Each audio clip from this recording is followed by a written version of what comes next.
Chapter 1942, So What If I Am? A flood of monsters still surged out of the spatial passage above Kama Island. Moreover, as the swarm grew, stronger monsters emerged from the black hole. At first, only lords had come forth, but then, great lords and grand lords had begun to arrive. Now, even mythic monsters appeared from the passage like hungry wolves spotting fresh meat. These monsters descended on the fleeing miracle members the moment they emerged. Level 160 lords were enough to instant-kill miracles members, not to mention the higher-leveled Great Lord, Grand Lord, and mythic-ranked monsters. Although miracles members had scattered and run the moment they received 1,000 Miles' command, the flying monsters were too fast to outrun in the seconds after Miracle had initiated its retreat. Over 3,000 members had transformed into streaks of light and vanished Vice Guild leader. These monsters are even chasing the members that have left the valley. They have no regional restrictions. With how fast the monster force is growing, I'm afraid that they'll annihilate us before we reach the shore. Silent March said, watching the monster-filled sky with a grim expression. An endless number of monsters flew out of the black hole above, and even though their forces had split up, the monsters wouldn't need long to eliminate them all. If the 30,000 players had only consisted of elite members, Miracle's losses wouldn't have been so severe, significantly harming the guild's operations if they all died, but over 400 of these players were Tier 2 experts. If these players were slain as well, we can't break through.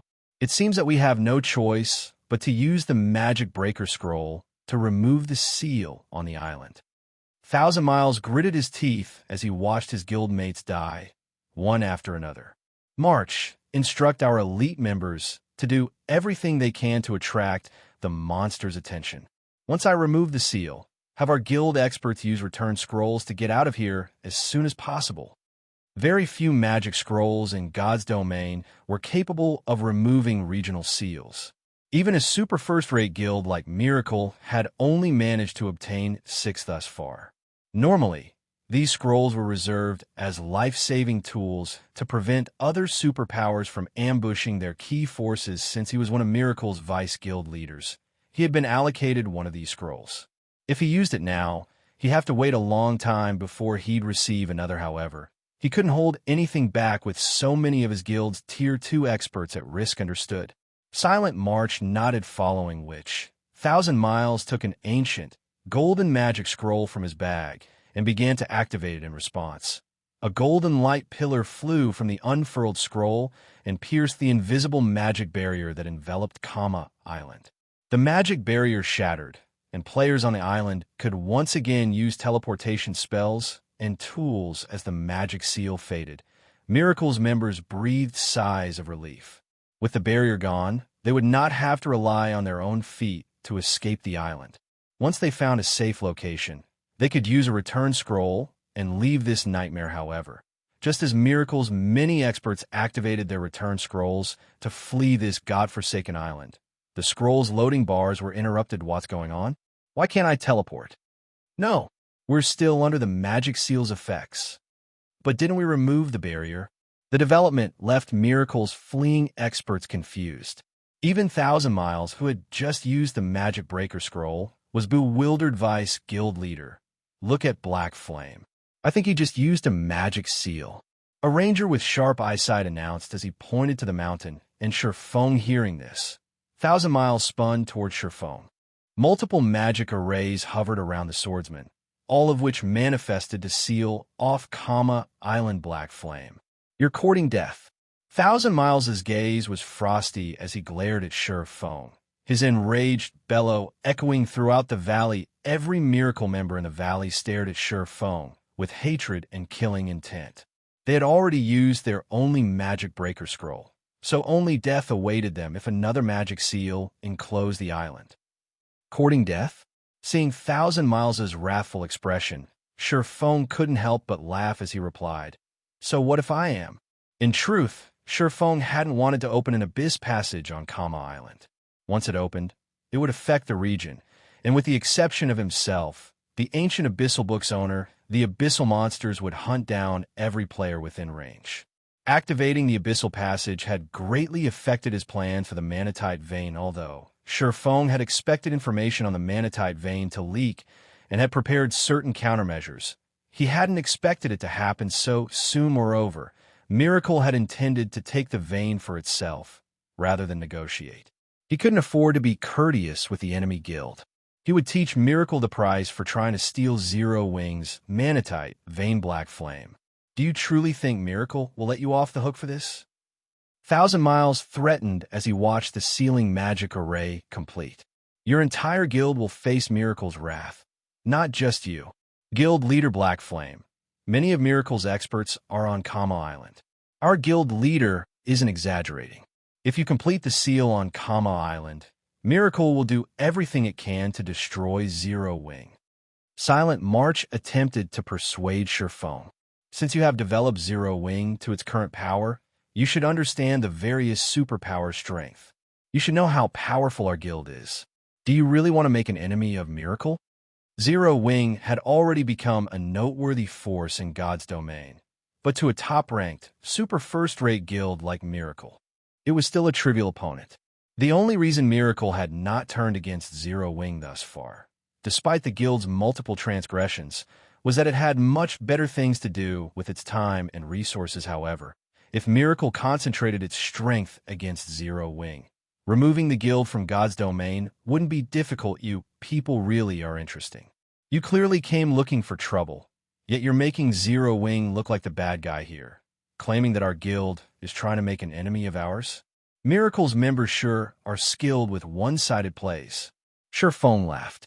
I'll repeat myself once again. So what if I am? Chapter 1943, Zero Wing's Wrath. Black Flame, you're going too far. Thousand Miles shouted hurriedly when he realized that Feng showed no intentions of canceling the magic array. We no longer have the power to take the manatite vein. We have even lost several thousand elites. If you complete the barrier around Kama Island, you might be able to use these monsters to kill us, but only once. However, Zero Wing will have to face Miracle's full wrath in return. Wrath? Feng could not help but laugh at Thousand Miles. I don't know how terrifying Miracle's wrath is, but you should have a taste of Zero Wing's first. Feng's voice echoed throughout the valley, and Miracle's members felt a chill crawl down their spines from the indifference and killing intent Histone contained. They had never thought that Feng was so ruthless. He actually ignored his guild's safety to ensure their deaths. Insane. He must be insane. He wants to drag us down with him. How can a guild leader like this exist in God's domain? Miracle's members were bewildered as they stared at Feng. The various large guilds' guild leaders would do almost anything they could to ensure their guild's survival in God's domain. They often set aside their personal feelings for the bigger picture. Feng, on the other hand, didn't seem to care about Zero Wing's survival in the least, acting entirely on his emotions. However, Feng hadn't lied. While they weren't sure how Miracle would retaliate, they were certain that they'd face Zero Wing's wrath right now. Good. Very good. Since you want to duke it out, show me what you're capable of. Thousand Miles shouted, his eyes turning bloodshot. Everyone, heed my command. Attack Black Flame with everything you've got. The magic seal have a long activation time. If we can interrupt his channeling, he can't seal off the island. I will personally gift anyone who kills Black Flame a piece of epic equipment. The Vice Guild leader is right. Our deaths are not certain yet. As long as we can interrupt Black Flame, we still have hope of surviving. If we kill Black Flame, we'll even get a piece of epic equipment. Right. This battle's outcome isn't set in stone. We still have a fighting chance. Kill Black Flame. Hearing Thousand Miles' orders, Miracle's members knew that their only hope of survival hinged on striking Feng with everything they had. Otherwise, none of them should think of leaving Kama Island alive. Fortunately, the magic seal needed 2 minutes to complete. They weren't completely out of luck as their morale recovered. Miracle's members charged toward Feng while ignoring the abyssal monsters around them. The only thing on their minds was Feng's death-like wild beasts that had awakened from their slumber. The auras of the remaining 20,000-plus players flared as they bared their teeth at their adversary retaliating, even in the face of death. Feng sneered at the approaching mob. He stood just below the spatial passage, and as Miracle's members approached, they would encounter more abyssal monsters. With current players' strength, charging at these monsters was suicidal, but Miracle's players were in a frenzy.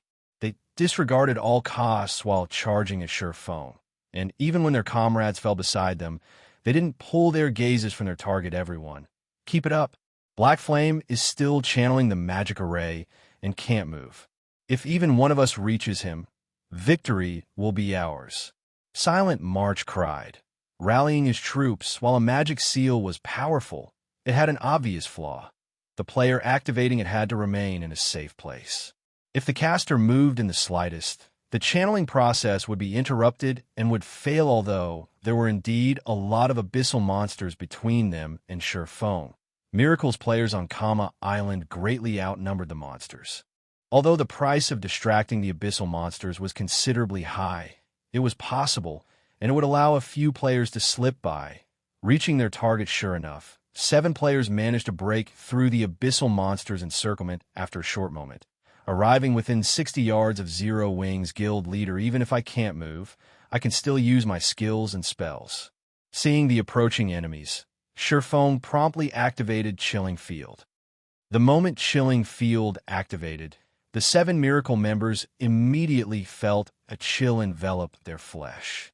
Both their movement speed and attack speed significantly decreased before the Miracle members could move within 40 yards of Surefoam.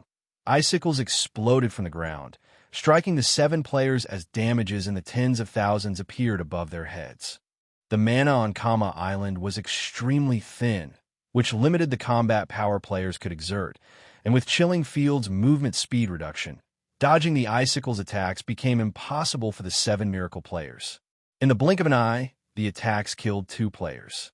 Only the 5 Refinement Realm experts managed to avoid death, however, while the 5 Refinement Realm experts had dodged the first wave of Sure Fang's attacks. The swordsman was far from finished. As a constant stream of attacks bombarded them, the Refinement Realm experts were forced to halt their advance, focusing on defense. Unfortunately, they still took hits from time to time, continuing to lose HP. In the end, all 5 died before they could move within 20 yards of their target. Although Refinement Realm experts were frightening existences in first-rate guilds, their evasive and defensive maneuvers were unrefined before Sure Fang died. Following which, Sure Fang struck one group of Miracle's members after another, mercilessly slaying every player that came within his attack range. None of them could get within 10 yards of Sure Fang. Seeing this, Miracle's surviving members were dumbfounded while Silent Mars came within 50 yards of the swordsman. She stopped her advance and took out a single target. Tier 4 offensive magic scroll, numerous spiraling wind blades then formed around Sure Fang. Under Silent March's control, these wind blades bombarded the immobile guild leader. Boom, boom, boom. Explosions rang out in succession, the resulting shockwaves throwing dust and dirt into the airs. Finally dead, Silent March could not help but breathe out a sigh of relief as she watched the dust cloud surround Sure Fang's location. She had used a large number of guild mates as bait to get within 50 yards of the swordsman and find an opportunity to use the magic scroll without her opponent noticing. But once the dust settled, it revealed Sure Fang's unharmed figure. Golden divine runes circled his body, isolating him from the outside world. These runes were the result of the 7 Luminaries' Ring's absolute defense, however, rather than the runic barrier. Everyone's attention was on the pitch-black magic arrays around Sure Fang. The arrays had completed and sealed off Kama Island. Chapter 1944, Slaying Thousand Miles. Thousand Miles has paled when he saw the fully formed magic arrays. Magic scrolls, like the Magicbreaker scroll, was the only way to remove the magic seal. Once it was complete, and before its duration ended, it's over. We're doomed. When the rest of Miracle's army saw the magic barrier slowly spread out from above them, they were distraught. Thousands of abyssal monsters had already emerged from the spatial passage. They had thought it would be possible to reach the island shores before their annihilation when there had only been several hundred, but that hope was gone. Several hundred more Miracle members had died while the army had succumbed to their despair. Players only snapped out of their daze, fleeing like madmen, when the fallen players' weapons and equipment hit the ground. Although they knew that they had no hope of surviving this, they prayed for a miracle to save them Vice Guild leader. What should we do? Silent March asked anxiously as she watched Miracle's Tier 2 experts fall, one after another, weary out of options now that the magic seal is complete. Have our experts bring up the rear. We're retreating, Thousand Miles said, shaking his head. Now that the magic seal had taken shape, not even he had a countermeasure. Fortunately, he was one of Miracle's Vice Guild leaders, and his guild had allocated him plenty of life-saving tools. Unfortunately, he'd only be able to save a small number of players with the tools he had on hand, but Silent March felt her heart bleed as she watched the abyssal monsters slaughter their guild's experts in the valley. Miracle had brought more than 7,000 experts to Kama Island. This was the first time their guild had suffered such a severe loss since joining God's domain. Enough. If you don't hurry, I can't guarantee our safe escape. Thousand Miles snapped gravely. He, too, was reluctant to make the decision. He was, after all, responsible for this offensive operation. He wanted nothing more than to kill Shurfeng, but he understood that with Shurfeng's strength and the abyssal monster's interference, slaying the swordsman was impossible. All he could do was leave this godforsaken island as quickly as possible. Understood. Silent March nodded as Silent March began her retreat. Several hundred experts formed a tight circle around her, guiding Silent March and several upper echelons out of the valley. Black flame. Just you wait. It won't be long before I pay this back tenfold. Thousand Miles bellowed as he glared at Shurfeng, already thinking of ways to deal with Zero Wing. After ensuring that his guild's upper echelons had gathered around him, Thousand Miles retrieved a dark purple globe from his bag. Countless divine runes had been engraved on this crystal globe, the globe itself giving off waves of pressure. This globe was one of the treasures Miracle had obtained from an ancient Runic, or the Wind God's Orb. The Wind God's Orb was a consumable that temporarily granted players the power of the Wind God. With the Wind God's power, players could fly freely through the sky for 5 minutes. Moreover, players' flight speed would be so incredible that not even flying ships could keep up with them. Whether one was using the Wind God's Orb for escape or pursuit, the orb was a very useful tool. Unfortunately, it could only be used 10 times. Once all 10 uses had been expended, the Wind God's Orb would turn into dust. Although the magic seal on Kama Island prevented teleportation, it did not prohibit players from flying.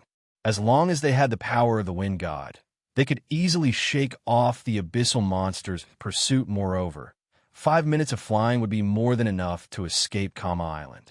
Once they were off of the island, fleeing from the abyssal monsters would be a piece of cake. After taking out the Wind God's Orb, Thousand Miles began to chant an incantation, granting him and the others the Wind God's power. With Thousand Miles as the center, a gigantic, dark purple magic array formed on the ground, hungrily absorbing and devouring the surrounding mana. At the same time, a powerful storm enveloped Thousand Miles and the others, preventing other players from approaching the group. The Wind God's Orb? Shurfeng muttered. He could not help but feel a little astonished when he saw the dark purple globe in Thousand Miles' hands. Miracle really is quite generous to have given him such a precious item, but you must be dreaming if you think you can escape with that. Shurfeng then activated Gale Domain, transforming into a blur as he flew toward Thousand Miles. The Wind God's Orb had been extremely famous in God's domain, a masterpiece crafted by an ancient civilization. As long as there were no magic arrays that prevented flight in an area, even Tier 5 players wouldn't stop a player endowed with the Wind God's power. Only Tier 6 players would have the ability. Hence, the Wind God's Orb had been publicly acknowledged as one of the top 10 treasures for pursuit and escape in God's domain in the past. However, the Wind God's Orb had an obvious flaw. It required a lengthy channeling time. Each endowment required roughly 15 seconds, although Shurfeng was currently around 800 yards away from Thousand Miles. He could cross the distance in less than 10 seconds with the effects of Gale Domain. Of course, Miracle's members noticed Shurfeng's movement. Black flame. Thousand Miles' rage burned even brighter when he saw Shurfeng's approach. Escort team, block him with everything you've got. I'll kill him myself in a moment. He had called off the assault on Feng simply because he found the task troublesome. He had decided to ignore the man and let the hateful bastard live for a few more days. However, Feng ignored his benevolence and now targeted his Life Vice Guild leader. Rest assured, we'll make sure he doesn't leave your sight. We'll show this brat just how ignorant he is. A silver-armored, middle-aged man confidently declared as he watched Feng's approaching figure after saying so. The middle-aged man, who led the escort team, and the team's 200-plus members vigilantly awaited Feng's arrival once the flying swordsman was within 100 yards. The escort team activated their berserk skills.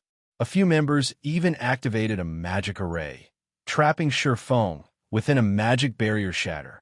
When Feng was less than 60 yards away from 1,000 Miles, he activated Power of Darkness and swung down, killing Ray Lightning Slash. A blue lightning bolt tore through the sturdy magic barrier, and by the time Miracle's players noticed it, the bolt had pierced through 1,000 Miles' body, devouring all of his HP. Chapter 1945. Miracle defeated. How is this possible? Silent March stared at 1,000 Miles' empty HP bar with wide eyes, shocked that attack had been too fast and sudden. The escort team had clearly trapped Feng in a magic barrier that even a Grand Lord would need some time to struggle free from. Yet Feng had broken free and killed 1,000 Miles with the same single attack. Any player capable of rising to the position of Vice Guild leader in a superpower had more than just strong management abilities, but also had enough individual strength to convince others to follow them obediently, although 1,000 Miles had been focused on activating the Wind God's orb. Landing a ranged attack should have been impossible. But Feng had taken advantage of the moment 1,000 Miles had lowered his guard due to the magic barrier, claiming the man's Life God's domain had many spells and skills that quickly took effect, and by the time these abilities activated, even experts would be hard-pressed to dodge them normally. Players had to predict the attack's trajectory, taking preemptive measures to dodge or block the attack, however. Feng's execution had been so fast that she hadn't even noticed his movements when he activated the skill. Needless to say, it would have been impossible for 1,000 Miles, who had been distracted, to notice the attack. The other members around the Vice Guild leader's corpse were just as stunned. They stared at the body with incredulous looks. 1,000 Miles was one of their guild's Vice Guild leaders. Not only was he extraordinarily powerful as an individual, but the guild had also given him plenty of treasures. Even super guilds would have a difficult time killing 1,000 Miles. In fact, regardless of the several thousand abyssal monsters on Carno Island, they had never considered that the monsters might kill 1,000 Miles. Yet their Vice Guild leader was dead. Moreover, 1,000 Miles hadn't died at the hands of superpower. He hadn't even died while surrounded by enemies, overwhelmed and outnumbered. Instead, a guild leader from a guild that had only recently become famous had claimed his life. If news of this spread, it would cause a sensation throughout God's domain. Black Flame, the escort team's leader, turned ashen as he shot Feng glare. From today on, neither you nor Zero Wing will have a place in God's domain. Not even the Dragon Phoenix Pavilion can protect you. Had someone from another superpower killed 1,000 Miles, it would not have had much of an impact on Miracle's reputation. At most, the public would think that the offending superpower had grown stronger. However, the fact that a minor power like Zero Wing was responsible for the Vice Guild leader's death was humiliating. If word of this got out, Miracle would become a laughingstock among the various superpowers. Others might even assume that Miracle had grown weaker, doubting its qualifications as a super-first-rate guild. If Miracle did not annihilate Zero Wing after such an insult, it would have no hope of mingling in God's domain in the future. That's my business, Feng said while slashing the abyssal blade at the escort team lightning edge. Countless arcs of lightning streaked toward the dazed escort members, although a portion of the escort members had reacted to the attack quickly and dodged lightning edge's trajectory. The attack killed more than 70% of the team. I'll kill you. The escort leader, Nameless Hacker, gnashed his teeth in rage as he watched his teammates, the Nameless Hacker, and the other survivors charged at Feng, killing intent flashing in their eyes. They would slay this swordsman even if they had to sacrifice their own lives. I'll support you. Silent March was just as resolved to kill Surefong. After activating her Berserk skill, she began to chant an offensive spell, aiming for the guild leader. A nameless hacker was not a match for Miracle Dragon. He was a peak expert at the Void Realm. If he had 20-plus melee refinement realm experts supporting him, not even a domain realm expert would dare to take him on. Furthermore, he had the support of a magical class expert, Silent March. She could make up for the melee player's flaws by launching attacks at Surefeng's blind spots, which the melee players could not reach. As Nameless Hacker reached Surefeng, he raised his greatsword and executed a downward slash. The greatsword transformed into a rainbow that descended on Surefeng. As the rainbow passed, even space began to crack at the same time. The other escort members circled to Surefeng's sides and executed their strongest skills. As they attacked, they paid no attention to defense. They were fully intent on trading blow for blow with Surefeng. Once Silent March saw Nameless Hacker use his ultimate move, she followed by releasing her channeled spell, the Tier 2 Curse, Death Coffin. With Surefeng in the center, death energy filled a 30-yard radius, constantly corroding the players' lives. Silent March planned to use the escort team to buy time for death energy to detonate, killing the team and Surefeng. Meanwhile, Nameless Hacker and his comrades paid no heed to Silent March's spell. Now that 1,000 Miles was dead, they had no way to escape Karna Island before the abyssal monsters killed them. In any case, they were more than willing to sacrifice themselves if it meant Surefeng's death in response to his opponent's suicidal attacks. Surefeng used Dragon Breath and 9 Dragon Slash. He had no intention of dodging the attacks. His basic attributes were far beyond Nameless Hacker and Miracle's members. He could simply stop the attacks with brute force boom. Boom! Boom! The moment Dragon Breath collided with the descending rainbow, a massive explosion shook the valley. Dragon Breath shattered the rainbow and blew Nameless Hacker away. Abyssal Blade's phantoms, meanwhile, put a stop to the melee refinement realm expert's assault before the death energy Silent March had summoned could detonate. Surefeng used Instant Strike to appear before her and swung Killing Ray at the female necromancer. Although Silent March tried to block the attack with her staff, she was too late. Killing Ray shattered the magic barrier protecting Silent March and cut straight through her neck, instantly obliterating her HP so fast. The escort team members were stunned first. 1,000 Miles had fallen. Now, even Silent March had died before the rear-line healers could do anything about it. Surefeng's attack power and attack speed were terrifying. Without Silent March's assistance, Nameless Hacker and the others were utterly helpless against Surefeng. Even though they still had their healer support, Surefeng killed one after another.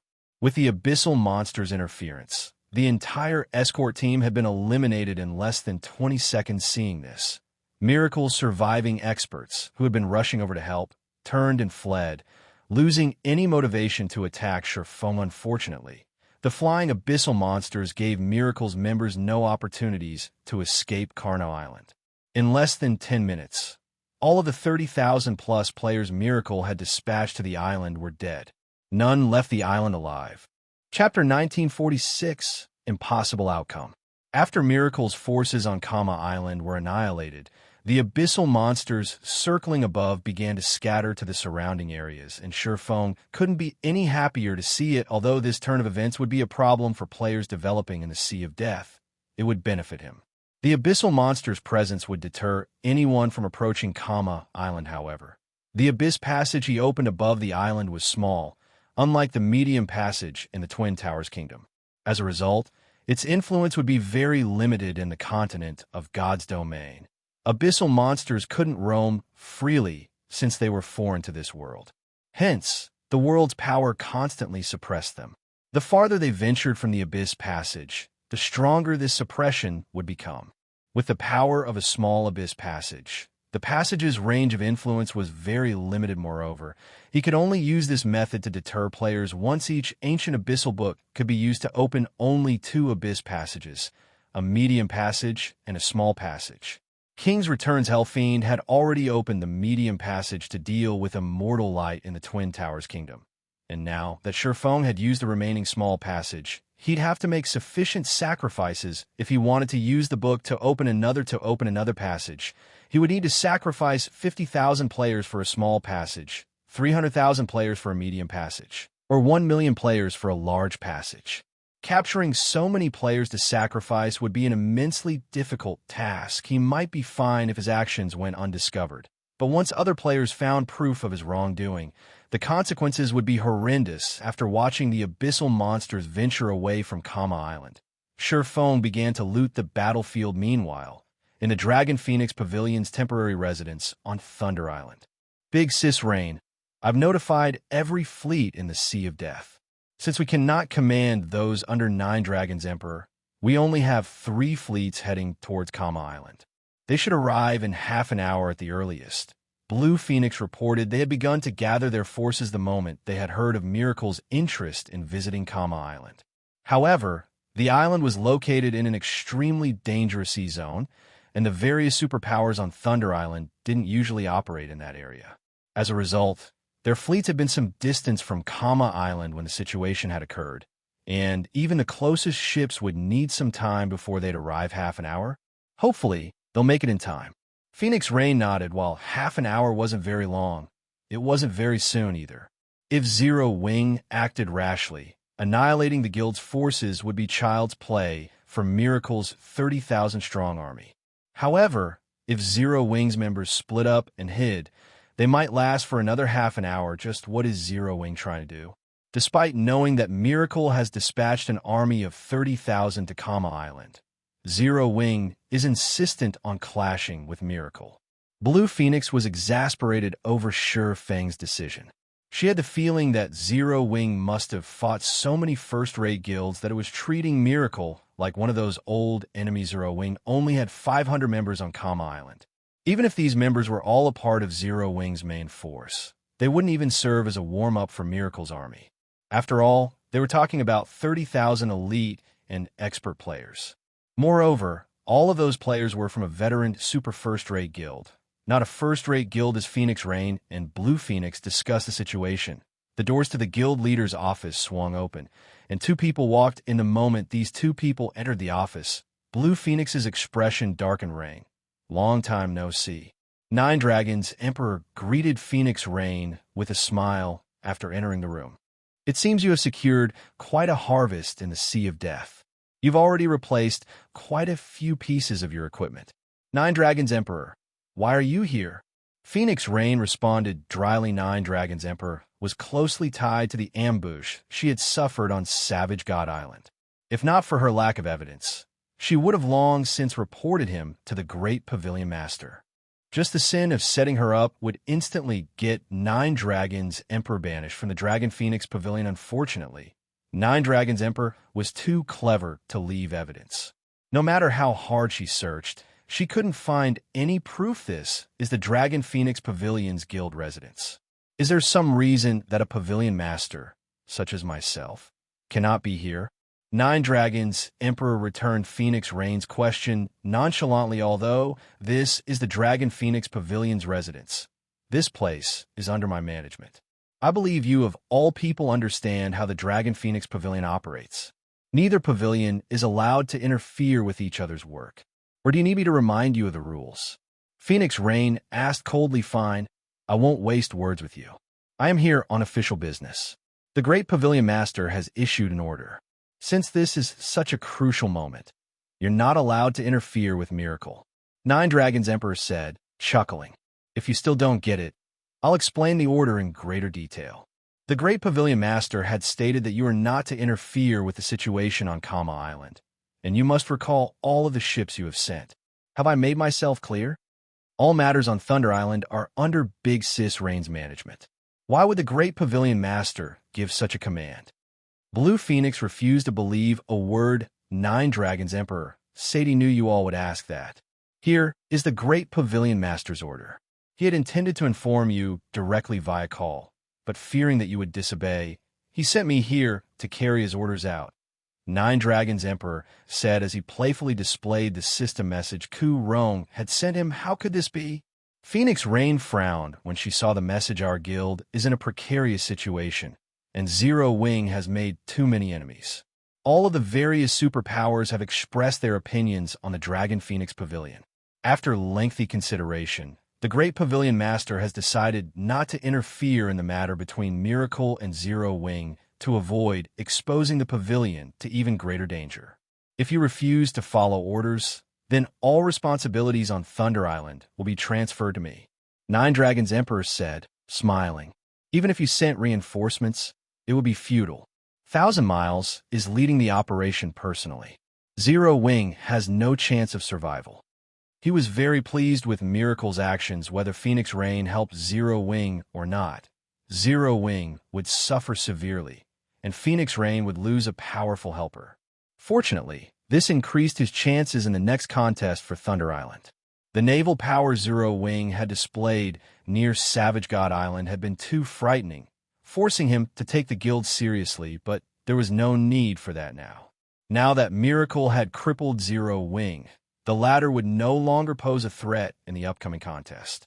Moreover, with Zero Wing's main force crippled and Ku Rong's current attitude toward the guild, he could take advantage of the situation to deal with Zero Wing's branch guild in the Black Dragon Empire Big Sis Reign. What should we do? Blue Phoenix asked. Anxiously, Phoenix Rain considered the matter, her expression ugly. She hadn't expected Ku Rong to interfere. Rain, you best decide quickly. I don't have that much patience. If you can't, I'll make the decision for you, Nine Dragons Emperor threatened. The twisted expression on Phoenix Rain's face delighted him greatly. Phoenix Rain frowned, however. Before she could say more, she received a message. It had been sent by the spy she had planted in Miracle. How is this possible? Phoenix Rain was stunned as she read the message's contents. She simply could not believe what she read. Rain, are you trying to disobey orders? Nine Dragons Emperor demanded after Phoenix Rain's long silence. Inwardly, though, he grinned ear to ear. As long as Phoenix Rain refused to obey Ku Rong's orders, he would take control of Thunder Island. It would save him a lot of effort with his future plans, sure. Of course, we'll follow orders. Phoenix Rain smiled as she glanced at Nine Dragons Emperor. Blue, notify the fleets to return immediately. Return. Blue Phoenix was confused. Are we really doing this? Nine Dragons Emperor stared at Phoenix Rain in shock. He had never expected her to be so decisive. Of course, the battle on Kama Island is already over, Phoenix Rain said. Including 1,000 Miles and Miracle's other upper echelons, the 30,000-man army has been eliminated. There's no longer a need to visit the island. Chapter 1947, Bountiful Harvest. Miracle's been annihilated. Nine Dragons Emperor was dumbfounded when he heard Phoenix Rain's announcement. How can this be? Miracle wasn't an ordinary super-first-rate guild. Aside from its weaker legacy, it was stronger than some super guilds overall. Furthermore, 1,000 Miles had led the operation personally. If another superpower had to face Miracle's 30,000-man army, the battle would be bitter even if the superpower thoroughly prepared. Much less annihilate Miracle's forces. Annihilating Miracle's army would be far more difficult than simply defeating it. If Miracle's 30,000 players decided to scatter and flee, no power should be able to eliminate them all, even if the army were badly outnumbered. How could Zero Wing possibly achieve such a feat? Big Sis Rain, are you sure? Even if Zero Wing managed to obliterate Miracle's army, 1,000 Miles shouldn't have died. As one of Miracle's Vice Guild leaders, he should have plenty of life-saving tools on him. Killing him should be much harder than annihilating Miracle's army. How could he possibly die? Not even Blue Phoenix could believe the report. As a member of a superpower herself, she knew just how serious the various superpowers protected their upper echelons, especially their Vice Guild leaders. Even before God's Domain, the various superpowers guild leaders and Vice Guild leaders had faced assassination in other virtual reality games. This wasn't new to them, however.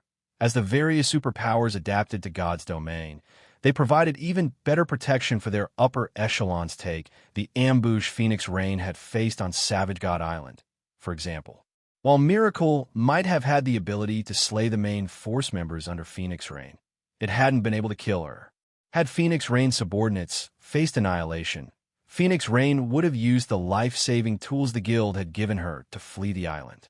Of course, Losing her main force members would have affected her plans when Nine Dragons Emperor heard Blue Phoenix's question. He could not help but nod in agreement.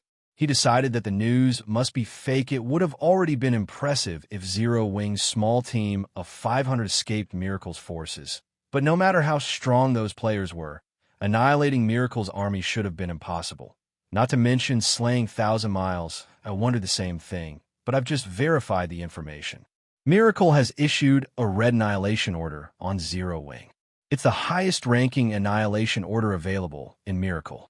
Issuing this order means that there are no options for reconciliation between Miracle and the order's target, and only one of them will be allowed to live, Phoenix Rain said. Why would the guild issue a red annihilation order if Zero Wing didn't annihilate its army? That is a lie, right? Miracle's army had more than 400 Tier 2 experts. Such a severe loss will certainly affect Miracle's future plans. Blue Phoenix still couldn't believe the news, but faced with the facts, she had no choice but to accept it, as Truth Miracle had issued the red annihilation order in the past, but only when the guild had expected a decisive battle with another superpower. No matter how she looked at it, now that Miracle had used the order on Zero Wing, it must have suffered a humiliating loss against the smaller Guild 9 Dragons Emperor. What a pity. It seems that my ally is quite reliable and no longer requires my help. If you have nothing else, I must ask you to leave. Unlike you, I don't have much free time. I still have to take care of many matters on Thunder Island. Phoenix Rain smugly dismissed Nine Dragons Emperor. Veins bulged on Nine Dragons Emperor's forehead. After taking a moment to calm down, he sneered and said, Phoenix Rain, don't get excited so soon. Zero Wing might have gotten lucky and defeated Miracle, but you know better than I just how frightening Miracle is. Zero Wing has ignorantly pushed itself onto the path of annihilation. It won't be long before Zero Wing is thoroughly removed from God's domain. After Nine Dragons Emperor finished, he turned and left the office in a huff. Seeing Nine Dragons Emperor's frustrated expression, Phoenix Rain felt refreshed. However, she knew that Zero Wing had gotten itself into more trouble than ever before. Phoenix Rain wasn't the only one to learn of Miracle's extermination. All of the various superpowers received reports on the battle on Island. Zero Wing really is impressive to cause so much damage to Miracle. Even Thousand Miles was slain. The guild has dragged Miracle's reputation through the mud. Let's see if Miracle still dares to call itself number one among super first-rate guilds. I had never thought that Miracle would suffer such an upset one day.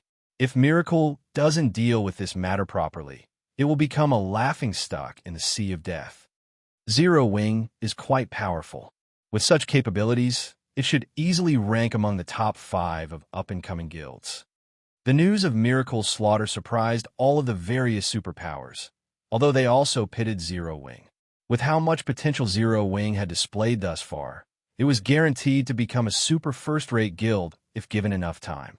However, now that Zero Wing had provoked Miracle, the guild had no future to speak of had Miracle's defeat been minor. It would have, at most, sent some guild experts to harass Zero Wing. As a superpower, Miracle had a lot on its plate after all.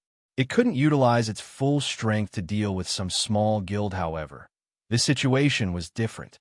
Not only had Zero Wing slaughtered Miracle's 30,000-strong army, but it also killed Thousand Miles, one of the guild's key figures.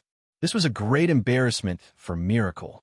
If the super first-rate guild didn't obliterate Zero Wing and restore its reputation, even as a superpower, it wouldn't survive long in God's domain. Meanwhile, Zero Wing, which hadn't been particularly famous in God's domain outside of Starmoon Kingdom, had become a household name. Even the kingdoms and empires far from Starmoon Kingdom now knew the name Zero Wing. Meanwhile, back on Island. After working tirelessly for more than 2 hours, Surefong finally collected the items Miracle's members had dropped. Miracle had dispatched over 30,000 players to Island, and over 7,000 of them were experts. The guild had also sent more than 400 Tier 2 players. One could easily imagine how powerful the dropped items were. However, Surefong did not store everything in his bag, which only had a limited amount of space. Hence, he only stored the best items, ignoring the common weapons and equipment. Even so, he still claimed more than 7,000 items, including over 500 level 50 fine gold weapons and equipment, and over 100 level 50 dark gold items. When exploring a corner of the valley, Feng noticed a crimson crystal globe on the ground. Within the globe burned a golden flame, and as if the flame had a life of its own, it transformed into a small, flaming dragon as Feng approached Fire Spirit. Feng gasped when he saw the item. Chapter 1948, Special Epic Tool. Snapping out of his daze, Feng stepped forward and picked up the crystal globe. Although he had seen this crystal globe at an auction during his previous life, he found it hard to believe that the item before him was the same one. He had to verify his suspicion. Sure enough, it really is a Fire Spirit. Miracle is amazing. It actually got its hands on this. Feng could not help his elation as he inspected the Crimson Globe. Current players should be wholly ignorant of the Fire Spirit. Even if they managed to find one, they wouldn't know the Fire Spirit's true value based on the Fire Spirit's attribute panel.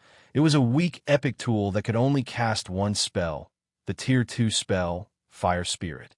When cast, the spell would summon a Tier 2 Fire Spirit of the same level. In other words, obtaining the epic tool only granted players one additional summoning skill. While a Tier 2 Fire Spirit might be of some help to Tier 1 players, it was hardly of any use to Tier 2 players and above. Moreover, each Fire Spirit summon cost 5 magic crystals. Although the summoned Fire Spirit did not have a duration, to Tier 2 players, 5 magic crystals per summon was very expensive. Moreover, the summoned Tier 2 Fire Spirit wasn't even stronger than the summoners. Rather than wasting 5 magic crystals to summon a meat shield, it was cheaper to party with an MT. Because of this, the various large guilds paid no attention to the Fire Spirit. Despite being an epic tool, however, Fire Spirit had one passive skill called Devour Mysterious Flame, which allowed the Fire Spirit to absorb mysterious flames, growing stronger. Unfortunately, no guild dared to use this passive skill. Mysterious flames were incomparably precious in God's domain, helping lifestyle players increase their production success rates. Losing a Tier 1 Mysterious Flame might not be so painful, but only a fool would sacrifice Mysterious Flames at Tier 2 and above to strengthen an epic tool. Tier 2 Mysterious Flames were, after all, just as valuable as ordinary epic items. Sacrificing a Tier 2 Mysterious Flame to upgrade the Fire Spirit was simply unprofitable. No one knew what the Fire Spirit would do after devouring the flame, and on the off chance that it received a minor basic attribute boost, the sacrifice would be an utter waste. Hence, the powers that obtained a Fire Spirit generally considered it useless. Even worse, the Fire Spirit would drop upon death.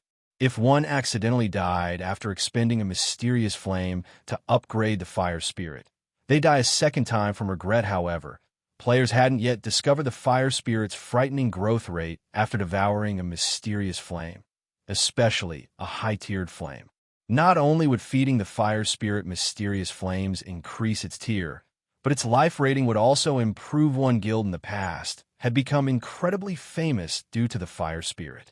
The guild had been Thunder Family, a first-rate guild. A super first-rate guild had backed Thunder Family into a corner, and all of its territories, save the guild's main city, had been taken. Everyone had thought that the Thunder Family was finished, but the guild had summoned a Fire Spirit. The highest-tiered Fire Spirit in God's domain had only been Tier 3 back then. However, the Thunder Family had summoned a Tier 4 Fire Spirit. Moreover, it was an archaic species ranked Fire Spirit. Fire Spirits might not be as durable as ordinary monsters of the same rank and level, but as pampered children of fire, they had plenty of Tier 4 curses. A Tier 4 archaic species was already a challenge to take down, not to mention one with multiple Tier 4 curses.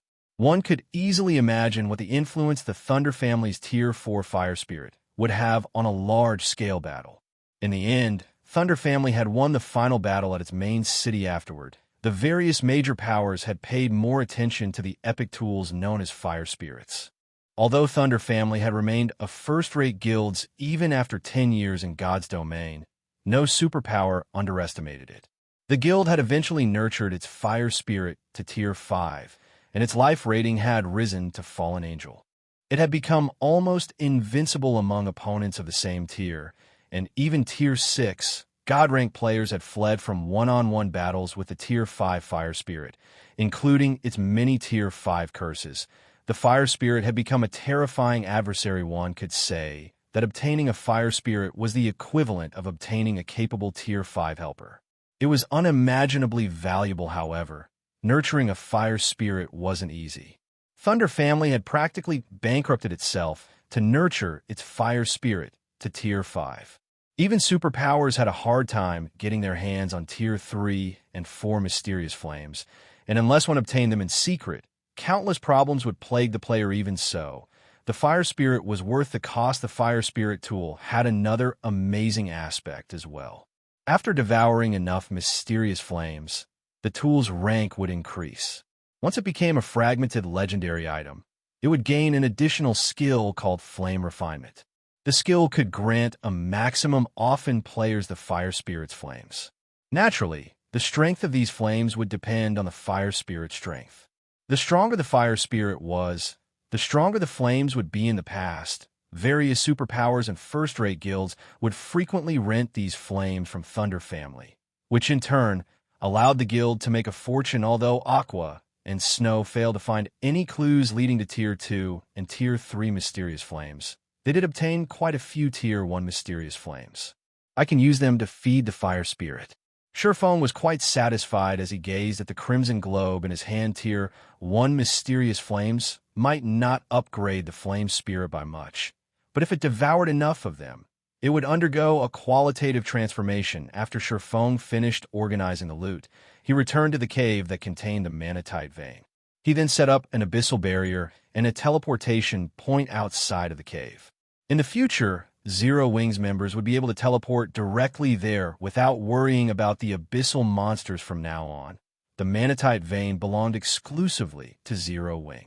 The guild wouldn't have to worry about competition from other superpowers, and it wouldn't have to dispatch players to guard the mine.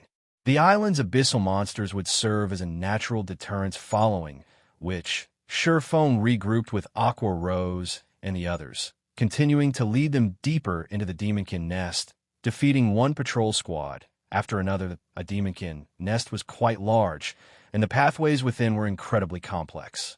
As a result, exploring the nest was far more difficult than Surephone had assumed. Guild leader, I found the nest boss.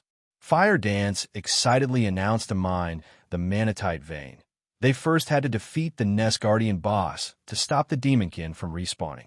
The Demonkin would only respawn once the guardian boss had, but the bosses based in or veins had very long respawn times. Although the guardian boss would grow stronger with each respawn, it wasn't a cause for worry since players would be much stronger by the time it did. I'll lead the team to you. Surephone rejoiced when he heard Fire Dance's sudden declaration. He immediately led his team to her location. However, when Surephone made it to the cavern, Fire Dance stood in and saw the Demonkin. He was stunned. The Demonkin was 6 meters tall and fully geared in dark gray armor. Its back was decorated with all sorts of long swords. Currently, the Demonkin stood in the middle of the cavern with its eyes shut. The Tier Master. Chapter 1949, Tier Master. Everyone felt stifled as they watched the quiet Demonkin in the middle of the dark cavern with grim expressions. Demonkin King Ava, Mythic, Tier Master. Level 68. HP 600, 000, 000, /600,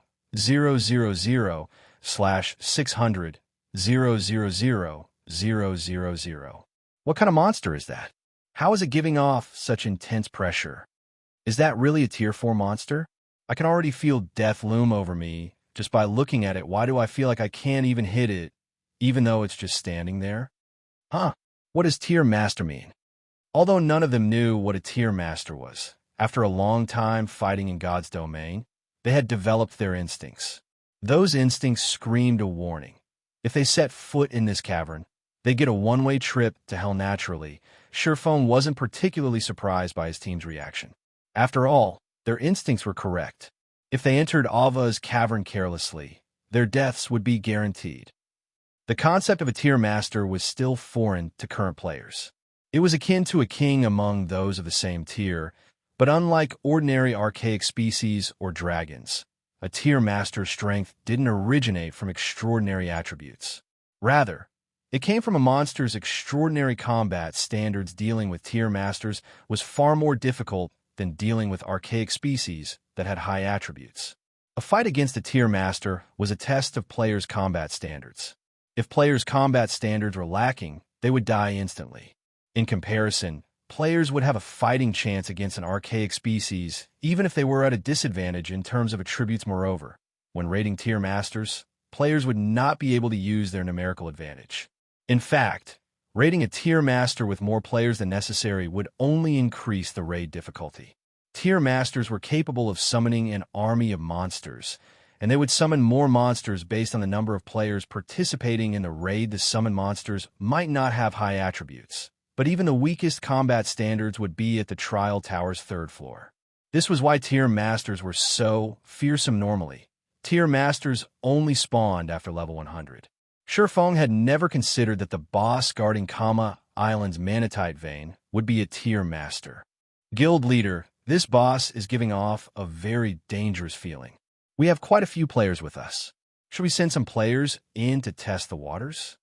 Aqua Rose suggested when dealing with unknown bosses, particularly field bosses, teams usually dispatched a small group to test the boss's abilities and search for appropriate countermeasures to avoid excessive losses. After all, dying in the field meant losing a full level. Even when resurrected, players still lost half a level of EXP. Forget it. Compile a list of data on every member of the team. I'm going to reform a 100-man raid team, Shifeng said. Shaking his head, there was no point in probing a tier master. Such bosses were straightforward. Unlike other bosses, which used many strange skills and spells, a tier master would only use normal attacks and the occasional team wipe move. If players could keep up with the boss's combat standards, they could defeat it. If they couldn't keep up, it didn't matter what strategies they employed, they'd all die. Moreover, the 500 tier 2 players present were all true experts in the guild. Whether they lost half a level or a full level, it would deal a significant blow to Zero Wing. They'd be better off going all out on their first try, following which, Aqua Rose gathered the details on the 500-man team and sent the information to Shifeng. She had collected data on players' basic attributes, weapons, equipment, and current progress in the trial tower. After planning for about half an hour, Shifeng finally decided on the 100 members that would take part in the raid. The weakest of the players he had selected had already reached the late stage of the trial tower's 6th floor. They would have no problems facing the tier masters that summon mobs in a one-on-one. Alright, Cola, start the raid. Shifeng commanded. Once everyone had their tasks, Cola nodded seriously. Although he was nervous, he willed himself to enter the cavern. The moment Cola stepped into the cavern, a bright light illuminated the space. Rather than a cavern, this place looked like an ancient temple. Faded murals covered the cavern walls, and stone pillars stood at intervals, supporting the cavern's vast ceiling. Although severely damaged, magic arrays were visible on the stone ground. Once Cola was within a certain range, the Demonkin king opened its eyes. The moment Ava's crimson eyes were revealed, Cola felt as if he had plunged into an icy hell as a chill seeped into his bones. Unlike other monsters, whose auras contained death and violence, Ava's aura was calm and indifferent. Before Cola could overcome the frosty sensation, Ava moved. Unlike other monsters they had faced, Ava wasn't lightning fast. They could all follow every single movement with their eyes. But despite the several hundred yards between the boss and Cola, each of Ava's steps rapidly devoured the distance. Crap. This monster's an expert. Cola had an incredibly bad feeling as he watched Ava approach. Hurriedly, he raised Titan Guard to defend himself. Dang. A crisp, metallic clang reached everyone's ears as dazzling sparks flew from Cola's Titan Guard. Cola stumbled back several steps before stabilizing himself. However, before he could catch his breath, another sword descended on him. This time, Cola instinctively raised a shield to block the attack. As they watched Cola receive a series of attacks from Ava, everyone could not help but gasp. Although Cola only lost around 13,000 HP from each attack, the tier master continued to push him back. In the battle between the expert MT and the Guardian boss, Kola was at a complete disadvantage. He had no opportunities to launch a counterattack. He could only defend himself.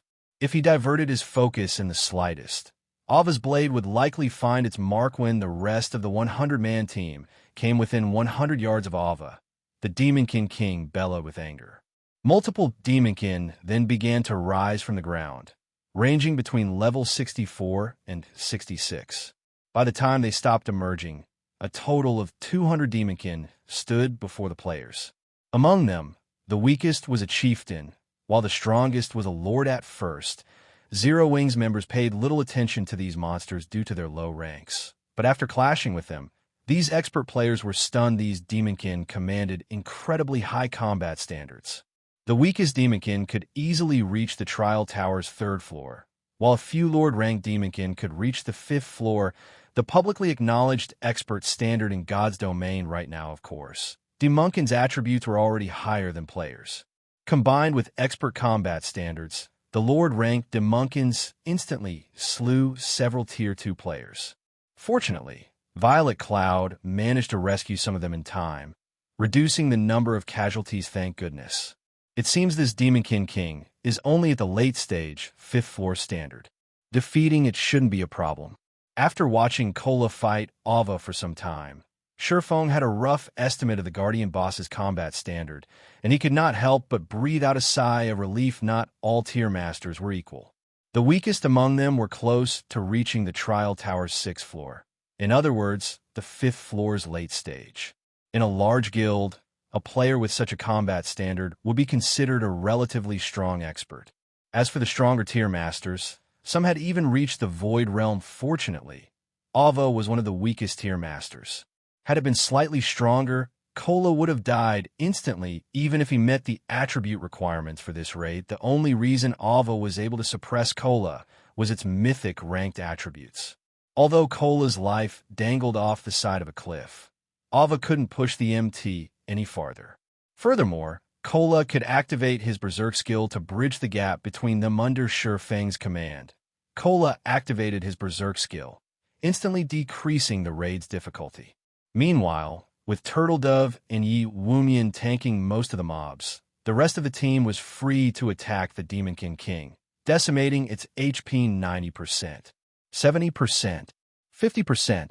When Ava only had 1% of its HP remaining, Shurfeng activated Divine Providence and finished the Demonkin King off with Shadow Blade and Lightning Slash.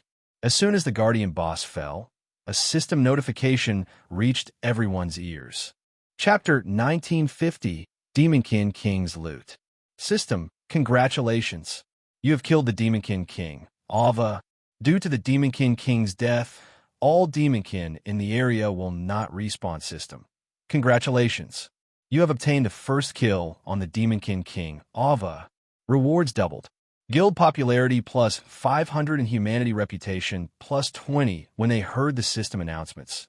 Zero Wings members cheered in joy now that they had killed the Demonkin King. The Manatite vein had finally come under Zero Wings' control. Their guild could now mine the vein freely currently. Only a few superpowers had possession of or veins that produced magic crystals. Once the system notifications ended, the Demonkin King's corpse burst into countless particles of light. Items began to manifest in the air, falling to the ground one after another. These dropped items glowed with colorful lights, dazzling the watching players. By the time they stopped appearing, a small mountain had formed on the ground as expected of the first kill reward. The loot is frightening. Shurfeng was a little astonished as he gazed at the small mountain of loot. Although the Demonkin King hadn't dropped as much loot as the Void Serpent, it still surpassed ordinary mythic monsters of the same level. After Shurfeng had the healers start resurrecting the dead, he began to organize the loot. As his team watched expectantly, Shurfeng spent more than 20 minutes inspecting the items. The Demonkin King had dropped a total of 176 items. Although more than half consisted of materials, there were still 33 weapons and equipment, a considerable amount. As many as 17 were level 60 secret silver weapons and equipment level 60 secret silver equipment. was better than level 55 fine gold equipment at this stage of the game. Even level 50 secret silver equipment was extremely rare among the various large guilds, let alone level 55 fine gold equipment without hesitation. Shifeng held an internal auction for the 17 level 60 secret silver equipment pieces. Although level 60 secret silver equipment was too high-leveled for most of the players on the team, there were level reduction gemstones in the guild warehouse. They should be able to equip level 60 weapons and equipment after equipping the gemstones. Everyone on the team fervently bid for the weapons and equipment. As for the 8 level 60 fine gold and 6 level 60 dark gold weapons and equipment pieces the Demonkin King had dropped, he had no intention of distributing them via internal auction. Instead, he stored them in the guild warehouse and made them available to the guild's core members for purchase. Not only did these items cost a large number of GCPs, but players also needed to contribute sufficiently to the guild. After all, weapons and equipment of such level and rank could even tempt superpowers. He would not allow other guilds to claim the items by spending a few GCPs. The Demonkin King had also dropped 2 pieces of epic equipment, a pair of cloth armor boots and a leather armor belt. Both pieces offered excellent attributes. The boots granted magical class players a chance to reduce their spellcasting time by half, while the belt increased physique by 5% and granted players the leap skill, which gave players greater flexibility. After some consideration, Shifeng decided to give the boots to Aqua Rose and the belt to Fire Dance. Both women's combat standards ranked among the top in Zero Wing, and they could best utilize the power of these 2 epic equipment pieces at this point. Zero Wing lacked peak experts more than anything else. Compared to the various superpowers, the guild's number of peak experts was pitiful. Moreover, as the various superpowers gathered more peak equipment, Zero Wing's attribute advantage would decrease. Hence, instead of splitting the guild's peak equipment among its many experts like the various superpowers, Zero Wing needed to concentrate its resources for greater effect. After Aqua Rose and Fire Dance equipped their new epic equipment, their basic attribute sword. Among the two, Fire Dance's current equipment lineup was simply dazzling. Fire Dance currently wore 6 pieces of epic equipment, as well as the fragmented legendary weapon, 1,000 Transformations. Not even a super guild's guild leader was a match for her equipment now. Even if she encountered a superpower's apex experts, she'd have a high chance of triumphing. However, the Demonkin King's remaining items delighted Shifeng far more than the materials, weapons, and equipment the boss had dropped. No matter how many Demonkin patrol squads they had killed, he hadn't been able to get his hands on the last fragment of the magic-breaking crossbow design. Fortunately, it had finally dropped from the Guardian boss, completing the design. So, this is the magic-breaking crossbow? Sure enough, its production method isn't easy. It's no wonder why only superpowers had managed to mass-produce the weapon. Shifeng could not help his excitement as he gazed at the complete design in his hands. The magic-breaking crossbow had been the perfect tool for ordinary players to combat experts in the past. Even ordinary Tier 0 players could defeat Tier 3 and 4 experts with the power of this weapon. Because of this, the various large guilds had treated it like a precious treasure. Unfortunately, the magic-breaking crossbow design was incredibly rare, and as a result, most guilds, those that hadn't acquired the design, had only amassed a small stockpile of the tool. Even Shadow had only collected around 500 crossbows after spending a long time accumulating them. Even so, a 100-man expert team that was fully equipped with magic-breaking crossbows could kill a Tier 4 player, much less 500 crossbows. The only downside to the magic-breaking crossbow was that it was a consumable item. It would disappear once its durability ran out. Hence, guilds avoided using the weapon unless they had no other choice. But now that Shifeng had the complete design, this flaw wouldn't be a problem. Though crafting the magic-breaking crossbow required very rare materials: a master engineer, a master forger, and a master alchemist. These requirements weren't a problem for Zero Wing. After Shifeng stored away the magic-breaking crossbow design, he shifted his attention to a small magic crystal box. Among the items the Demonkin King had dropped, this small box's value was only second to the magic-breaking crossbow design. This item was a bloodline box, capable of randomly generating a single bloodline when opened. The bloodline this box would generate would range between basic and advanced rank. The box was no less valuable than an ordinary fragmented legendary item, hopefully. It gives me something good. Once Divine Providence's cooldown had ended, Feng took a deep breath and activated the godly skill. He then activated the bloodline box. Chapter 1951, Superior Vein. After Feng clicked to open the bloodline box, a loading bar appeared before him. Once the loading bar was full, the bloodline box slowly opened. Brilliant, colorful light escaping from under the lid. The colorful glow instantly attracted the attention of Zero Wings players, however, as their gaze rested on the strange box. An imposing aura washed over them. Despite the aura's weak pressure, the players instinctively cowered in fear and reverence. They felt like lowly ants standing before some great being. The party members only relaxed after the colorful light faded, revealing the bloodline box's bounty before Feng. A crystalline bottle laid inside the bloodline box, the silver liquid within radiating a cold, tranquil feeling. Curious, Feng inspected the bottle. He had only come across a few bloodlines in the past, so he couldn't determine what kind of bloodline the silver liquid was based on appearances alone. However, upon seeing the silver liquid's attribute panel, Feng was stunned. Space-time bloodline. Feng's hands nearly trembled as he gazed at the silver bloodline. Although he did not know much about bloodlines, he knew that those with the three supreme attributes, illusion, space, and time, were incomparably rare in God's domain. Although the bloodline before him was only basic rank, it was far more valuable than any ordinary advanced bloodline. Space-time bloodline.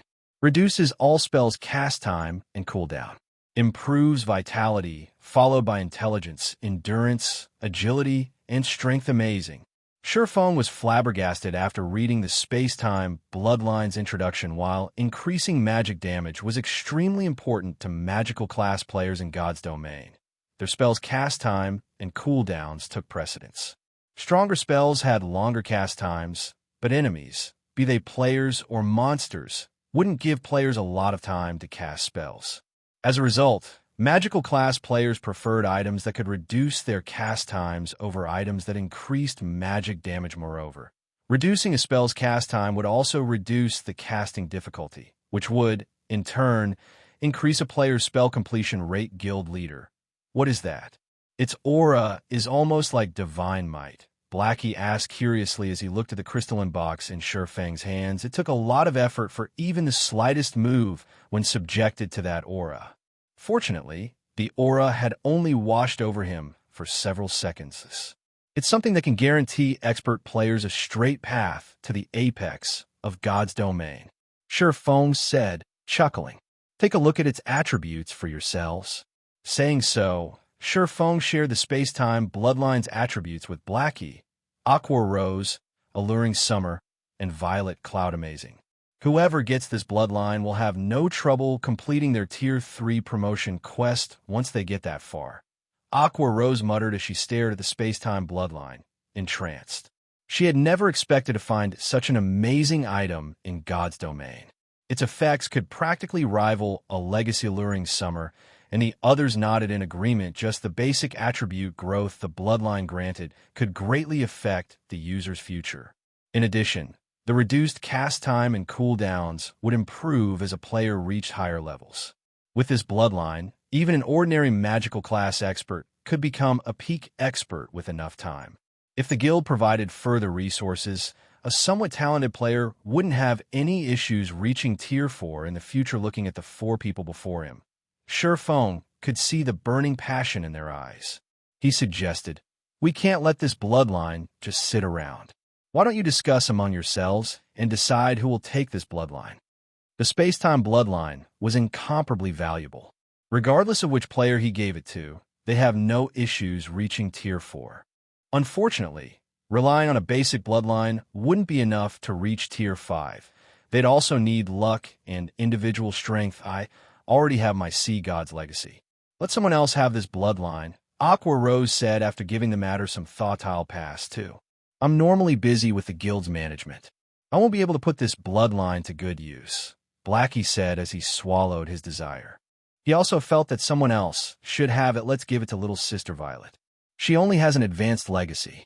Her current equipment isn't that great either, but she has the highest combat standard among us, Alluring Summer suggested. If Violet uses this bloodline, it'll be a great help when raiding dungeons or in PvP in the fields. I agree. Aqua Rose said healers were inconspicuous to most players, but as a team commander, Aqua Rose knew how important these players were. If a team had a powerful healer, it would alleviate the pressure on the team's MTs. While Violet Cloud's current weapon and equipment were considered high quality in the various superpowers, the items weren't anything special in Zero Wing. Compared to her, an Alluring Summer, Violet Cloud's equipment standard was lacking. If Violet Cloud obtained the space-time bloodline, Zero Wing would have one extra peak expert it could rely on since everyone has already decided. This is for you, Violet, Shurfeng declared as he handed the space-time bloodline to Violet Cloud. Considering his companion's points, he agreed with the wisdom of the decision. Violet Cloud, who hadn't said anything, was speechless. However, she was quite happy to receive the space-time bloodline. With this, her basic attributes would no longer be so much lower than the other main force members after dealing with the Demonkin King's loot. Shurfeng had Fire Dance lead a small group of players to eliminate some of the scattered Demonkin in the nest, while he led the rest of the team to take care of the remaining Demonkin patrol squads. He also had Aqua Rose survey the Manatite vein and calculate the mining volume, so they could determine the suitable amount of manpower to dispatch. Although teleporting here would be convenient, each teleportation would consume a large number of magic crystals. Hence, it was best to plan properly to maximize their profits. Moreover, as it was still necessary to keep the Manatite vein a secret, it was best to inform as few players about it as possible. After about 4 hours, they finally killed the last Demonkin near the Manatite vein. In the end, many of the team's players had risen from level 57 to 58, and Aqua Rose had completed her survey of the Vein Guild leader. "We're rich," Aqua Rose excitedly announced. "Based on the information I've obtained, the various superpowers Manatite veins required between 1,500 and 2,000 players to mine at maximum efficiency, and their chances of obtaining magic crystals are between 5% to 7%. Meanwhile, after our experiments, we'll only need around 1,600 people to mine at maximum efficiency, but we'll have a 7% to 9% chance of obtaining magic crystals. Our vein is almost a superior vein. All right, dispatch players to mine this vein immediately. I'll leave the management to you. Keep the vein confidential," Shurfeng said, nodding. This outcome didn't particularly surprise him. He had long since known that Kama Island's Manatite vein was a superior vein. Otherwise, he wouldn't have chosen to capture it first. Also, guild leader, I received a message from the secret pavilion some time ago, stating that Miracle has issued a red annihilation order on Zero Wing. Moreover, Miracle has secretly dispatched a large number of experts to the Black Dragon Empire. The guild likely plans to attack our branch guild members. Aqua Rose said worriedly they have trouble striking us in Star Moon Kingdom. So they're starting with the Black Dragon Empire? Shurfeng chuckled. He then said, "All right, I got it for now. Just focus on the Manatite vein. I'll prove to Miracle that Zero Wing isn't just unshakable in Star Moon Kingdom, but in the Black Dragon Empire as well." Chapter 1952, Dark Tidings. Black Dragon Empire, Lake Heart City. Due to the teleportation gate to the Ice Crystal World, Lake Heart City had become one of the most popular cities in the Black Dragon Empire. A flood of players visited the city each day to travel to the Ice Crystal World and obtain its unique resources. Moreover, it was much faster to level in the Ice Crystal World than on the continent of God's Domain. Even adventurer teams eagerly rushed to the new Otherworld, not to mention the various large guilds. Meanwhile, Nine Dragons Emperor sat by a window in a high-class restaurant not far from the teleportation plaza, quietly watching the teleportation gate with a grin. Suddenly, a tall, muscular man approached with hurried steps. He was none other than Blood Dragon, the Dragon Phoenix Pavilion's branch guild leader and the Black Dragon Empire Pavilion Master. "Good news. I've discussed the situation with Miracle. As long as we provide information about the Zero Wing members in Lake Heart City, Miracle will take care of everything. Once the matter has been dealt with, we will secure Zero Wing's possessions in the Empire. Blood Dragon respectfully reported. Miracle sure moves quickly. Nine Dragons Emperor smiled upon hearing Blood Dragon's report. I knew Miracle wouldn't let things slide. I had planned to remove Zero Wing from Lake Heart City quietly, but now I won't have to put in the effort. Based on the information I've received, Miracle has dispatched at least 20,000 expert members and 80,000 elite members, Blood Dragon said. To ensure the total annihilation of Zero Wing's branch in the Empire, Miracle's elders have decided to send their first vice-guild leader to command the battle. By the looks of it, Miracle plans to end the battle swiftly, restoring the guild's reputation as quickly as possible. They've even sent Shredded Soul. Nine Dragons Emperor was slightly surprised by the news. He had only met Shredded Soul a few times, but almost everyone in the virtual gaming world knew about the man. One could say that he was a mythical figure. Since his rise, Shredded Soul had been responsible for numerous miraculous feats. He was no doubt the most capable subordinate under Miracle's guild leader some time ago. Shredded Soul had led Miracle's forces in a victory over a super guild on the western continent of God's Domainal and occupied a neutral city. This incident had caused a huge sensation among the various superpowers and was the reason that Ku Rong, the great pavilion master, wanted to avoid a conflict with Miracle. Miracle was simply too strong. If not for its lacking legacy, it would have already been crowned as a super guild. The fact that Miracle had sent Shredded Soul was utterly unexpected. It didn't only send Shredded Soul to put a swift end to Zero Wing. Miracle also dispatched 12 of its guild elders. Zero Wing's doom is assured. Blood Dragon said those capable of rising to the position of elder in a superpower had a list of impressive achievements in the virtual gaming world. They also had to display certain individual combat standards. Without sufficient strength, after all, no one would listen to their commands. In Miracle, a player had to reach the Void Realm at the very least to become an elder. Since Miracle had dispatched so many experts, the guild had certainly prepared plenty of trump cards as well. It was clear how furious the guild was with Zero Wing. Good. Keep an eye on Zero Wing's people. Notify Miracle the moment you notice any changes, Nine Dragons Emperor instructed, smirking as he watched the numerous Zero Wing members on the street outside.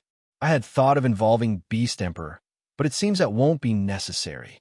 Meanwhile, in Starmoon Kingdom's Zero Wing City, after Shurfong had assigned Aqua Roser tasks, he used a return scroll to teleport to Zero Wing City. As soon as he exited the guild residence, he could tell that the city's player population had slightly decreased. The city wasn't as lively as it had been during his previous visit, and there were far fewer guild players in the city. When Shurfong reached the Candlelight trading firm, he noticed that the shop's business had slowed considerably. As well, guild leader, you're back. When Melancholic Smile noticed Shurfong enter the shop, she hurriedly reported, the invites we've sent to the various corporations have all been returned. Even some of the corporations that had previously expressed interest in our auction have lost interest. They declare that they are only willing to purchase Zero Wing City's virtual stores. None of them are willing to rent.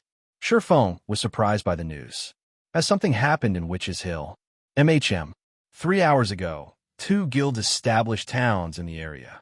Although both are only basic towns, they have received support from the kingdom's various large guilds. All of these guilds intend to share responsibility for the 2 towns' development.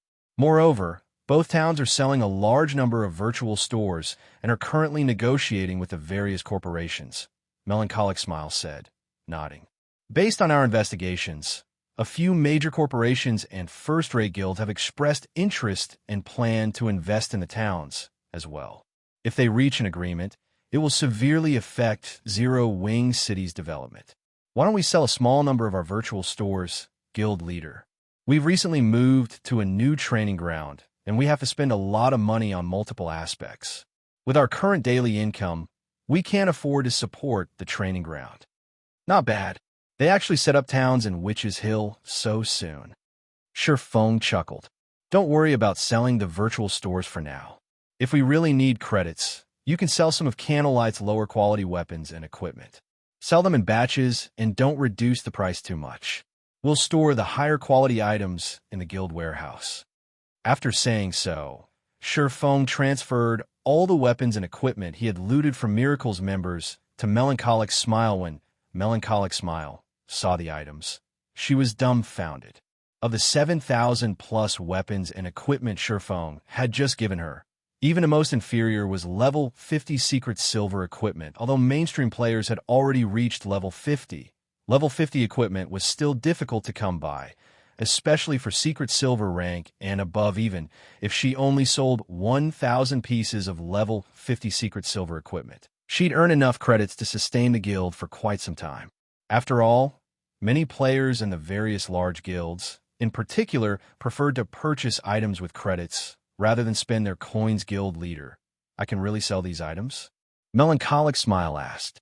Normally, Shifeng objected to selling God's domain's resources for credits more than anyone. Doing so was putting the cart before the horse, after all. Yet Shifeng actually wanted her to convert so many important items into credits. Do it. Just make sure that you don't sell them for too cheap, Shifeng said, chuckling as he shooed Melancholic Smile away. Normally, he wouldn't agree to something like this since Zero Wing needed resources, but since the guild had secured the Manatite vein, things had changed. Moreover, while level 50 secret silver weapons and equipment were precious right now, after a little more time, they wouldn't be. Rather than wait for these items to depreciate, selling them for credits to sustain the new training ground was a wiser option. Once she had Shifeng's confirmation, Melancholic Smile left excitedly with the weapons and equipment.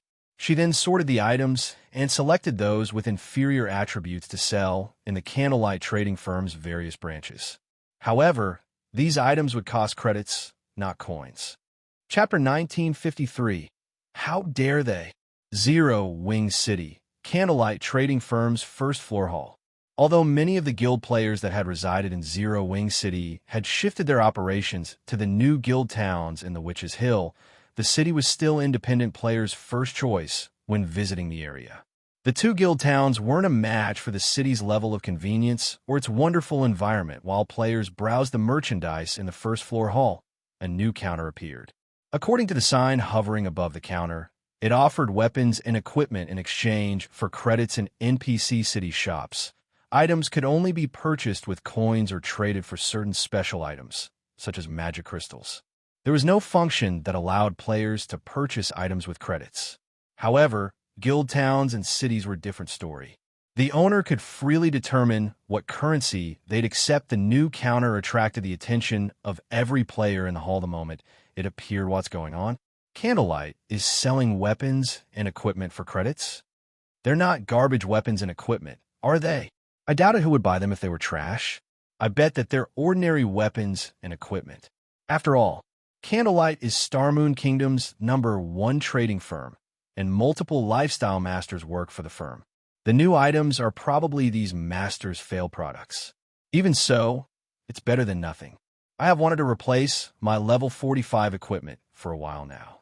However, I don't even have enough coins to buy a piece of ordinary level 50 equipment. Indeed, if Candlelight's asking price isn't too high, I might buy a few pieces for myself. Everyone quietly discussed the new counter. Many among them had already approached out of curiosity. They wanted to know what kind of weapons and equipment Zero Wing was trying to sell. Several dozen level 50 weapons and equipment had been laid out on the counter, and every one of them gave off the glow unique to secret silver items. The dazzling sight dumbfounded the players that investigated the counter. What's going on? These are level 50 secret silver weapons and equipment. Am I hallucinating? Did Zero Wing make a mistake when it set the currency requirement? Even large guilds' internal members have a hard time obtaining a piece of level 50 secret silver equipment. Yet Zero Wing is selling them, and they're only selling the pieces for credits. Amazing. Scram. I was here first. I'm buying 5 pieces. I want 10. The players that had only planned to window shop went into a frenzy. Regardless of whether they could use these weapons and equipment right now, they intended to buy as much as they could. Each piece of equipment only sold for a few thousand credits, while the weapons sold for over 10,000 credits. It was much easier to buy these items with credits than with coins. Relatively well-off players, in particular, immediately purchased an entire set in the end.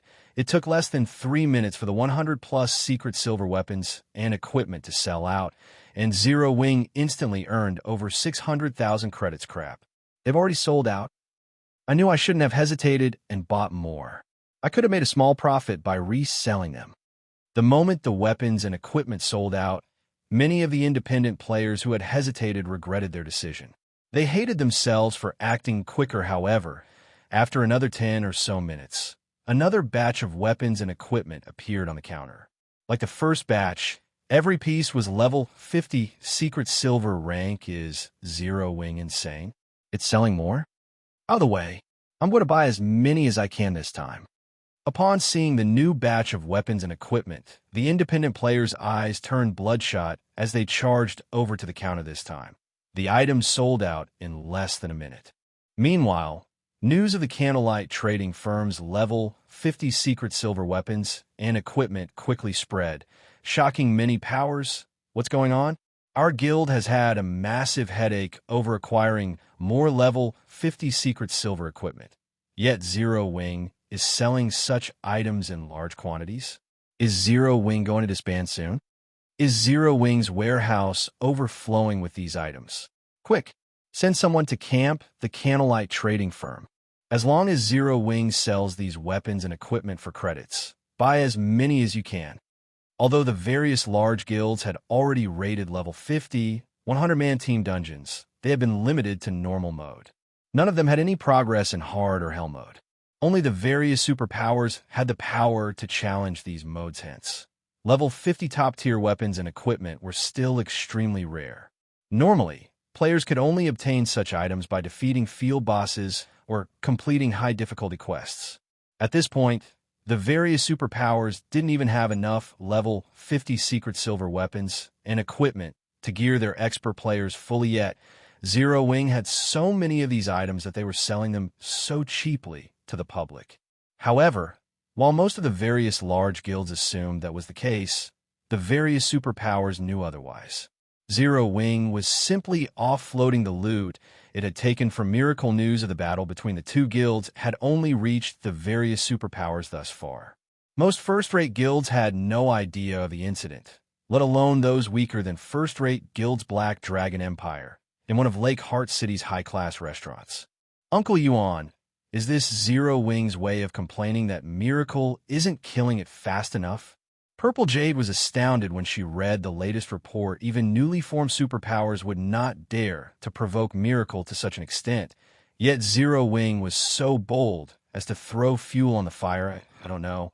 But based on my understanding of Shredded Soul, he won't let Zero Wing get away with this. He'll employ the most ruthless methods to deal with the guild, Yuan Tiexin said, chuckling. However, this has definitely made our trip here worthwhile. Even if we don't see Miracle's true strength, we should at least witness 3/4 of it. They had come to Lake Heart City to investigate Miracle's power. This was only the 3rd time Miracle had launched such a major assault on another guild, and every major operation was a golden opportunity to investigate a guild's strength. Meanwhile, inside Miracle's temporary residence in Lake Heart City, Miracle's upper echelons and durs currently filled the residence's spacious meeting room. However, the room was deathly silent as everyone focused on an emaciated, middle-aged man. Although he appeared frail, none in the virtual gaming world dared to look down on this man. He was Miracle's first vice guild leader, Shredded Soul. Damn it. Damn Zero Wing. How dare they? I will tear their corpses to shreds. 1,000 Miles' expression had twisted in an ugly mask as he read the latest report on the enemy, Guild Zero Wing. A cold glint flashed in Shredded Soul's eyes as he read the report. How courageous! They dare to sell our items so openly. It seems it has been so long since Miracle has taken action in the Eastern Continent that even an upstart guild dares to look down on us. If any of Miracle's members find Zero Wings outside of an NPC town or city, regardless of their rank in the guild, they're to kill them all on sight. Chapter 1954, Basic Combat Devices Effects. Starmoon Kingdom, Zero Wing City. As the crowd in the Candlelight trading firm cheered the level 50 secret silver equipment sales, a disturbance occurred among Zero Wing's internal members. There hadn't been much level 50 secret silver or fine gold equipment in Zero Wing's guild warehouse. But suddenly, a massive stockpile had appeared. There were even plenty of level 50 dark gold weapons and equipment now, tempting many of the guild's internal members. They, too, went into a frenzy to purchase the new items. Level 50 secret silver equipment wasn't very difficult to obtain for Zero Wings members since the guild's various raid teams returned with some of these items from time to time. However, level 50 fine gold and dark gold equipment was a different story. Many of the guild's Tier 2 experts didn't even have full sets of such equipment. Many guild members chose to convert their rare materials into GCPs to purchase the new equipment, which not only increased the guild's material stockpile, but also increased the overall strength of these guild members. At this point, Shifeng had arrived at the Candlelight trading firm. He immediately headed to his exclusive special forging room and was greeted by the sight of various rare materials, all of which he had instructed Melancholic Smile to prepare. He then dived into crafting the basic combat device. Shifeng was very familiar with the combat device's power. Although the design he had obtained was only for the basic combat device, the basic version was most suitable for current players. Even an ordinary player could become as strong as an ordinary expert after equipping the basic combat device.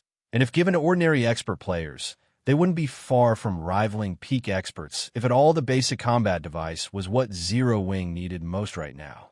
If he could mass-produce the device, he could mostly solve the issue regarding Zero Wing's weak foundation and expand the guild significantly. In a short time, as for the Magicbreaking crossbow, he had left the tool's production to Cream Coco and her comrades.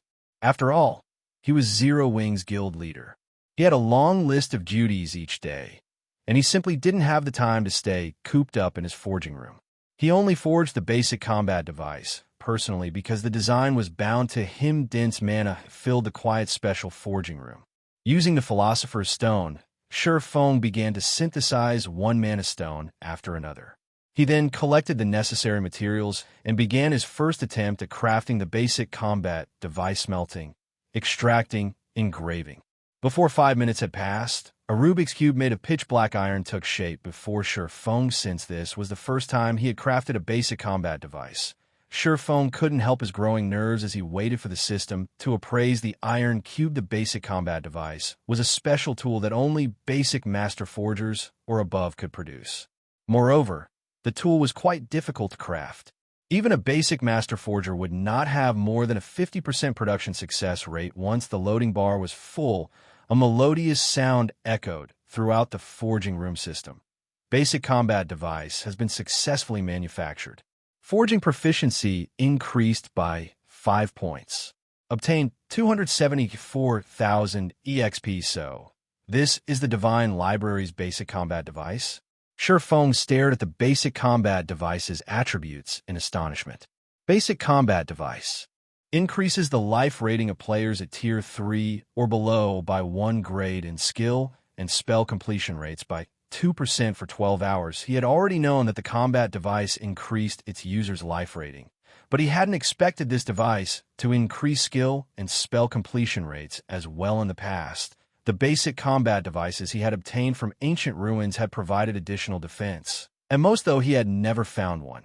He had heard that the more powerful devices increased attack, power, or movement speed, but the basic combat device he had just forged actually increased skill and spell completion rates. This bonus attribute was far more valuable than any of the bonuses he had heard of in the past in God's domain. The higher one's skill or spell completion rate was, the more power they'd exhibit with their skills or spells. This was one of the major factors that differentiated players.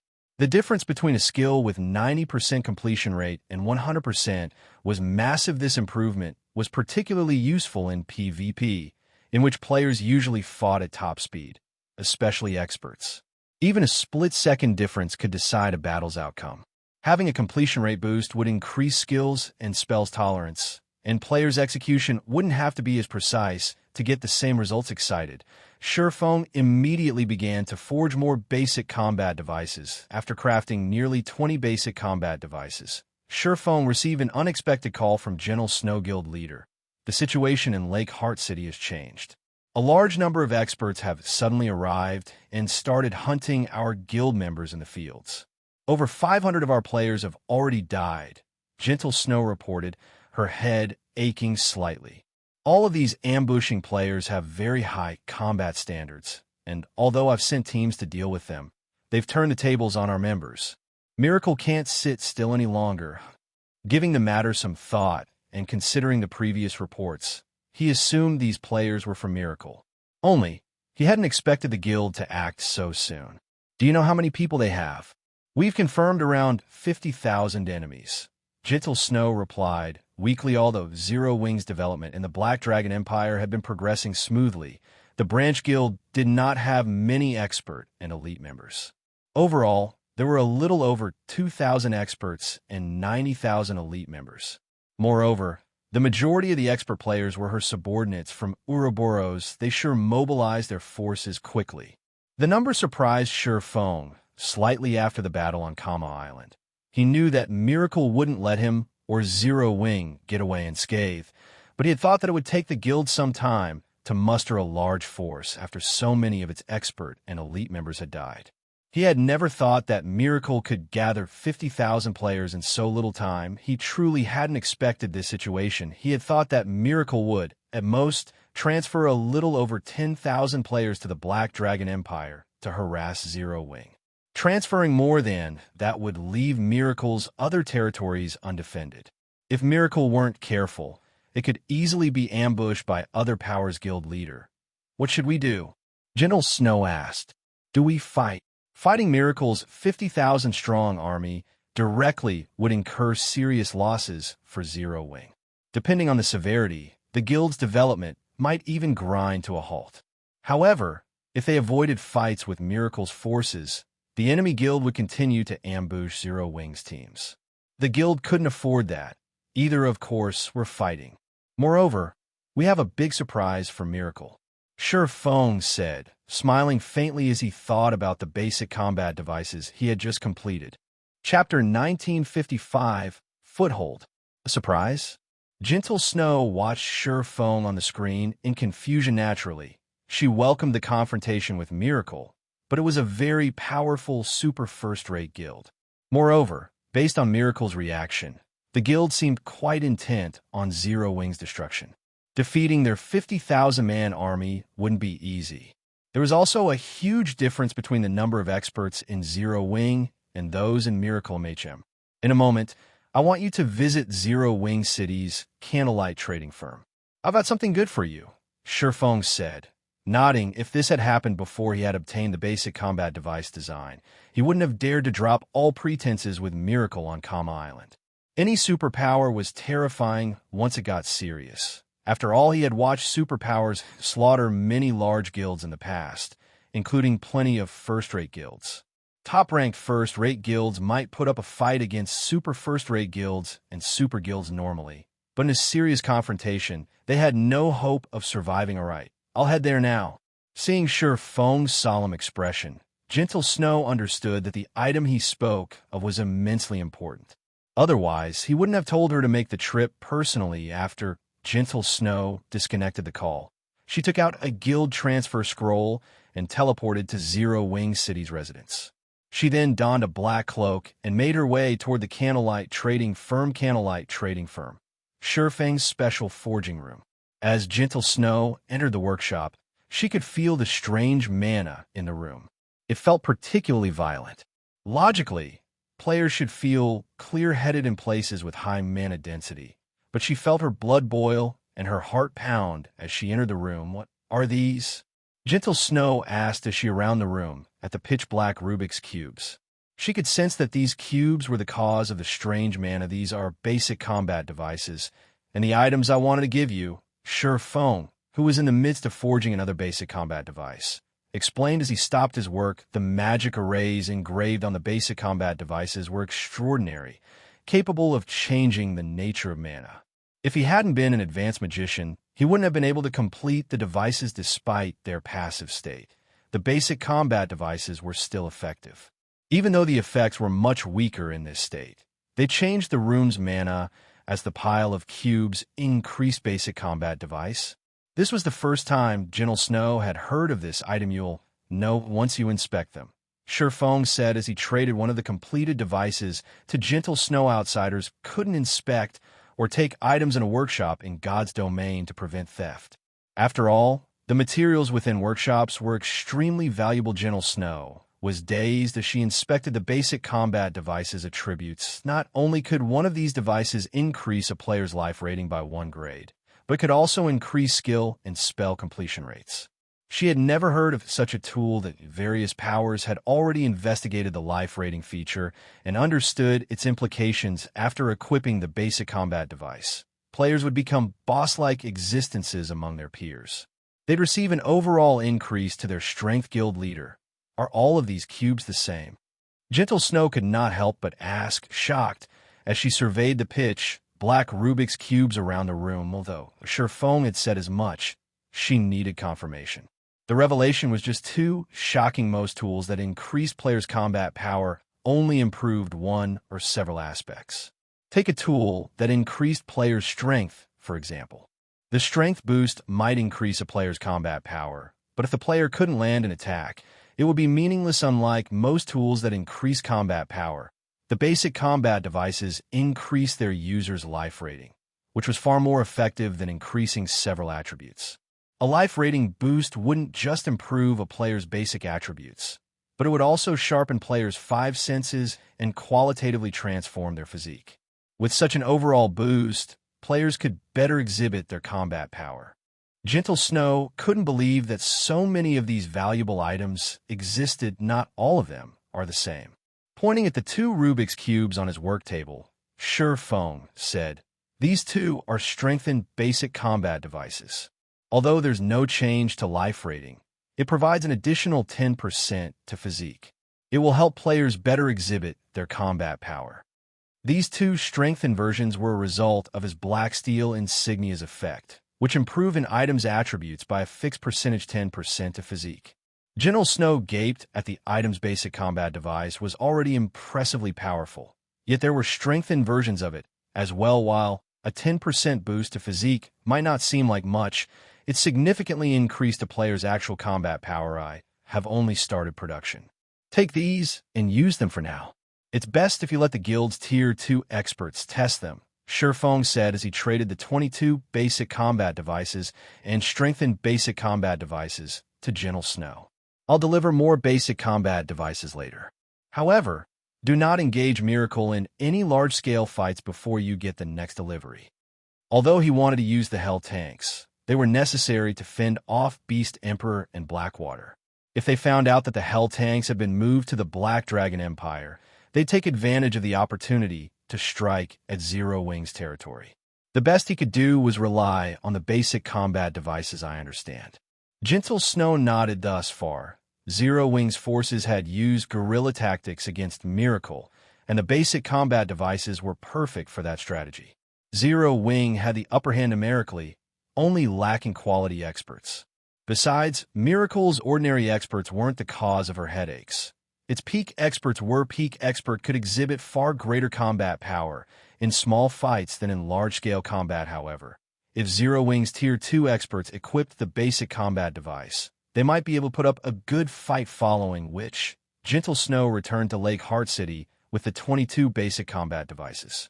She then recalled all of the guild's Tier 2 experts in the area, anxious to test the device's effects. Meanwhile, in one of Lake Heart City's high-class restaurants, "Boss Soul, we've just received a report from the Dragon Phoenix Pavilion. Zero Wing has sent a 100-man team to quest in Blue Wave Rock. A level 58, Tier 2 assassin reported after approaching Shredded Soul. Zero Wing still won't give up?" Shredded Soul chuckled. "Notify the nearby teams and get rid of them. Teach Zero Wing that it no longer has a foothold in Lake Heart City." Chapter 1956. First Test. Lake Heart City, Blue Wave Rock. A large group of Miracle members patrolled inside a mountain surrounded by lush forest. These players had split into 32 teams of 100 boss star streak. Everyone's in position. If Zero Wings members dare to set foot in Blue Wave Rock, we'll ensure that none leave alive. A level 57 ranger wearing silvery gray chainmail reported to the black-clad, indifferent youth before him. Good. Vice Guild leader Shredded assigned us this mission personally.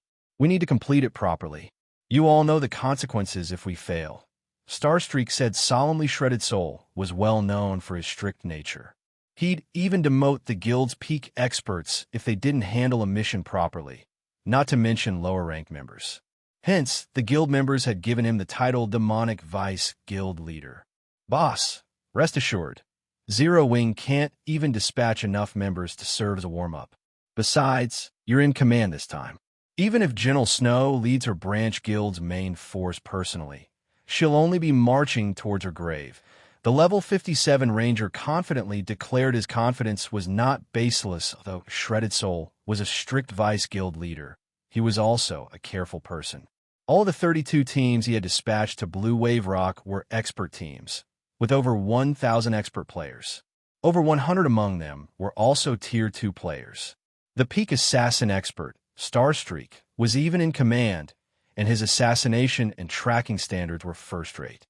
4 other peak experts were participating in the operation, as well. Zero Wing had only sent a 100-man team to Blue Wave Rock, and based on the latest reports, the team only had 20 Tier 2 players.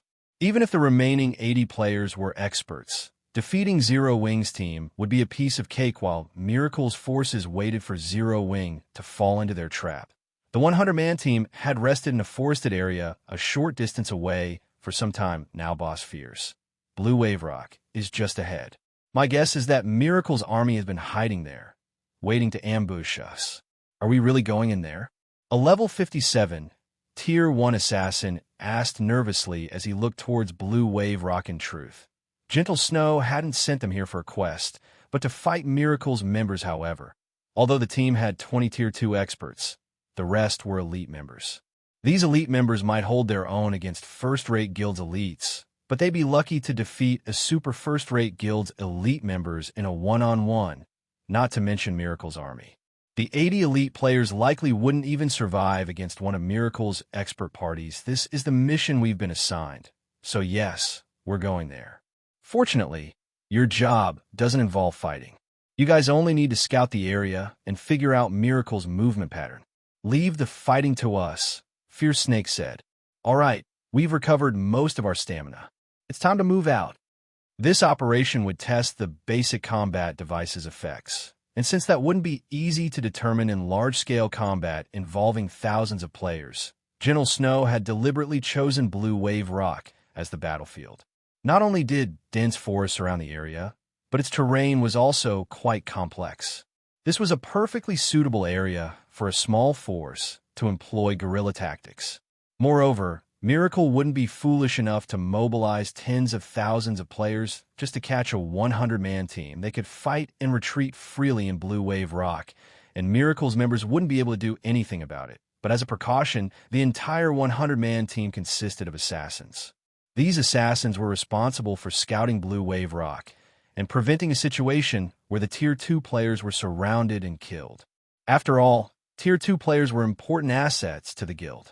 They must not be lost. When Fierce Snake finished speaking, the 80 Tier 1 assassins went into stealth and dispersed. Fierce Snake and the Tier 2 players then moved as a 20-man team after wandering Blue Wave Rock for around 20 minutes. The scouting assassins located 4 100-man teams. The closest among them was less than 1,000 yards from Fierce Snake's team, while the farthest was within 4,000 yards. At this distance, the farthest team would need 10 minutes at most to reinforce the closest force. Everyone, equip your combat devices. The 100-man team ahead will be our first test subjects. Fierce Snake commanded after verifying the scouting team's location. Zero Wing's Tier 2 experts then eagerly retrieved the basic combat devices they had been assigned and used them. Although they had a general understanding of the item, they didn't know how effective it would truly be. Moreover, they had signed confidentiality contracts, which would force them to delete their accounts should they leak any information. To take part in this operation, this feels amazing. Zero Wing's city's high mana environment is nowhere close to half as effective as this device. I can even hear the leaves rustle over 100 yards away. That's nothing. Look at the birds in the sky. They seemed so much slower now. Once the team members had equipped the basic combat devices, the mana around them became turbulent. Although their bodies felt so much lighter, they felt their blood boil as they were overcome by an urge to fight charge. Fierce Snake roared without hesitation. Fierce Snake's 20-man force charged toward Miracle's closest team when less than 600 yards separated the two. One of Miracle's Rangers discovered the charging players. The Ranger immediately reported to his Tier 2 commander. A 20-man team dares to charge at us? They must be tired of living. Leader, should we request reinforcement from the other teams? Are you joking? It's only a 20-man team. If we notify the other teams, we'll only become a laughingstock. Don't worry about that. We'll handle these fools ourselves.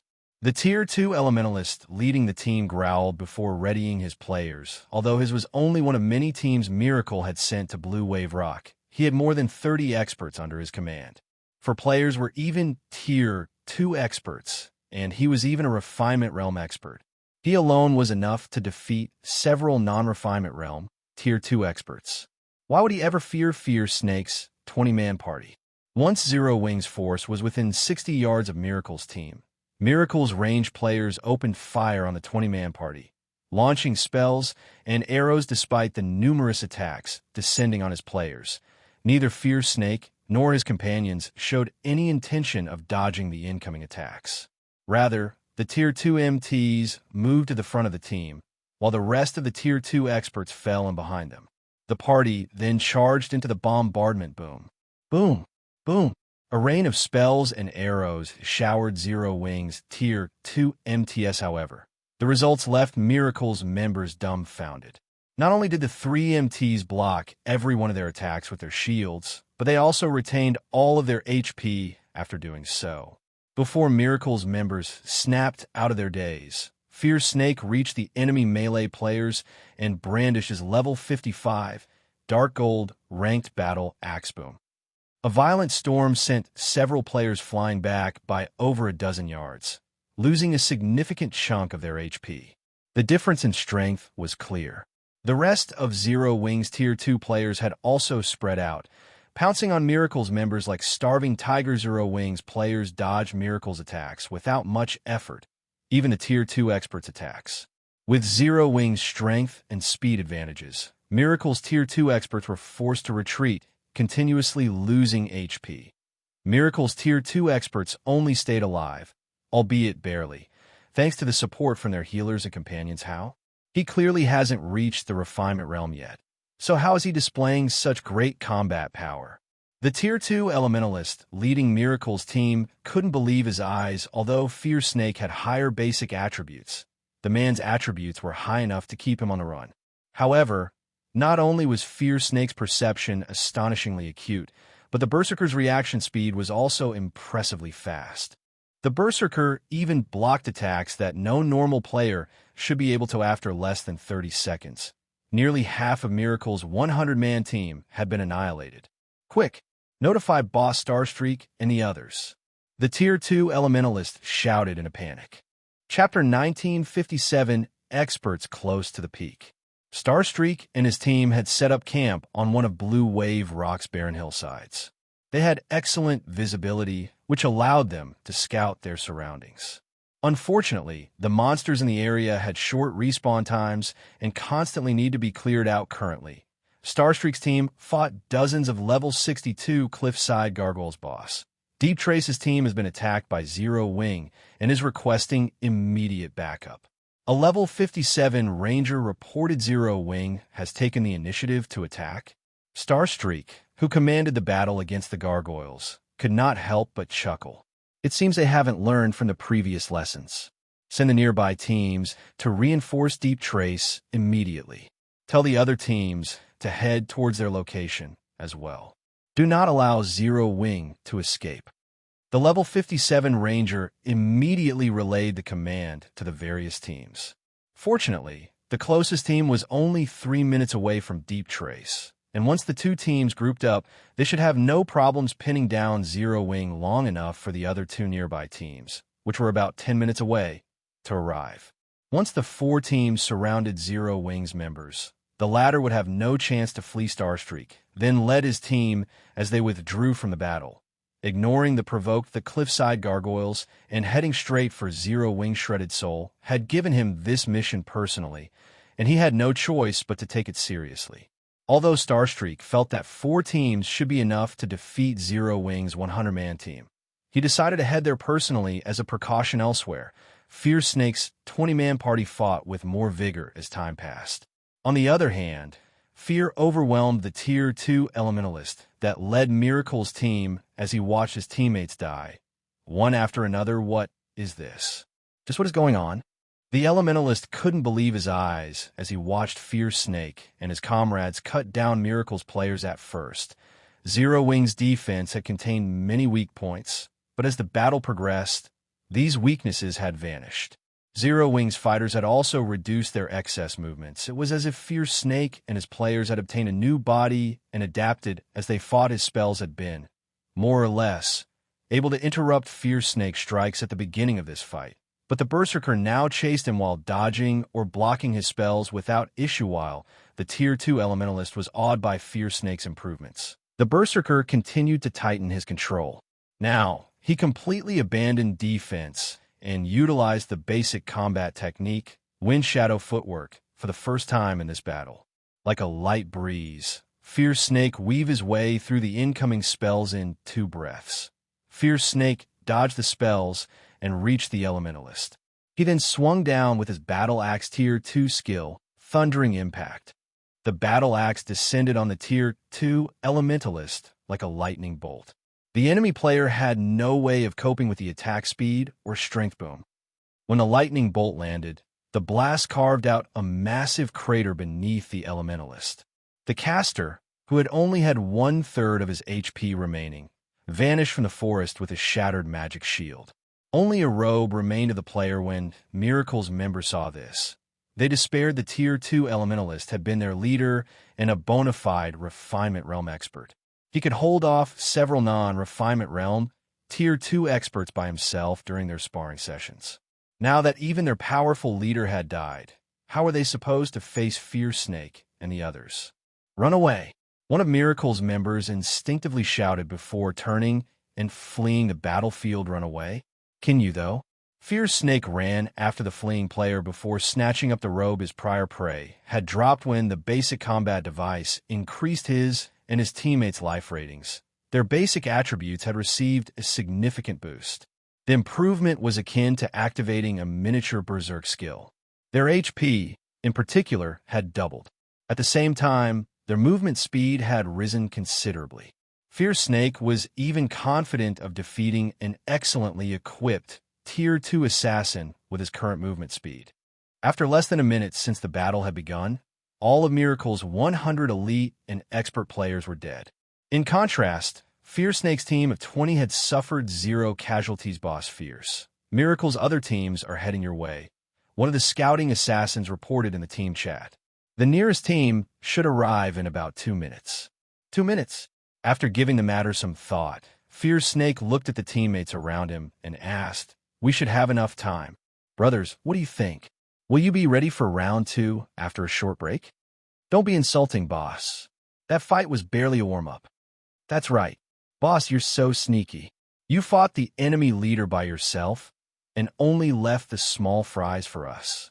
We barely got a chance to test any new combat techniques."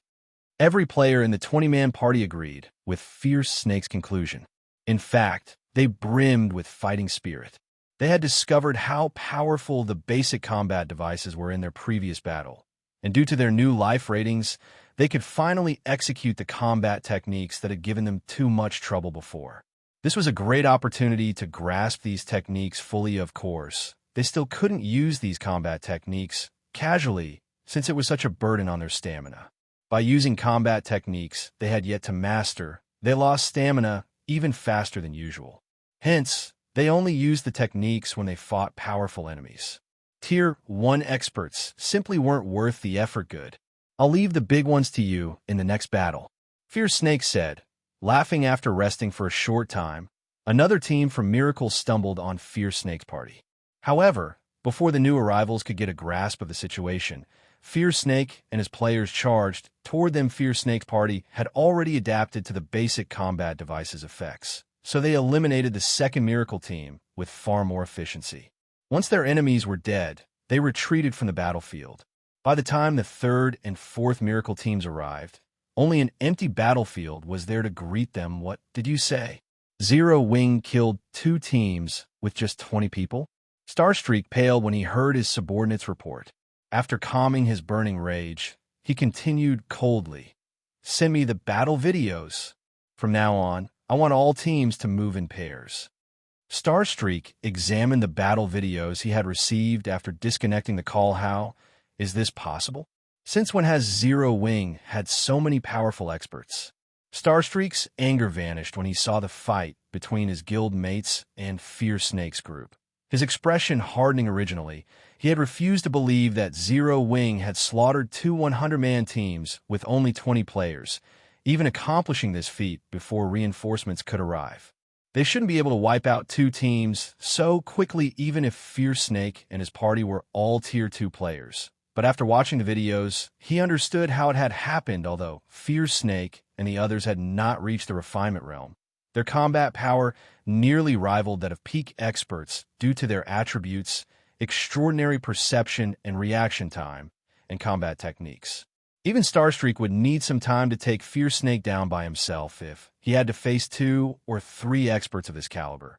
Even he'd be forced to retreat, and every member of Zero Wing's 20-man party wielded the same combat power.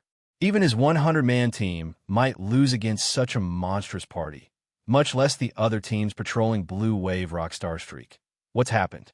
A level 58 Tier 2 Ranger asked when he noticed Starstreak's twisted expression. It's nothing, Starstreak said, shaking his head. Inform all teams to give up the search for Zero Wing immediately. Give up? But we have orders from Vice Guild Leader Shredded.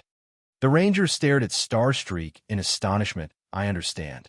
I'll report the situation to the Vice Guild Leader personally, Starstreak said, nodding. Even so, shouldn't you give us a reason?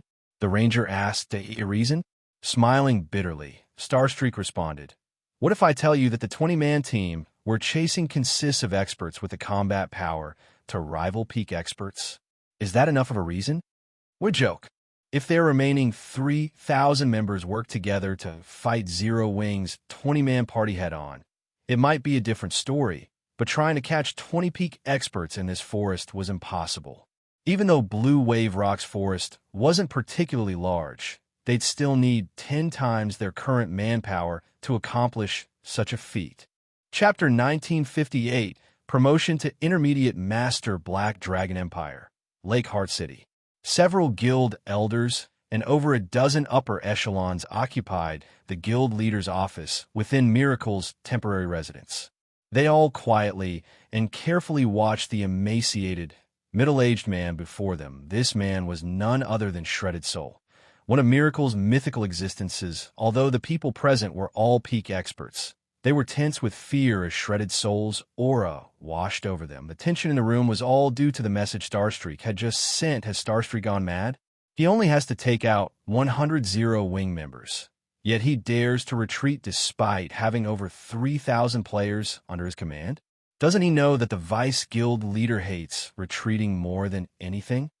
This is the first time I've seen the Vice Guild Leader so angry. Hopefully, Starstreak's punishment won't be crippling. The upper echelons whispered amongst themselves as they gazed at Shredded Soul's frosty expression. They all agreed that Starstream must be tired of living in God's domain. Shredded Soul's authority in the guild was only second to the guild leaders, and while the other Vice Guild leaders had command of their subordinates, the man before them could mobilize any player in Miracle.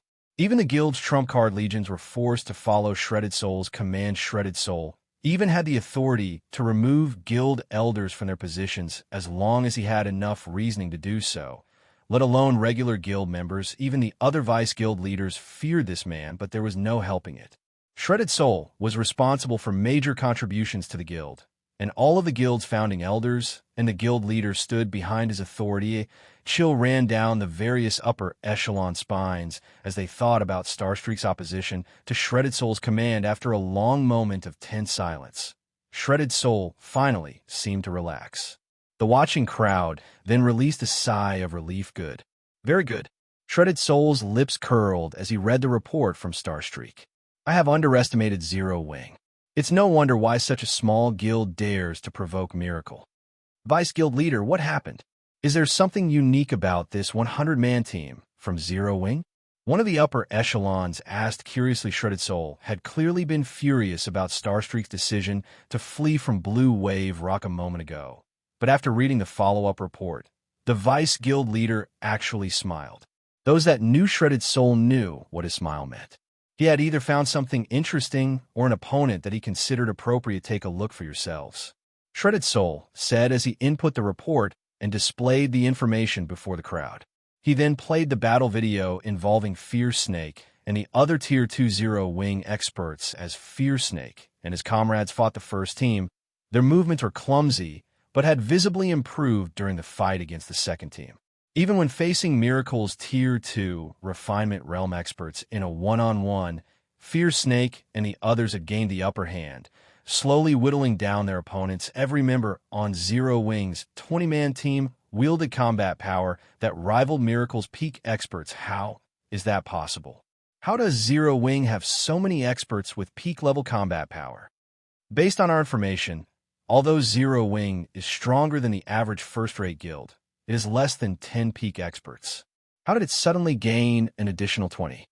Miracle's upper echelons watched Fear Snake and his team fight with wide eyes. After watching the videos, they realized why Starstreak had ordered a retreat.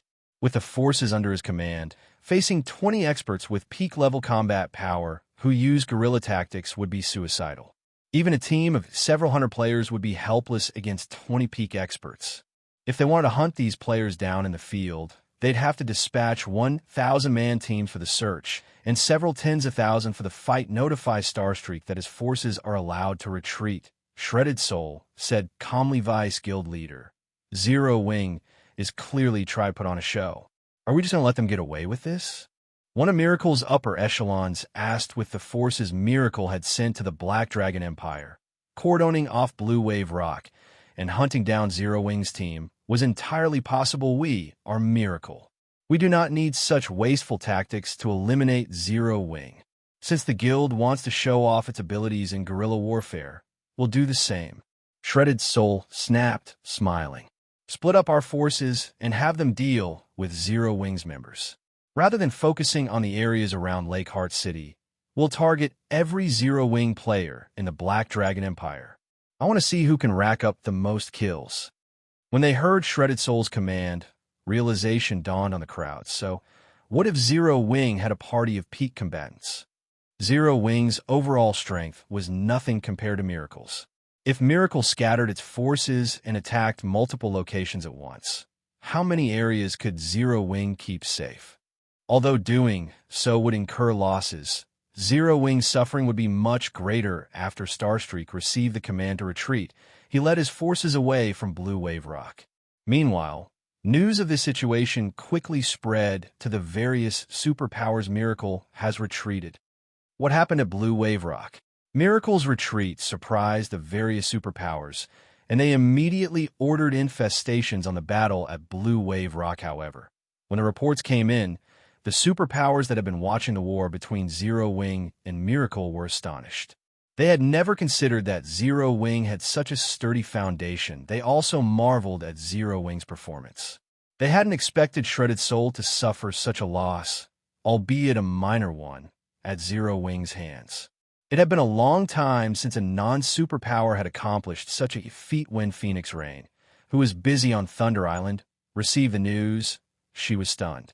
Unyielding Heart and Illusory Words, who explored an ancient ruin in the Dark Knight Empire, were astonished as well. However, Feng, who toiled in Zero Wing City's Candlelight trading firm, remained wholly ignorant of the matter, thoroughly absorbed in forging basic combat devices. After over a day of work, Feng received a system notification system. Strengthened basic combat device has been successfully manufactured. Forging proficiency increased by 5 points. Obtained 368,000 EXP system. Congratulations. You have been promoted to an intermediate master forger. Chapter 1959, Forging Treasure Chest. Finally, Sure Fong cried out when he heard the system notification intermediate master forger. This was a huge threshold for forgers to cross. Although it was extremely difficult to become a master forger, with how many players God's Domain had, quite a few were capable of reaching the master rank. However, the majority of these master forgers would grind to a halt at the basic master rank. A forger would only receive the various superpowers attention after becoming an intermediate master. Meanwhile, to the various superpowers, basic master forgers were simply qualified to join them. Only by becoming an intermediate master forger could players craft truly powerful war weapons. In addition, only intermediate master forgers and above could producing top-tier dark gold weapons and equipment for expert players. After all, even among dark gold weapons and equipment, there was a considerable difference between the basic attributes and additional effects they provided. Take the level 55 to 60 dark gold equipment he forged using the standardized designs he had acquired from Titan City, for example. Despite being at the dark gold rank, those pieces were nothing compared to ordinary dark gold equipment of the same level that dropped from bosses. They were only slightly stronger than fine gold equipment of the same level. Moreover, a forger qualified to produce epic weapons and equipment after becoming an intermediate master. In contrast, basic master forgers could only produce dark gold weapons and equipment, at best. Moreover, they would be limited to forging the most ordinary dark gold ranked items, since they'd have such a low success rate when attempting to craft top-tier weapons and equipment of the same rank. While a basic master had a chance of successfully producing epic weapons and equipment, in theory, not even the various superpowers would be willing to front the production costs. They'd only tolerate an intermediate master forger success rates. Now that Sure Fong was an intermediate master forger, he could finally begin production for the Guardian Puppet. Now, all he needed to do was to stockpile the necessary materials to mass-produce it. Once he had amassed enough Guardian Puppets, not only would Zero Wing be capable of defending its territories, but it could also afford to relax its guard. The guild would be able to fight the evil god's temple in the fields. Even capturing Ancient Rock City would be possible shortly after Sure Fong received the notification informing him of his subclass's new rank. A second notification reached his ear system. Congratulations! You are the first player to become an intermediate master forger in Star Moon Kingdom, rewarding 1 silver, forging treasure chest, and humanity reputation, plus 50, a silver forging treasure chest.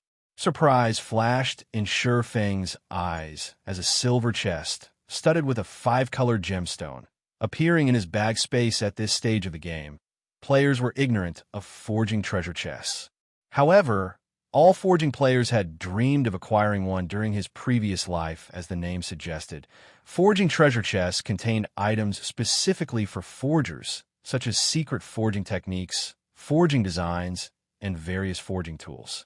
In the past, there had even been rumors that these chests could drop mysterious flames to forging players. Forging treasure chests were far more valuable than ordinary treasure chests. Normally, players had to complete high-rank quests for their subclass to obtain such a treasure chest, and even then, the quests normally only awarded bronze forging treasure chests. Sure Fong had only ever heard of the silver version.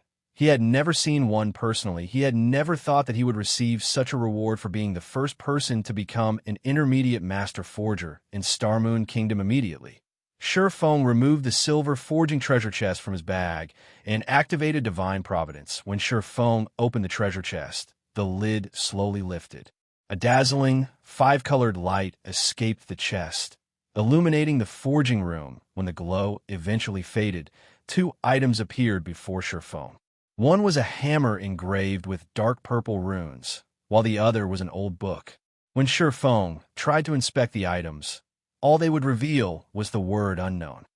These are... After Sure Fong appraised both items with omniscient eyes, he could not help but stare at the items with wide, surprised eyes. Magic refining hammer, dark gold rank. Durability 200/200. Equipment requirement, Master Forger. Increases production speed by 10%, success rate when producing items below epic rank by 5%, and success rate when producing items at epic rank by 2% 100 refinement gold design. 100 refinement gold has a certain chance of granting weapons and equipment below epic rank the metallic reinforcement buff, strengthening the item by 10%. Each weapon or equipment piece can only be strengthened once. Players are allowed to equip a maximum of 3 weapons and equipment with the metallic reinforcement buff at a time. Amazing. It's no wonder why there had barely been any information about silver forging treasure chests in the past. Shurfang's eyes glowed as he read the 2 items attribute panels. Both items were extraordinarily valuable, especially the 100 refinement gold design. This would be an excellent item for strengthening his guild members. He wouldn't even trade it for tens of thousands of gold. Meanwhile, with the magic refining hammer, he would have a slightly higher success rate when forging items, following which Shurfang notified Aqua Rose and had her collect large quantities of the necessary material for the Guardian Puppet. Meanwhile, he intended to continue his work with the basic combat devices. Zero Wing urgently needed more of these devices. Miracle had withdrawn from the Zero Wing members who wielded basic combat devices, but it had redirected its focus to whittling down the guild's forces in the Empire. This situation had given General Snow a massive headache, although he had focused on forging the basic combat devices to produce more temporary peak experts. He could only craft around 200 devices each day. He was also expending a ridiculous number of magic crystals to do so. If Aqua Rose hadn't already arranged the necessary manpower to mine the manatite vein, which earned the guild tens of thousands of magic crystals every day, he would have likely emptied Zero Wings reserved in a single day. Furthermore, he had to take breaks from time to time. He couldn't perform such high-intensity work without rest. Unfortunately, each basic combat device could only last 12 hours. If he wanted to ensure the safety of Zero Wings members during the day, he'd need to equip each Tier 2 expert with 2 or 3 devices. In other words, Zero Wing could only maintain around 100 peak experts in the fields. With how large the Black Dragon Empire was, it was impossible to safeguard all of Zero Wing's members as they operated in various locations. As a result, they had to prioritize a few important leveling maps. Sadly, it was no longer possible to gather Zero Wing's members in a select few maps. Due to Zero Wing's constant expansion, the branch guild had too many members. Meanwhile, each map could only accommodate a limited number of players. Overly saturating a map would only impede the guild members' development. Hence, Zero Wing sustained significant losses. The guild's foundation wasn't strong enough, and there was no comparison between the number of experts in Zero Wing and those in Miracle. Zero Wing had already suffered over 10,000 casualties. In contrast, Miracle had suffered less than 2,000 casualties. The difference was clear. Although Shurfang had considered sending Fire Dance and the other main force members as reinforcements, Silverwing Town's defenses also required a large number of experts. This put the guild in an awkward position. Fortunately, things had taken a turn for the better. Even with the various support tools at his disposal, he had only pushed his forging success rate to around 50%. But now that he was an intermediate master forger and had the magic refining hammer, his success rate had risen to 70%. Moreover, his production speed had increased by at least 25%. Overall, he could forge nearly twice as many basic combat devices in the same amount of time. In other words, he could craft around 400 devices each day, which would allow him to double the patrols in the Black Dragon Empire. Time passed quickly. After working for an entire day, Shurfang had finally produced 400 basic combat devices. Among them, 21 were strengthened basic combat devices. Suddenly, Gentle Snow contacted Shurfang, asking, "Guild leader, have you finished forging the basic combat devices yet? Our current device's duration is almost up. If we can't restock, our operations will crumble." The war with Miracle hadn't been particularly tense at first, but as time passed, Miracle had dispatched more experts to the Empire, becoming a far more formidable foe. Now, Zero Wing was at a complete disadvantage. If the guild's experts lost the basic combat devices as well, Miracle would quickly crush them. "They're redone. I'll deliver them to you in a moment," Shurfang said, chuckling. "They're redone? Gentle Snow breathed a sigh of relief. I recall the patrols now then. After Gentle Snow disconnected the call, she contacted the Tier 2 players fighting Miracle's forces and ordered their return. As for Sherfong, he finished organizing the new devices and called Melancholic Smile. Melancholic, how are things on your side? Sherfong asked when he saw Melancholic Smile's tired expression. Guild leader, this magic-breaking crossbow is too hard to produce. We've only completed 60 crossbows thus far. Melancholic Smile reported, slightly ashamed of her progress. 60? After giving the matter some thought, Sherfong said, that should be enough. Send them to me. Chapter 1960. Send them on their way. Black Dragon Empire, Lake Heart City, Zero Wings residence. Due to the war against Miracle, an awkward atmosphere had infiltrated the residence. While they rested, Zero Wings members felt an invisible noose slowly tightening around their necks, capable of stealing their lives at any moment. Snow, this is bad. We've already suffered over 35,000 casualties. Although the majority of the victims are normal members, everyone is afraid for their lives. Moreover, Miracle has deliberately announced the number of slain Zero Wing members, scaring away potential recruits. Many of our guild members are considering moving to another country to level up. At this rate, the Black Dragon Empire's branch guild will be finished sooner or later. Zhao Yuru worriedly reported to Gentle Snow the strength Miracle had displayed thus far was utterly beyond what they had imagined. Miracle had already dispatched over 100,000 members to the Black Dragon Empire. Among them, over 20,000 were confirmed expert players.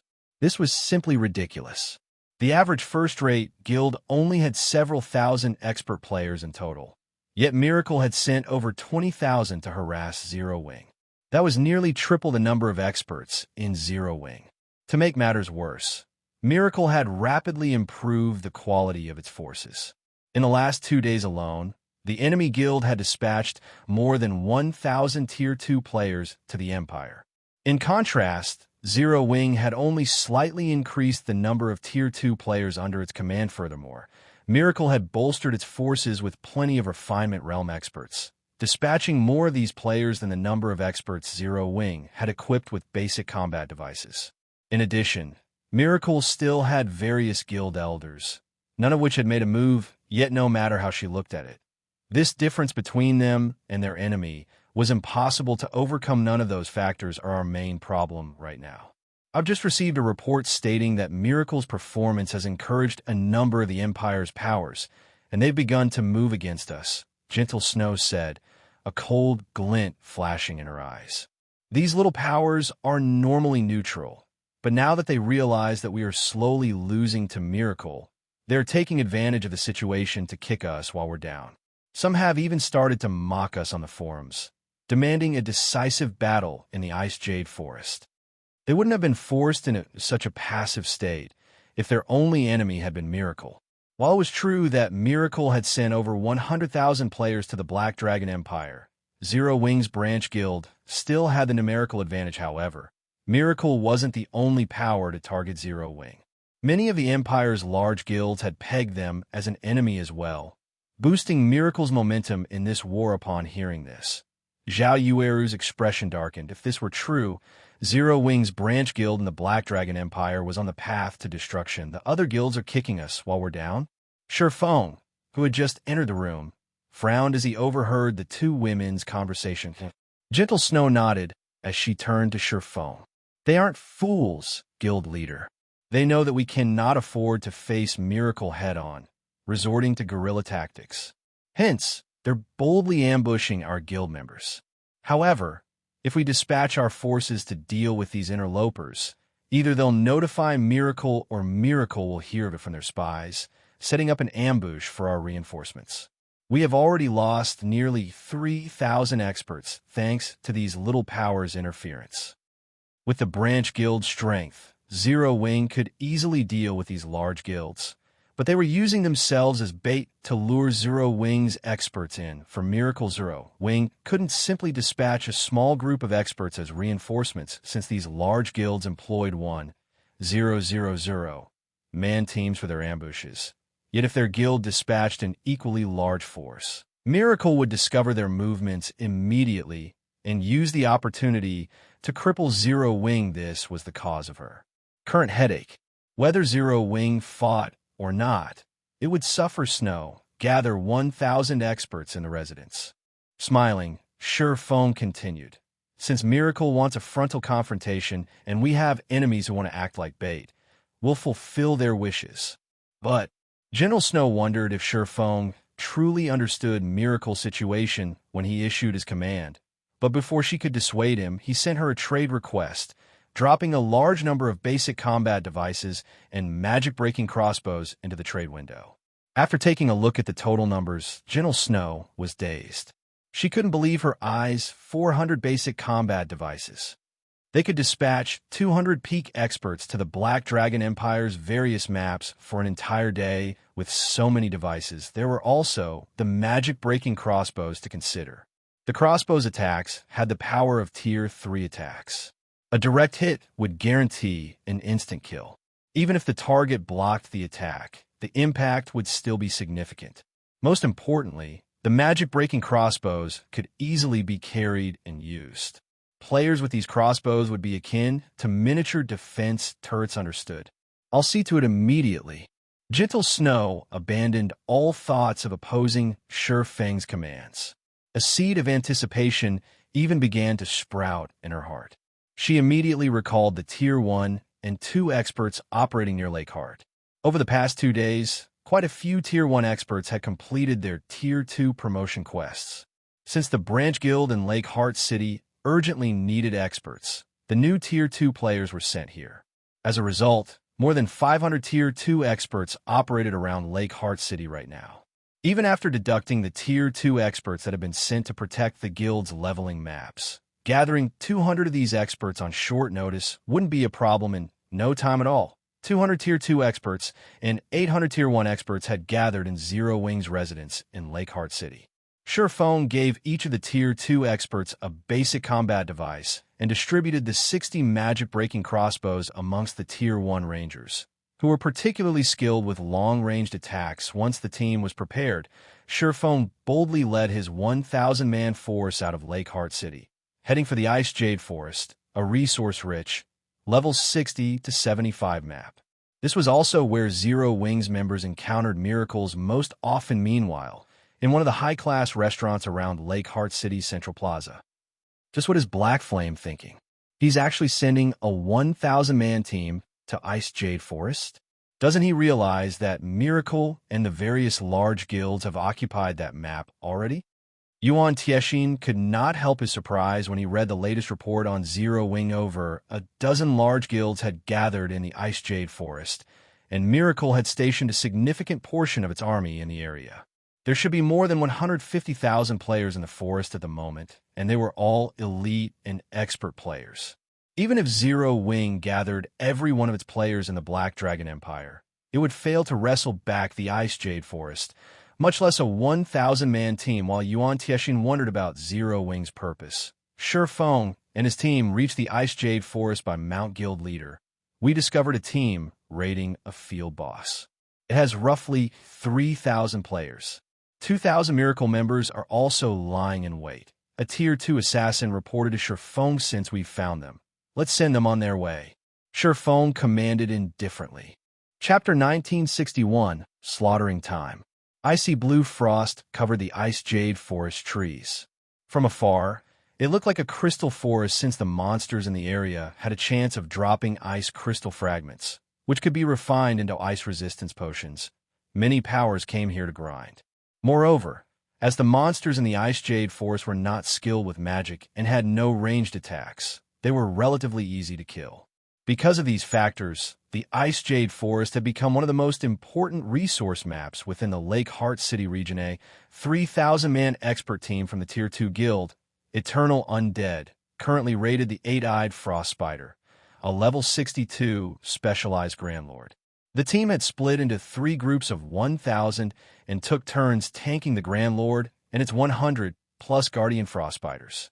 When a group was near its breaking point, it would swiftly retreat, switching places with one of the other 2 groups and ensuring that only 1,000 players remained within the boss's sphere of influence. This prevented the boss from receiving an attribute boost. The boss is going to enter its berserk state soon. MTs, use your life-saving skills. Healer unit, switch with the reserve unit.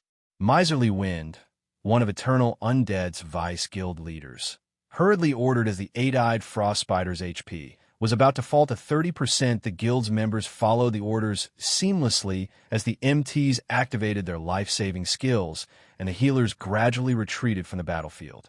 At the same time, the waiting healers switched places with their comrades before they ran out of mana. When the eight-eyed frost spider went berserk, the team's level 58 Tier 2 MTs rapidly lost HP.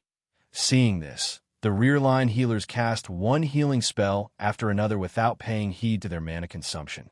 This prevented the MT's HPs from falling below a safe limit. In the meantime, the eight-eyed frost spider's HP steadily dropped. Boss Wind, this place is awesome.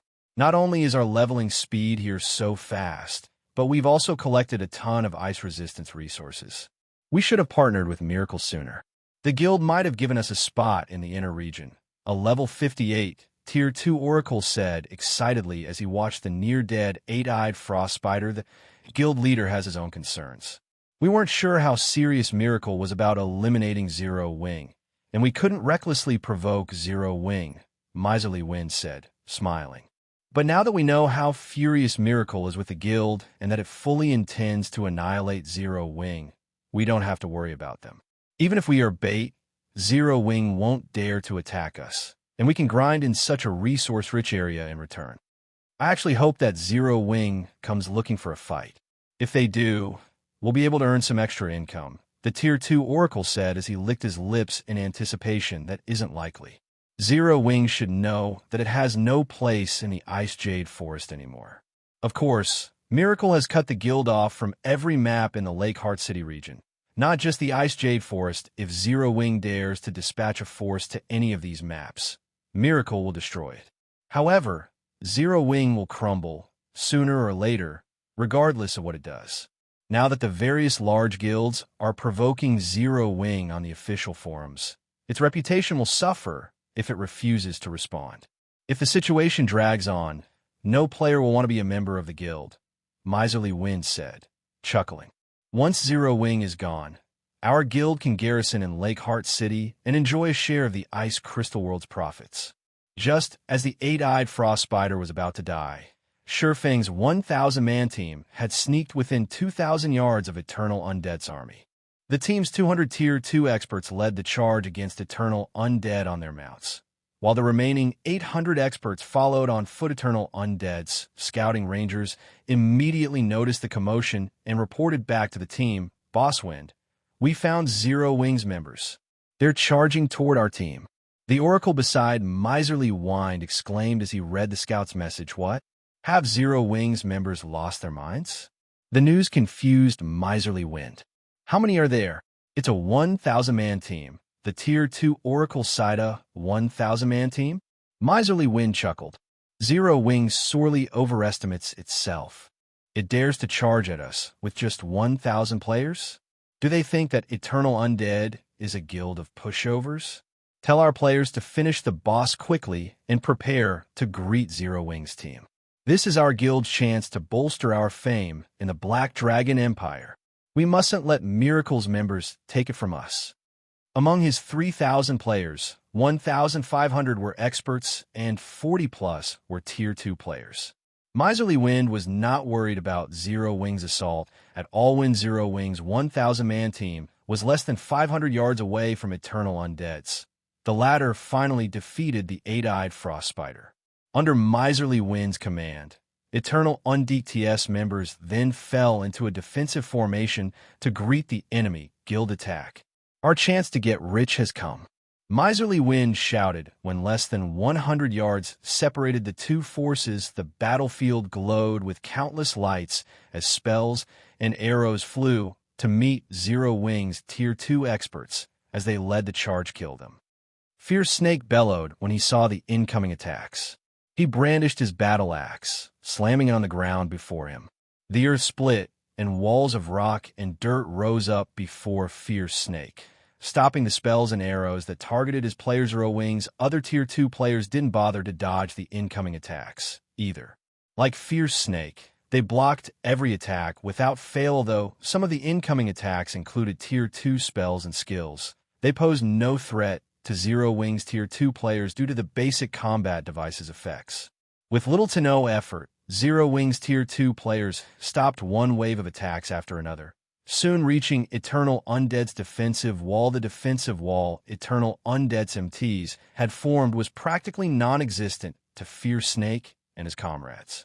With a single attack, each of Zero Wings Tier 2 melee players sent multiple MTs flying. In the blink of an eye, Fierce Snake and the others broke through Eternal Undead's defensive wall and pounced on the ranged players like hungry lions pouncing on a flock of sheep. Eternal Undead's Tier 1 players lasted no more than a handful of hits before Zero Wings enhanced Tier 2 experts, and the enemy guild's Tier 2 experts were no exception. The difference between their basic attributes was already massive, and after including physique, reaction speed, and several other aspects, Eternal Undead's members stood no chance against these Zero Wing experts. Even though Eternal Undead's healers frantically cast their healing spells, they couldn't stop the rapid drain on their allies' HPS. After a brief moment, over 500 of Eternal Undead's players were dead, their bodies transforming into streaks of light and fading from the Ice Jade Forest. How is this possible? Miserly Wind's eyes widened in shock, paling as he watched his guild's experts die, one after another. He had never dreamed that his guild's experts would be so weak against Zero Wings Tier 2 experts. In fact, not even Eternal Undead's Tier 2 players survived more than a few hits from Fierce Snake and his friends. However, Miserly Wind didn't know that Fierce Snake and his team had the combat power to rival peak experts. Naturally, 200 peak experts would have no trouble slaughtering 3,000 ordinary experts, and only half of Eternal Undead's team consisted of expert players. Upon seeing Zero Wings' remaining 800 players draw near, fear overwhelmed Miserly Wind. 200 of these players had already devastated his team. If another 800 players joined the fray, retreat. Everyone retreat to Miracle's teams. We'll be safe once we meet up with them. Miserly Wind shouted in a panic. Chapter 1962 Bait. As soon as Miserly Wind gave the command to retreat, Eternal Undead's panicking members calmed down and ran towards Miracle's last known grinding spot. Although Zero Wings members were strong, Miracle was a veteran super first-rate guild that rivaled super guilds. Not only did the guild have its fair share of experts, but those experts were also far superior to those in Eternal Undead in terms of weapons, equipment, and combat standards. Most importantly, Zero Wing would not dare to fight Miracle in a large-scale battle as long as they met up with one of Miracle's 1,000-man teams. They'd have protection from Zero Wing like madmen. Eternal Undead's remaining 2,000-plus members split up and ran for Miracle's team's Fierce Snake and his companions were momentarily stunned as they watched their enemies flee. The battle hadn't even started 10 seconds ago, yet their opponents were already running for their lives. Boss Wind, I've contacted Miracle. It's sending its teams to our location now. The Tier 2 Oracle informed Miserly Wind, who wore a twisted expression. He could empathize with his leader. Of the 3,000 players their guild had dispatched, half were expert players. Yet the moment they collided with Zero Wing, they had lost more than 300 of those experts. The guild only had a little over 4,000 expert players in total, and nearly 10% had died in the blink of an eye. This was a heavy blow to their guild. Notify everyone and tell them to lure as many Zero Wing members to Miracle's forces as possible. We cannot let Zero Wing off the hook after killing so many of our guild's experts. Miserly Wind growled as he glanced at the enemy players chasing him and his teammates. We'll meet up with Miracle and surround Zero Wing's team, slaughtering every one of its players. Their guild had lost too much in this battle, but the loss levels were only secondary. The lost weapons and equipment was far more important. The guild had used a lot of resources to acquire these items for their experts. Meanwhile, before they had collected a notable harvest from the Ice Jade Forest, they had lost so many assets. They had to get paid back. Understood. I'll have the others maintain their distance from Zero Wing's members. the Tier 2 Oracle said, nodding. When he glanced back at Fierce Snake and the others, who still pursued Eternal Undead's players, he thought this was a good opportunity to recoup their losses. Let's see if Zero Wing can deal with a stronger force. Zero Wing was famed for its wealth. Its members were all very WH equipped.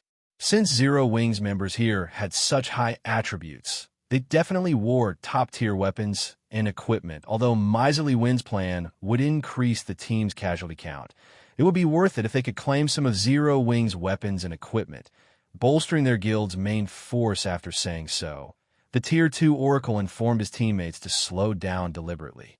By doing so, they would ensure that Zero Wing's members, who were forced to stop whenever they killed someone, could catch up. This would create the illusion that Zero Wing's members would eventually catch and kill every Eternal Undead member, encouraging Fierce Snake and his team to continue the chase. After another 1,000 yards or so, Eternal Undead had a little more than 1,600 surviving members.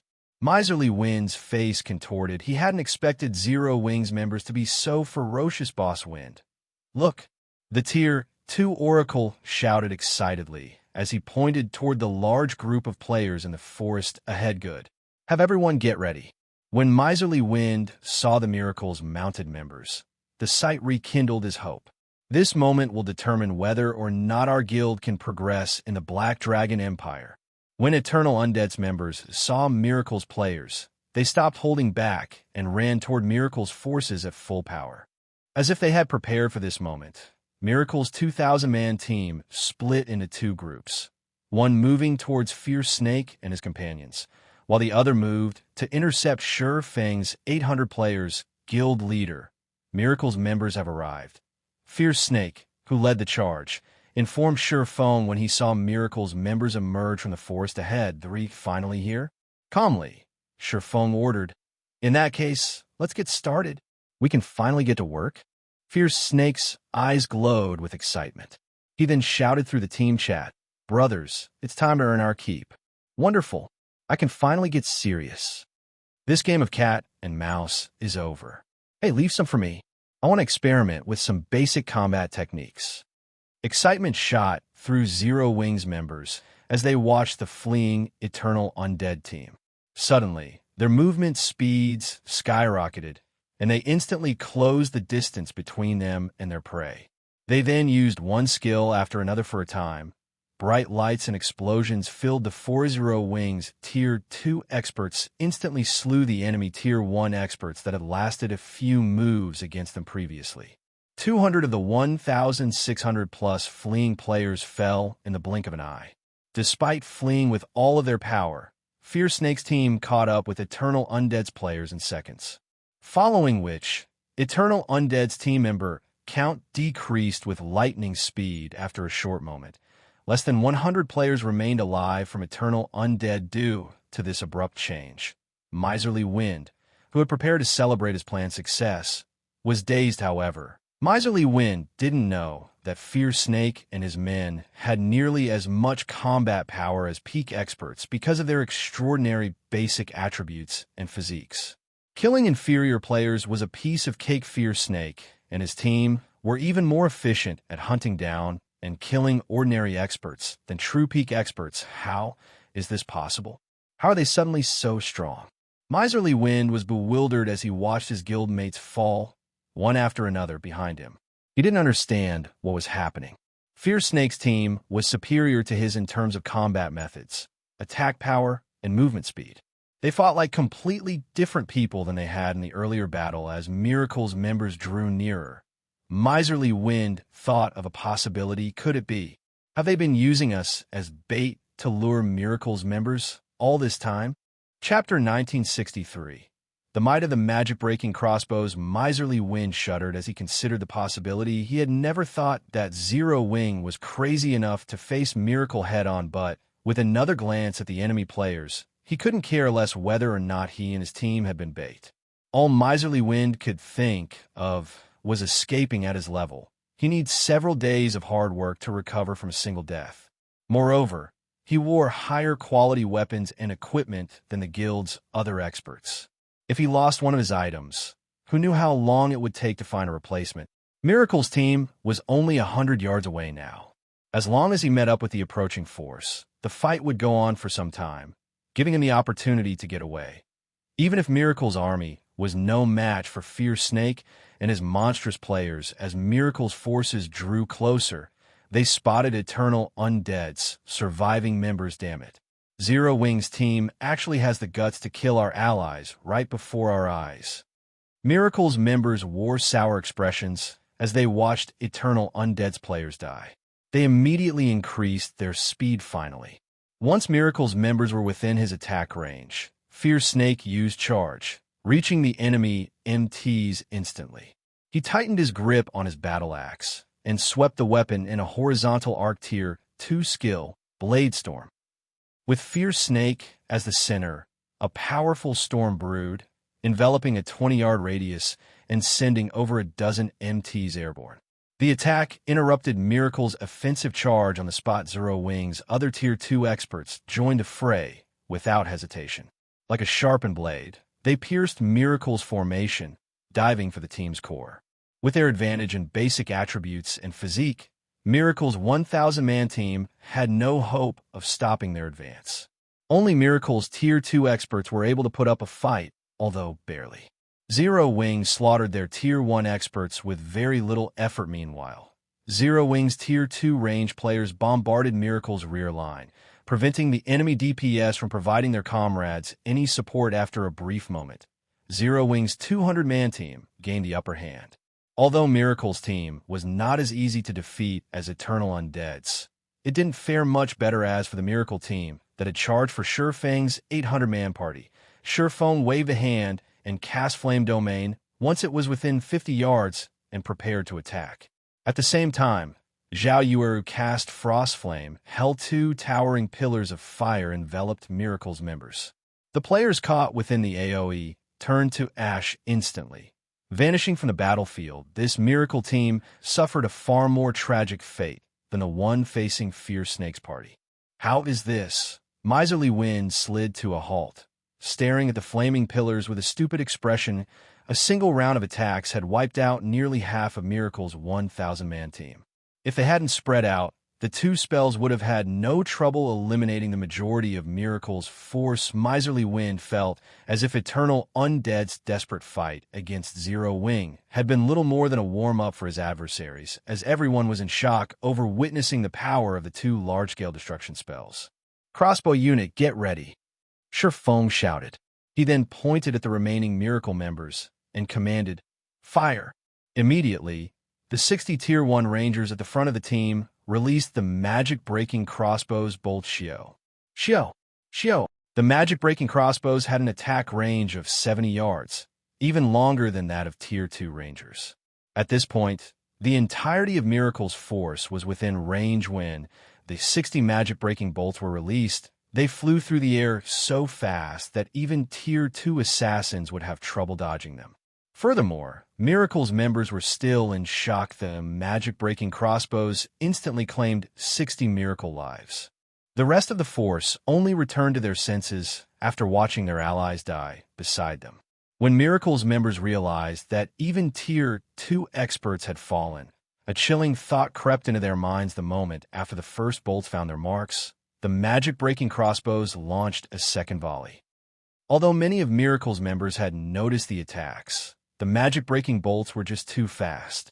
Miracle's Tier 1 players had no hope of dodging the attacks and died instantly. Only the Force's Tier 2 players had managed to evade the incoming bolts after 2 volleys. Miracle's 1,000-man team had lost more than 100 players. The 60 Magicbreaking Crossbows ended their lives even faster than Fierce Snake and his friends retreat. Everyone retreat. The Tier 2 player leading the assault on Surefang's 800-man team shouted, fear gripping his heart as he gazed at the corpse pinned to the ground beside him. The 60 Magicbreaking Crossbows were far more frightening than the earlier large-scale destruction spells.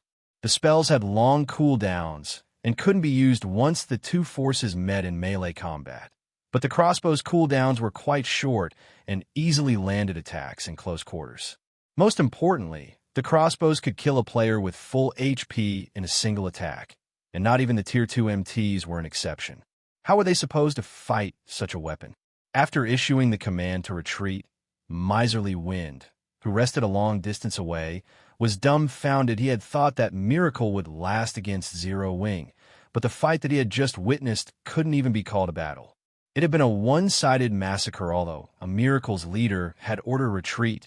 Even he, a Tier 2 refinement realm expert, had died after becoming a target for more than 10 magic-breaking crossbows. The leader hadn't been able to resist as Zero Wing turned him into a human pincushion. These magic-breaking crossbows are amazing. Gentle Snow watched Zero Wing devastate the remnants of Miracle's 1,000-man team with wide, shocked eyes. She had recognized the Tier 2 team leader as a refinement realm expert, yet he had fallen after taking 10 or so magic-breaking bolts. The magic-breaking crossbow was truly an amazing weapon in a frontal confrontation now. She, more or less, realized why Shifeng had dared to take so few players to Ice Jade Forest. Although the magic-breaking crossbow was a consumable, it could fire 300 magic-breaking bolts, which had been formed with mana, before breaking. With the 60 magic-breaking crossbows they had enough firepower to survive a large-scale battle involving tens of thousands of players. Although more than 100,000 enemies resided in the Ice Jade Forest, less than 30,000 were from Miracle. As long as they picked their fights carefully and only took on several thousand Miracle members at a time, they could end Miracle's tyranny in this map. Meanwhile, Fierce Snake and his companions chased down Miracle's fleeing members on the other side of the battlefield. Although Miracle's members desperately fled, Zero Wing's Tier 2 players held an absolute advantage in terms of speed. Miracle's members didn't get far before they died. Aside from a few players that had used instantaneous movement magic scrolls, none escaped death. How'd it go? Shifeng asked Fierce Snake as he watched the rest of the team loot the battlefield. Unfortunately, a dozen or so got away, but we haven't had any casualties, Fierce Snake reported. Good. Published the video of the battle with Eternal Undead and Miracle on the official forums. Let's show the other guilds that if they want to kick us while we're down, Miracle won't be able to protect them. Shifeng said understood. Fierce Snake nodded. Chapter 1964, Black Dragon Empire Shaken. The war between Miracle and Zero Wing was no longer a secret in the Black Dragon Empire. Almost every player in the Empire knew about it, and everyone had assumed that Zero Wing was doomed until now. No large guild in God's domain had survived a serious confrontation with a superpower. All of the lesser guilds had fallen in a short time, and Miracle had already placed a bounty on Zero Wing's experts and upper echelons. The offer was high enough to tempt many of the Empire's experts, and countless players had secretly taken action. Miracle had even recruited the Black Dragon Empire's various large guilds in its war with Zero Wing, and despite the public provocations on the forums each day, the guild hadn't responded, and Zero Wing's reputation in the Empire had plummeted. At this point, many of Zero Wing's members had considered withdrawing from the guild. After all, players joined guilds to ease the burden of leveling up and share in the guild's glory. Nobody would join a cowardly guild that the public ridiculed. Meanwhile, the Empire's various large guilds spent their time preparing. The moment Zero Wing withdrew from the Black Dragon Empire, they would swoop in to take over its abandoned territories. However, an uproar shook the forums shortly after Fierce Snake uploaded the battle videos he and his teammates had recorded. The forum post title was particularly eye-catching: Death to those who support Miracle. He had published the post under Zero Wing's name, and the imposing response was hard to ignore. Less than a minute after the post went live, it had become the most popular of the day, with over 1 million views. Amazing. Zero Wing is simply amazing. Eternal Undead's members died right in front of Miracle's members, yet Miracle couldn't do anything about it. I wonder how the various large guilds feel now. Zero Wing is obviously showing them that even if they have Miracle support, the guild can't protect them. Zero Wing is so arrogant. It's just one guild. Does Zero Wing really think it can survive if so many guilds band together? This warning will only enrage its enemies and make Zero Wing's situation worse. That might not be the case.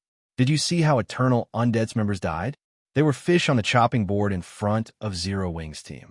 Although Eternal Undead is only an average second-rate guild, it is still a bona fide second-rate guild, yet Zero Wing slaughtered its members. The other guilds will only suffer the same fate. That's right, this 1,000-man team from Zero Wing is simply ferocious. It almost annihilated Miracle's 2,000-man army. If such a team targets other guilds' expert teams, the outcome will likely be the same. Zero Wing is really a guild of experts. I think I'll stick with joining Zero Wing. The Empire's players had a heated discussion over the battle videos Fierce Snake had published. They had never thought that the moment Zero Wing took action, the guild would make such a terrifying move. With a single battle, it had deterred other guilds from trying to take advantage of the war, and humiliated Miracle Zero Wing hadn't suffered a single casualty in this latest battle, while Eternal Undead Miracles teams had been almost extinguished. Despite the two guilds having 5 times as many players, their defeat had still been miserable. This proved to everyone in the Empire that Zero Wing's strength wasn't superficial. When Zero Wing's members saw the post, however, their passion and enthusiasm rekindled. They all wished they had taken part in the battle and given Miracle a good beating. At the same time, many Zero Wing members aspired to become expert members more than ever. They hoped that they could one day fight overwhelming odds, securing an absolute victory like Fierce Snake and the others. Just the idea was exhilarating. Ha ha ha. Let's see if those guilds dare to act so arrogantly before us again. All hail Zero Wing. All hail the guild leader. When the various superpowers' upper echelons received news of the battle, an indescribable shock overwhelmed them. The battle's outcome had a greater impact on them than it had on the general public. Ordinary players might not be able to determine Fierce Snake and his team's exact strength, but they could. How has Zero Wing secured so many experts with the combat power to rival peak experts? Yuan Tiexin read the latest report with furrowed brows. Peak experts were a guild's core combatants. Not even the various superpowers had many peak experts, yet Zero Wing had just revealed a force of 200 seemingly out of nowhere. A team of 200 peak experts would be an absolute nightmare out in the fields. Destroying such a force would require an army of tens of thousands of elite and expert players, as well. The use of magic arrays. Miracle likely has quite the headache over this situation right now. It had probably never considered that the little bug it was trying to crush would turn out to be a steel spike. Purple Jade said, giggling. Miracle had always been overbearing. Normally, even super guilds avoided clashing with the guild, whereas super first-rate guilds were often oppressed by it. However, she also had to admit that Miracle had the strength to do so. Seeing the guild suffer such devastating, repeated losses was extremely rare. Meanwhile, in Miracle's residence in Lakeheart City, the room's atmosphere was intensely chilly. Many of the Empire's large guilds had given up on provoking Zero Wing due to its recent demonstration.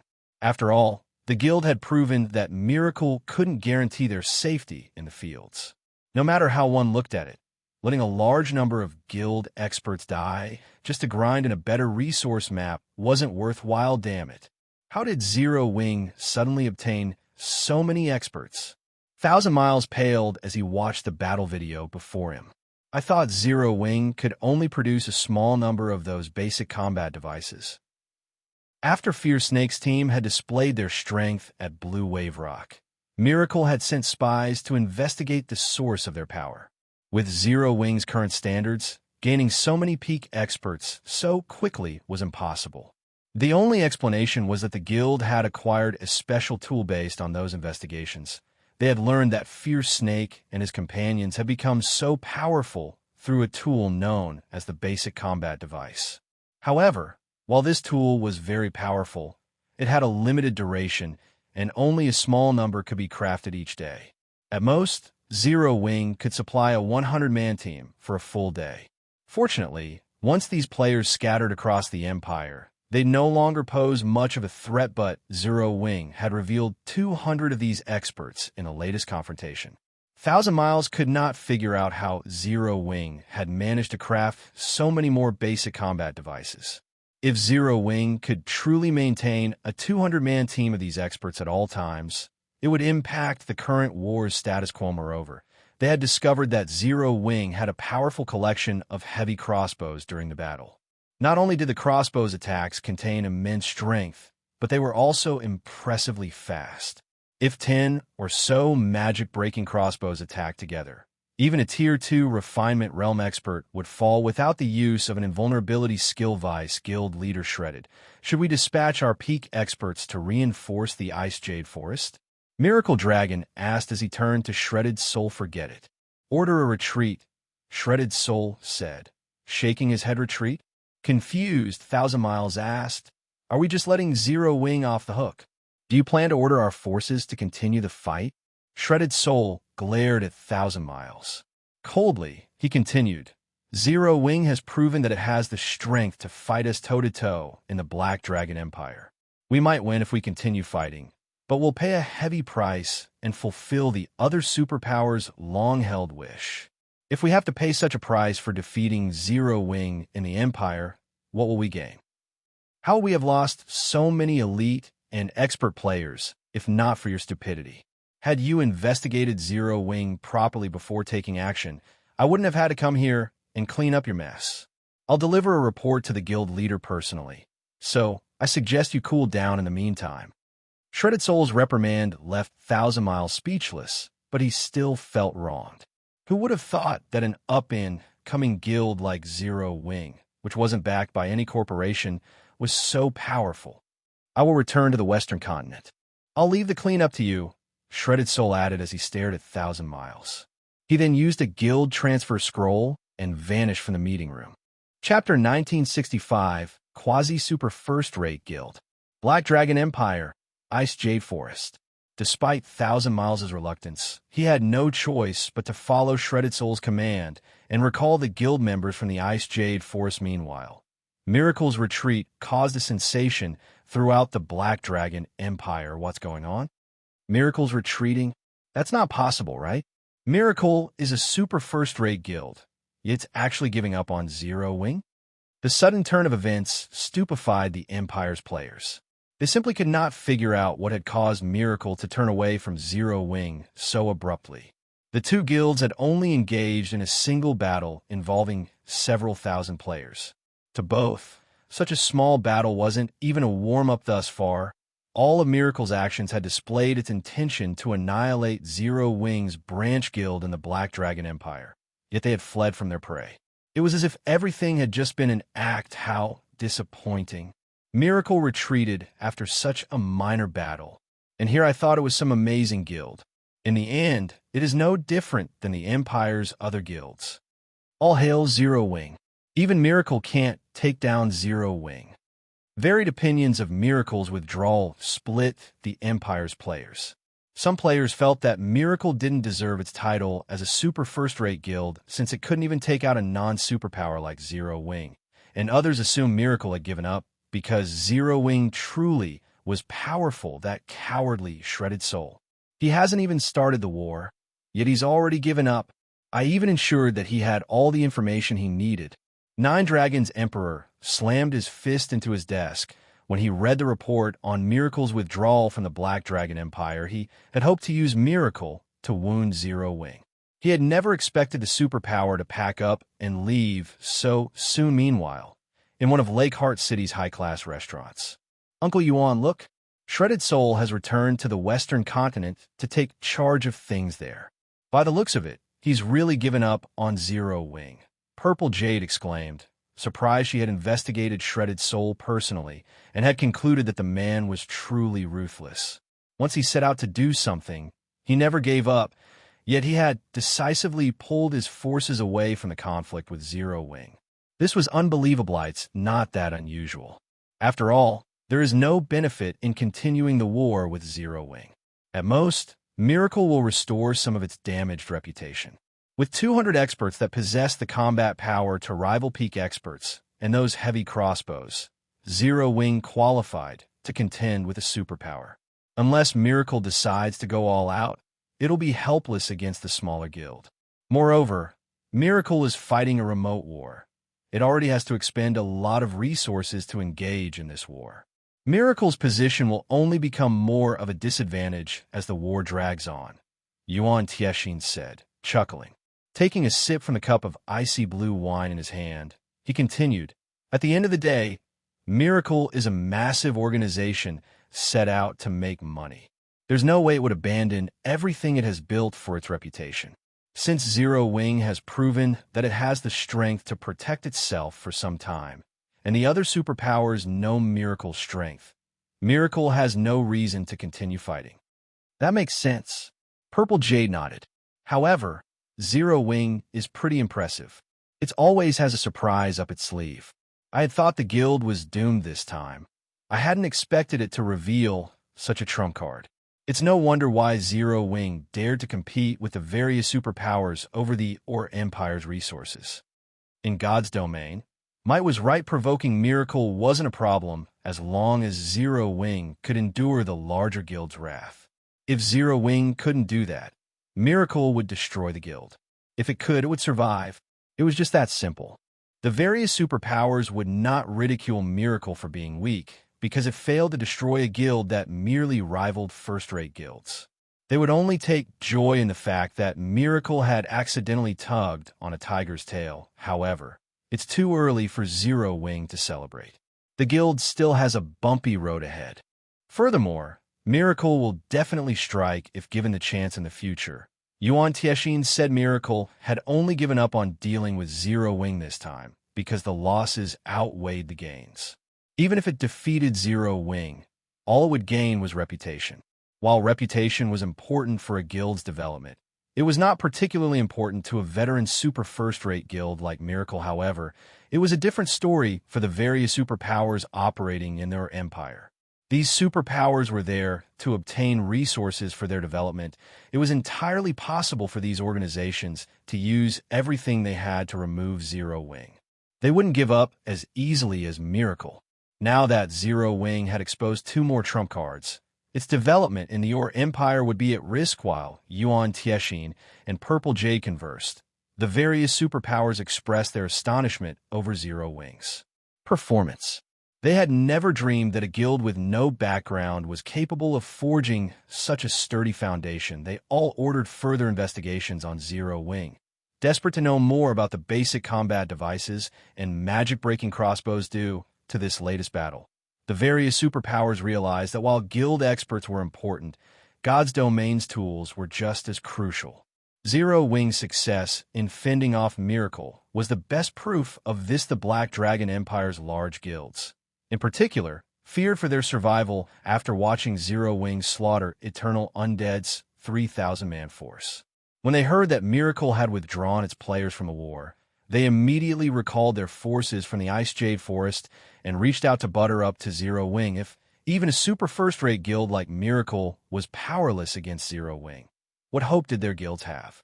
Zero Wing had proven its strength to everyone in the Black Dragon Empire with the battle in the Ice Jade Forest. Although it was not a super first-rate guild, it had the power to stand against one. Zero Wing was now only second to the Dragon Phoenix Pavilion in the hearts of the Empire's players. To be precise, the Black Dragon Empire's general populace recognized Zero Wing as a Quasi-super-first-rate guild, and that it was only a matter of time before it became a true super first-rate guild. Meanwhile, the various large guilds that had previously provoked Zero Wing or taken delight in the guild's misfortune were now quite nervous, especially the guilds that had openly antagonized Zero Wing. These guilds were terrified that Zero Wing would seek retribution. With Zero Wing's strength, it would have no trouble removing their guilds from the Black Dragon Empire. All it would need was time and resources. Guild leader, more than a dozen guilds are trying to cozy up to us.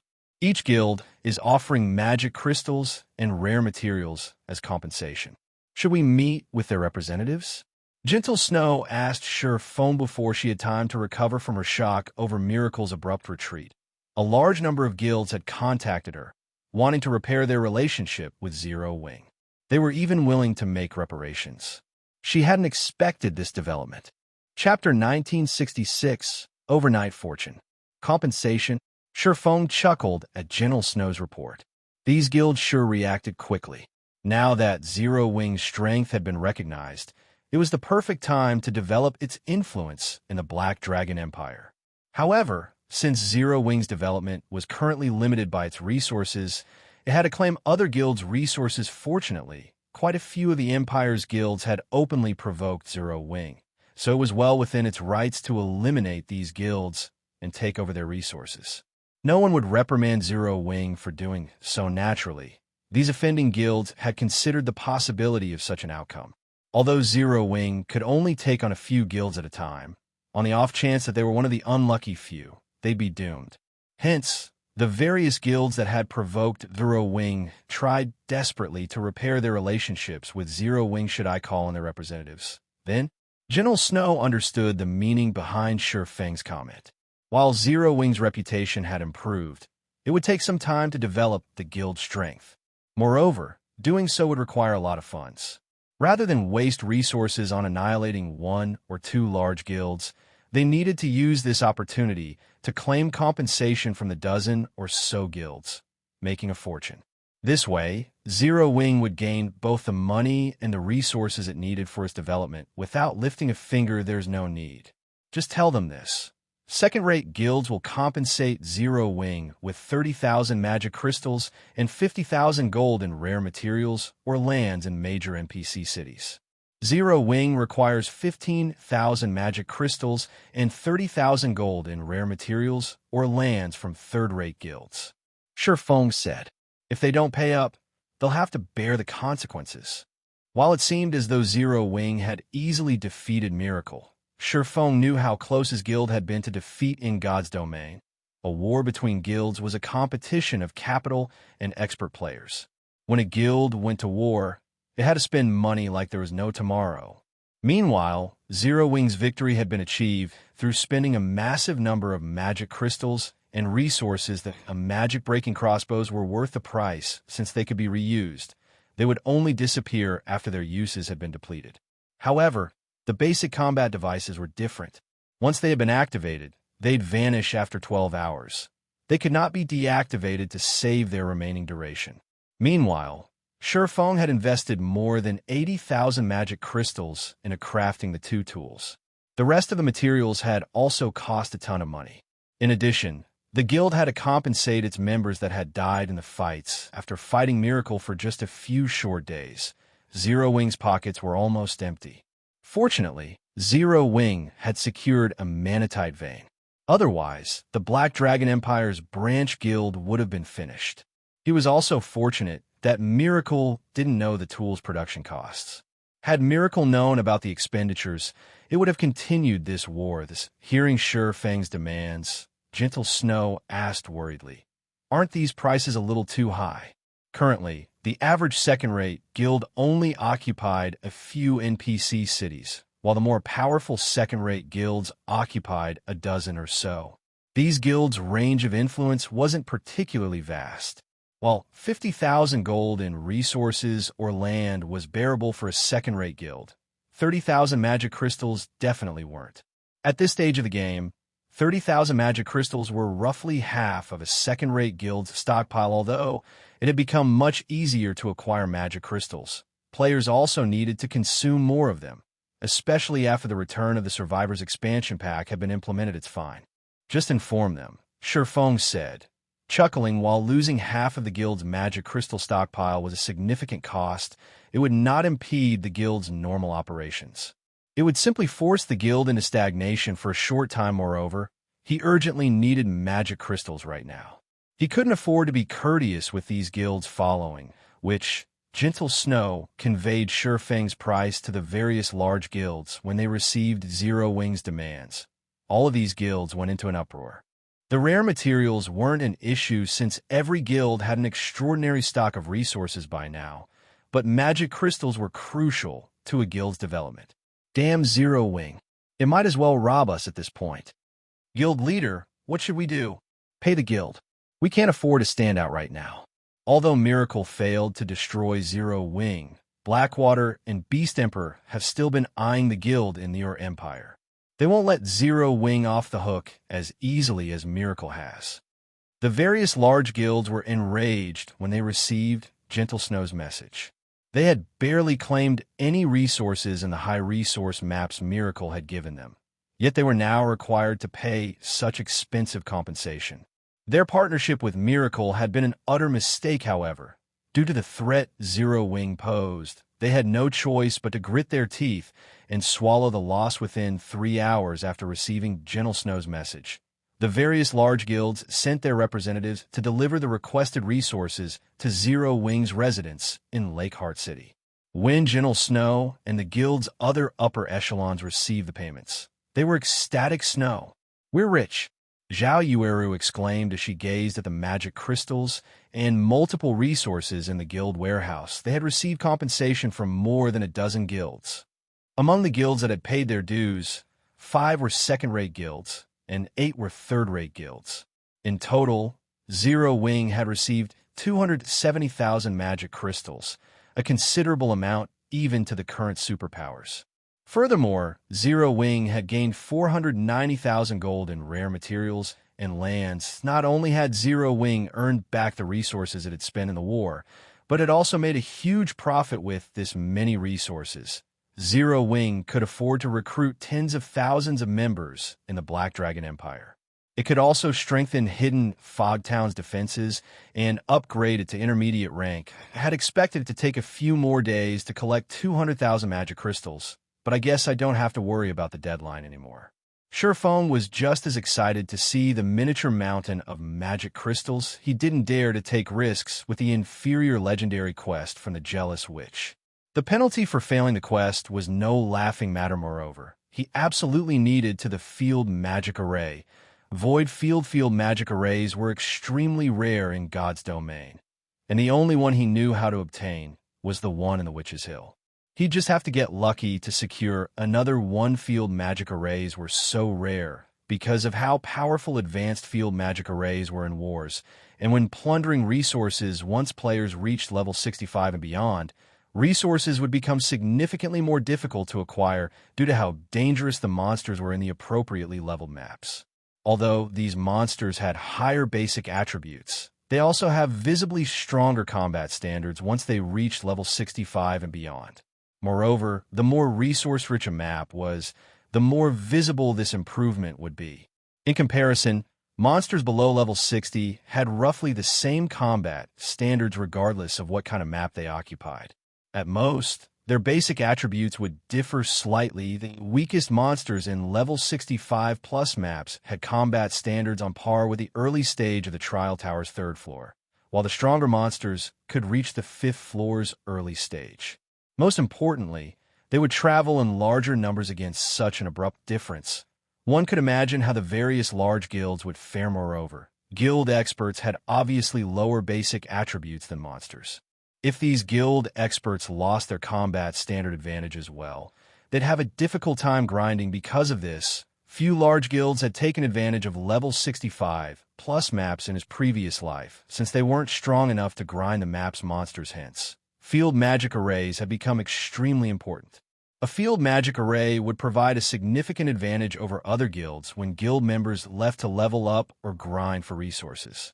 In Void Field was an advanced field magic array. Now that I've settled matters in the Black Dragon Empire, it's time to revisit the Witch's Hill. When Shurfeng saw that the branch guild's development was back on track, he took 200,000 magic crystals with him and teleported back to Zero Wing City. Chapter 1967, Candlelight expands. Starmoon Kingdom, Zero Wing City. In a 7-story, high-class restaurant a short distance away from Zero Wing's residence, 3 cloaked players observe the residence from a private room. Commander Cloud, the result of Miracle and Zero Wing's war, is out. Here is all of the information we purchased from the secret pavilion regarding Zero Wing, a male half-elf said as he handed the male Tigerkin before him a file. The war in the Black Dragon Empire ended when Miracle retreated from the Empire and announced its withdrawal from the war. What? Miracle was defeated? Chopped Axe, the female Tigerkin beside the male Tigerkin, was slightly stunned. How is that possible? That's Miracle we're talking about. The guild is even stronger than it had been at its peak. How could it possibly lose? As a member of the famous Death God Workshop, she was quite familiar with the various superpowers, especially their territories and overall strength. Miracle, in particular, was one of the superpowers the Death God Workshop watched closely. Not only had Miracle recently expanded its influence in God's domain, but it had also recruited plenty of well-known experts in the virtual gaming world. The Witch of the West, Alice, was one of the best examples. Recruiting Alice had significantly boosted the guild's overall strength, and not long ago, Miracle had secured a key resource point on the Western continent. It only lacked a suitable opportunity to earn the public's recognition as a super guild. If Miracle were granted the title of super guild, it would rank in the top half in terms of power. Miracle had a boundless future ahead of itself, hence. Chopped Axe couldn't believe that Zero Wing had actually defeated Miracle. Miracle has indeed lost. Everyone in the Black Dragon Empire is talking about it. The male half-elf, Frost Rain, confirmed. Miracle retreated because Zero Wing had dispatched 200 experts with combat power on par with peak experts, which caught Miracle completely off guard. Once Miracle realized that a protracted war would be a waste of time and resources, it decided to give up and return home. 200 experts with combat power that rivals peak experts. This can't be true, can it? Chopped Axe instinctively refused to believe Frost Rain's claim. Even an ordinary super-first-rate guild only had that many experts, including domain realm experts and true peak experts. It's true. Light Cloud, the male tigerkin, said suddenly. According to the Secret Pavilion's report, Zero Wing has only accomplished this feat because it has used a tool called the Basic Combat Device. However, the Basic Combat Device has a relatively short duration. In addition, Zero Wing has the frightening Magicbreaking crossbow. When a dozen or so of these crossbows are fired together, they can even instant kill a Tier 2 Refinement Realm expert. If Zero Wing amasses a sufficient stock of these crossbows, its members will even be able to instant kill peak experts. So that's the case. I knew a new guild like Zero Wing couldn't be that strong. Chopped Axe could not help but wipe the sweat from her forehead. If Zero Wing truly had so many powerful expert players, it could easily deal with the Death God Workshop. All it would need was some time and resources. The various superpowers were inclined to overlook the workshop's activities for this very reason. Even if these tools have a time limit, they still pose a great threat. Light Cloud said as he rolled his eyes at Chopped Axe. All right, we can return and report to the Chief Commander now. We'll let the Chief Commander decide how to deal with Zero Wing in the Fairy Country. After saying so, Light Cloud took a return scroll from his bag. He had no intention of wasting any more time in Zero Wing City. Frost Rain and Chopped Axe nodded in agreement. They had never expected Ninth Heaven to secure such a powerful backer. Meanwhile, the first thing Shurfeng did after returning to Zero Wing City was store the rare materials he had obtained in the Black Dragon Empire in Candlelight's warehouse. He then had Melancholic Smile ramp up Candlelight's recruitment for lifestyle players and expand the firm's operations. Although the Candlelight trading firm was developing nicely, it could only afford to nurture a limited number of lifestyle players due to the lack of materials. As a result, Candlelight was restricted when recruiting lifestyle players. Fortunately, Zero Wing had secured 490,000 gold in rare materials through the war in the Black Dragon Empire.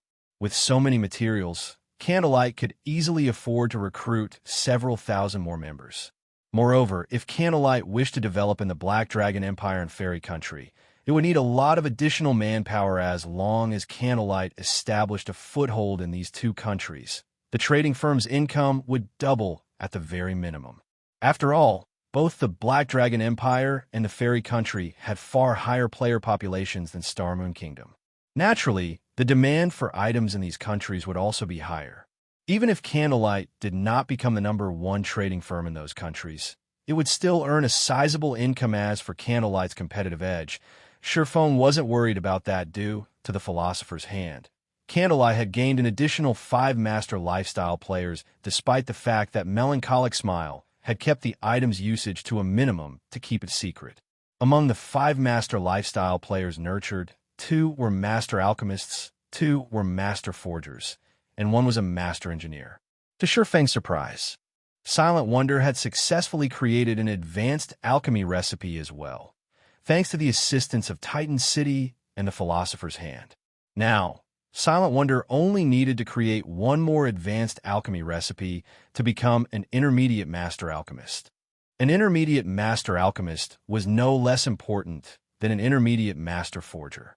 In fact, an intermediate master alchemist played an even greater role in raiding team dungeons. Unlike basic master alchemists, intermediate master alchemists could craft master potions with a feasible success rate if a team had a full stock of master-ranked defensive or resistance potions. The raid would become much easier. Guild leader. The auction for the virtual stores has concluded. Not a single corporation is willing to rent our stores. In contrast, the virtual stores in the two guild toes are selling like hotcakes. Melancholic Smile said, visibly worried. Although we've earned some credits through selling the weapons and equipment you gave me earlier, it's only enough to maintain the training ground for a short time. Nobody is willing to rent.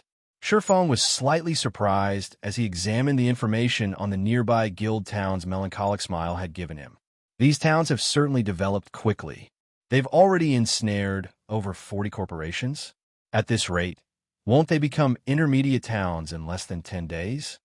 The guild town's development had exceeded Shurfeng's expectations.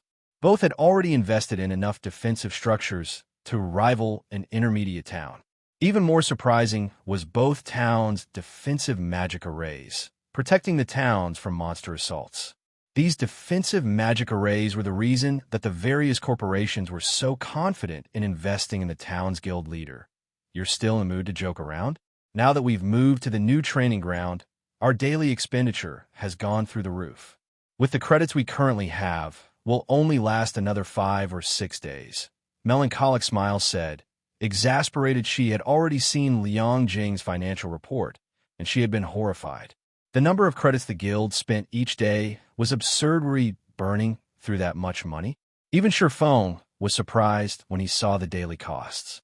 He hadn't realized that Ouroboros had spent such a frightening amount of credits each day to maintain its training ground.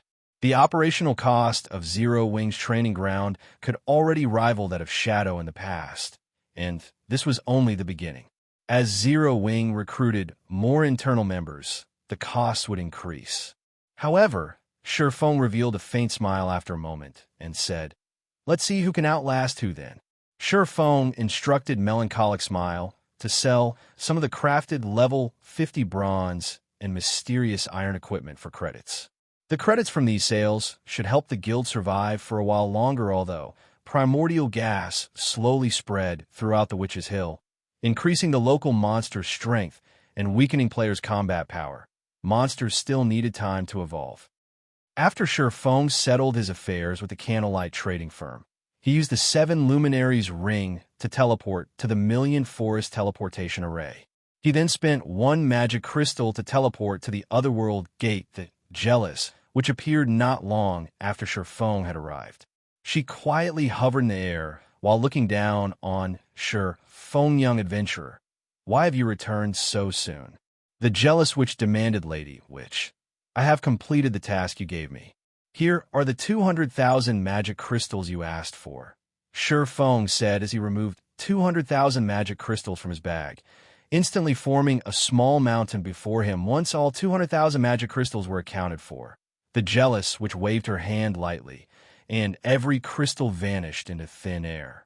At the same time, the gigantic Otherworld gate released a dazzling glow. Primordial gas surged out then. A series of system notifications reached his ears.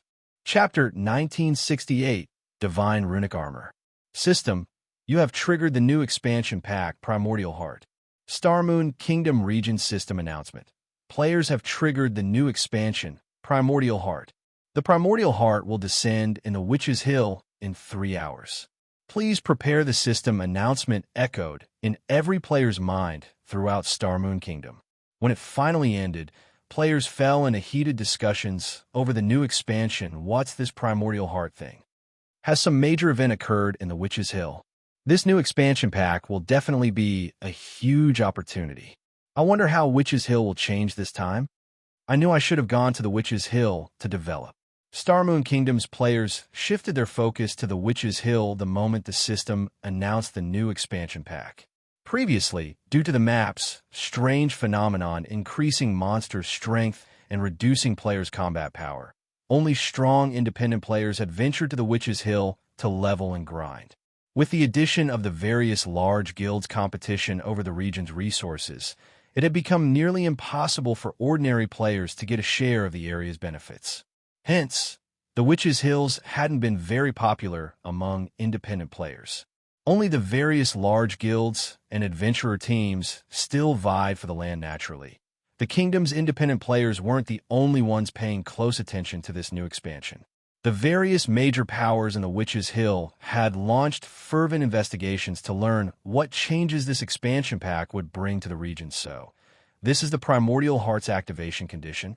Surprise flashed in Shurfang's eyes as he read the system notification. The Primordial Heart expansion pack had appeared during his previous life as well, but it hadn't activated until long after the Otherworld Gate had been discovered. Now that he had triggered the expansion pack so early, Shurfang did not know how to feel about it. In the past, the Witches' Hill's Otherworld Gate had been discovered far too late. A large number of players had already reached Tier 3, and as a result, the Otherworld Gate had only been considered a good area to grind for unique materials and for independent players to level up. It hadn't been a particularly valuable map. While it was true that the new expansion pack was an opportunity, the Primordial Heart expansion had hardly been any help to players in the past. When Shurfang had sealed the Otherworld Gate, it had caused the Primordial Heart's descent, increasing the primordial gas in the Witches' Hill. The gas, in turn, increased the strength of the region's monsters and decreased players' combat power. Even the monsters' levels had increased considerably, though the level cap was still level 70. As for the monsters that had come through the Otherworld Gate, not only were they quite powerful, but their bodies also contained dense primordial gas. When these monsters were killed, they had a certain drop rate for primordial crystal fragments, crystallized primordial gas that contained intense, turbulent energy.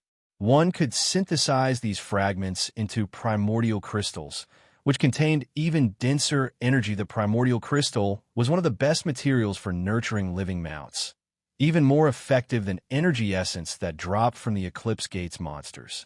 After all sorts of monsters had ruled over God's domain during the ancient era, and they had become so powerful due to primordial gas. However, the primordial crystals had a drawback. Although they were far more efficient than energy essence when nurturing mounts, they could only increase a mount's rank to bronze rank. Hence, players in Shurfang's previous life had considered the Primordial Heart expansion pack useless. The majority of large guild members had already nurtured their guild mounts to bronze rank by the time the expansion had taken effect, and ordinary players hadn't usually had mounts that were capable of growth. Only guild players that intended to replace their guild mounts had any use for the primordial crystals. However, the primordial crystals were far more valuable to current large guilds. God's Domain's guilds had only started to acquire stables and grow their guild mounts. If they could upgrade their members' mounts to bronze rank with the primordial crystals, they could significantly help their guild's development. Mounts could provide some assistance in battle once they reached bronze rank, and they were considerably faster than common mounts. However, while the Primordial Heart expansion pack would benefit the various large guilds, it also came with plenty of trouble activating. The Primordial Heart expansion pack would double the number of monsters in the Witches' Hill and increase the number of field bosses in the area by several fold. Moreover, the field bosses' raid difficulty would increase, making survival far more difficult in the Witches' Hill for current players. In addition, the monster sieges would occur far more frequently. Originally, guild towns and cities' chances of being besieged by monsters had only been 10% to 20%. However, once the Primordial Heart expansion took effect, those chances would increase to 20% to 35% as Shurfang pondered about how to deal with the Primordial Heart's descent. The jealous witch, who still hovered in the air, began to reclaim her youth in a matter of seconds. The old, hunchbacked lady transformed into a charming, middle-aged woman with fair, supple skin. Her black robe also transformed into a pitch-black, sleeveless dress. She now wore a black mage hat, as well, and her wooden staff had become one made of black jade. As she hovered, she radiated an indescribable charm that drew others' gaze. Excellent. Young adventurer, you have helped me seal the Otherworld Gate in time and avoided catastrophe for Starmoon Kingdom. You have also helped lighten the curse I bear. Take this magic array design as a token of my gratitude. The jealous witch addressed Shurfang. This should have been the end of your job here, but sealing the Otherworld gate had made the Witch's Hill unstable. I now need your help to collect 100,000 primordial crystals. If you collect the necessary primordial crystals successfully, I will give you this forging design I acquired from an ancient ruin after much difficulty. Saying so, the jealous witch waved a hand, and a tome of dragon-skin parchment appeared in her grip. The dragon might the tome radiated was so powerful that Sure Feng even struggled to move. When he saw the large words on the cover, his eyes widened in shock. The divine runic armor design. That was an epic forging design. However, unlike ordinary epic equipment, the divine runic armor was standard equipment created during ancient times. It was similar to the standardized equipment design he had acquired from Titan City. Although the divine runic armor was standard equipment, it was still epic equipment on a completely different level than Dark Gold equipment. Chapter 1969. Chamber of Commerce. As the jealous witch finished speaking, the sound of a system notification reached Sure Feng's ears. System, congratulations. You have accepted the inferior legendary quest, Witch's Sin. Quest content. Collect 100,000 primordial crystals in 30 days. Quest reward. Divine runic armor design. After the system notification repeated 3 times, the jealous witch vanished without a trace. Now, only Sure Feng remained before the Otherworld gate. Collect 100,000 primordial crystals in 30 days? Sure Feng frowned as he fell deep into thought. This inferior legendary quest was simply ruthless.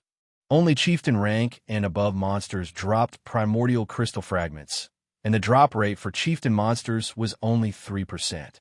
Furthermore, synthesizing a single primordial crystal required 10 fragments. He'd need 1 million primordial crystal fragments to complete the Jealous Witch's latest quest.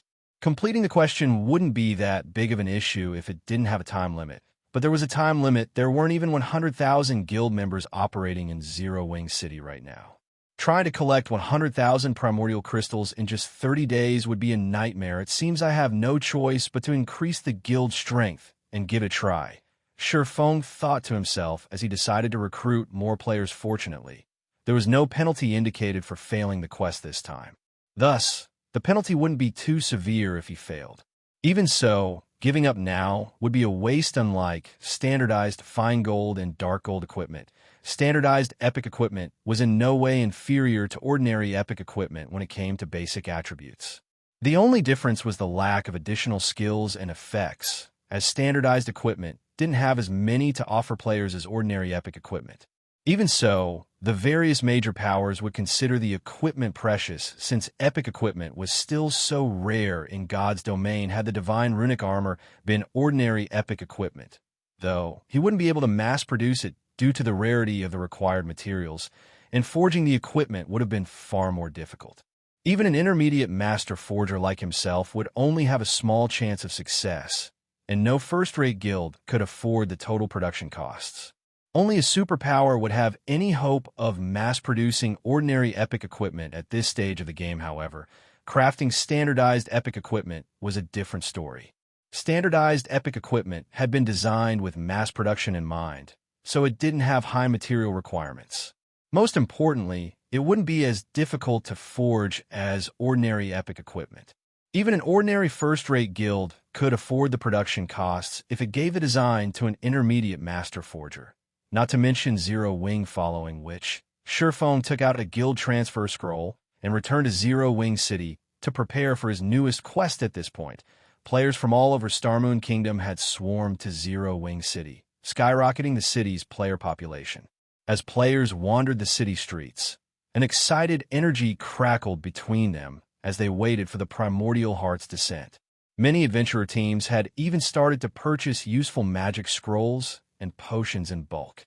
As soon as the Witch's Hill began to change, they'd rush to take advantage of the opportunity the new expansion pack presented. For a time, Zero Wing City became extraordinarily lively. Guild leader. Good news. Due to the new expansion pack, Zero Wing City's player population has finally exceeded 10 million. Aqua Rose exclaimed when she noticed her Sure Feng's return. Moreover, the 7th Street Chamber of Commerce has invited us to join their merchant alliance.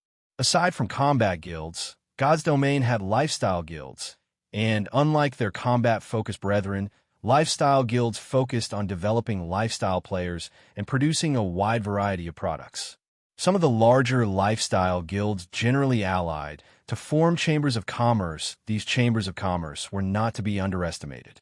They were only unknown to the general public due to their refusal to interfere with combat guilds matters. However, they didn't lack influence in God's domain. The best chambers of commerce's influence reached across more than a dozen kingdoms and empires, and they had even more wealth than some superpowers. In fact, many up-and-coming superpowers received funds and resources from some of these top chambers of commerce. Meanwhile, the 7th Street Chamber of Commerce was one of the most powerful in God's domain. Joining one of the top chambers of commerce was extremely difficult. Ordinary first-rate guilds didn't qualify in the least. Normally, these chambers only accepted superpowers or large guilds with bountiful resources. What are their conditions? Feng asked. He was very familiar with God's domain's chambers of commerce. To join one, a guild had to meet certain conditions and pay a certain price. The membership cost requires that we supply the alliance with shops and virtual stores in all of our guild towns and cities.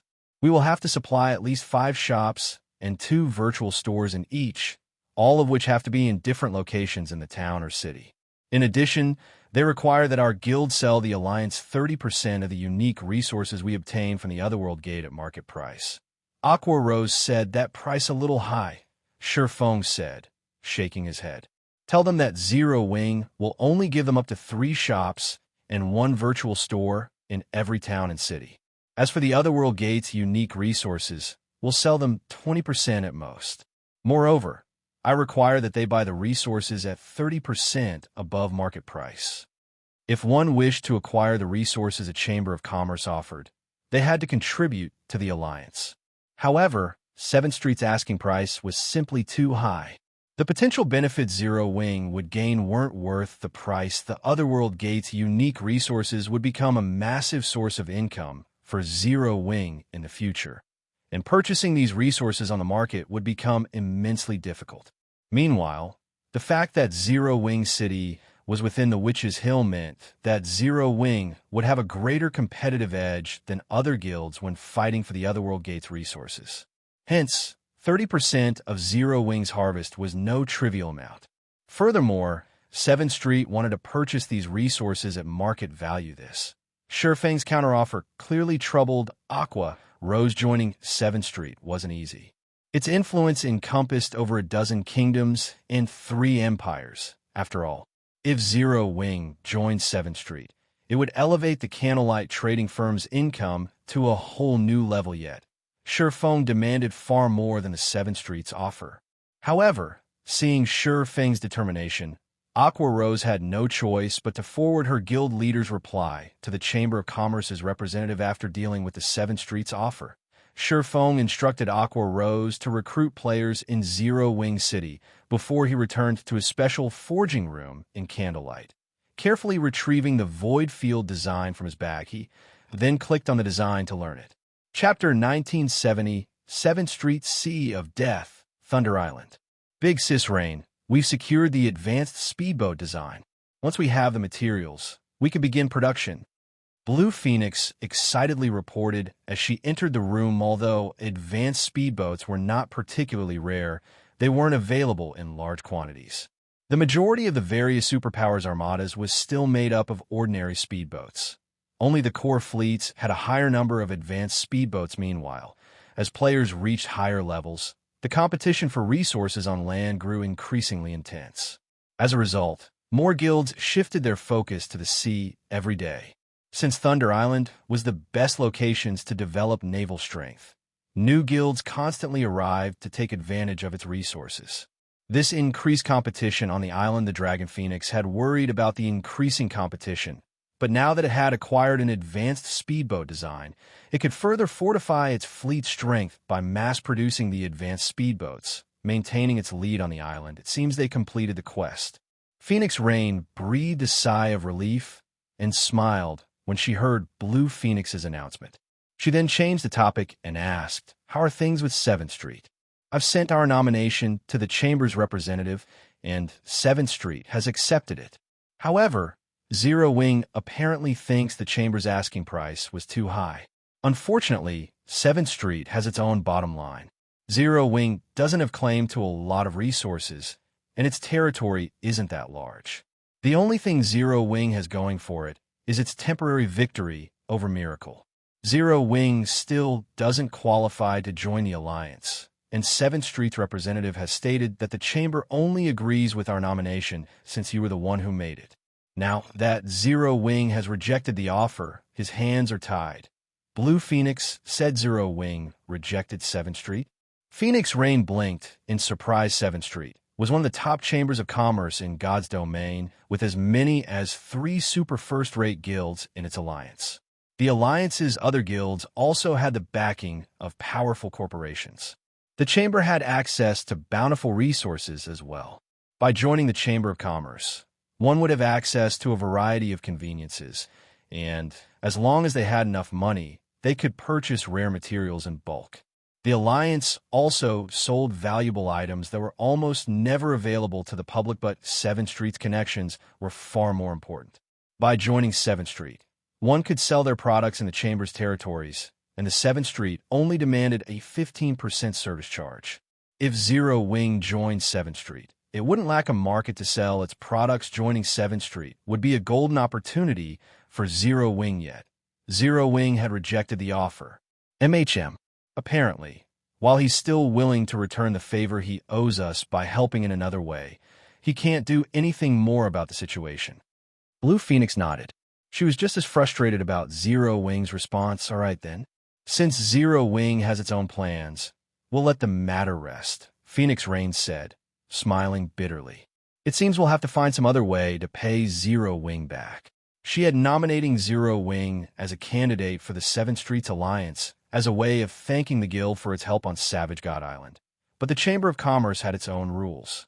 She couldn't possibly 7th Street to accept Zero Wing. Meanwhile, in Zero Wing City's Candlelight trading firm, Sherfong focused on learning the void field magic arrays. Drawing field magic arrays was incredibly difficult as, unlike other magic arrays, field magic arrays consisted of multiple arrays. Even a basic field magic array involved 2 to 5 different magic arrays. The void field, a large-scale advanced field magic array, consisted of 12 advanced magic arrays, and all 12 had to be closely interlinked. The slightest mistake would render the link useless. The void field was several times more complex than ordinary advanced magic arrays, as well, and even an advanced magician like Sherfone was under immense pressure when attempting to draw the arrays.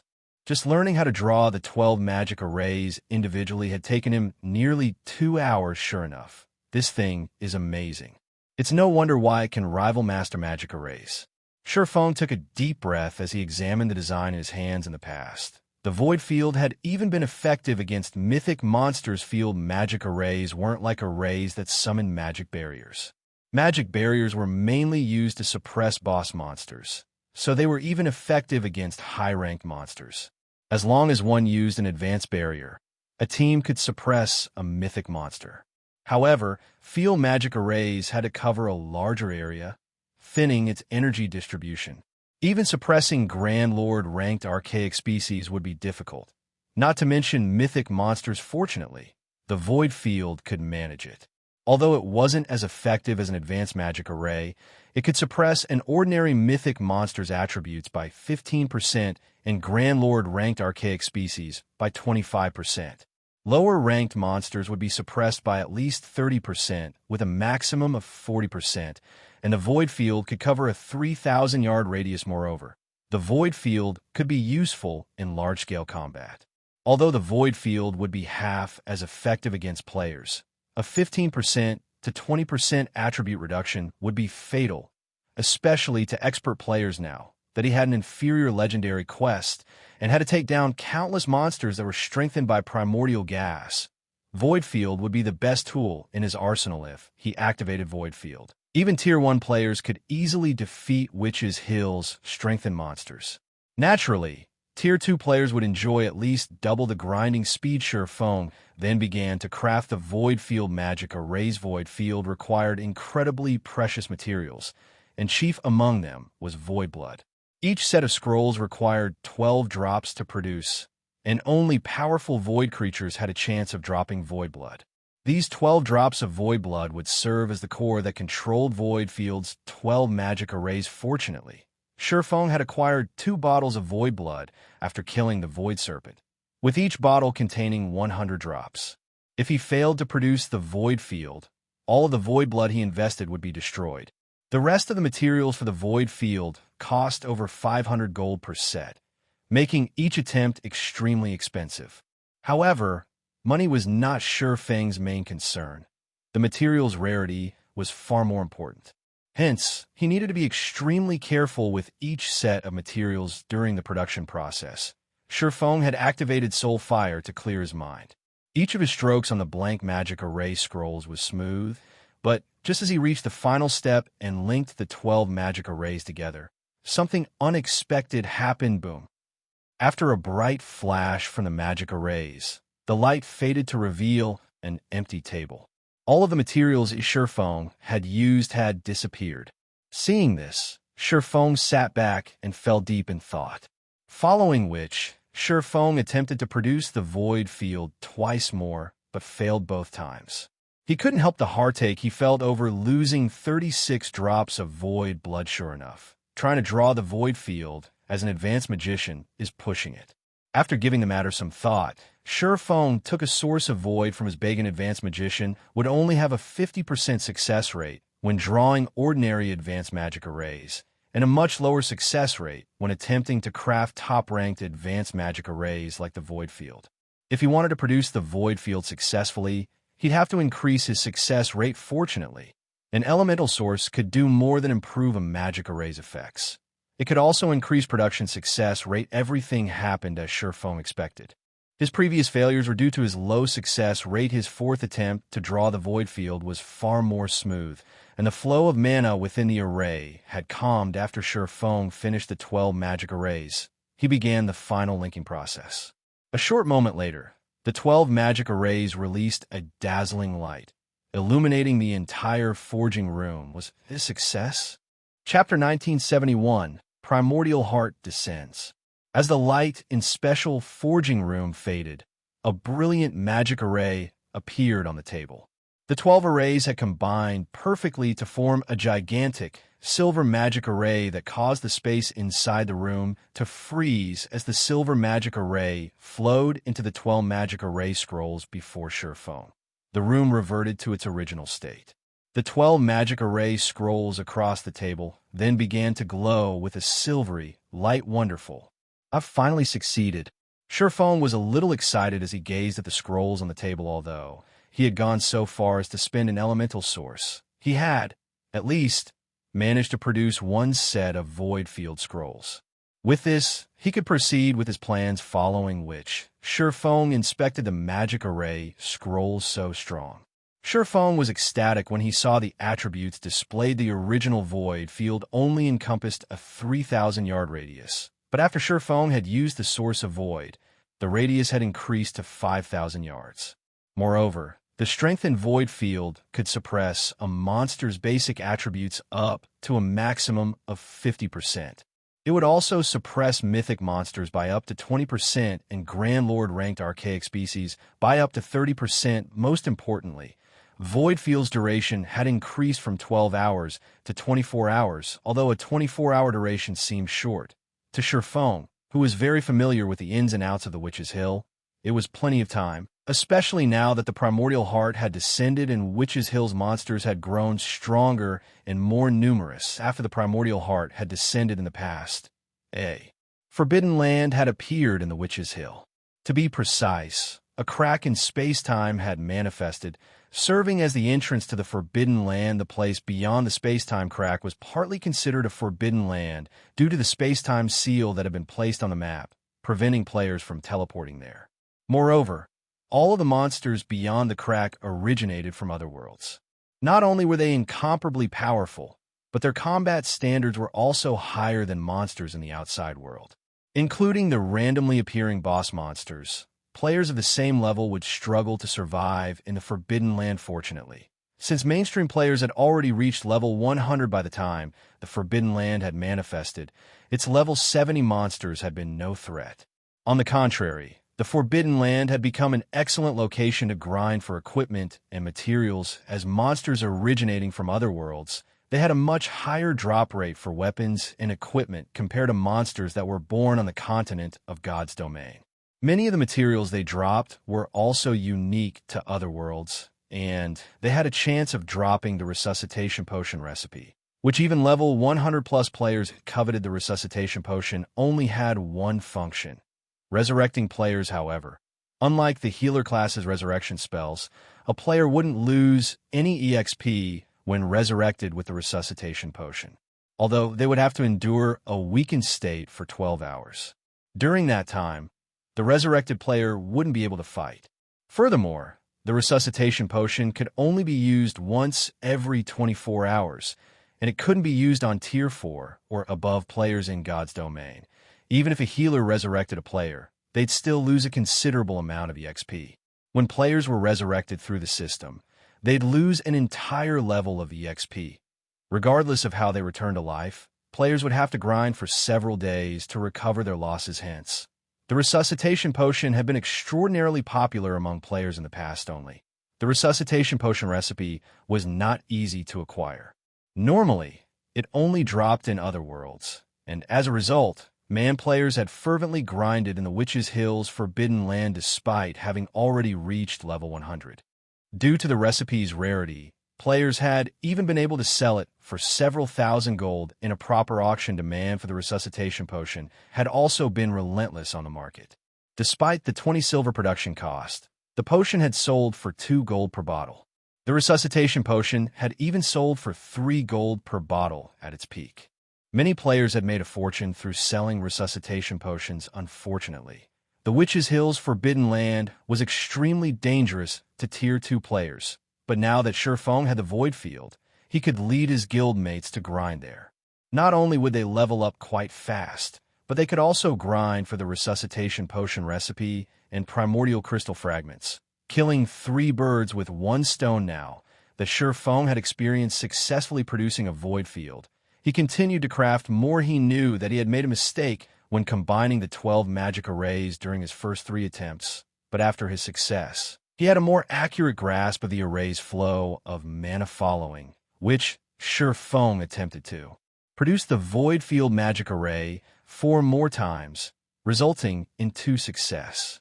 The outcome was barely tolerable. Glancing at the bottle of void blood in his hand, Shurfeng noted that only 4 drops remained in the bottle.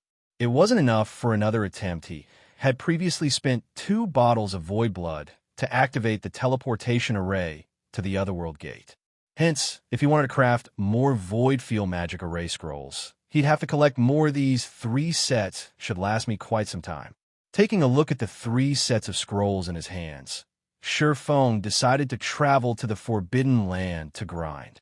Once his guild mates were settled in the area, he'd look for more ways to acquire void blood following, which Shurfeng left the Candlelight trading firm and made his way to Zero Wing's residence to prepare for his trip to the Witch's Hill's Forbidden Land. The primordial heart had descended in the Witch's Hill some time ago.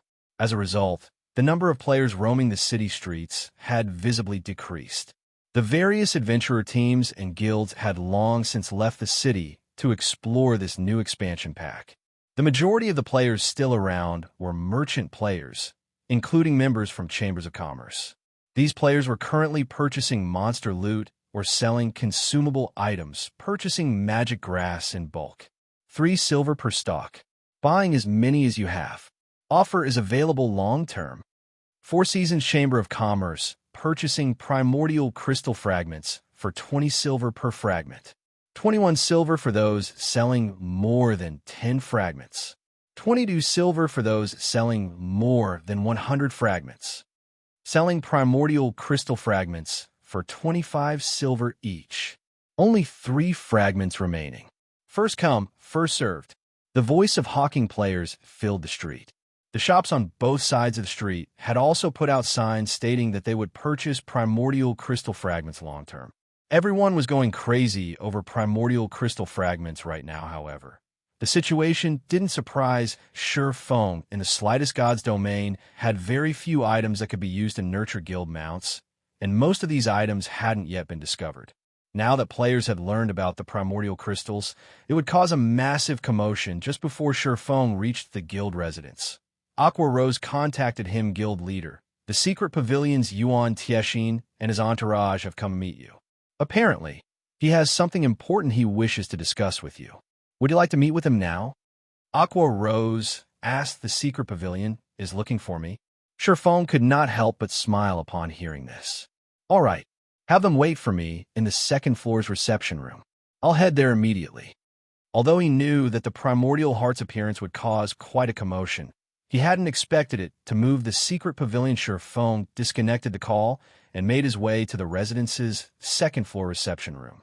Chapter 1972, joining the Chamber of Commerce Zero Wings residence, second-floor reception room. As Feng entered the room, Yuan Tiexin and Purple Jade, who softly chatted on the sofa, stood to greet him. Both of them had already reached level 59, and although they had hidden their weapons and equipment's glow effects, Feng could tell that they carried extraordinary items based on the faint pressure he felt from the two players. Purple Jade, in particular, felt like a sharp, unsheathed blade. She also felt quite dynamic. So this is a true genius? Feng was inwardly shocked when he saw Purple Jade. While he could not tell how much her basic attributes had improved, he could sense that Purple Jade had set foot in the realms of truth. As someone who had done the same, the realms of truth were different from the realms of refinement.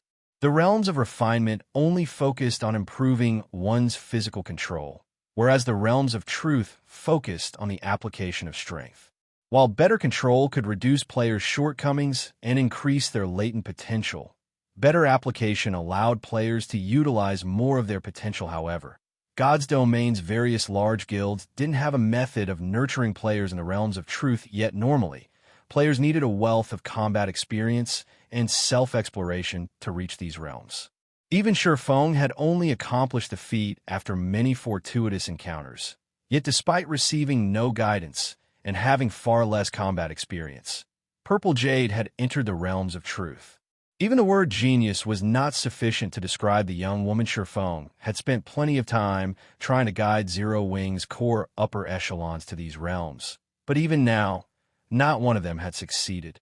Meanwhile, when Purple Jade saw Feng entering the room, her eyes glowed with fighting spirit. A hint of reverence for the man before her also flashed in her eyes. Unbeknownst to Feng, she had only reached the realms of truth because of him. She had reached these realms recently and had only been able to do so after diligently studying Feng's numerous battles in the Empire. Once she had entered the realms of truth, she had challenged and defeated multiple peak experts from the various superpowers guild leader Black Flame. Congratulations. Due to the battle in the Ice Jade Forest, Zero Wing's reputation nearly rivals the Dragon Phoenix Pavilions now. Yuan Tiexin congratulated as he watched Feng carefully. Thank you, Feng said. Revealing a faint smile, he continued, however, Elder Yuan, I'm sure you're not just here to congratulate Zero Wing, correct? Indeed, Yuan Tiexin replied as he revealed an envelope. After handing the envelope to Feng, he continued, this is a report regarding Blackwater and Beast Emperor's latest movements. I believe it will be of some help to Zero Wing. You're providing information for free? Feng looked at the envelope in confusion. He had to admit that both Blackwater and Beast Emperor posed a significant threat to his guild. Examining their latest movements would indeed help Zero Wing quite a bit, but information like this was incredibly important normally. The secret pavilion might not even consider selling the information to Zero Wing, that's right. Consider it a gift to celebrate the partnership between the secret pavilion and Zero Wing, Yuan Tiexin said. I believe you can guess the pavilion's goal in this. Naturally, we're interested in the primordial crystals. The primordial crystals are even more effective in nurturing guild mounts than the Eclipse Gate's energy essence. They're also much easier to procure. Meanwhile, Zero Wing owns the only guild city in Witch's Hill, so the secret pavilion wishes to cooperate with your guild. Yuan Tiexin's proclamation didn't surprise Shifeng. The primordial crystals were indeed an excellent item for nurturing guild mounts. He then asked, "Cooperation? May I know how we're going to cooperate?" The secret pavilion wishes to invite the Candlelight trading firm into the secret chamber of commerce. As for the entry conditions, Zero Wing will only have to sacrifice 5 shops in different locations and a single virtual store in Zero Wing City. In addition, the secret chamber of commerce requires a permanent reservation of 300,000 entry slots into Zero Wing City, Yuan Tiexin said, chuckling. "May I know if you're interested in this offer, Guild Leader Blackflame?" Joining the secret chamber of commerce. When Yuan Tiexin finished speaking, Uproar rose, who had accompanied Shifeng, was stunned, flashing the pavilion's representative an incredulous look. The secret pavilion was a transcendental power in the virtual gaming world. The strength it wielded was simply unfathomable. The secret chamber of commerce the pavilion had developed was similarly unfathomable, as very few chambers of commerce could rival Secret's range of influence. Needless to say, Secret was far more powerful than 7th Street without a doubt. Secret was one of the best chambers of commerce in God's domain right now.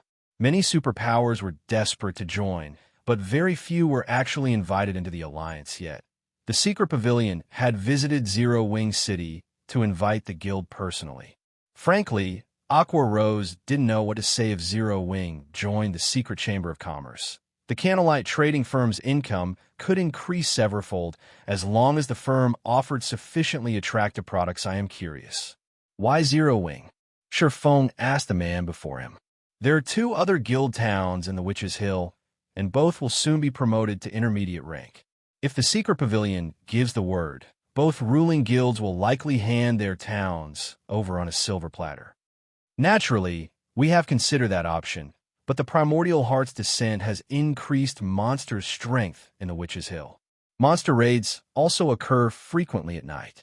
With the town's defenses, they'll have a hard time coping with the map's current monsters. Who knows how long they will last?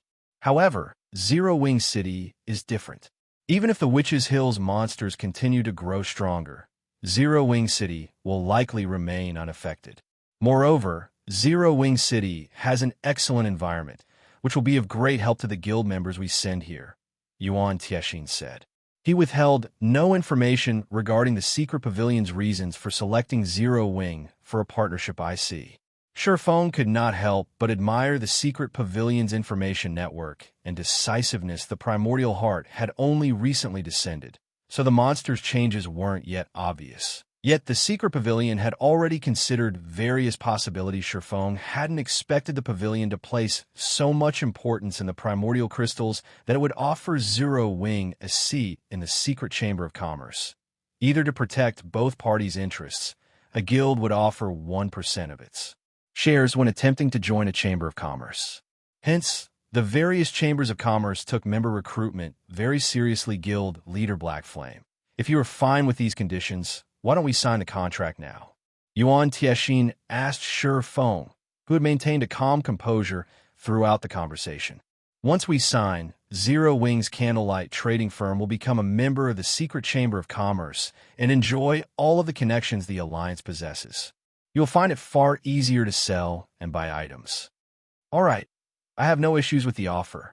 Shifeng had no problems with accepting the mentioned conditions, and joining the secret chamber of commerce would provide Zero Wing quite a bit of help, especially now that the guild lacked materials. The Magicbreaking crossbows, hell tanks, and basic combat devices all required a large number of rare materials to produce. If Zero Wing relied on its own strength, it would only be able to collect a limited supply of each material. But with the secret chamber of commerce's connections, it could easily build its stockpile in a short time. After Shifeng signed a contract with Yuan Tiexin, he handed over 5 shops and 1 virtual store in Zero Wing City. In addition, he reserved 300,000 entry slots in Zero Wing City for the secret pavilion's use. After all, a flood of players visited the city each day, and there was a limit to how many the city could accommodate at one time. If the secret pavilion did not have any reserve slots, its members would be forced to stand in line to enter Zero Wing City. Once the transaction was complete, the Candlelight trading firm joined the secret Chamber of Commerce's member list, and the two organizations exchanged 1% of their shares shortly after Candlelight joined the Chamber of Commerce. News of it quickly spread to the various superpowers. Chapter 1973, Guild Potential. As news about Zero Wing's Candlelight trading firm joining the secret Chamber of Commerce spread, a commotion erupted among the various superpowers in God's domain. What's going on? How did the secret Chamber of Commerce accept a guild like Zero Wing? Zero Wing really is impressive. It has already proven its strength to contend with a superpower, and now it has even joined the secret Chamber of Commerce. The guild's financial strength will grow considerably now. As long as Zero Wing solidifies its foundations, it definitely has the potential to become a super first-rate guild. It seems that God's domain will soon have a new superpower. Send someone to investigate Zero Wing immediately. From today on, I want a team stationed in Zero Wing City. I want to know the guild's every move. Many superpowers had no power to join the secret pavilion's Chamber of Commerce regardless of how much they wanted to, yet a non-superpower like Zero Wing had done just that. This situation earned Zero Wing many superpowers' envy. In addition, this turn of events had forced the various superpowers to pay closer attention to Zero Wing. They no longer considered the smaller guild insignificant, but one with the potential to become a competitor. Sufficient financial strength was crucial to developing a guild in God's domain. Zero Wing might have repelled Miracle, but it had relied on various tools to do so. Meanwhile, as the various superpowers continued developing in God's domain, it was only a matter of time before they obtained such tools of their own. At that time, Zero Wing would lose its advantage. Hence, the various superpowers hadn't truly considered the guild a threat, but the situation had changed. The secret Chamber of Commerce was a goldmine. If a guild joined the trade alliance and utilized its connections appropriately, it would generate a massive income and secure a large number of resources. Even if the guild failed to take advantage of Secret's connections, it could still increase its trading firm's income by a large margin through service charges from helping the alliance's other members sell their products. This increased income would greatly help the guild's development, and these benefits would be available until the trade alliance crumbled. Meanwhile, on one of the islands in the Sea of Death, Big Sis Rain, big news. Zero Wing's Candlelight trading firm has joined the secret Chamber of Commerce. Blue Phoenix reported as she ran up to Phoenix Rain, who currently commanded a battle. Joined the secret Chamber of Commerce. Phoenix Rain blinked in surprise. How is that possible? So many superpowers have tried to join Secret only to be rejected. Even Starlink only managed to join after purchasing the magic crystal vein at the secret pavilion's internal auction. It's true. News of this has already spread to the various superpowers. Everyone saying that the secret pavilion has lost its mind to invite Zero Wing, Blue Phoenix said, grinning. Big Sis Rain, now that Zero Wing has joined Secret, Nine Dragons Emperor won't be able to attack the guild's financials even if we don't help out. That's right. Even if Nine Dragons Emperor uses everything he has to stop Zero Wing's sales, he can't cut off Secret's channels. Now, we can focus on that large-scale team quest, Phoenix Rain said, nodding. She had nominated Zero Wing to 7th Street because she had been worried that she couldn't stop Nine Dragons Emperor from moving against her ally once she left the continent of God's domain. Now that Zero Wing had joined the secret Chamber of Commerce, which was even more powerful than 7th Street, the situation couldn't be any more favorable. Similarly, news had reached the various top chambers of commerce. Zero Wing seems to be quite capable. 7th Street rejected Zero Wing's conditions, yet the guild has joined Secret. I wonder how 7th Street's members will feel after hearing about this. Zero Wing demanded less than half of what 7th Street required. There's nothing unusual about its refusal. As for Zero Wing's membership with Secret, based on the chamber's focus on profits, I assume its entry conditions were quite strict. Most likely, the secret Chamber of Commerce's greed is insatiable. Zero Wing must have suffered quite a loss to join Secret. While the various top chambers of commerce were surprised to hear that Zero Wing had joined the secret pavilion Chamber of Commerce, they did not consider the matter that important. After all, Zero Wing had no value in their opinions, nor did the guild have the support of any corporations. It was a miracle that the guild had risen to its current position without falling. Even if Zero Wing had a future in God's domain, it wouldn't be very bright since the secret pavilion had extended an invitation to Zero Wing. It must have demanded an absurd price, however. When the 7th Street Chamber of Commerce heard the news, its members simply smiled but didn't share the other top chambers' opinions. Whether Zero Wing joined the secret Chamber of Commerce or not, it had nothing to do with them. They only knew that Zero Wing wouldn't have benefited their alliance. Even if it had joined Zero Wing, wouldn't benefit Secret either. This incident was nothing but a farce while God's domain's various powers discussed the matter. Shifeng had designated Aqua Rose and Melancholic Smile to handle matters regarding the secret Chamber of Commerce. He then led a team of 10,000 elite and expert players out of Zero Wing City and to the Witch's Hills. Forbidden Land. Zero Wing's members bounced with excitement during their journey. They got to see a mythical player like Shifeng up close, and he had even informed them that he would take them out to level up during their operation. This meant they would personally get to watch Shifeng fight. Once they returned, they'd definitely boast about the trip to their friends, but despite their enthusiasm, following Shifeng wasn't easy. The Primordial Heart's descent had drastically changed the Witch's Hill. Now, large groups of monsters were a common sight.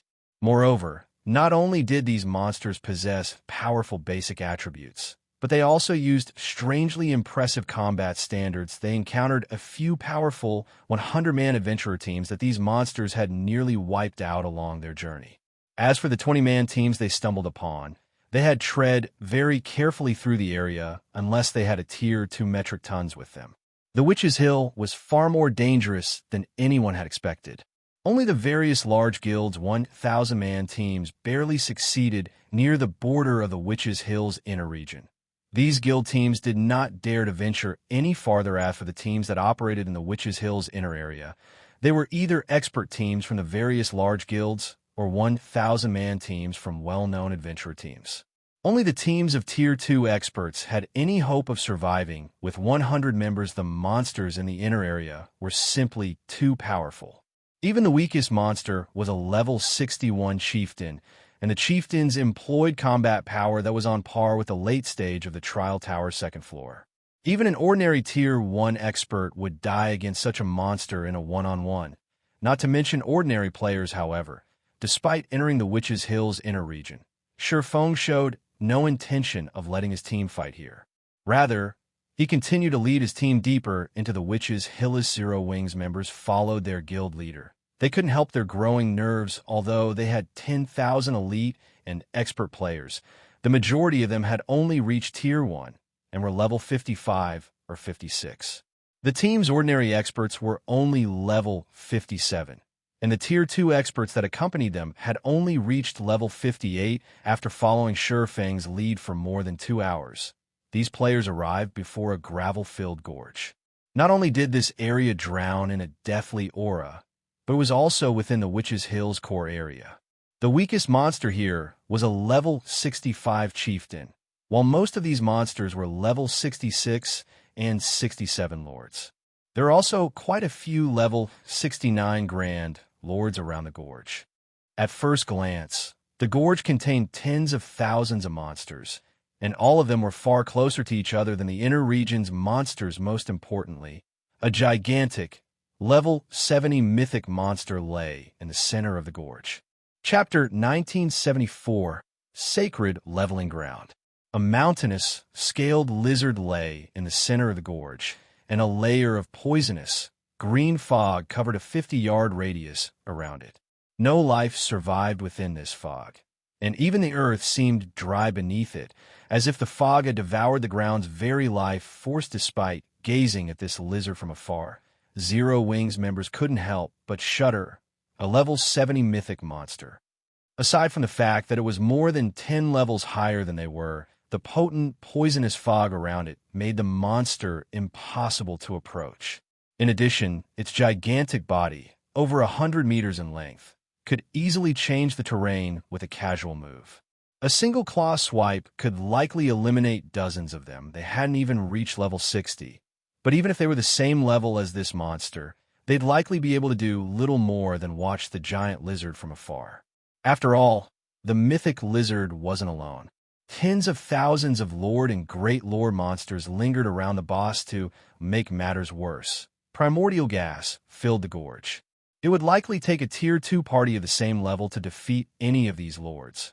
While defeating each Great Lord would require a full Tier 2 20-man team, even the guild's Tier 2 MTs, Kola, Turtledove, and Yi Wumian, felt uneasy as they watched the Forbidden Lands monsters, much less the team's elite members with their current attributes and combat standards. They shouldn't have any issue tanking 1 or 2 level 67 or 68 Great Lords by themselves without activating a Berserk skill. They could even tank 1 level 69 Grand Lord, although they'd have to push their limits to do so. But more than 20 Grand Lords wandered the Forbidden Land, as well as plenty of Great Lords if all these monsters charged at them together. Only death would await these players' guild leader. Even Tier 2 players like us will have trouble grinding here. With the Tier 1 player's strength, I'm afraid that, Shadow Sword said worriedly as he eyed the gorge below him. Ignoring the mythic monster in the center, he could feel the threat of death from several other areas. If he felt like this while subjected to such pressure, the Tier 1 team members would fare far worse. It was safe to say that their team didn't have the power to grind in this Forbidden Land right now. If we try to grind these monsters as they currently are, it is impossible. But if we have their basic attributes and remove the primordial gas's negative effects? Sure Feng asked, smiling. The Witch's Hill's new Forbidden Land wouldn't pose any threat to level 100+ players, but it was an immensely hazardous area to players who hadn't yet reached level 70. Of course, it was also a sacred area for leveling and grinding equipment since no one had explored the Forbidden Land yet. It contained the maximum number of monsters it could hold. However, that also meant that the area's drop rate and monster respawn rate were much higher than normal. Even if 10,000 players grinded in this Forbidden Land, there would be plenty of resources to go around. Unfortunately, transforming this hazardous area into a treasured land required players to fulfill one condition. They had to be strong enough to grind these monsters. A bunch of Tier 1 players that hadn't even reached level 70 would be seeking their own death by coming here, but they could change that with the Void Field. If they could decrease the monster's basic attributes by nearly half and remove the primordial gas's negative effects on players, even level 60, Tier 1 players could slay these creatures. Only, their grinding efficiency would be quite poor. However, the bonus EXP from killing monsters of a higher level would even the playing field. Sure Feng had led so many Zero Wing members to such a dangerous area, specifically to help them level up quickly, as well as collect primordial crystal fragments. He might be a particularly powerful player in God's domain and capable of nurturing a significant number of experts in a short time. But at the end of the day, there was a limit to what a small number of powerful players could achieve. If he wanted Zero Wing to become truly formidable, he had to improve the strength of Zero Wing's members as a whole naturally. One of the ways players could grow stronger in God's domain was by leveling up. Every 5 levels was a major turning point in the game, since better weapons and equipment would become available at those intervals.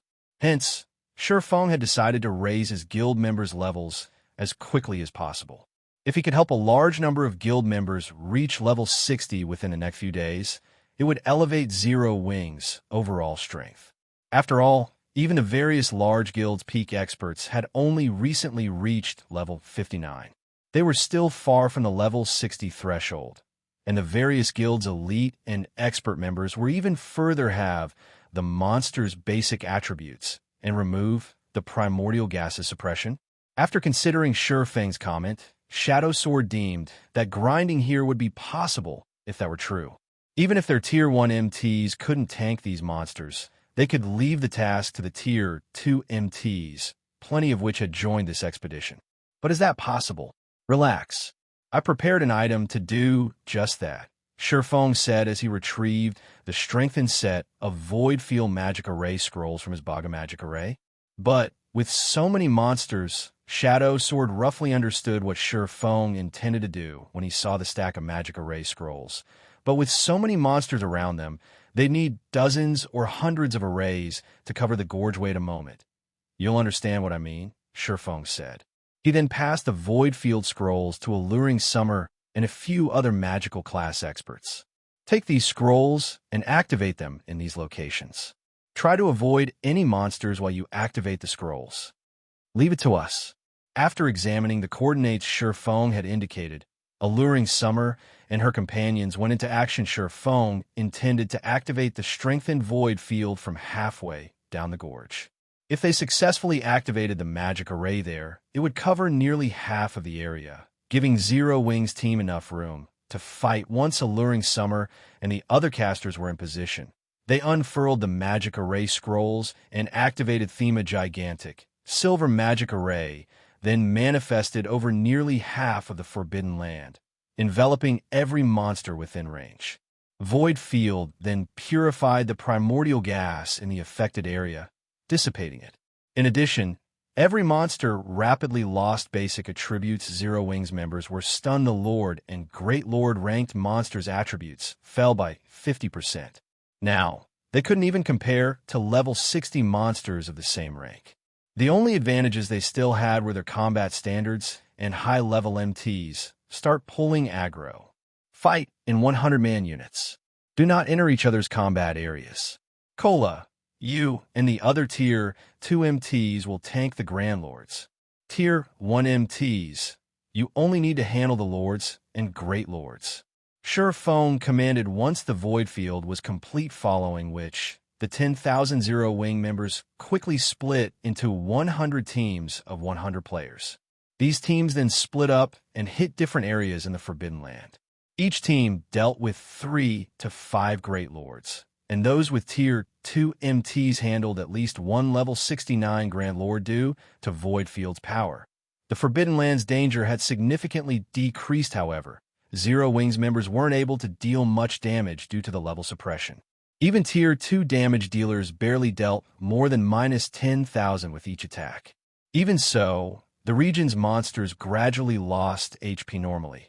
Zero Wings' 100-man elite teams could eliminate a party of Lords and Grand Lords of the same level in 10 minutes or less. But now, it took each team half an hour to defeat a party of monsters. However, as the Lords and Great Lords died, everyone's experience bars increased by a sizable chunk after gaining an abundance of EXP. The teams regained their enthusiasm.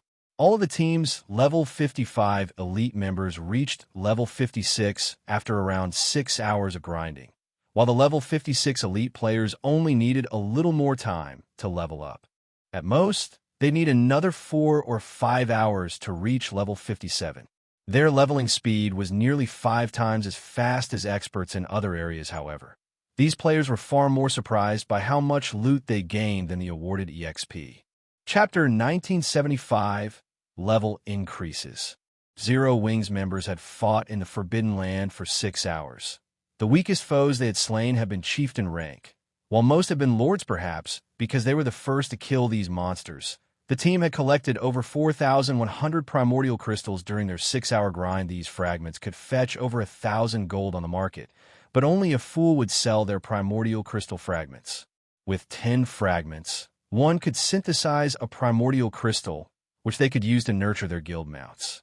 If one were lucky, they might even upgrade their guild mount to bronze rank after using 20 to 30 primordial crystals. The Forbidden Lands monsters had also dropped enough weapons and equipment to make these players' eyes glow. All of the dropped weapons and equipment were level 60 or above. The various large guilds have been expending a lot of effort to collect level 55 equipment lately. Raiding level 55 team dungeons wasn't as easy as level 50 dungeons, and unlike the latter, in which Tier 1 players could still be effective, level 55 team dungeons have been tailored for Tier 2 players. Tier 1 players would simply be a burden in level 55 team dungeons. They'd only be useful if they wore extremely high-quality equipment. Hence, the various large guilds struggled desperately for level 55 weapons and equipment. Meanwhile, most of the equipment the Lords and the Witches' Hills Forbidden Land dropped was bronze rank. Although they had a small chance of dropping mysterious iron equipment naturally, the Great Lords dropped mysterious iron and secret silver equipment, with the latter having a severely lower drop rate. While Grand Lords were guaranteed to drop secret silver equipment, they did have a higher drop rate than Great Lords. They also had a slight chance of dropping fine gold equipment since Zero Wings members were the first to pioneer the Forbidden Land. There was an extremely high number of monsters in the area. Even the rarely seen Great Lords and Grand Lords were available in abundance right now after just 6 hours of hard work.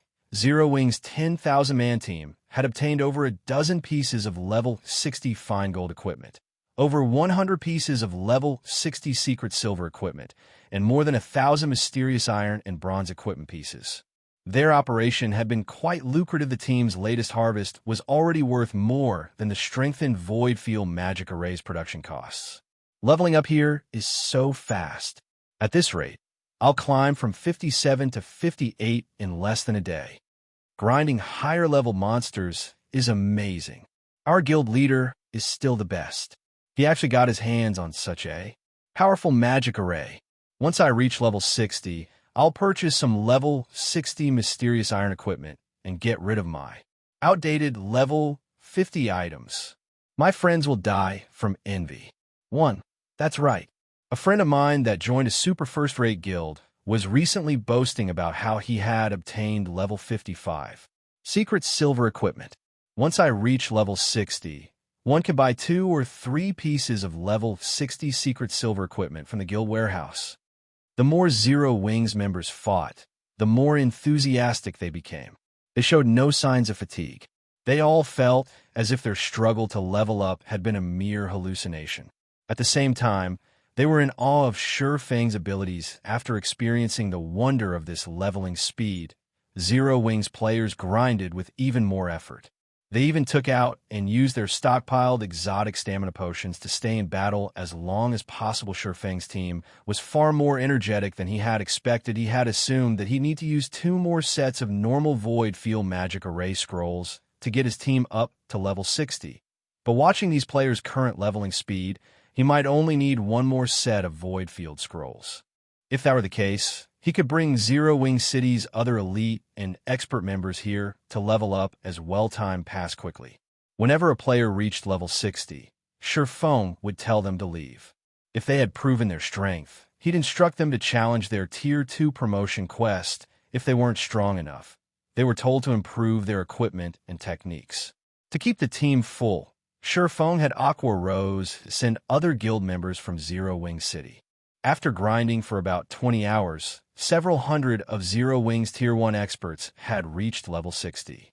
Once they traded Sure Fang for level 60 mysterious iron or secret silver equipment, they left to challenge their Tier 2 promotion quests. Now, even the lowest leveled elite member was level 56, while most of them were level 57.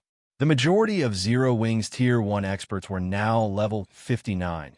With only a few stuck at level 58, the team's overall leveling speed was explosive.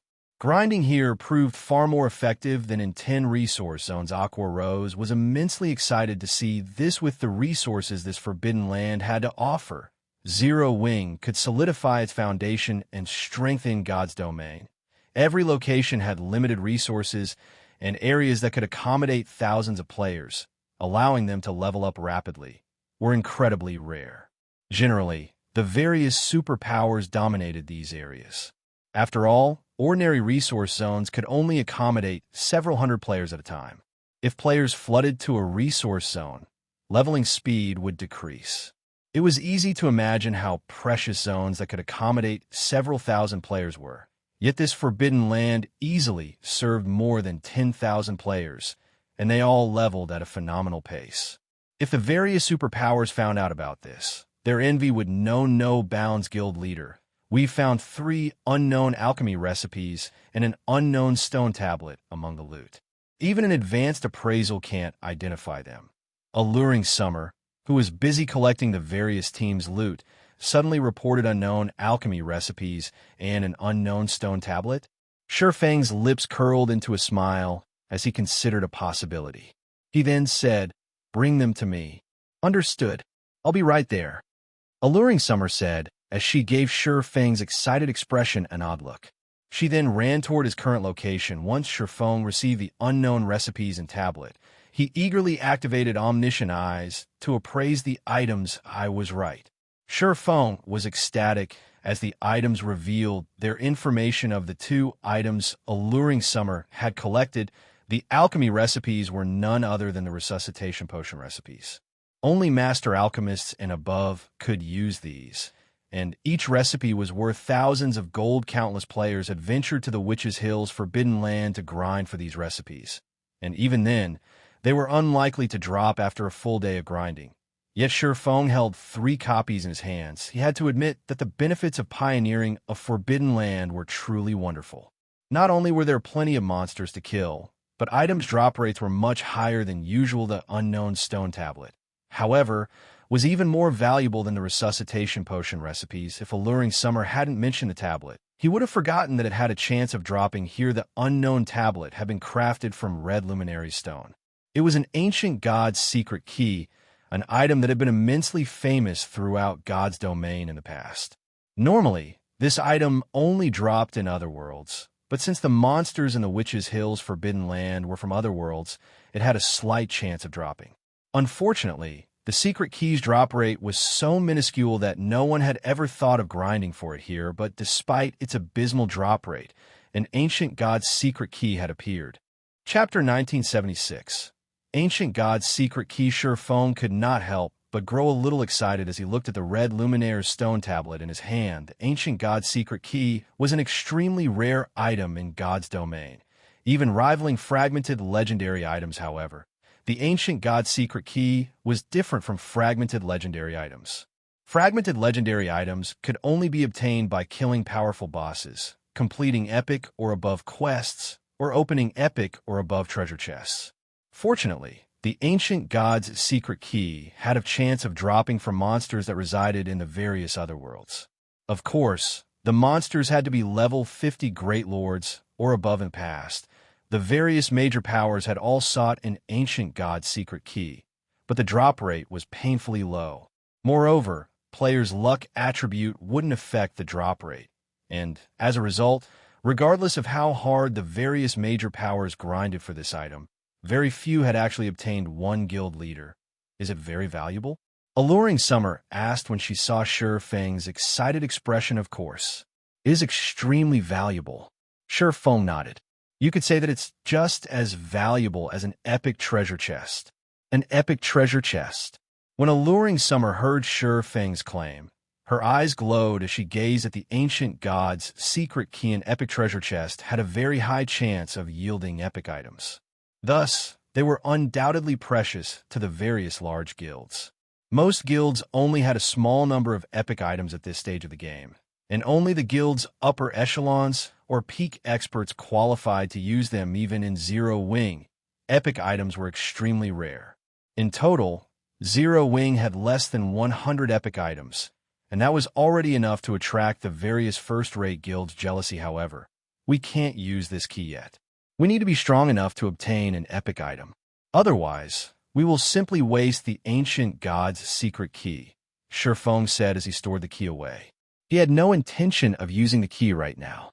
Instead, he commanded Zero Wing's members to move deeper into the Forbidden Land and grind its numerous field bosses. The ancient god's secret key was akin to an epic treasure chest, but unlike a treasure chest, players had to rely on their strength to obtain the key's harvest, not luck. Meanwhile, the greater one's survivability was the more they'd gained from the ancient god's secret key. There had even been rumors in the past about a superpower obtaining a fragmented legendary item from the secret key. With a single fragmented legendary item, a guild could easily nurture a peak expert. It would even have even greater help when players challenged their Tier 4 and 5 promotion quests. That was why all of the various major powers had coveted the ancient god's secret key. Fragmented legendary items were extraordinarily valuable, and even after a decade in God's domain, first-rate guilds had only collected a small number of them. Second-rate guilds had been lucky if they had 1 or 2 fragmented legendary items. Now that he had an ancient god's secret key, he had to be careful with how he used it. Of course, Shifeng had no intention of letting it sit around and collect dust. Each secret key had a 1-week expiration. Whether players used it or not, it would disappear after 7 days, so it wasn't possible to save the key until it was most valuable. Shifeng then handed the 3 resuscitation potion recipes to Aqua Rose, instructing her to bring them to Melancholic Smile and start the potion's production as soon as possible. The potion's necessary materials weren't particularly valuable. There had only been such a small supply of these potions in the past, despite the high demand. Due to the recipe's rarity, God's domain superpowers had yet to obtain a resuscitation potion recipe, making this the perfect opportunity for Zero Wing to make a fortune. Once the various superpowers secure the recipes, though, Zero Wing's profits through the potion would plummet. It was the same case with the strengthening devices. Initially, Zero Wing had earned quite a bit from selling the devices, but as more superpowers and first-rate guilds had obtained the strengthening device design, the competition had increased. As a result, Zero Wing's profit from the device had steadily decreased since the resuscitation potion didn't exist on the market yet. Zero Wing could monopolize the potion's sales. Zero Wing wasn't like the various superpowers. Not only did the various superpowers have a lot of territory in the game, but they also had support from major corporations. Superpowers didn't have to worry about resources or funds since the corporations backing them provided a constant supply. However, Zero Wing didn't have that kind of support, relying on its own power to acquire funds and resources. Unfortunately, developing a guild's territory and increasing member count required a lot of both. This was especially true for the situation in the Orc Empire. While Zero Wing had been preoccupied with Miracle, according to the Secret Pavilion's report, Blackwater had made significant progress in raiding the Orc capital city's armory, obtaining quite a few war weapons. In addition, the guild had recently occupied another fortress in the Orc Empire. Due to this success, Blackwater had transferred even more members from its main headquarters to the Orc Empire. Moreover, Beast Emperor, Blackwater, and Dark Soul had secretly formed an alliance and intended to take over the Orc Empire. Annihilating Zero Wing was the first step in their plan. The alliance between these three powers wasn't good news for Zero Wing. Most importantly, unlike Blackwater and Dark Soul, Beast Emperor and Zero Wing were irreconcilable enemies. Shurfeng had severed Beast Emperor's path to promotion, and an active evil god's temple still existed within Starmoon Kingdom.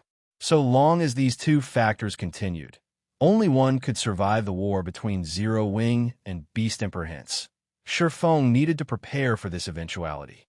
Silverwing couldn't withstand a joint assault from these three powers with its current defenses. After organizing the rest of the loot, Shurfeng continued to lead Zero Wing's members as they gradually cleared out the monsters in the Forbidden Lands outer region, venturing farther towards its core. Although the Forbidden Lands outer region was home to a lot of monsters, the strongest in the area were Grand Lords.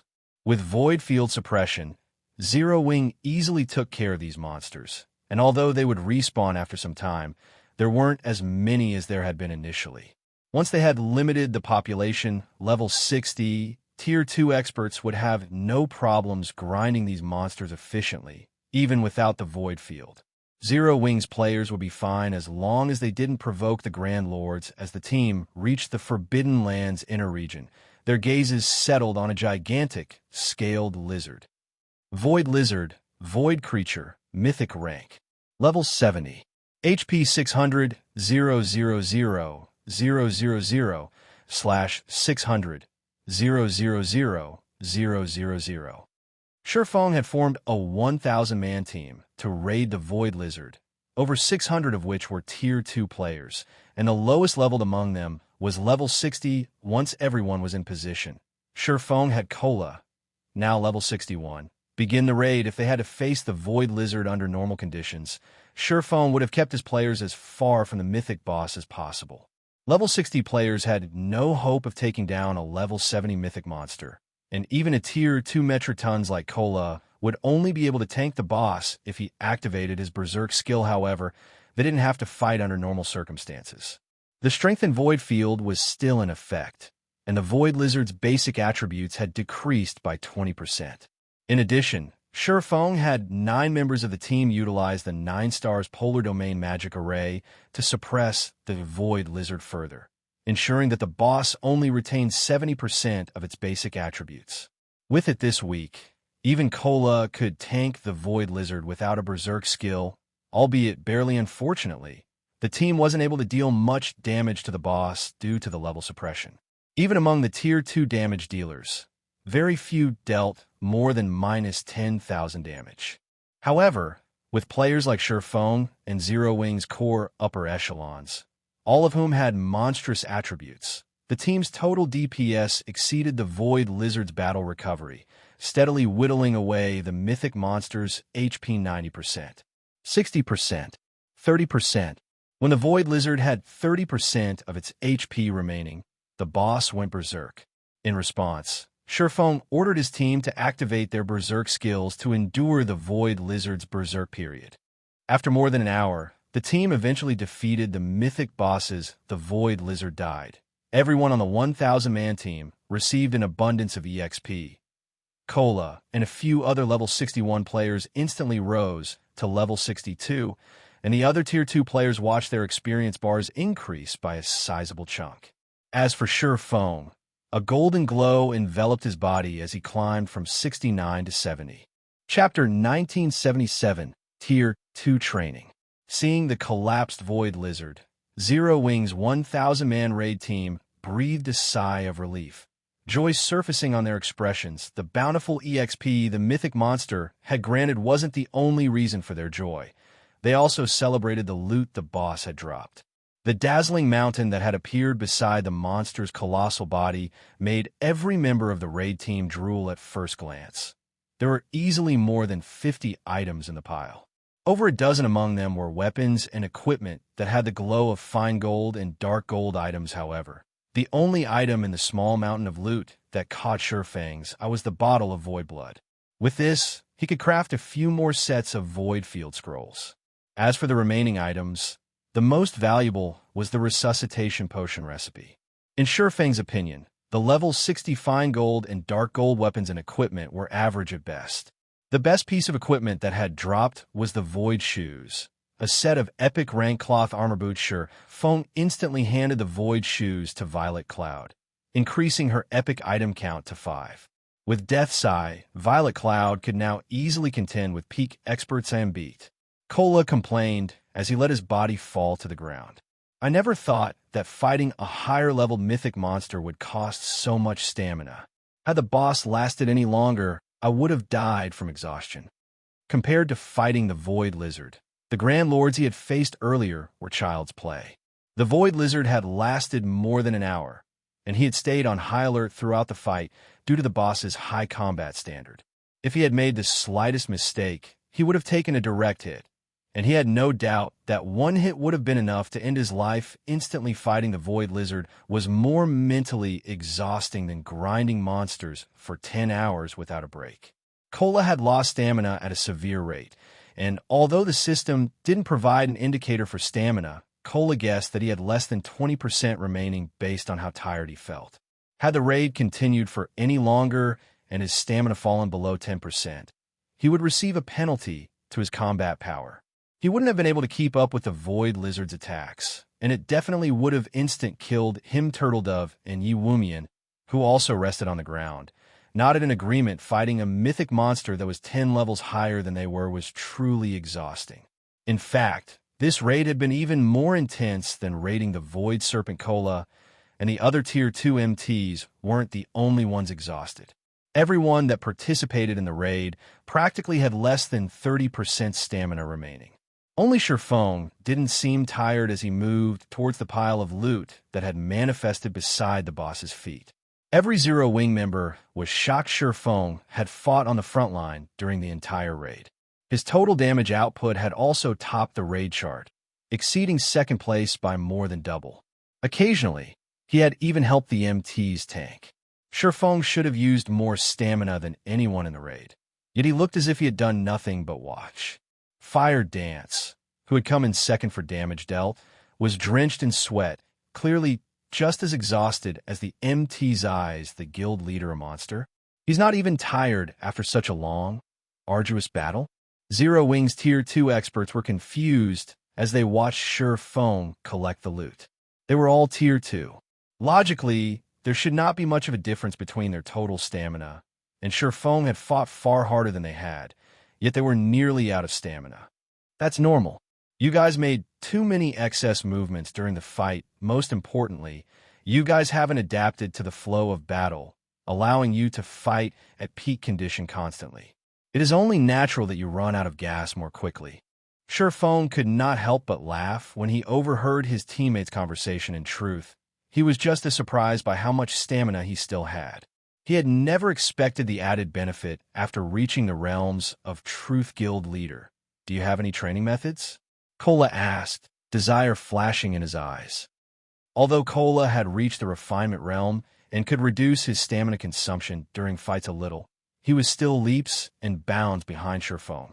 He even wondered if Surephone had twice the stamina he had. Stamina was extremely important to expert players. If he could learn a technique that allowed him to reduce stamina consumption, he could rely on his stamina to whittle down an expert of equal standards in a fight. After all, fighting an expert player consumed stamina much faster than fighting a boss monster.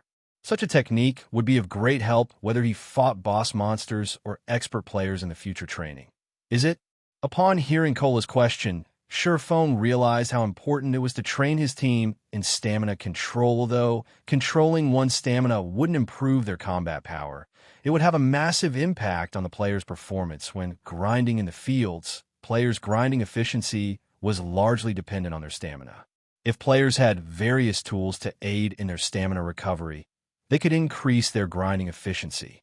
However, such tools were very rare and valuable. Players simply couldn't afford to use them constantly. However, if players entered the realms of truth, not only could they increase their combat power, but they could also increase their leveling speed. After all, the lower one's stamina consumption was, the longer they could fight. Thinking up to this point, Surephone decided that it was time to train Fire Dance and the others in the Lost Town. Since the guild had lacked powerful combatants previously, Tier 2 players like Fire Dance didn't have the leeway to leave the front line. But now that Zero Wing had more than 1,000 Tier 2 players, Fire Dance and her companions could afford a break. Furthermore, the difference in the equipment standard of the various superpowers' peak experts and Zero Wing's core upper echelon shrunk as time passed. The various superpowers continued to collect more epic items, and most of their peak experts had obtained peak legacies. If Zero Wing wanted to maintain its lead on the various superpowers in terms of peak combatants, it was imperative that Fire Dance and the others grow stronger. The only reliable method Surephone could think of to increase Fire Dance and her companion's combat power was to train at the Lost Town's extraordinary tower. If Fire Dance and the others could reach the realms of truth, they could help the guild even more than they already did. In a situation where two players had equal basic attributes, a refinement realm expert that had entered the realms of truth as well could rival a flowing water realm expert in terms of combat power, and the former would have even better control of their abilities. Aqua, notify our main force members and have them gather in White River City's residence in 2 hours. We're going to participate in special stamina training. Surephone addressed Aqua Rose. Stamina training? I'll notify them right away. Aqua Rose was ecstatic to hear Surefang's latest order. However, after giving the matter some more thought, she could not help but ask, Guild Leader, since we're participating in special training, why don't we include the guild's other experts as well? I don't want too many people to know about this training method yet. Moreover, the guild has many affairs that require Tier 2 experts to manage. Taking too many people at once isn't ideal, Surephone said.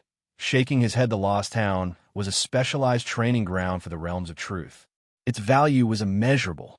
If the various superpowers found out about it, they would do everything in their power to take it from him. Hence, he had used the excuse of stamina training. If too many people found out about his Lost Town, it would increase the chances of the secret getting out, and he couldn't afford for that to happen. Zero Wing didn't have the ability to defend the town properly, yet Surephone didn't have to say more for Aqua Rose to understand what he was trying to say. She stopped asking questions and contacted the guild's main force members, following which Surephone held an internal auction for the weapons and equipment the Void Lizard had dropped. He then left the 2 remaining sets of Void Field Scrolls with Zipping and had him and the other Tier 2 internal members take charge of the grinding operation in the Forbidden Land. As long as they didn't provoke any mythic bosses, they wouldn't have any issues in the Forbidden Land with the Void Field assistance. Once Feng had finished designating tasks, he left the Forbidden Land, pulling out a return scroll to teleport to White River City once teleportation was available again. Chapter 1978, Reputation Soars, Starmoon Kingdom, White River City. How lively! When Feng exited the teleportation hall, he was greeted by the sight of a crowded street. Merchant players were busy conducting business along the street, and impromptu teams recruited members for their dungeon raids. These impromptu teams were all quite strong, with at least level 56 members. Some teams even had the leadership of Tier 2 players. At this stage of the game, such impromptu teams were considered incredibly powerful. These teams in other cities were usually led by Tier 1 experts. Very few had Tier 2 experts. Feng also spotted quite a few adventurer teams recruiting members, all of which were extremely powerful with more than 10 Tier 2 experts on average. Even a few well-known adventurer teams had come to White River City from other kingdoms. Most of the players on the street were high-leveled and well-equipped. In fact, level 57 expert players were a common sight, and there were many independent players wearing multiple pieces of level 50 secret silver equipment. At this point, White River City's prosperity actually surpassed Starmoon City. It looked nothing like an ordinary major NPC city. Having developed far more than Feng had expected. Zero Wing is amazing. Not only did it repel Miracle in the Black Dragon Empire, but I've also heard that it has recently joined the Secret Chamber of Commerce. I'm definitely going to sign up for Zero Wing's mass recruitment. I've heard the same, and so many well-known adventurer teams have come to White River City to join the guild. Even if Zero Wing rejects their application, they're willing to work as subordinate adventurer teams for the guild. Because of this, White River City has seen a drastic increase in player traffic. I know, right? Although the resources around White River City aren't anything special, the city has a direct route to the Eclipse Gate, and that area has fairly abundant resources. Even if we don't make it into Zero Wing this time, it's not a bad idea to develop here. Furthermore, White River City is Zero Wing's main headquarters. When the guild recruits members in the future, we'll have a far better chance of joining the guild if we stay here. As Feng walked through the streets, he heard many excited conversations regarding his guild. Although Zero Wing had displayed immense strength, it still lacked a powerful background and funding. It was a guild that relied on its own power to survive. Because of that, not many players and adventurer teams had optimistic views of Zero Wing's prospects. But now, the guild had also joined the Secret Chamber of Commerce. Even without the support of a major corporation, Zero Wing wouldn't have to worry about funding in the future with secret connections. It even had a high chance of becoming a super-first-rate guild in the future. This presented a golden opportunity for adventurer teams and expert players. Existing super-first-rate guilds and super guilds already had well-developed structures. They had also filled most of their available management positions. Climbing the corporate ladder would be extremely difficult for newcomers. Even geniuses would need a long time to reach a significant position. However, Zero Wing was different. The guild wasn't yet stable, and its foundations had various holes and lacked talented players. However, now that Zero Wing had a hope of becoming a superpower, a player had a chance of becoming an upper echelon as long as they joined the guild and performed well. Becoming the upper echelon in a super first-rate guild was much faster than trying to climb the corporate ladder in an already established super first-rate guild with such an opportunity before them. How could players and adventurer teams ignore this chance? This was the reason that White River City had become the focal point of Starmoon Kingdom. Large numbers of independent players and well-known adventurer teams swarmed the city, instantly pushing White River City's player population past 10 million.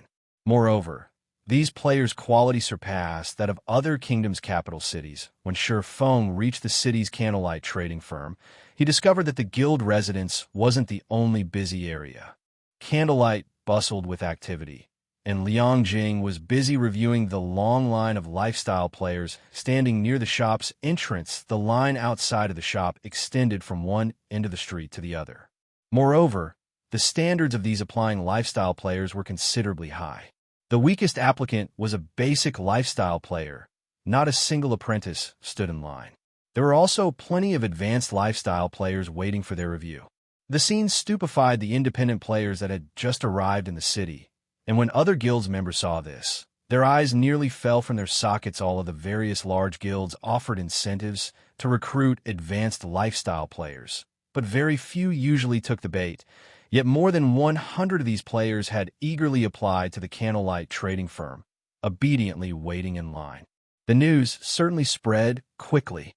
Sherfone was a little surprised by the thousands of lifestyle players applying to join Zero Wing. He had to admit that joining a top chamber of commerce had its benefits. He hadn't expected Secret's reputation to be so useful. Candlelight hadn't officially started working with Secret, yet so many lifestyle players had rushed to join Zero Wing.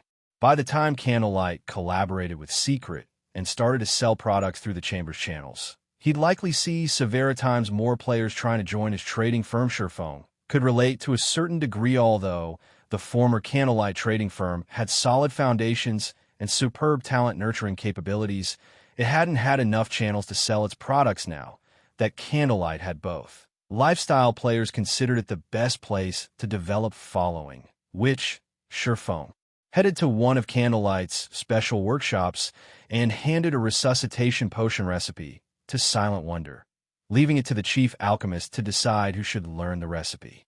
He then visited his own special forging room and started to craft more void field magic arrays. After a little over an hour, Sherfone had completed 5 sets of void field scrolls out of 8 attempts. These 5 sets would enable many of Zero Wing's elite and expert players to grind in the Witch's Hill's Forbidden Land. Then, even without the void field, they could simply return to grinding in the Forbidden Land's outer region. Now that the area's monsters had died more than a few times, the respawn rate had decreased. Even the ordinary Tier 2 experts should have no problem helping the Tier 1 players grind there. Once Sherfone had settled his affairs in Candlelight, he made his way to Zero Wing's residence. Currently, Blackie and the other main force members sat in the residence's second-floor hall. They had been waiting for quite some time, and they all looked forward to the special stamina training. One's combat standard was the basis for their combat power, and the more they fought expert players, the more this idea proved to be true. They used to overwhelm their opponents with their basic attributes, but as players progressed in the game, their advantage continued to lessen. Commander, we really lucked out this time. We just joined the guild's main force, yet we get to partake in special internal training. I wonder what the guild leader has to teach us. Seven Light, a young, Tier 2 swordsman, spoke excitedly to the middle-aged man beside him. I already told you that I'm no longer Unbounded's commander. In the future, refer to me as Brother Bone. Stubborn Bone told the youth beside him, exasperated. But you're right. We've really gotten lucky this time. We actually get to train under Black Flame personally. I assume he'll teach us some kind of footwork or body technique. Every large guild had its own internal training programs. Some programs taught combat techniques that were exclusive to the guild, and others provided lectures. Stubborn Bone, though, was confident that this training session would involve learning a combat technique through practice. After all, Zero Wing was famous for its many techniques. Quite a few other players in the group were former adventurer team members as well. For example, Remnant Cloud and Graceful Moon, the prior commander and vice commander of the Firecloud Fox adventurer team, were also present. These former adventurers were all curious about what Sherfone had in store for them. Everyone is gathered, guild leader Aqua Rose reported when she noticed Sherfone enter the hall. Good. Let's set off then. Sherfone nodded.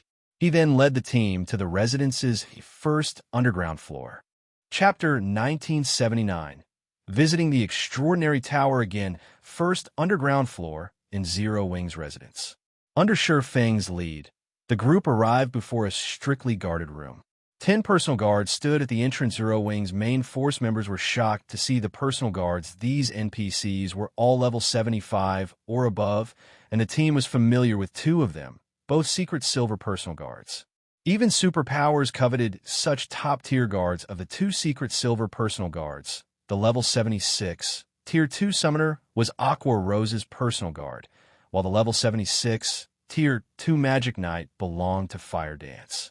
It had caused quite a commotion when the 2 women had obtained them. Although secret silver personal guards weren't strong enough to fight opponents of a higher tier, like Sure Feng's Anna and Kite, they could still rival Tier 3 NPCs of the same level. Not even a level 75, Tier 2 Peak Expert would be a match for these guards. As for current level 60 Peak Experts, they'd only have a hope of defeating the personal guards if they fought in a large team yet. 2 of these personal guards had been tasked with guarding this room. Based on the other guards' auras and levels, it was safe to assume that they were at least Mysterious Iron rank. At this stage of the game, even a first-rate guild's upper echelons only employed Mysterious Iron personal guards. Secret Silver personal guards were simply too rare, even rarer than epic items meanwhile. The various large guilds and superpowers typically use Secret Silver personal guards to protect their guild warehouses, yet 2 of these NPCs defended a mere room. Why wouldn't this surprise the team members?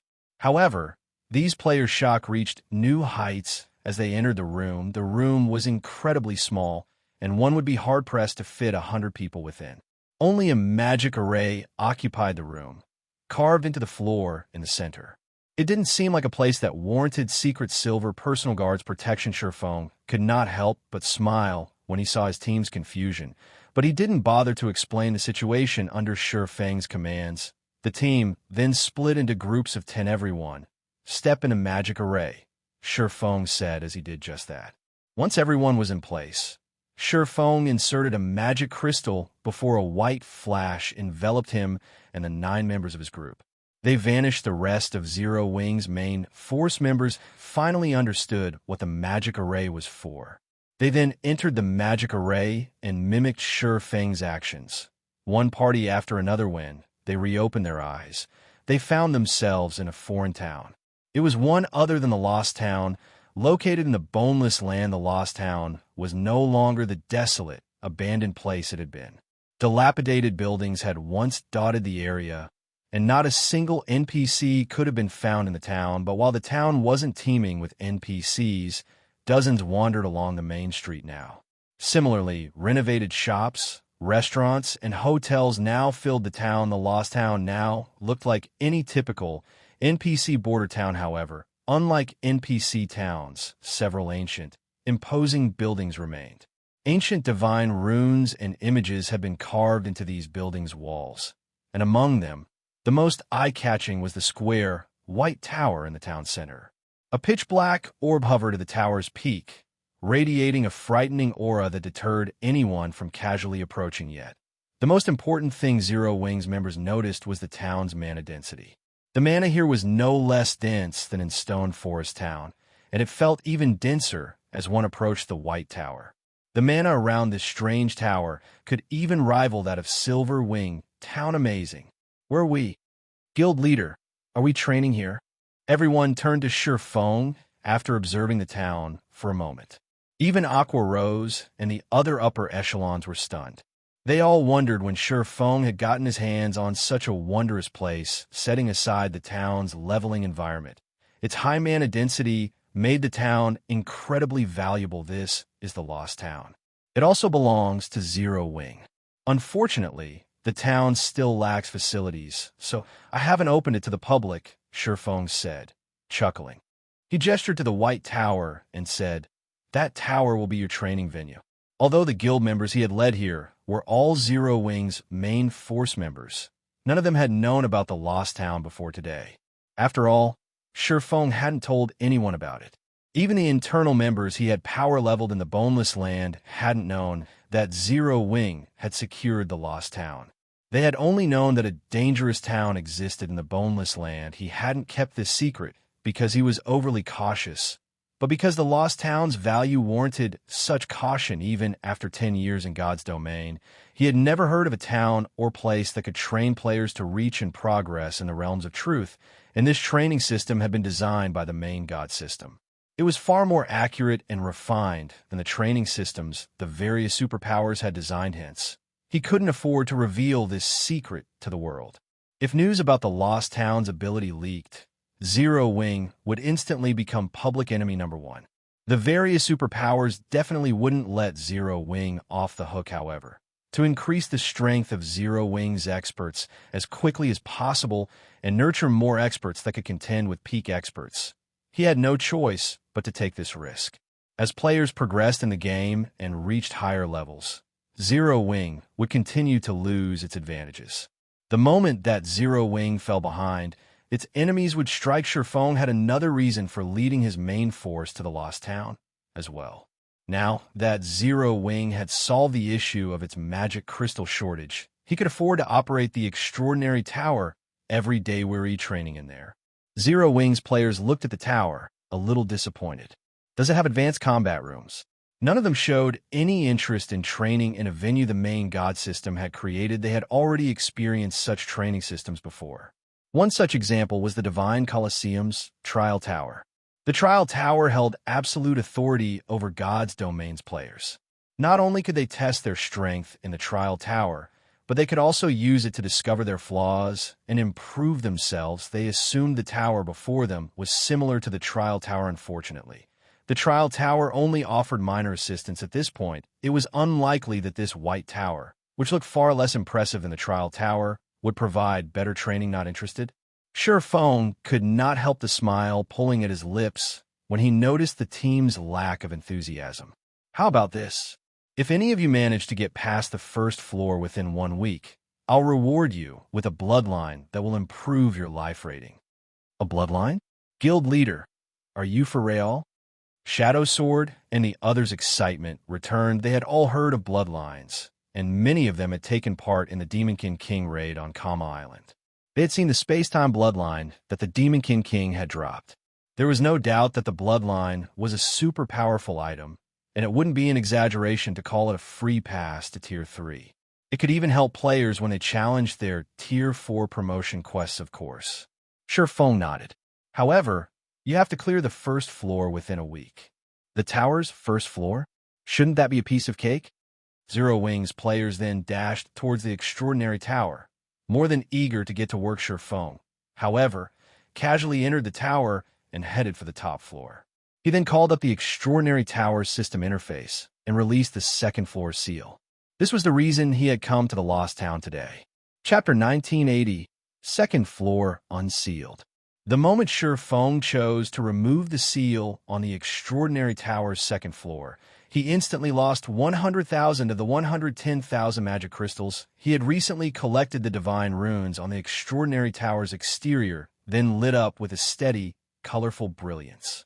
Mana flooded toward the tower from far beyond the Lost Town's boundaries, rapidly increasing the town's mana density. After several seconds of this, the Lost Town's mana density was even higher than in Silverwing Town, and after a few more seconds, it could rival the density in Zero Wing GD. Everyone within the extraordinary tower felt the change due to the increased mana density. The players within the tower received a well-rested buff, indicating that they could accumulate 15% of the double EXP buff after resting in the Lost Town for 48 hours. Sure enough, this extraordinary tower is really amazing. Shifeng was slightly surprised at how dense the mana had become. The mana density within the tower was at least 20% higher than in Zero Wing City. This meant that players would recover their stamina and concentration 20% faster inside the extraordinary tower than they would in the city. Even if players practiced advanced combat techniques, they could train continuously at an adequate pace in such a mana-rich environment. To God's Domain's expert players, training here was the ultimate dream. If Zero Wing offered such a precious training ground for lease, the various superpowers would likely form a long line for a chance to rent it, since mastery of an advanced combat technique would provide their players with a huge boost in combat power. Refinement Realm experts would be able to challenge Flowing Water Realm experts, and Flowing Water Realm experts would be able to challenge Void Realm experts. However, advanced combat techniques were not easy to master. Executing such techniques consumed a lot of stamina and concentration. Meanwhile, players' regeneration of stamina and concentration was normally extremely slow. Hence, players could practice their advanced combat techniques for only a very limited number of times each day. Yet mastery of advanced combat techniques required a lot of practice. Thus, the higher mana density inside the tower was a great boon. Shortly after Shifeng released the seal on the extraordinary tower's second floor, the divine runes and magic arrays carved on the inner walls lit up as well. Unfortunately, if he wanted to use the second floor's training system, he'd have to pay 5,000 magic crystals per day. Even a first-rate guild could afford such an expense for only a few days. The Amanitite Vein Zero Wing had recently acquired was the only reason Surefeng dared to activate the second floor now, despite the guild's recent expansions. Zero Wing would still have nearly 20,000 extra magic crystals after daily expenses. Hence, the guild could afford to maintain the second floor's operation. Surefeng then left the top floor and prepared to face the second floor challenge. Although he had comprehended the realms of truth principles and had mastered the truth realm to reach the Ascension realm, he had relied on his personal understanding to accomplish these feats. He hadn't received any official training or guidance, but now that the system's specialized training for the realms of truth was before him, he had to put it to good use. Furthermore, he had to prepare for using the ancient god's secret key he had obtained. Obtaining an ancient god's secret key was incredibly difficult. Who knew when he would find another one? If he wished to maximize the secret key's value, he'd have to grow as strong as possible. He'd be able to secure better items from the secret key only with better survivability. As Surefeng descended the staircase to the extraordinary tower's first-floor training ground, he noticed that it had implemented a similar system to that which had stopped players from entering the tower before he had taken ownership of the town. Players on the first floor were required to approach a magic array in the center. On their way there, the tower bombarded the players with various attacks. Although the attacks didn't cause any damage, they only repelled the players. The only difference between the first floor training ground and the initial defense mechanism was the attack pattern they used. When Surefeng had found the extraordinary tower and tried to enter, he had faced only head-on attacks. However, in this training ground, players were attacked from every direction. Of course, players couldn't use any skills or spells. They had to rely on their own abilities to reach the center of the room. Fire Dance and her companions were moving towards the central magic array, but no matter how they tried to contend with the incoming attacks, the result was the same. None of them could get within 100 yards of the array.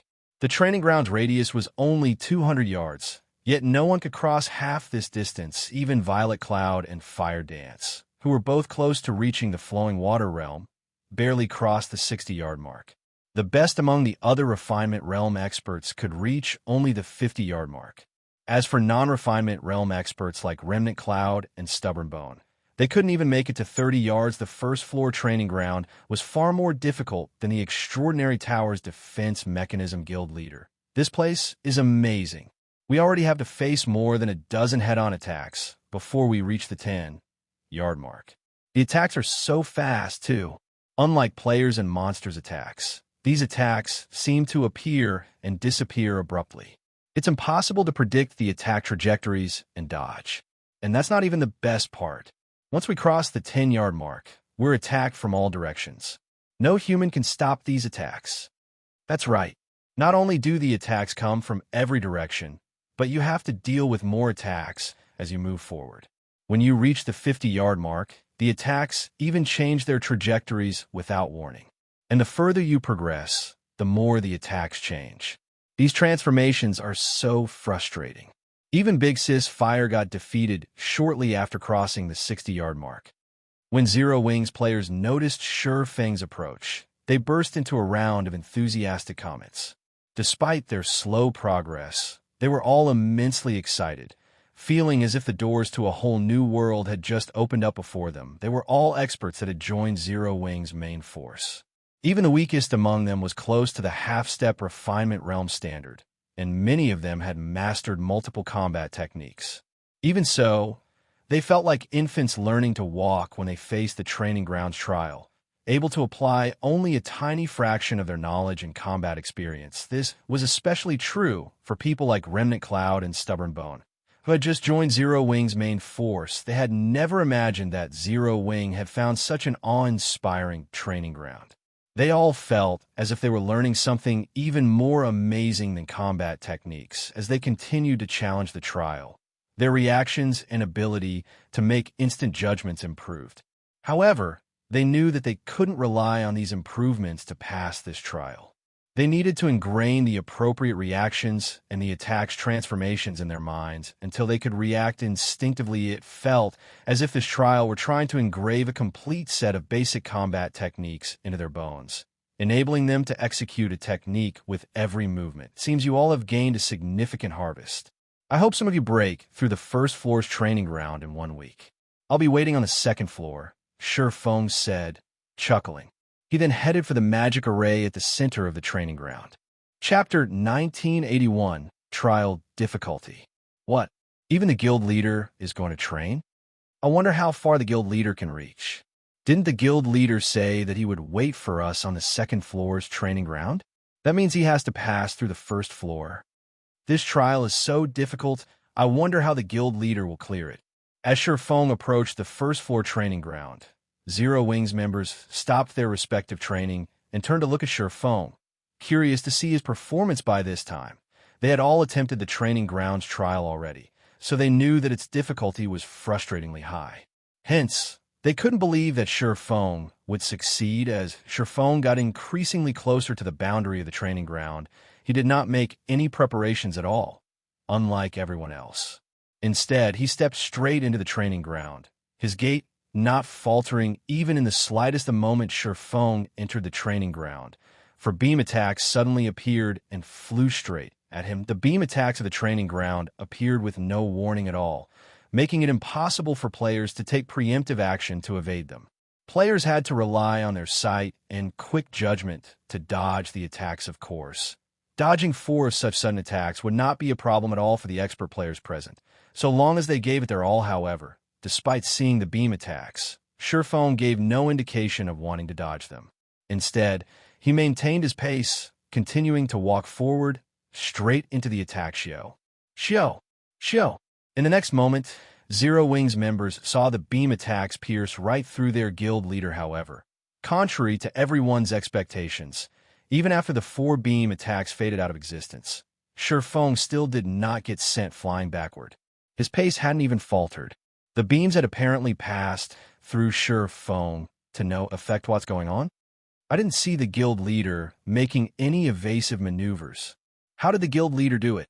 The spectating crowd was stunned as Shi Feng kept moving forward. The beam attacks that had repeatedly given Zero Wings members a terrible beating actually had zero effect against their guild leader.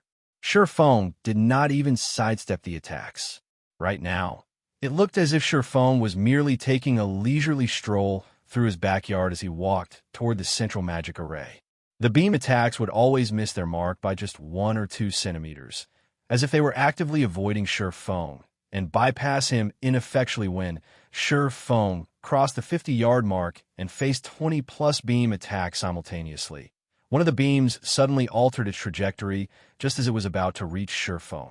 However, despite this abrupt change, Shi Feng reacted to it calmly and simply slashed it with one of his swords. In the end, the beam attack got sliced through cleanly. It did not even manage to slow Shi Feng's advance for even a heartbeat, following which, as Shi Feng continued advancing, the number of beam attacks that abruptly altered their trajectories increased as well. By the time he neared the 100-yard mark, the number of transforming attacks had already reached 8. However, this increase was trivial to him. It just meant that he needed to swing his swords a few more times, at most. From a spectator's perspective, it would look as if the beam attacks were attracted to his swords, as if they all automatically headed toward the weapons. Are you kidding me? Did the difficulty of this training ground change?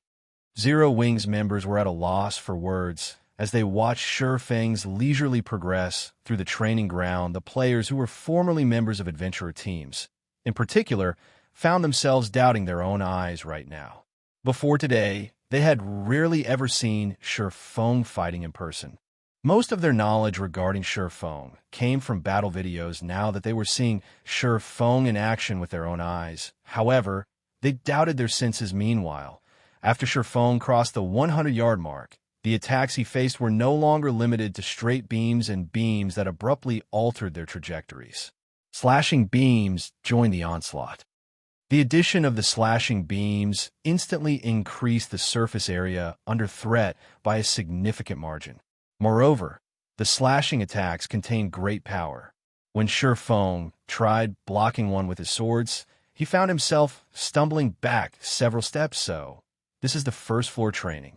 Feng deflected a slashing attack with Killing Ray. Surprised by the change in attack patterns, the first floor training was much more difficult than the Extraordinary Tower's initial entry test. If the trial before the 100-yard mark trained players' dodging capabilities, then the trial past the 100-yard mark focused on players' offensive and defensive capabilities, while Feng was entertaining such thoughts in his mind. The number of slashing attacks had very quickly increased from 1 to 4. The difficulty of the trial now already rivaled that of Rhinebeck's trial, which Feng had undergone to obtain the Sea God's legacy. However, despite the high difficulty, Feng, who had already reached the Ascension realm, had no problem controlling his body's instinct to dodge and block the incoming attacks. This was also the most rudimentary usage of the realms of truth, the skillful utilization of one's own body. Instead of moving just his arms and legs, he had to employ his entire body. Otherwise, he wouldn't be able to dodge and block all these beam attacks, following which, under everyone's gaze, Feng started advancing toward the central magic array at flying speeds. The numerous beam attacks couldn't hinder his progress at all. After a short moment, Feng finally set foot on the central magic array. Shock filled the eyes of Uproar, Rose, and the others, who were spectating outside the training ground. At this sight, although they had long since expected that the first-floor training ground wouldn't pose a problem for Feng, they still had not imagined that he would clear it so effortlessly. That's it for the demonstration. You'll have to rely on yourselves to get through, Feng said as he glanced at the flabbergasted crowd behind him. He then teleported to the second-floor training ground. The first-floor training ground provided very thorough training for players to master the Truth Realm. If not for him having already reached the Ascension realm, he would have most likely had a difficult time reaching the central magic array, as even the slashing attacks had started altering their trajectories suddenly toward the end of the trial. Trying to defend against such attacks was extremely challenging. Merely moving one's arms and legs wouldn't be enough to cope with these attacks. One needed to coordinate their entire body with their weapons in order to effectively block and deflect these attacks. The difficulty was doing so was extremely high. At the very least, if Feng were still in the Truth Realm right now, he would have an even chance of receiving a direct hit from the changing slashing attacks. In other words, if one had just entered the realms of truth and barely had any attainments, clearing the first-floor trial would be impossible. Meanwhile, Feng's demonstration allowed everyone to understand that reaching the central magic array wasn't exactly impossible. After all, Feng had done so, and in a very leisurely manner at that. From start to end, he had not made any large movements. At Alice, the guild leader, really human? He actually got through such a challenge. After snapping out of his daze, Seven Light was bursting with excitement and motivation. So, this is the Sword King's strength? Watching Feng's leisurely display had likewise ignited Stubborn Bones' fighting spirit in the past. Although he knew that there was a massive gap in strength between himself and the peak experts of the various superpowers, he had attributed this disparity to the difference in basic attributes. He had believed that there wasn't much difference between them when it came to combat standards. In hindsight, he found his thoughts laughable. The difference was not limited to just basic attributes. Even his combat standard was inferior by leaps and bounds. Moreover, aside from Feng, he was also inferior to the guild's vice-guild leader Uproar, Rose, the main force's commander Fire Dance, and the healer Violet Cloud. Only the gaps between him and the three women were not as gigantic as the one between him and Feng. However, it was precisely because of this discovery that he became keen on the training ground before him. In the past, he did not know how far behind he actually was, but now he knew. Chapter 1982, Breakthrough. After Feng disappeared from the first floor, Zero Wings members quickly snapped out of their daze and resumed challenging the first floor Trial Extraordinary Tower's second floor training ground. So, this is the second floor's training? The scene before Feng took him by surprise at this moment. The space he stood in was no longer inside the Extraordinary Tower. Instead, he had arrived in an alternate realm. Unlike the first floor training ground, the second floor training ground consisted of a mist-covered staircase, which had 100 steps and a pair of stone doors at the top of the staircase. It was obvious the second-floor trial required players to ascend this staircase and reach the stone doors. However, what caught Sure Feng's attention the most was the mana density here, which is at least 50% higher than what he felt in the Extraordinary Tower. Surrounded by such concentrated mana, Sure Feng felt his mind becoming extraordinarily clear. For a moment, he felt as if he could accomplish anything so long as he put his mind to it. In such a mana-rich environment, he would not have to worry about running out of stamina and concentration, even if he were to use advanced combat techniques nonstop.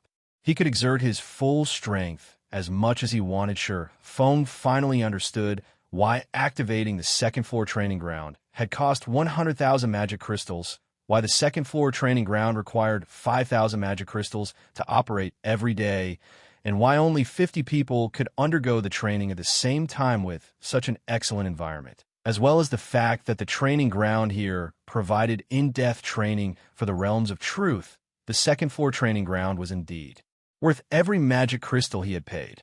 Given the opportunity, the various superpowers would be willing to pay 5 times that price to obtain such a training ground. After Sure Feng familiarized himself with the environment here, he promptly stepped onto the snow-white staircase. Each step of the staircase was half a meter tall, requiring players to make quite a large movement just to climb one. A distance of roughly 13 yards separated each step. Even a Tier 2 expert would need some time to climb each step. They wouldn't be able to climb the next step in a single breath at the very least. The moment Sure Feng climbed onto the first step, he felt his entire body weakening. His basic attributes and the improved life rating he gained from his Dark Iron bloodline became useless as soon as he set foot on the staircase. After 3 seconds, his basic attributes had fallen to the standard of a level 50. Tier 1 swordsman fully geared in bronze equipment. Even his physique had regressed to the Tier 1 standard. He was as ordinary as an ordinary player could get now. Meanwhile, before Sure Feng could adapt to this sudden drop in strength, 2 Tier 1 swordsmen, who looked exactly like him and were geared in silver armor, appeared on the step he stood on. As soon as they had fully materialized, these swordsmen unsheathed their twin swords and charged at him within a breath of time. Both level 50, Tier 1 swordsmen crossed the 10-yard distance and arrived before Sure Feng. Tier 1 skill, Gale Sword. Tier 1 skill, Triple Moon Intercept. Both swordsmen used an extremely rare Tier 1 skill.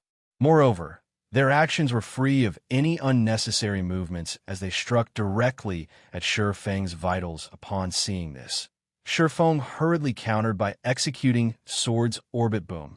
Boom! Boom!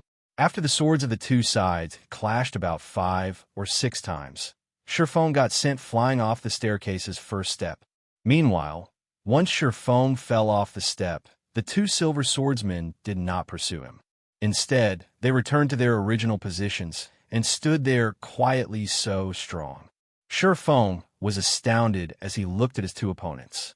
Even after falling to the foot of the staircase, he had to take 5 steps back before he managed to stabilize himself. Although the clash with the silver swordsman was brief, Sure Feng understood that their combat standard was already close to reaching the refinement realm standard.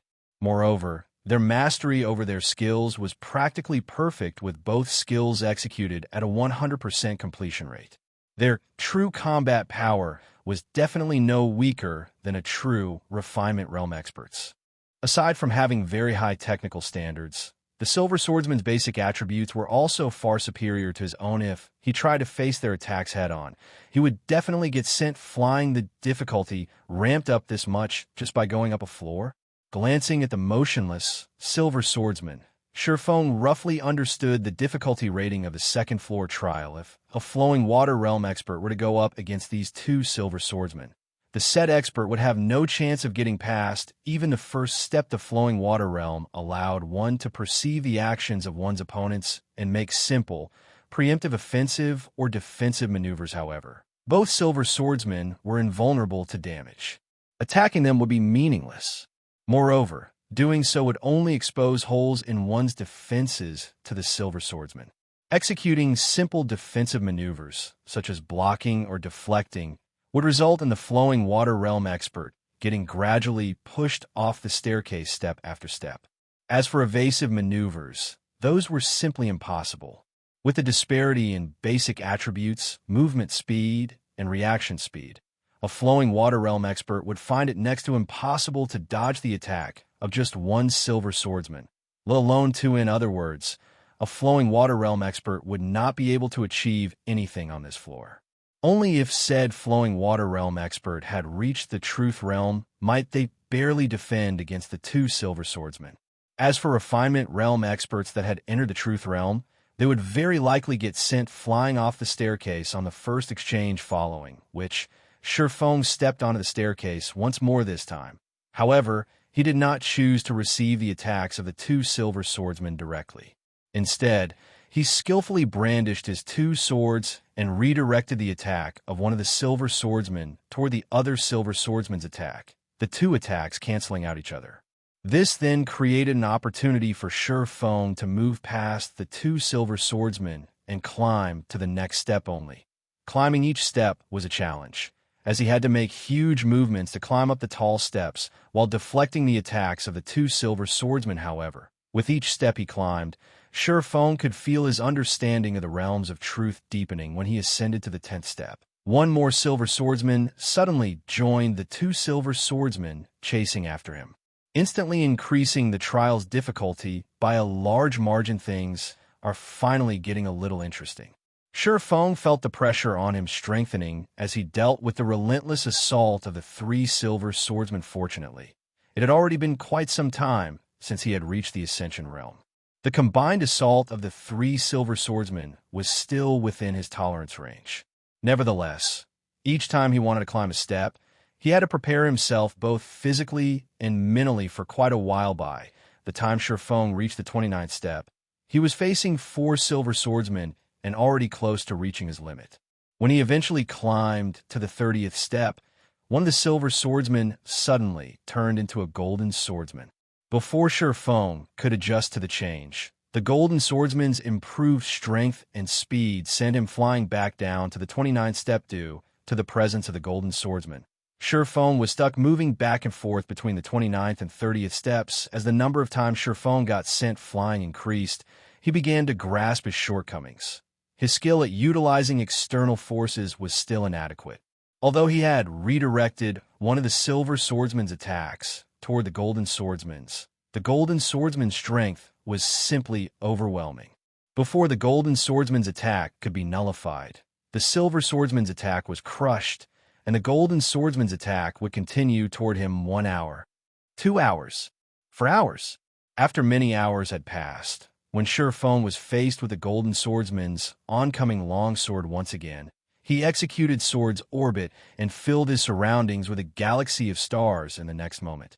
However, the three silver swordsmen's attacks involuntarily moved to greet the golden swordsman's attack boom. After a loud explosion echoed throughout the entire training ground, the golden swordsman went flying up a step while the three silver swordsmen fell down the step. At this moment, only Shifeng remained standing quietly on the 31st step. Wonderful. I succeeded. Shifeng had an ecstatic expression on his face as he gazed at the collapsed golden swordsman. I finally have my own combat technique. Chapter 1983, Sword Transmigration. While Shifeng rejoiced over the new combat technique he had successfully created and prepared to test it on the golden swordsman and three silver swordsmen on the 30th step, the sound of a system notification reached his ears. System. Congratulations! You have created a bronze combat technique. Please name your combat technique. Shifeng was stunned to hear the notification. Taking advantage of the distraction, the golden and silver swordsmen stood and charged towards Shifeng in a coordinated assault. By the time Shifeng snapped out his daze, it was too late to defend himself. All four attacks struck vital points, and Shifeng's body vanished from the 30th step, reappearing at the very bottom of the staircase. Although Shifeng had to restart his climb from the bottom, he wasn't disappointed in the slightest. Rather, he stared at his notification window in astonishment. What? A bronze combat technique? Dubious, Shifeng examined the system's congratulatory message. Although he knew that he hadn't created a low-standard combat technique, He didn't think that it was so amazing to be categorized as a bronze rank combat technique. Mastering a single advanced combat technique would enable players to challenge opponents of a higher combat standard. Of course, there was a limit to how effective these combat techniques could be. For example, the advanced combat technique, Void Steps, was most effective against flowing water realm experts, but the footwork technique had little to no effect against void realm experts or above. After all, Void Steps relied on fooling an opponent's sight. Void realm experts used more than one sense to locate their opponents. However, bronze combat techniques were a different story. Bronze combat techniques would even be effective against domain realm experts. If a domain realm expert failed to cope with a bronze combat technique properly, it could even cost them their life. Until now, Zero Wing had only possessed a single bronze combat technique, Lightning Flash, which he had only obtained through luck from the Primordial Divine Ruin. The only other way Zero Wing's players could obtain more bronze combat techniques was by entering bronze legacy tablets, but they were extremely rare and highly coveted by the various superpowers. Unfortunately, despite many Zero Wing members attempting to learn Lightning Flash, not one of them had mastered the secret attack technique, and Feng was no exception yet. He had just succeeded in creating his own bronze combat technique. Why wouldn't he be surprised? Of course, the technique's creation had been a coincidence. He had only created it, though the inspiration he had gained as he tried to deal with the golden and silver swordsman's relentless assault. If he tried to create another bronze combat technique, he'd simply waste his time and energy. Just creating a basic combat technique required a solid foundation, and those that were capable of doing so were, without a doubt, geniuses. As for advanced combat techniques, only the various superpowers old monsters had any hope of successfully creating one. Feng's success in creating a bronze combat technique was nothing short of a miracle, as Feng reveled in the joy of his new bronze combat technique. The system reminded him to name the technique a name. The combat technique he had created was a variant of Sword's Orbit that he had combined with the Realms of Truth's principles. After giving the matter some thought, Feng decided, let's call it Sword's Transmigration. Once Feng had entered the technique's name, the system rang with another notification system. Congratulations! You are the first player to create a bronze combat technique, rewarding 1 bronze legacy orb and the title Bronze Legatee. As the system notification ended, a green orb appeared before Feng. Creating a bronze combat technique offers such a benefit as well. Feng could not help his surprise to see the green or bronze legacy orb epic rank item can record up to 3 created bronze combat techniques. Players may learn the combat techniques in immersive environments. Each attempt will cost 100 magic crystals. Cooldown 1 hour after each use. Feng had heard of many experts creating their own combat techniques in the past, although those techniques had only been basic or advanced rank. However, he hadn't heard of those players receiving a recording device as he had. If other players wished to learn the combat techniques, they had to either rely on videos or receive the technique creators' personally tutelage. Unfortunately, learning a combat technique was easier said than done. Experts struggled desperately to learn basic combat techniques, even if they had the assistance of a book. It was easy to imagine how much more difficult learning a basic combat technique would be without proper guidelines. Not to mention learning advanced rank or higher combat techniques. Thus far, the various superpowers had obtained quite a few bronze legacy tablets. Yet despite possessing complete legacies that provided detailed instruction, Feng hadn't heard of a single player mastering a bronze combat technique. Meanwhile, the bronze legacy orb allowed him to record 3 bronze combat techniques permanently. This would be a great help. Moreover, the bronze legacy orb had a very short cooldown. He could allow 1 player to learn the technique he had created each hour. While the bronze legacy orb wasn't as effective as an actual combat technique book, which didn't have a cost or cooldown, it was better than a bronze legacy tablet, following which Feng examined his new title, Bronze Legatee, advanced title. When using combat techniques, expenditure is reduced by 20%. Enjoy the status of Baron in any city, kingdom, or empire. Amazing. It actually grants a global Baron status. Developing in the various major cities will be much easier now. The Bronze Legatee title's benefits surprised Shi Feng. Although the Demon Hunter title was a basic title, it was extremely rare and valuable. After all, it gave him the status of a world noble, and he had greatly benefited from the title thus far. Meanwhile, the Bronze Legatee title offered him a higher status than the Demon Hunter title.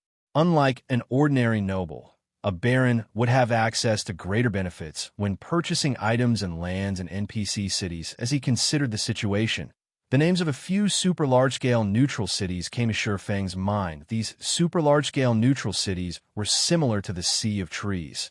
All of the various superpowers wanted access to these cities to conduct business. Only, unlike the Sea of Trees, these neutral were not located within secret lands.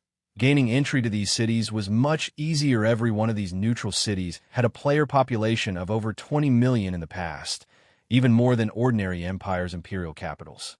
Hence, the various superpowers had frequently fought over dominance in these cities, while first-rate guilds and below had only been able to watch from the sidelines. I think the minimum level requirement to activate a super large-scale neutral NPC city was level 70. Now that I have the Bronze Legatee title, I can go and take a look. Shi Feng immediately decided to set aside his Realms of Truth training. He knew that he had already exhausted his current potential at this point, and he wouldn't gain anything from continuing his training right now.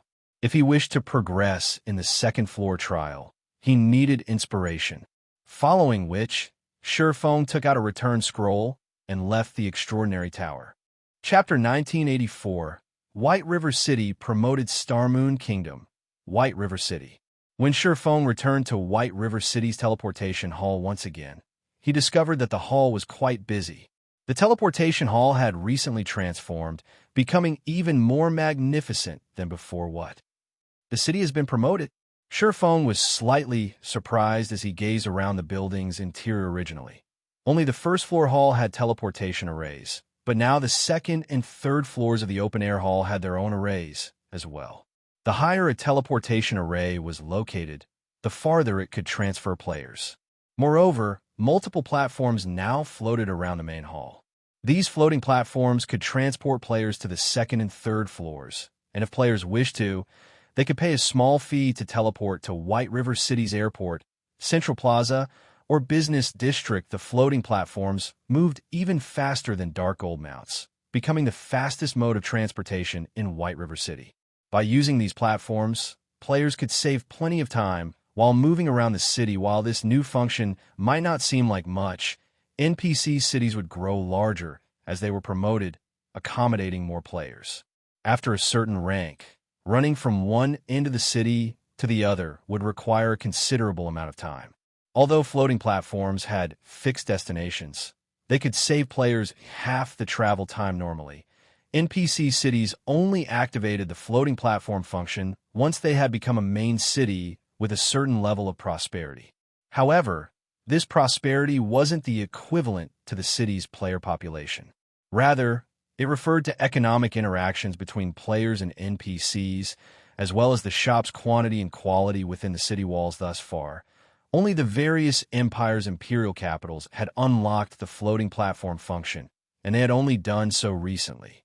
Kingdom's capital cities were still some time away from the upgrade, yet White River City had achieved the feat. As Shi Feng walked through the city streets, he discovered that White River City was far livelier than it had been before the latest promotion.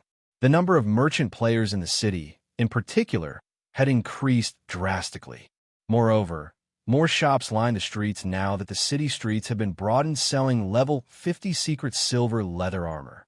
Prices opened for negotiation, selling various types of level 50 equipment with magic resistance, welcoming long-term partnerships with adventurer teams, purchasing energy essence and primordial crystals in bulk. Offer available long-term. Idle and merchant players fervently hawked their wares, all selling much higher quality products than during Shi Feng's last visit to White River City. During his last visit, only the guild-operated shops had sold level 50 secret silver equipment, but now even idle and merchant players announced that such items were for sale. The city's various shops had even put up level 50 dark gold equipment on display, although their prices were ridiculously high. Not even guild experts could afford these equipment pieces once Shurfeng had seen enough. He rented a floating platform and made his way to White River City's business district due to the recent promotion.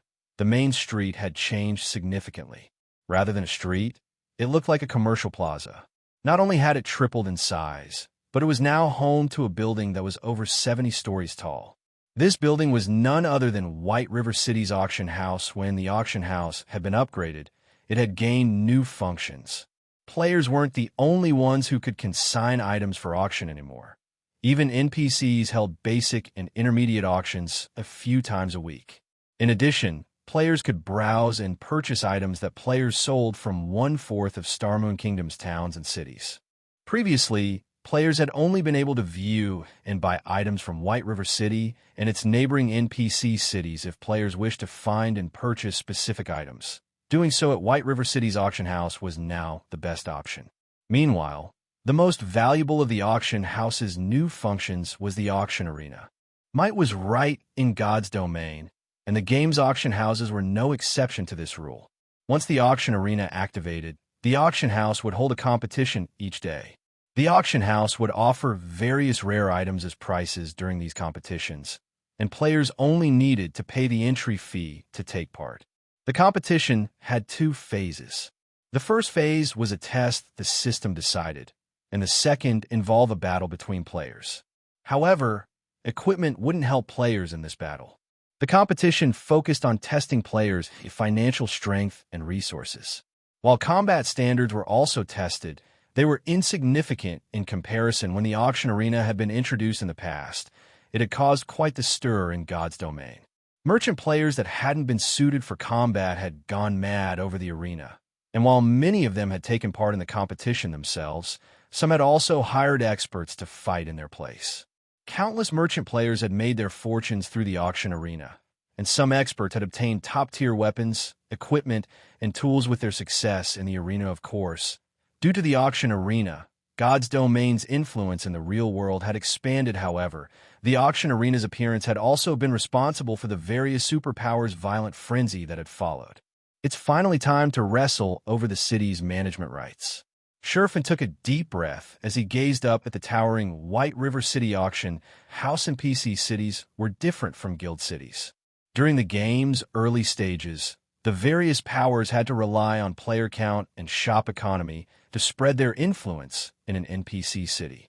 These powers also used physical and economic oppression on those who moved against them. Even so, they couldn't gain any substantial authority in an NPC city, but once the auction arena activated, players could secure the auction house's management rights. While this change might not seem like much, a city's auction house was extremely important to players' daily lives. Taking control of an auction house was akin to controlling the NPC city's lifeblood, indirectly controlling the player economy. If someone obtained an auction house's management rights, they could bar certain players from the auction house, for example. This would be a fatal blow to the city's independent players and various major powers. Both relied on the auction house as their main source of income, and without it, independent players couldn't sell their items, and guilds couldn't purchase materials. One could easily imagine the consequences of losing access to an auction house. The competition for an auction house's management rights will be held once a month on a fixed date. All NPC cities with auction arenas would hold the competition at the same time, preventing the various superpowers, who had an absolute advantage in terms of resources and experts, from monopolizing every NPC city in the game. Unfortunately, this arrangement also restricted the various large guilds' development. Guilds only had a limited number of resources and expert players, and the more NPC cities they controlled, the fewer resources and experts they could allocate to each location. Occupying a large number of NPC cities would be impossible for guilds that lacked sturdy foundations, of course. Only Shurfeng knew about this right now. The auction arena function wouldn't activate the moment the auction house had been promoted. It would only activate once a certain number of auction houses in God's domain had risen to the appropriate rank, although the auction arena hadn't activated yet. This did remind Shurfeng that he had to prepare funds and resources for the inevitability. Currently, Zero Wing's foundations were slightly stronger than an ordinary first-rate guild, It would be some time before the manatite vein affected the guild's development in a significant way, following which Feng entered the Candlelight trading firm and notified Melancholic Smile, instructing her to bring him the Tier 1 mysterious flames the guild had collected so far. He then took his fire spirit to the warehouse that housed the Holy Grail. He intended to increase his strength before he left to activate a super large-scale neutral city. The quest to do so was even more difficult than an ordinary epic quest after all, and he'd only get himself killed if he didn't prepare.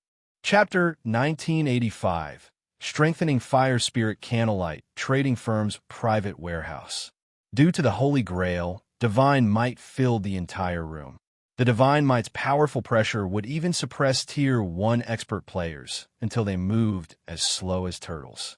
Despite having the strength to rival great lords of the same level, even Feng felt uncomfortable as he entered the warehouse, his movements becoming somewhat sluggish. Feng hadn't originally planned to use the Holy Grail since the power of evolution was so costly, and he wouldn't get a refund if the evolution attempt failed. However, if he wished to complete a super large-scale neutral cities activation quest, he needed to grow stronger. He had to rely on the fire spirit to increase his chances for success. He had no choice but to gamble on the Holy Grail. As Feng arrived before the stone platform housing the Holy Grail, he retrieved a crimson crystal ball from his bag. The crystal ball was none other than the fire spirit. Despite being an epic item, he could only use it to summon one Tier 2 fire spirit of the same level in exchange for 5 magic crystals. It was a toy compared to the Bible of Darkness. Even a Tier 2 summoning scroll could call forth a stronger creature than the Tier 2 fire spirit. The item simply didn't deserve its epic rank. This was also why Feng had decided to upgrade the fire spirit. The stronger an item was, the lower its chances would be for success, and before devouring any mysterious flames, the fire spirit could only be considered an epic item at best. Its quality would only increase after absorbing powerful mysterious flames. If nurtured properly, this crystal ball could even become stronger than fragmented legendary item. Feng then had the Holy Grail scan the orb, and his hand dark purple mist emerged from the grail, enveloping the crimson orb in Feng's hand. After 5 seconds, Feng received a system notification system. Designated item cannot be evolved to fragmented legendary rank cannot be evolved. Feng was stunned. He had never imagined that the fire spirit was so special. Despite being an epic item, the Holy Grail couldn't force an upgrade to fragmented legendary rank. However, as Feng began to feel disappointed, the sound of a second notification reached his ear system. Do you wish to sacrifice 5,000 HP to enhance fire spirit's effects? Enhance its effects? Feng was surprised again to read the words in his notification window. However, he was stupefied to see the cost of this enhancement. How fraudulent! Evolving the Blacksteel insignia had only cost 1,000 HP, yet enhancing the fire spirit's effects cost 5,000. 5,000 HP was significant even to a Tier 2 metric tons. Very powerful level 70. Tier 2 MTs would only have 100,000 HP at most, and the cost was taken from the player's base HP. Taking into account the percentage HP modifiers on weapons and equipment, players would lose far more than just 5,000 HP. But even after considering his options, Feng gritted his teeth and agreed to the cost. While 5,000 HP was a painful amount to lose, even for him, the fire spirit was extraordinarily valuable. Most importantly, he wasn't attempting to evolve the item to fragmented legendary rank. He could only enhance its effects. Logically, the risk of failure shouldn't be as high. Moreover, HP wasn't particularly important for a swordsman player like himself, and he could also rely on his bloodline to compensate for the loss. With the bloodline, he gained a lot more HP than ordinary players with each level up. He wouldn't suffer as much of an impact by losing 5,000 HP as other players after Feng agreed to enhance the fire spirit. More purple mist spilled out of the Holy Grail, far denser than it had been a moment ago. So much mist spilled out that it filled the private warehouse as the purple mist continued to seep into the fire spirit. The miniature flame dragon woke and roared again and again. The sound pierced through its crystalline cage, and echoed throughout the warehouse due to the purple mist invasion. The baby dragon began to grow in less than 10 seconds. The baby dragon had transformed into a mature flame dragon and was nearly twice as large. Intelligence flashed in its eyes, no longer lacking emotion as it had earlier. Was it a success? Sherfong could not help his growing excitement as he gazed at the adult flame Dragon God's Domains players might not know about fire spirits, but Sherfong was very familiar with the items. He also recognized how valuable an intelligent fire spirit was. To put it simply, the difference between a fire spirit with higher intelligence and an ordinary fire spirit was like the difference between an expert and an ordinary player. Even if both fire spirits possessed the same basic attributes, the combat power they could exert would be worlds apart. Many powers had gotten their hands on fire spirits in the past, but trying to increase a fire spirit's intelligence wasn't easy. One would only have a chance of triggering an intelligence growth by sacrificing Tier 2 and above mysterious flames. Unfortunately, despite many owners feeding their fire spirits the appropriate mysterious flames, very few had succeeded in increasing their fire spirit's intelligence. A fire spirit was a very special epic item with endless potential. Countless experts had even guessed that by feeding the item enough mysterious flames, a fire spirit could grow to become a Tier 6 god. Even Tier 6 god rank players would flee from a Tier 6 god with higher intelligence. Once the purple mist had dissipated, Sherfone carefully picked up the fire spirit and inspected its attribute panel as expected of the Holy Grail. Despite the fact that I haven't fed it any mysterious flames, the fire spirit has already grown so much. Sherfone was ecstatic when he saw the fire spirit's updated attributes. The new fire spirit didn't summon an ordinary Tier 2 fire spirit, but a bona fide Tier 2 advanced fire spirit with higher intelligence. Moreover, the advanced fire spirit would be 10 levels higher than the player that summoned it. Advanced fire spirit's life rating was only slightly inferior to an archaic species, and since it had higher intelligence, its combat power could rival ordinary great lords of the same level. An advanced fire spirit would provide far more assistance than ordinary Tier 3 monsters as well, possessing even more spells than a Tier 2 elementalist.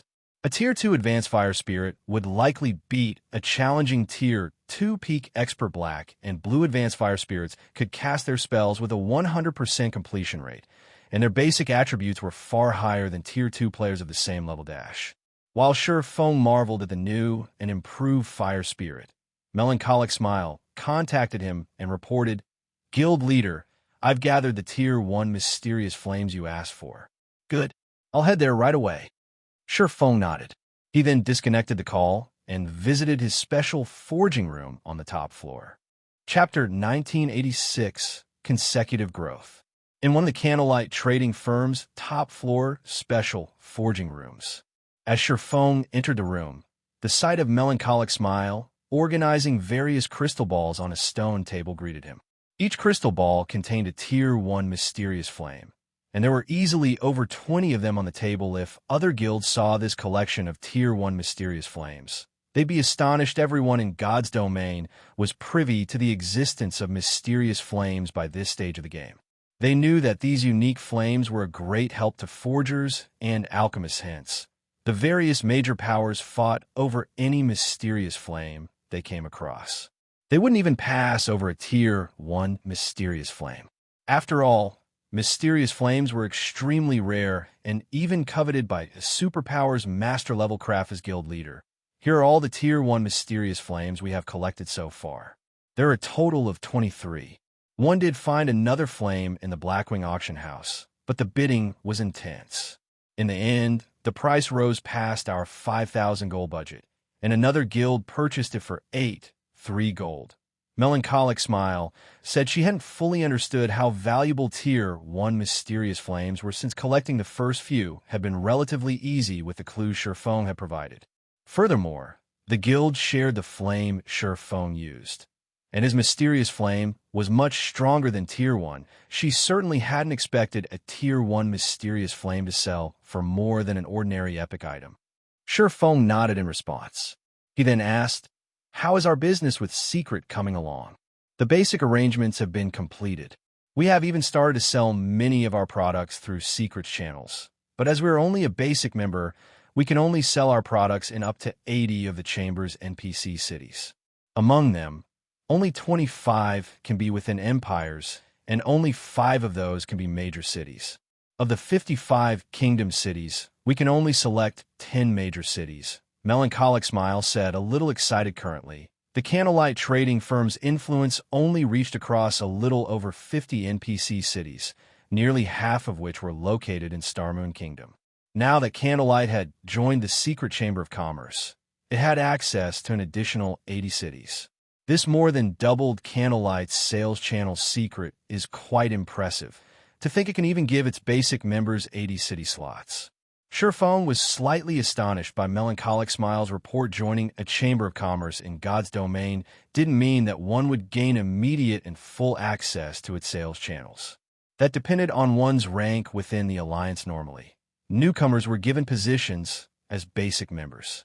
Only powerful superpowers could be promoted to an advanced member upon joining based on Shurfeng's knowledge. Most chambers only granted 60 city slots to basic members, yet Secret had given them 80.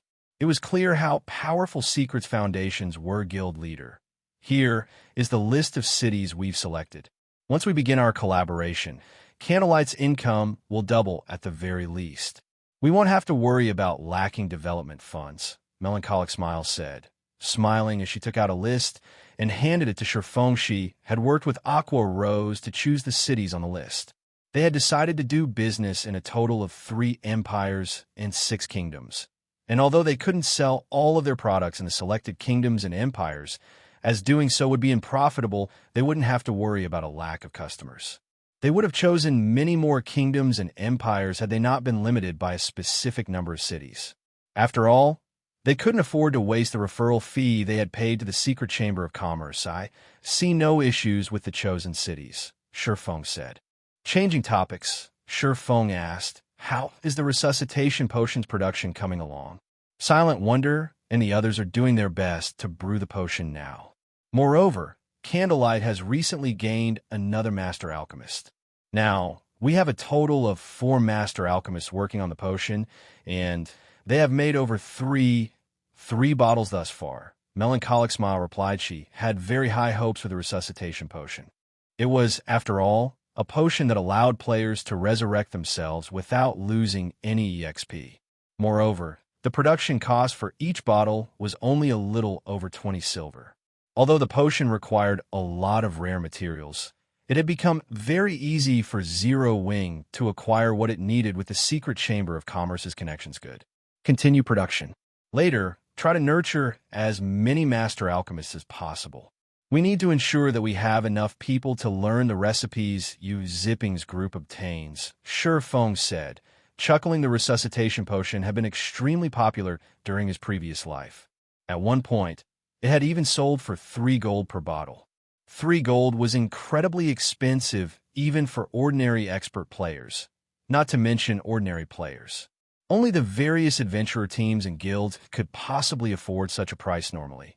He wouldn't have bothered to push for so many resuscitation potions since there was a limit to the number of adventurer teams and guilds in Zero Wing's territories. But now that Candlelight had joined the Secret Chamber of Commerce, they didn't have to worry about a lack of customers. Hence, they needed to craft as many resuscitation potions as possible. After Shurfeng finished giving Melancholic Smile her latest instructions, he shifted his focus to the mysterious flames on the table. While one Tier 1 mysterious flame might be of little help to the fire spirit, he had a total of 23 on hand. Furthermore, he had upgraded his fire spirit to advanced rank. An advanced fire spirit would gain more from absorbing mysterious flames than a normal fire spirit. As Shurfeng pulled the fire spirit from his bag, the flame dragon within quickly noticed the Tier 1 mysterious flames on the table and grew restless. Start absorbing. Show me how much you can grow. Shurfeng immediately picked up a Tier 1 mysterious flames and placed it before the fire spirit. Like a hungry wolf, the flame dragon burst forth from the crystal ball and pounced on the mysterious flame. As the flame dragon devoured the mysterious flame, the flame grew weaker until it eventually vanished. Although the fire spirit's attributes hadn't transformed, the little dragon began to emit more heat. Its previously blurry form also began to sharpen. Feng immediately chose to feed the fire spirit another tier, one mysterious flame. With each mysterious flame, the fire spirit devoured. The flame dragon's figure became clearer. By the time it had absorbed its seventh mysterious flame, Feng could see the scales across the flame dragon's body. After devouring the eighth mysterious flame, the flame dragon began to expand, releasing a low growl. The fire spirit's attributes finally changed Tier 3. Feng's excitement grew when he saw the new attributes. Tier 3 meant that the fire spirit had now reached the Great Lord standard. With its higher intelligence, it was even more powerful than a Tier 3 peak expert of the same level, following which Feng continued to feed the fire spirit Tier 1 mysterious flames 12th, 15th, 20th. Finally, after the fire spirit absorbed the 21st mysterious flame, it underwent a transformation. Not only did the flame dragon grow larger, but Feng could also sense that its life rating had improved. Wonderful. I've finally succeeded. Feng's eyes glowed as he gazed at his fire spirit. Chapter 1987, Giant Race. The flames that surrounded the fire spirit's body expanded drastically, transforming from their original crimson color to a scorching white. Even the space around the flame dragon began to show signs of crumbling under the power of its flames. Tier 3 archaic species. Feng's heart skipped a beat when he examined the attribute panel. He hadn't thought that a measly 24 or so Tier 1 mysterious flames would be enough to upgrade the fire spirit to a Tier 3 archaic species. So many powers in his past had fed their fire spirits a large number of Tier 1 mysterious flames, yet the results of their efforts had been disappointing. Most powers had only nurtured their fire spirits in a Tier 3 archaic species after feeding them a significant number of Tier 2 flames. Feng had assumed that his fire spirit would grow to the Tier 3 standard at most, and he'd have to feed it Tier 2 mysterious flames if he wanted it to become an archaic species. He hadn't expected the advanced fire spirit's absorption rate to be so effective now that his advanced fire spirit was a Tier 3 archaic species with higher intelligence. Its combat power should be even greater than an ordinary Grand Lord of the same level. Though, if it really came down to a one-on-one fight, the advanced fire spirit would still have a high chance of losing since actual Grand Lords had far more HP. However, Feng was satisfied with these results. Although he could summon Kite and Anna to help him with his quest, he did not want to risk them. Resurrecting personal guards was very troublesome, and even if he resurrected them, they need quite some time to recover their losses. Fortunately, the fire spirit was a different story. Even if it died, he could simply spend magic crystals to resummon it. Furthermore, each time he summoned the fire spirit, now that it was a Tier 3 archaic species, he only had to spend 300 magic crystals. Moreover, its cooldown was even shorter than the Bible of Darkness's demon summoning. He only had to wait 30 minutes to resummon the fire spirit. However, unlike the Bible of Darkness, he could only summon a single fire spirit to fight for him at a time. Once Feng had finished upgrading the fire spirit, he collected a small stock of magic crystals and left the Candlelight trading firm. He then made his way towards the Adventurers Association in Starmoon City. Although God's Domain didn't have many super large-scale neutral cities, there was one near every few empires and dozen or so kingdoms. Like the fairy country's Forest City, these super large-scale neutral cities served as trade hubs between the game's neutral races and the nearby empires and kingdoms. To enter super large-scale neutral cities, like the Sea of Trees, players had to complete specific quests. The neutral city Feng aimed to activate was called Thunder Axe City, home to the giant race. Appearance-wise, giants looked no different than humans, only larger. Generally, giants stood at least 4 meters tall, and their physiques were even more powerful than Oars. Giants were born for combat. Aside from the Titan race, Giants' defense was the highest among the numerous neutral races in the past. Giant Shield Warrior and Guardian Knight players have been incredibly popular among the various major powers. Some of the various superpowers had even pressured some of their members to convert to the Giant race, since there was nothing that prohibited neutral race players from joining human guilds. However, they would be restricted within human cities. But how could such a small issue compare to the benefits of having a powerful MT? Of course, while the Giants' advantages were obvious, their flaws were just as glaring. Giants weren't very skilled with magic, and their mobility was atrocious compared to humans. Defeating players or monsters that were particularly fast and agile would give giant players a massive headache. These obvious weaknesses were the reason many players refused to become giants. There had been far fewer giant players than half-elf and beastkin players in the past. Meanwhile, as a super large-scale neutral city, Thunderaxe City had a wide variety of unique aspects. Chief among them was the city's location within the Icefire Mountain Range, a neutral map that was rich in ores. Due to their environment, giants were experts in the art of forging. Their forging techniques have been passed down from the Titan race, making their standards even superior to the dwarves. This was also one of the reasons that Feng had chosen Thunderaxe City. Although Zero Wing Current had many advantages, its position in the Ore Empire was still precarious, and it would only get worse as time passed. The guild's foundation was too weak, and it had too few experts. While Zero Wing had enough manpower and resources to defend its current position in the Empire, it didn't have enough to launch an assault against its enemies. Zero Wing might possess more resources and experts than ordinary first-rate guilds, but it was an infant compared to the various superpowers. Zero Wing didn't have nearly as much territory as the various superpowers. After all, Starmoon Kingdom, Starmoon City. Once Feng had arrived in Starmoon City, he immediately headed for the kingdom's Adventurers Association. Starmoon City hadn't developed nearly as much as White River City, and most of the players that visited the Adventurers Association were level 55 or 66 elite players. Level 58 or higher expert players were still far and few between. Without hesitation, Feng headed to the second floor and approached one of its counters, Lord Spirit Slayer. "How may I be of service today?" The NPC beauty manning the counter asked with a smile. "I wish to pick up an exploration quest," Feng said. "Very well." The NPC clerk revealed a list containing a large number of exploration quests and handed it to Feng. "Lord Spirit Slayer, these are all of the exploration quests you can accept right now." With a nod, Feng carefully examined the list. The Adventurers Association had many quests to offer, and among them, the most difficult were Crusade and Exploration quests.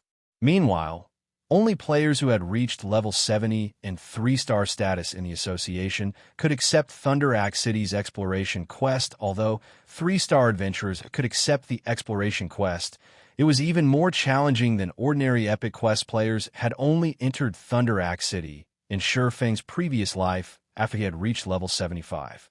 At the time, peak experts had already reached level 77 and beyond, and were geared in level 75 top-tier weapons and equipment tile. "Take this quest," Feng said as he pointed to a quest named Giant's Hideout. "Very well. I will mark you down as this quest challenger. Please pay a 1,000 gold deposit. Should you abandon this quest, your deposit will not be returned." The NPC clerk informed him that other Tier 2 experts picking up quests on the second floor were astonished to hear the NPC clerk's comment. "Crap. What kind of quest is that? A 1,000 gold deposit? That can't be real, right? Even my 2-star quest only required a 3 gold deposit." Many of the Tier 2 experts stared at Feng's cloaked figure in shock. Normally, the Adventurers Association only charged 3% to 5% of a quest reward as a deposit fee, preventing players from picking up quests they had no hope of completing. The fact that Feng's quest cost 1,000 gold meant that its reward was worth at least 20,000 gold. After Feng accepted the quest, the sound of a system notification reached his ears. Chapter 1988, 3-star reward. System, congratulations. You are the first player to accept a 3-star unique exploration quest. You have a right to choose between 2 options. System. The first option will reduce the quest difficulty by 15%, but the reward will remain the same. System.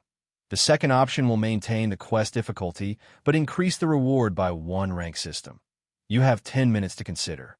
If you do not make a decision within 10 minutes, the difficulty will remain the same by default. Have such an option? Feng read his notification window in surprise. He had picked up 3-star exploration quests in the past, but this was the first time the system had presented such an option. While the Thunderac City's exploration quest was more difficult than ordinary epic quests, it awarded far more. It would also grant him the opportunity to occupy Thunderac City before other players. That benefit alone was worth the effort of completing the Giant's Hideout exploration quest. If he could lower the quest difficulty by 15%, it would become easier than completing an ordinary epic quest, giving him a much higher chance of completing it. However, he could increase his reward by 1 rank if he maintained the quest difficulty. In other words, he would receive the reward of an inferior legendary quest that was just as tempting. And Surephone had accepted the Giant's Hideout exploration quest with the understanding of the quest difficulty. After giving the matter some thought, Surephone decided on the second option, maintaining the quest difficulty and upgrading his reward. The exploration quest reward was a large part of the reason he had chosen it, aside from access to Thunderac City's resources. Although the Adventurers Association did not mention the quest reward, he knew what to expect: conversion slots for players. It wasn't easy to convert to a neutral race in God's domain, especially for the races with powerful racial traits. The stronger a race was, the more difficult the conversion quest would be. However, the Giant's Hideout quest awarded conversion slots for players upon completion. With these slots, he could convert the players into a giant without having to complete the conversion quests. As far as he could remember, the Giant's Hideout quest awarded 1,000 conversion slots upon completion. While the players he converted would not be able to enter most NPC cities in God's domain, they could enter towns and cities. Guilds and neutral races operated with a bunch of powerful MTs. Zero Wing would have a much easier time raiding team dungeons and field bosses. The Giant's racial traits were too perfect for MTs to pass up, and unlike half-elves and beastkin, becoming a giant didn't improve a player's 5 senses or magical abilities. Instead, it granted a massive boost to players' basic attributes. If a Tier 1 metric ton converted to the giant race, they would gain the strength and defense to rival Tier 2 MTs. Their HPs would increase drastically as well. In return, though, their movement speed, attack speed, and reaction speed would decrease, making it more difficult to complete future promotion quests. If Tier 2 metric tons converted to a giant, they become more powerful than human, top-ranked Tier 2 MTs. Although they wouldn't reach the Tier 3 standard, the superpower that had completed the Giant's Hideout quest in the past had increased its strength by a large margin very quickly due to the 1,000 conversion slots. Its development speed had easily surpassed the other superpowers, and although the other superpowers had sent their own experts to attempt the conversion quest, they hadn't been able to catch up due to the amount of time needed to complete the quest. After Surephone made a selection, the NPC clerk took out an ancient, yellowish-brown magic scroll and handed it to Surephone Lord Spirit Slayer. This magic scroll will help you temporarily remove the magic seal on the path. However, you can only use it once, so please choose your timing carefully. If you expended the magic scroll without completing your quest, a replacement will cost 1,000 magic crystals. The NPC clerk respectfully explained, "I understand." Surephone nodded as he accepted. The magic scroll quests from the Adventurers Association were different from exploration quests found elsewhere. If players failed the quests they had accepted from the Association, they'd at most lose some coins or magic crystals. They wouldn't suffer penalties that affected their performance in battle, such as basic attribute reductions. This was why most players preferred to accept quests from the Adventurers Association. Once he left the Association, Surephone made his way to the teleportation hall and traveled to a border town in the Purple Thorns Kingdom. This was also the closest town to the Icefire Mountain range. Unbeknownst to Surephone, his actions in the Adventurers Association had aroused quite the commotion. No quest requiring a 1,000 gold deposit was ordinary, and many players within the association had begun to search for the Giant's Hideout quest. Although multiple players couldn't accept some of the Adventurers Association's quests, they would show up on the list of available quests until they were completed. What's going on? Why isn't there such a quest on my list of exploration quests? Maybe we aren't a high enough rank. That can't be possible. I'm a 2-star adventurer. Was that guy a 3-star adventurer? That's even less possible. Not even the first-rate guild's peak experts, who have focused on the Adventurers Association's quests, have reached the 3-star standard yet. A 3-star quest? Who was that guy? After Sure Feng left, the players within the Adventurers Association fell into a heated discussion. They all wanted to know the identity of the player who had accepted this mysterious exploration quest. News of the event quickly reached the Star Alliance's residence in Starmoon City, and never considered that the Adventurers Association had hidden such a major quest. Have someone notify Crimson Feather and the others. Tell them to become 3-star adventurers as quickly as possible. Galaxy Past, who sat in the guild leader's office, commanded after reading the report he had received from a subordinate that various large guilds often had numerous teams focus on different aspects of development. Some teams specialized in completing the Adventurers Association's quests and raising their rank within the association, while other teams focused on quests that were only available out in the fields, and other teams focused on increasing their reputation in particular NPC cities. By doing so, guilds could secure greater advantages in the game. Notify Crimson and the others immediately. Purple Eye, who currently wore a set of luxurious, dark blue robes, replied. Guild leader, what should we do about the Witch's Hill situation? The guilds that own the 2 guild towns in the area have invited us to join their alliance, and I've heard that multiple corporations are now supporting the towns. Even Sin Realm, a first-rate guild from the Purple Thorns Kingdom, has joined the alliance. Why don't we join as well? The Witch's Hill had already become the center of attention in Starmoon Kingdom.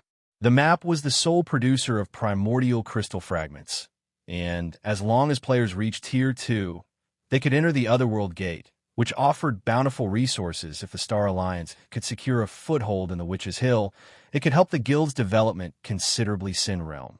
Is it? After giving the matter some thought, Galaxy Past shook his head and said, let's wait and see for now. Tell them that our guild has some matters to settle first, so we can't join them at the moment. Are we really going to give up on such a good development opportunity? Purple Eye asked, confused. According to the Secret Pavilion's information network, the evil god's temple hides in the Sin Realm shadows. I doubt that Zero Wing will tolerate the guild towns parading much longer, Galaxy Pass said, chuckling. If those 2 towns can truly defend themselves, we can join them then. I understand. Purple Eye nodded. She then sent the guild towns' representatives a reply. The upper echelons controlling the guild towns in the Witch's Hill received Galaxy Pass reply at the same time. He has rejected the offer? How cowardly. He is actually willing to ignore such a golden opportunity? It seems Zero Wing has beaten the Star Alliance into submission already. I agree. How can the Star Alliance even be considered a first-rate guild with such a cowardly attitude? The Star Alliance's cooperation doesn't matter. Once we've completed our preparations, not only will we destroy Zero Wing City, but we'll also keep more of the profits for ourselves. We'll make Galaxy Past regret his decision. Multiple major powers' upper echelons revealed delighted grins as they gazed at the map of the Witch's Hill on the table before them from within a secret meeting room. Chapter 1989, Basic Level Strengthening Potion. Purple Thorns Kingdom, Glory Town. Glory Town was built atop a mountain and surrounded by tall walls. Although it was only a border town, its defenses nearly rivaled a fortress. There are already so many players here? Sherphone was a little surprised to see the thousands of players outside of the teleportation hall. The monsters near Glory Town were level 70 and above, and a neutral map not far away was a level 80+ map. Just surviving in Glory Town's map would be challenging for current players, not to mention setting foot in the neutral map. Most of the thousands of players Sherphone could see were level 56 or above, with the highest at level 59, and more than 100 Tier 2 players wandered the street outside of the teleportation hall. Moreover, most of the players in the town didn't wear a guild emblem, proving that they were independent players. Independent players were typically weaker than guild players in terms of levels and equipment, yet so many independent players were visiting an area that the various large guilds had yet to touch. Why wouldn't Sherphone be surprised? The independent players around him didn't think anything of Sure Fang's arrival.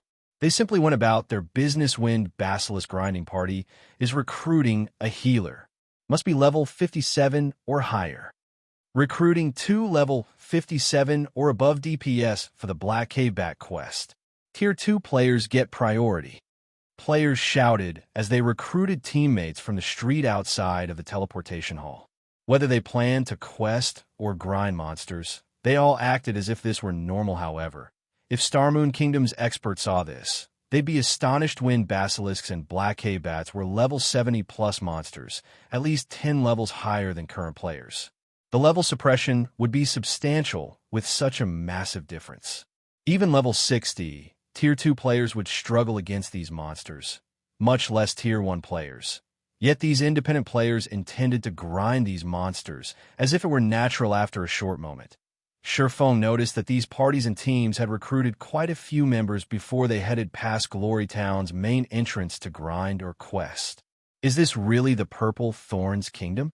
Shurfeng was momentarily stunned as he watched these teams leave. He was quite familiar with Glory Town, a place the Purple Thorns Kingdom's army constantly had to protect from monster assaults from the nearby neutral maps.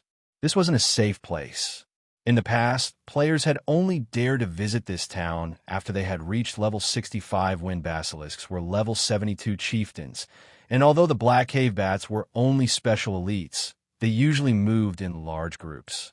The Great Black Cave Bats that led these groups were also chieftain-ranked monsters. The 6-man parties and 20-man teams Shurfeng had seen might be able to take down one wind basilisk or a single group of cave bats, but only barely.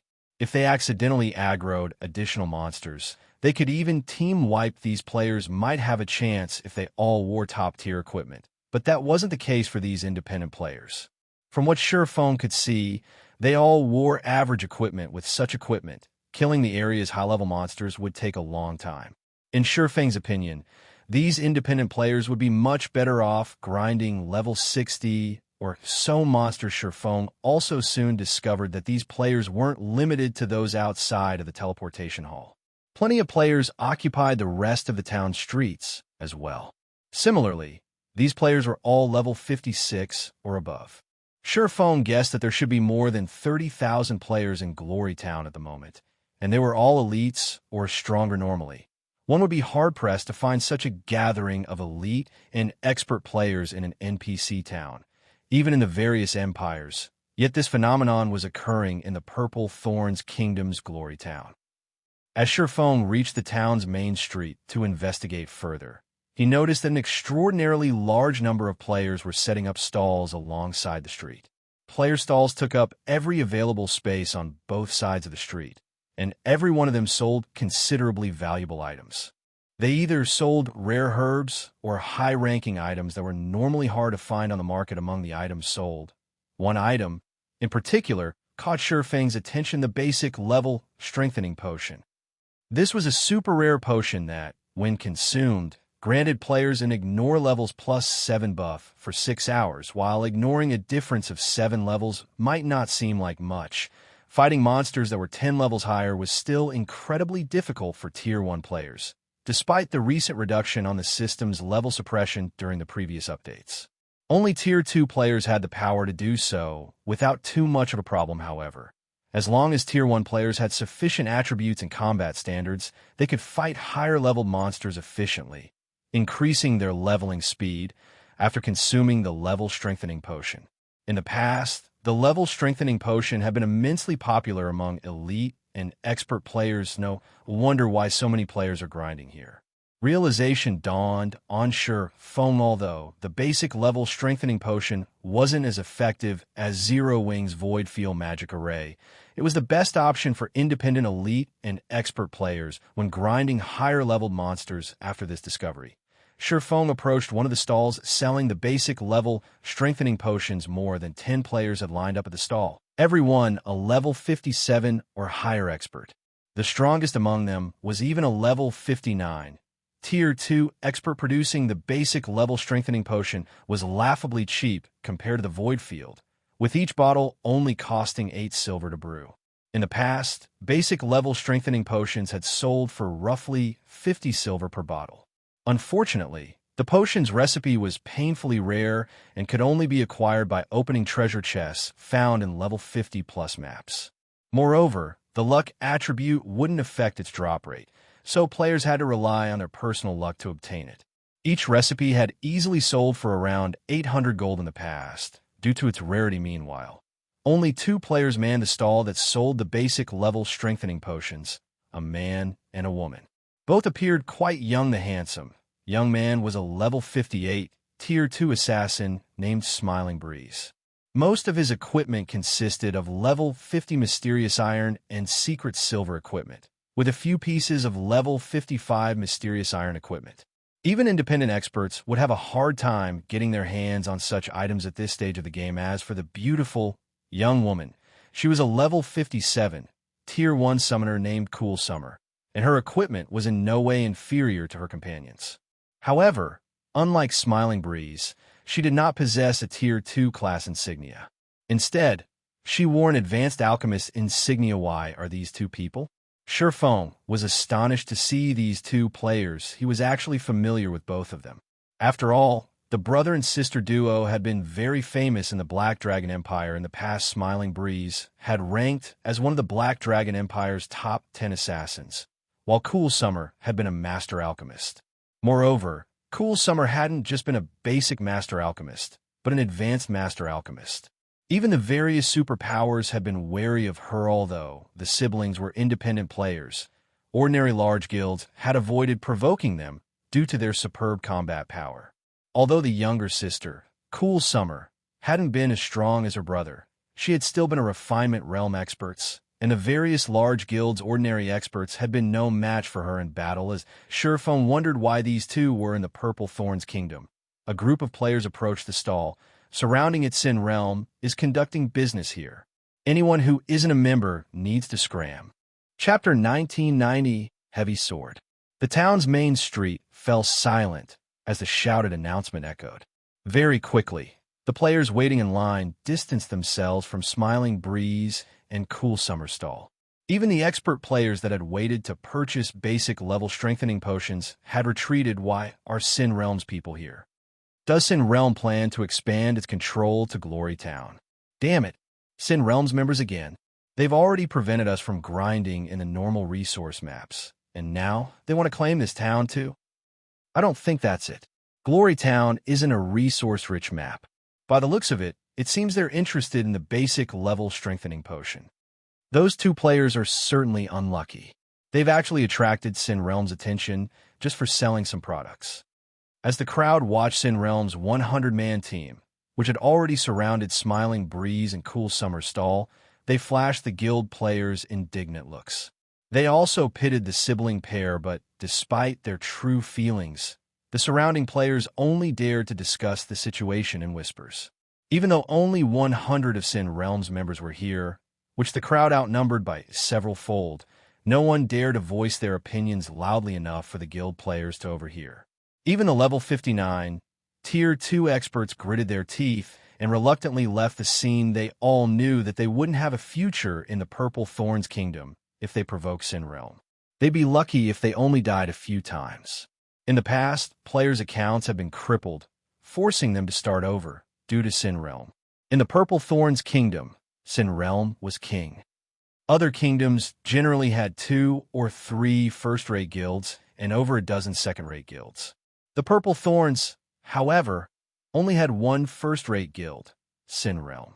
The kingdom's second-rate guilds could also be counted on one hand. Sin Realm had absolute control over the Purple Thorns Kingdom. Otherwise, independent players wouldn't have bothered to come to a place like Glory Town to grind under the crowd's hateful gazes. The fierce, young man leading Sin Realm's team stepped forward. He wore dark gray armor and carried a great sword with a deathly aura. As he emerged from the Sin Realm group, the crowd gasped. What? Crocodile Breaker? Why is the heavy sword here? This young man's appearance gave the watching players goosebumps. Sin Realm had 7 great experts, and every one of them was one of the guild's core upper echelons. Crocodile Breaker was one of these great experts. His role in the guild was to deal with players that opposed Sin Realm, and he had easily over 3,000 expert player deaths under his name. He had even set the record for defeating 100 players single-handedly, and those 100 hadn't been random nobodies. They had all been guild experts, and one had even ranked on the God's Domain expert list. The reason behind Crocodile Breaker's astonishing success was his unbeatable strength. He had even whittled the expert that ranked on the God's Domain expert list down until the player had died due to Crocodile Breaker's immense strength. He had gained the nickname Heavy Sword. While the watching players were surprised by Crocodile Breaker's appearance, the young man arrived before Smiling Breeze's stall pack up. "Today, you two have the honor of joining Sin Realm," Crocodile Breaker proclaimed, flashing Smiling Breeze and Cool Summer an arrogant grin. "The guild leader has decided that you two will be instantly promoted to core members when you join, and you won't have to grind for GCPs like everyone else. If you perform well, you might even become guild elders in the future. If you don't have any questions, come with me." Although Crocodile Breaker's words seemed like an invitation, his imposing aura hinted that he'd slay the sibling pair if they rejected his invitation. When his aura and pressure washed over the spectators, they shuddered, however. Many of the watching experts envied Smiling Breeze and Cool Summer for receiving this forceful invitation. Although Sin Realm behaved like a tyrant in the Purple Thorns Kingdom, it had the strength to stand behind its actions. Becoming one of the guild's core members was a golden opportunity. At the very least, one could freely roam the Purple Thorns Kingdom. Even the upper echelons from the kingdom's second-rate guilds had to tread lightly around Sin Realm's core experts. As for Sin Realm's guild elders, even the kingdom's guild leaders treated them with respect, as everyone expected the siblings to leave with Crocodile Breaker. Smiling Breeze shook his head and stated, "Thank you for your invitation, but my sister and I are used to living on our own, and we prefer to keep it that way." Cool Summer nodded in agreement with her elder brother as soon as Smiling Breeze finished speaking. However, the crowd felt the surrounding temperature fall by several degrees. An intense killing intent filled the street, so powerful that even the various Tier 2 experts felt a chill crawl down their spines, rejecting Sin Realm's invitation. A cold glint flashed in Crocodile Breaker's eyes as he stared at Smiling Breeze. "Do you know the consequences for those who reject Sin Realm's goodwill?" As Crocodile Breaker finished his question, the Sin Realm members around him stepped forward, clearly ready to act at a moment's notice based on their postures. Is Smiling Breeze stupid? He actually rejected Sin Realm? Sin Realm has even sent Heavy Sword for this. Does that guy think he can escape with his life? The crowd watched Smiling Breeze and Cool Summer in shock. They had never expected to find players who would dare to reject Sin Realm within the Purple Thorns Kingdom. The overbearing guild had even annihilated peak adventurer teams, and those teams' upper echelons have been so crippled that they had to delete their accounts and start over. Getting rid of two independent players would be child's play for Sin Realm. Even Smiling Breeze felt a little nervous in this situation. He had no doubt that if he continued to reject the invitation, Crocodile Breaker and his minions would take action. Although NPC soldiers patrol the town, he wasn't confident of escaping if Crocodile and the other Sin Realm members attacked. It would take the NPC soldiers too long to react and arrive to stop Sin Realm's members. As Smiling Breeze tried to find a way out of this predicament, a low voice rang out of the crowd. "Excuse me, but are you still selling basic level strengthening potions?" As this voice broke the silence, the tension on the street loosened considerably. Almost as one, the crowd turned toward the voice's origin. They were all curious to know what fool dared to interfere with Sin Realm's affairs. As they turned, the spectating players found themselves looking at a cloaked player. At a glance, everyone assumed that this player was a young swordsman. As the swordsman approached Smiling Breeze's stall, his leisurely gait made it seem as if Sin Realm's players were nothing in his eyes. Chapter 1991, Power of a Bronze Combat Technique. Smiling Breeze and Cool Summer were dazed as the swordsman youth arrived before them. They had never expected that someone would dare stand out during such a critical moment. The swordsman youth was none other than Sherfone, who currently used his original appearance, as he phoned both siblings would be a benefit to Zero Wing.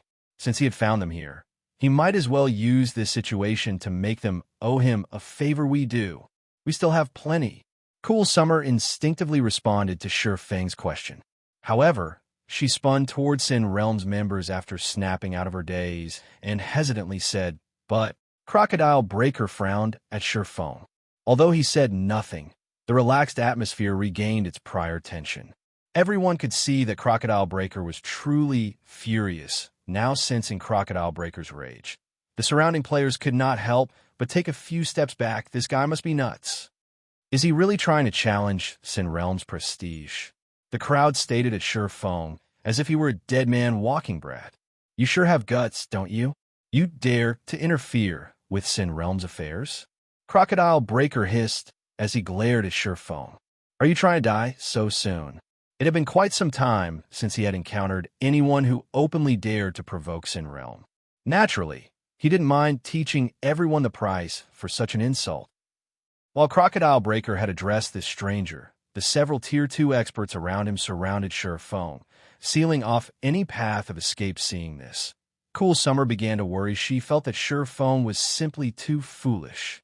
Although the town had NPC soldiers to protect its citizens, players weren't absolutely safe from harm. If Sin Realm's members wanted to act, not even her brother could stop them as she considered the situation. Smiling Breeze called out to her through their party chat, saying, once the battle starts, I'll hold them back as long as I can. Use the chance to flee with this swordsman. As long as you two find the town's NPC soldiers, Sin Realm's members should give up the chase. Brother, you need to be careful. Crocodile Breaker won't be an easy opponent. Cool Summer said as she nodded.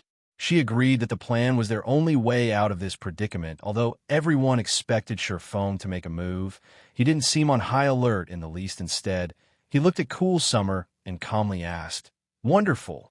I'd like to buy every basic level strengthening potion you have. How much will it be? Hearing Sure Fang's offer, Cool Summer was speechless. Despite the situation's painful tension, Sure Phone was in the mood to discuss the potion. If they didn't make a move now and allowed Sin Realm's members to surround them, they'd be doomed. She even began to suspect that Sure Phone truly wanted to purchase the potions and that he didn't actually have any intentions of helping them. Brat, you must really be tired of life, one of the Tier 2 assassins around Sure Phone bellowed. He hadn't thought that Sure Phone would dare to belittle them to this extent. The Tier 2 assassin dashed towards Sure Phone to scare the swordsman, although he didn't plan to attack the man. Crocodile Breaker hadn't given the command to attack, and if he struck this swordsman, the town's NPC soldiers would attack him and the rest of his team. However, after the Tier 2 assassin used shadow steps to appear behind Sure Phone, and before he could place a tracking mark on the swordsman, a blue light flashed before him. The level 58 Tier 2 assassin's vision faded to black, and his body collapsed to the ground, a piece of equipment appearing next to his corpse. As if space had frozen, the main street fell deathly silent. Everyone only recovered from their daze after a few seconds. What's going on? What just happened? How did that Tier 2 assassin die? Although the spectators saw that the Tier 2 assassin was dead, they didn't understand what had just occurred. The Tier 2 assassin had been charging at Sure Phone a moment ago, yet his body had fallen to the ground a second later. Brother, do you know what just happened? Cool Summer whispered to Smiling Breeze as she stared at the slain assassin. I didn't get a clear look, but I think that swordsman is responsible, Smiling Breeze said as he stared at Sure Phone, an indescribable shock filling his heart. Despite having reached the trial tower's 7th floor, he had failed to witness Sure Phone take action. All he had seen was a blue flash envelop the Tier 2 assassin. To make matters worse, he hadn't been able to react to the situation. He had only realized that Sure Phone had acted after the assassin had died. It was unbelievable. Sin Realm's members were just as stunned, unable to believe that their companion had fallen. What did he do? This question consumed their minds. It wouldn't have been as unusual if anyone else had died, but the Tier 2 assassin was one of Sin Realm's top-ranked experts. Why wouldn't they be afraid after watching such an expert die in an instant? What are you afraid of? Crocodile Breaker roared. We're in an NPC town. He attacked us first. The NPC soldiers won't let him off the hook. Crocodile Breaker's reminder snapped his companions out of their daze, and they began to close the distance between them and Sure Phone. They planned to distract this swordsman until the NPC soldiers arrive. Fellow friend, you need to run. You'll be in trouble if you stay until the NPC soldiers arrive. Smiling Breeze hurriedly warned Sure Phone. Despite Sure Fang's frightening strength, attacking another player in a town was unwise. If the NPC guards captured him, he'd suffer a tragic ending? You think we'll let you get away so easily? Sin Realm's members sneered at Sure Feng as they began to attack. They had been rather apprehensive of making a move, but now that Sure Feng had attacked them, the system would determine that this swordsman was the guilty party. If they attacked now, they'd simply be defending themselves. Spells and arrows bombarded Sure Feng as Sin Realm's Tier 2 MTs formed a tight circle around Sure Feng, leaving no gaps for escape. However, when the spells and arrows struck, they only hit Sure Feng's afterimage. Before anyone had time to realize what had happened, Sure Feng had appeared beside the approaching Tier 2 MTs, his blade slicing the MT's vital points. Purgatory Pentaslash. Despite targeting Tier 2 MTs, Sure Feng ended them in no more than 2 slashes. In the end, 2 Tier 2 MTs died without the chance to activate their life-saving skills. When Crocodile Breaker saw his companions dying, his expression darkened.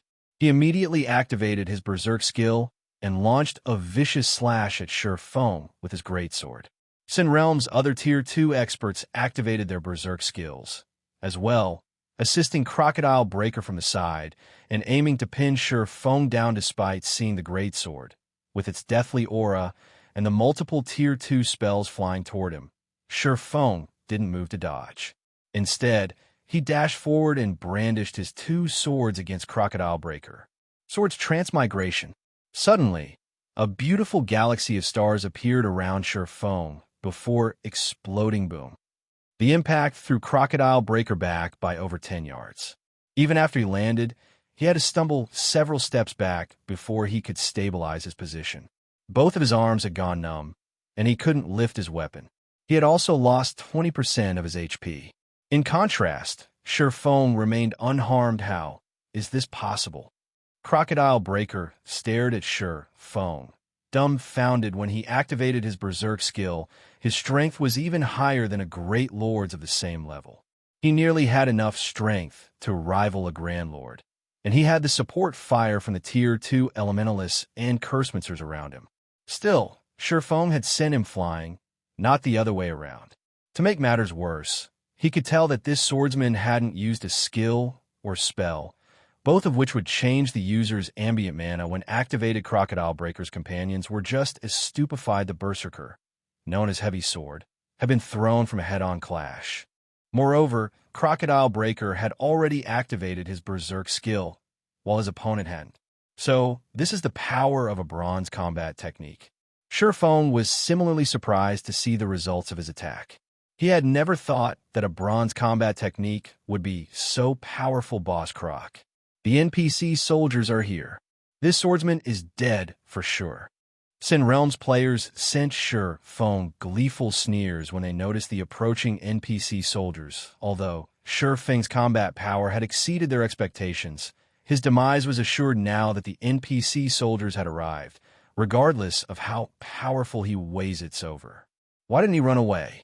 Cool Summer anxiously muttered as she watched the town's guards surround Sure Feng, just as Sin Realm's members assumed that they'd get to watch Sure Feng struggle against the NPC soldiers. The Tier 3 NPC leading the patrol squad approached the swordsman and respectfully asked, "Lord Bronze Legatee, how may we be of service?"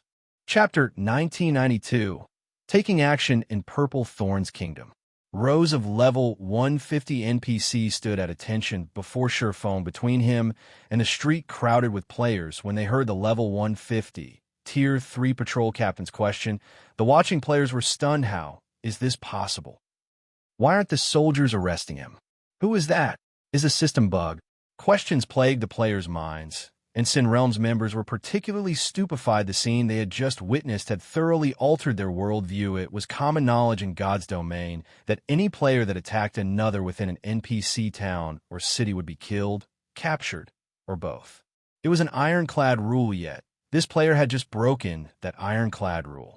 In fact, the NPC soldiers, who were supposed to administer justice to Sure Feng, treated the swordsman with respect. "Brother, am I dreaming?"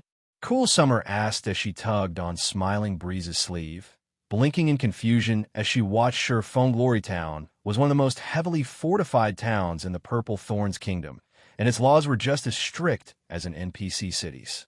The NPCs that ensured order within the city wouldn't ever pardon a player that had intentionally committed murder. Not only would the guards kill the offender on the spot, but they'd also lock the player in jail for another 2 or 3 days. Unless one could escape the NPC soldier's pursuit. Avoiding punishment was impossible despite hearing his sister's question. Smiling Breeze didn't reply. He was preoccupied with his frustration over this situation naturally. Sherfone wasn't particularly surprised by the NPC soldier's reactions. He was, after all, a bronze legatee, enjoying the status of a baron in any NPC city he visited. Although the baron rank was the lowest among nobles, one was treated differently in NPC cities based on their title. Although Sin Realm's Tier 2 assassin hadn't attacked Sherfone, the assassin had planned to use a tracking skill on him. Using a tracking skill on a normal player in an NPC city might not be a crime, but using it on a titled noble was. The system would consider the act as a premeditated attack. The NPC soldiers wouldn't question him for killing the Tier 2 assassin. Needless to say, although the other Sin Realm members hadn't landed an attack, they had attacked him. He could kill these players without consequences from his system as well. This was the true benefit of being a titled noble, of course. If 2 titled noble players fought, the system would deem the first to cause damage as the offender. However, an advanced town like Glory Town might not have a single ordinary noble, much less a titled noble. Hence, Sherfone didn't have a reason to hold back and could slay all who had attacked him. These people attacked me. What is the most severe punishment they can receive according to the laws? Sherfone asked the patrol captain, smiling as he gestured to Crocodile Breaker and his minions. Lord Bronze Legatee, since they have attacked a titled noble within the town, they could be imprisoned for a maximum of 3 days. The patrol captain replied, flashing Crocodile Breaker's group a frosty glare. Good. Lock them up for 3 days, then. Sherfone nodded. Understood. Upon hearing Sherfang's instructions, the patrol captain waved a hand and signaled his soldiers to arrest Crocodile Breaker and the rest of Sin Realm's members. The crowd gaped in shock as they watched the NPC soldiers arrest Crocodile Breaker's group. Sherfone had clearly attacked and killed a player first, yet Sin Realm's members were going to jail. This would be a huge loss for the guild, damn it. How does he have a titled noble position in Glory Town?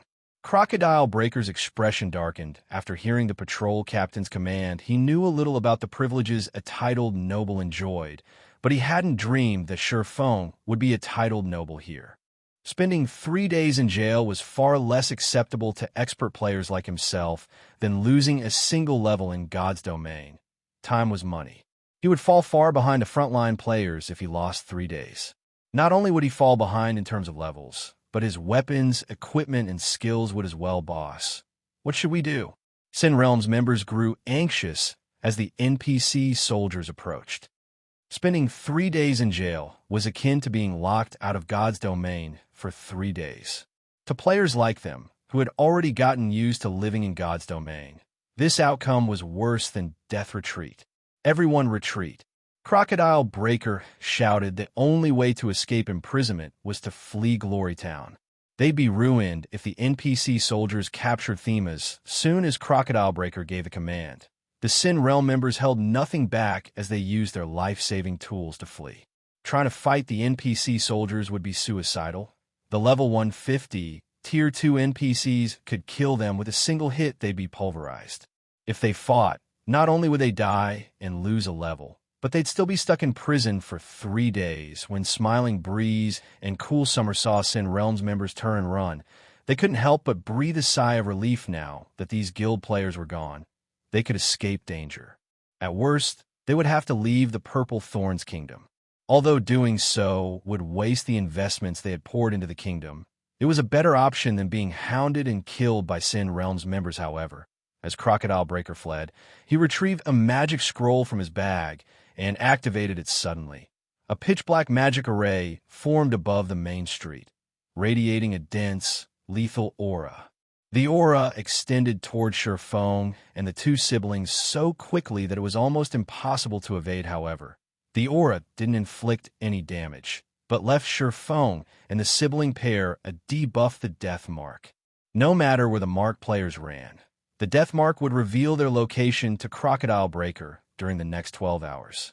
The death mark would even be effective while the players were offline, and its duration would only decrease while they were logged into the game. Although, I don't know who you are, I promise that only death awaits you since you have made an enemy of Sin Realm in the Purple Thorns Kingdom. Crocodile Breaker bellowed as he glared at Sure Feng with bloodshot eyes.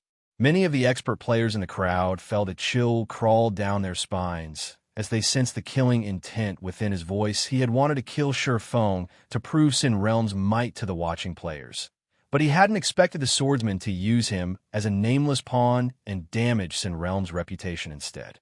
He swore to himself that he wouldn't rest until he killed Sure Feng personally. Naturally, he couldn't let Smiling Breeze and Cool Summer off the hook. Either it's over. Those three are doomed. I knew something like this would happen. Provoking Sin Realm in the Purple Thorns Kingdom is simply suicide. No one can save those three now. The various expert players and adventurer team members present could not help but sigh at this turn of events. They knew Crocodile Breaker wouldn't easily let this matter rest. He would kill the trio back to level 0, at the very least realizing the same. Smiling Breeze and Cool Summer revealed grim expressions now that they bore the death mark. Sin Realm would track them down and kill them even if they left the Purple Thorns Kingdom. Is that so? Let's see you try it. Glancing at Crocodile Breaker, who was about to activate an instantaneous movement magic scroll, Sure Feng used Instant Strike to appear before the Berserker. He then brandished Killing Ray Sword's orbit. With the attack speed boost from Instant Strike, the Sacred Sword moved so quickly that not even Crocodile Breaker, who still had an active Berserk skill, could defend himself before multiple sword lights devoured him. In the blink of an eye, his HP plummeted and his body collapsed to the ground. Chapter 1993. Kingdom Uproar. Crocodile Breaker's death shocked the spectating crowd and Sin Realm's retreating members. None of them could believe what they had just seen as dead. This is a trick, right? The heavy sword actually died in a single move. Players new to the Purple Thorns Kingdom might not be familiar with Crocodile Breaker, but those who resided in the kingdom knew his name and nickname quite well. He had become many players' nightmare. Many of the kingdom's expert players that had resisted Sin Realm had died by Crocodile Breaker's hand. Yet such a powerful expert had died instantly. No one would believe them if they retold this tale. That player is amazing, brother. Cool Summer exclaimed as she watched Sure Feng loot the battlefield. He might even be stronger than you. His swordsmanship is so fast. Smiling Breeze nodded in agreement. Sure Feng's performance had shocked him as well. I've seen almost every top-ranked swordsman in the kingdom in action, but none of them are close to his level. Just who is he? Not only was he a Tier 2 player, but he was also an assassin, the class famed for its speed, but he hadn't been able to keep up with Sure Feng's attack. He hadn't even caught the moment this swordsman had executed the skill. By the time he had realized what was happening, Sure Feng's attack was over, and Crocodile Breaker was dead. When he tried to put himself in Crocodile Breaker's shoes, he doubted that he'd be able to activate Vanish, an almost instantaneous life-saving skill. In time, when he recalled his decision to send Sure Feng and his sister away while he protected them from behind, he found the idea laughable. Crocodile Breaker's death had undoubtedly dealt Sin Realm's members quite the mental blow. As a result of their momentary pause, only a small number of the guild players had actually escaped Glory Town. The NPC soldiers captured the rest of them. The players that had died lost a level and a piece of equipment as a result, in addition to resurrecting in the town's prison to spend 3 days behind bars. Friends, Sin Realm's people have left. If you intend to flee, you should do so now. I doubt it will be long before the guild sends reinforcements. It will become far harder to leave Glory Town once they arrive. Sure Feng addressed Smiling Breeze and Cool Summer. Once he finished collecting the items Sin Realm's members had dropped, Sure Feng's warning snapped Smiling Breeze out of his daze, and he gratefully replied, "Thank you. I'm Smiling Breeze, and this is my little sister, Cool Summer. May I have your name, friend?" "Yi Feng." Sure Feng answered truthfully. Although he had considered using Black Flame, it would cause a commotion if the public learned that Zero Wings guild leader had appeared in the Purple Thorns Kingdom. The kingdom's various major powers would certainly pay more attention to him, and if that happened, it could affect his quest. "Yi Feng, could you be Zero Wings' honorary elder? Smiling Breeze stared at Feng in surprise. Zero Wing had become considerably famous in God's domain. Its success in repelling a veteran super-first-rate guild's offensive and joining the secret chamber of commerce had earned the guild some notoriety, increasing Zero Wing's chances of becoming a super-first-rate guild itself in the future. With so much attention on Zero Wing, it was only natural for the public to grow familiar with the guild's peak experts, including Yifeng. Thus far, Yifeng had displayed great strength in multiple battles in Starmoon Kingdom. Not only had he become well-known in his own kingdom, but he had become extremely famous among the Purple Thorns Kingdom's expert players. During their free time, expert players enjoyed discussing nearby kingdoms' experts and comparing themselves to figure out who was stronger. Cool Summer stared at Feng in shock as well. She felt as if she were dreaming. Brother, is this really happening? We actually got to meet Zero Wing's honorary elder, Yifeng. Cool Summer whispered to Smiling Breeze, her eyes glowing with excitement. Even existences like Crocodile Breaker were out of reach for independent players like them, not to mention an honorary elder from a guild with the potential to become a super-first-rate guild. A single sentence from Yifeng was enough to cause most second-rate guilds to shudder with fear when nearby players overheard Feng's introduction. They couldn't help but gape at the swordsman. They finally understood why Feng had been so relaxed during the earlier exchange with Sin Realms members and shrugged off Crocodile Breaker's mighty aura. That's right, Feng replied, at a loss for words after seeing the two siblings surprised. Both Smiling Breeze and Cool Summer had been beyond his reach in the past. Smiling Breeze had been one of the top 10 assassin experts in the Black Dragon Empire during his peak, and if not for his status as an independent player, he would have likely reached Tier 5. As for Cool Summer, she had only been a step away from becoming a Grandmaster Alchemist. Second-rate guilds hadn't had a prayer of encountering her, and even first-rate guilds had treated her like a VIP, doing almost anything to recruit her. I know what plans you two have after this. Feng asked. Remaining in the Purple Thorns Kingdom is no longer possible now that we have a tracking mark on us. We'll probably head over to the Black Dragon Empire and check out the situation there, Smiling Breeze replied. Sign the Black Dragon Empire?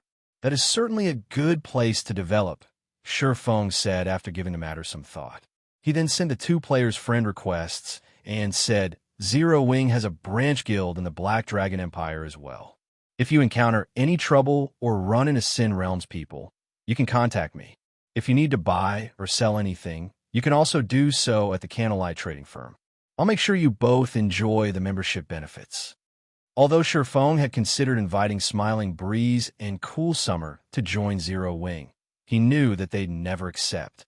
Many superpowers had tried to recruit them in his previous life, as well, even offering incredibly lax conditions that barely restricted their freedom. In the end, however, the siblings had rejected every offer. This proved to him that these two weren't interested in joining any guild. So, he shouldn't try to force the situation. Befriending them would be a wiser choice. If these two ever changed their minds, they'd at least consider joining Zero Wing. Thank you. Smiling Breeze and Cool Summer expressed their gratitude. Continuing, Smiling Breeze said, We really don't know what to say. If you need our help with anything in the future, please feel free to ask. We'll help you to the best of our abilities. Ordinary players might not understand the benefits of Zero Wing's protection and the Candlelight trading firm's membership, but they did.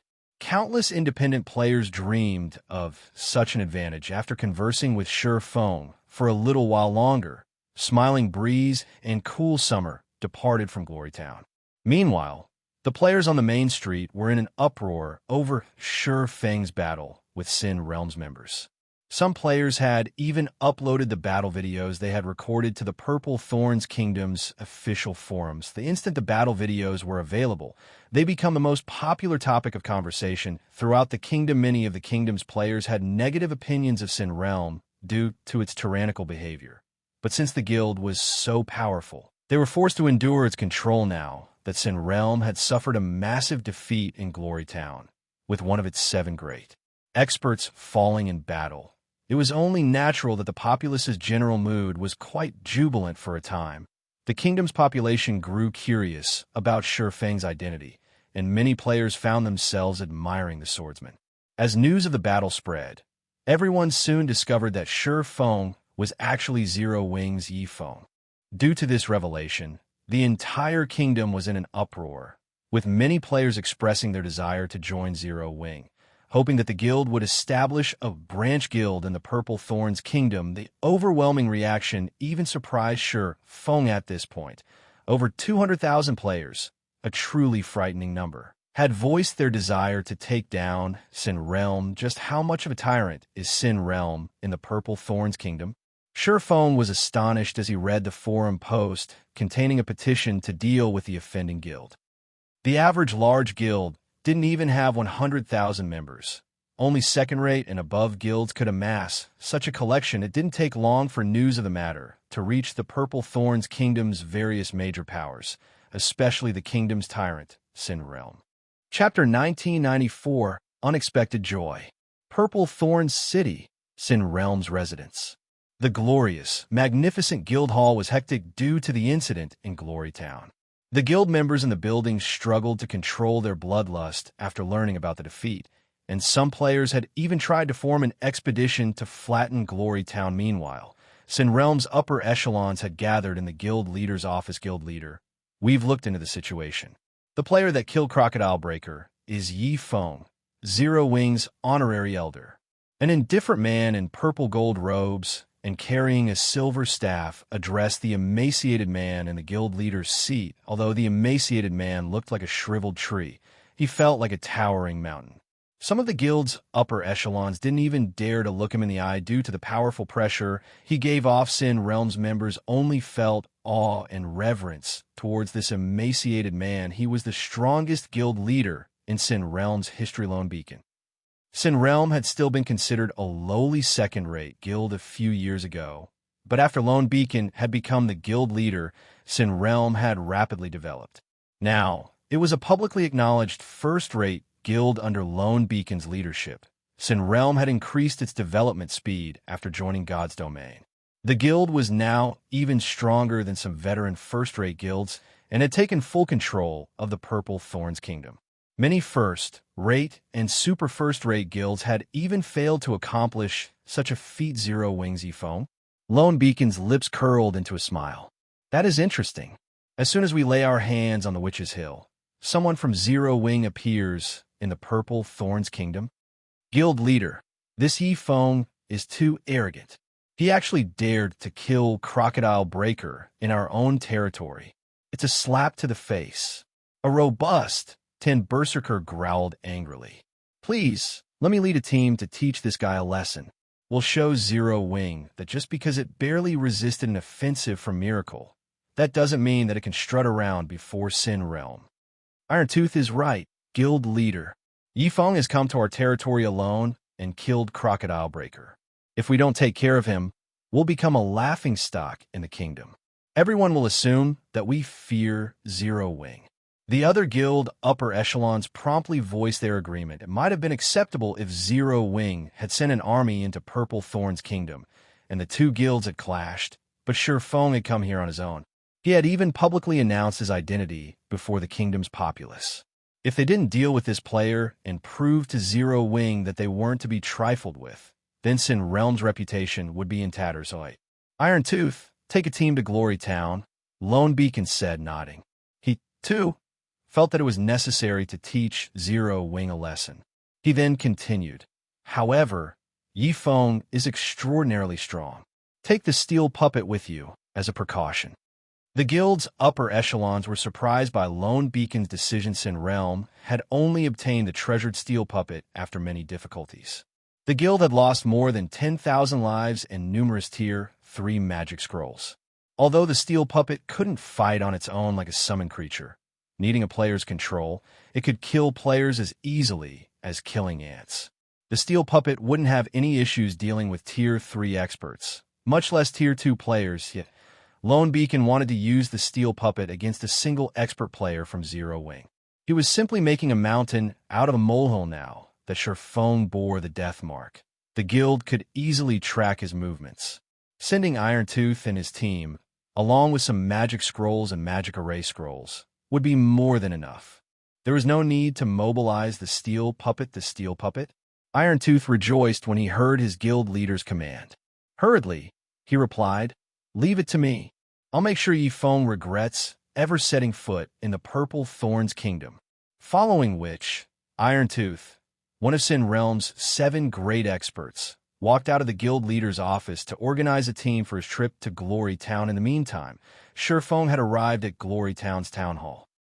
Although Glory Town was not located in a high-resource map, based on the situation, Shi Feng felt that this was an excellent place to make money and recruit expert players for Zero Wing. Although the monsters around Glory Town were average in all aspects, a specific rare herb was available in the area: the Phantom Flower. The main material for producing the basic level strengthening potion, even in a herb-rich country like the Purple Thorns Kingdom. The Phantom Flower was far from common, and it didn't even grow in Star Moon Kingdom. Other kingdoms and empires that contained the Phantom Flowers didn't produce the flowers in large quantities, either. This was why Cool Summer had come to Glory Town due to the basic level strengthening potion's popularity in the past. The Phantom Flower had become incredibly valuable. Each flower had initially sold for 3 silver, but the price had eventually skyrocketed to 15 silver currently. One could count the number of basic level strengthening potion recipes that existed in God's domain on one hand. Since so few players grinded in high-level maps right now, the demand for this potion wasn't particularly high yet, either. However, as players progressed in the game, they would need more EXP per level, making it far more difficult to level up. Fighting higher-level monsters would soon become a necessity if players wanted to increase their level quickly at that time. The basic level strengthening potion would become intensely popular, which, in turn, would increase the scarcity of the Phantom Flowers. Although Shi Feng didn't yet have the recipe, he could take advantage of the situation to stockpile Phantom Flowers. Producing basic level strengthening potions would become impossible without them. After all, naturally, more of the potion's recipes would surface as time passed. Lord Bronze Legatee, how may I be of service today? The Town Hall Senior Administrator took the initiative to approach Shi Feng as he entered the building. "I wish to buy 2 plots of land." Shi Feng replied, "Very well. These are all the lands available for sale in the town," the Senior Administrator said as he revealed a map of Glory Town. Despite being an advanced town, Glory Town size was only the size of an intermediate town. As a result, it didn't have many lands for sale. As Shi Feng inspected the lands in the town's central district, he noticed a dark blue marker. It was particularly eye-catching since the rest of the markers on the map were light blue. How is this possible? There's actually a plot of advanced land for sale? Shi Feng was stunned as he stared at the dark blue marker. Chapter 1995, Advanced Land. How much for this plot of land?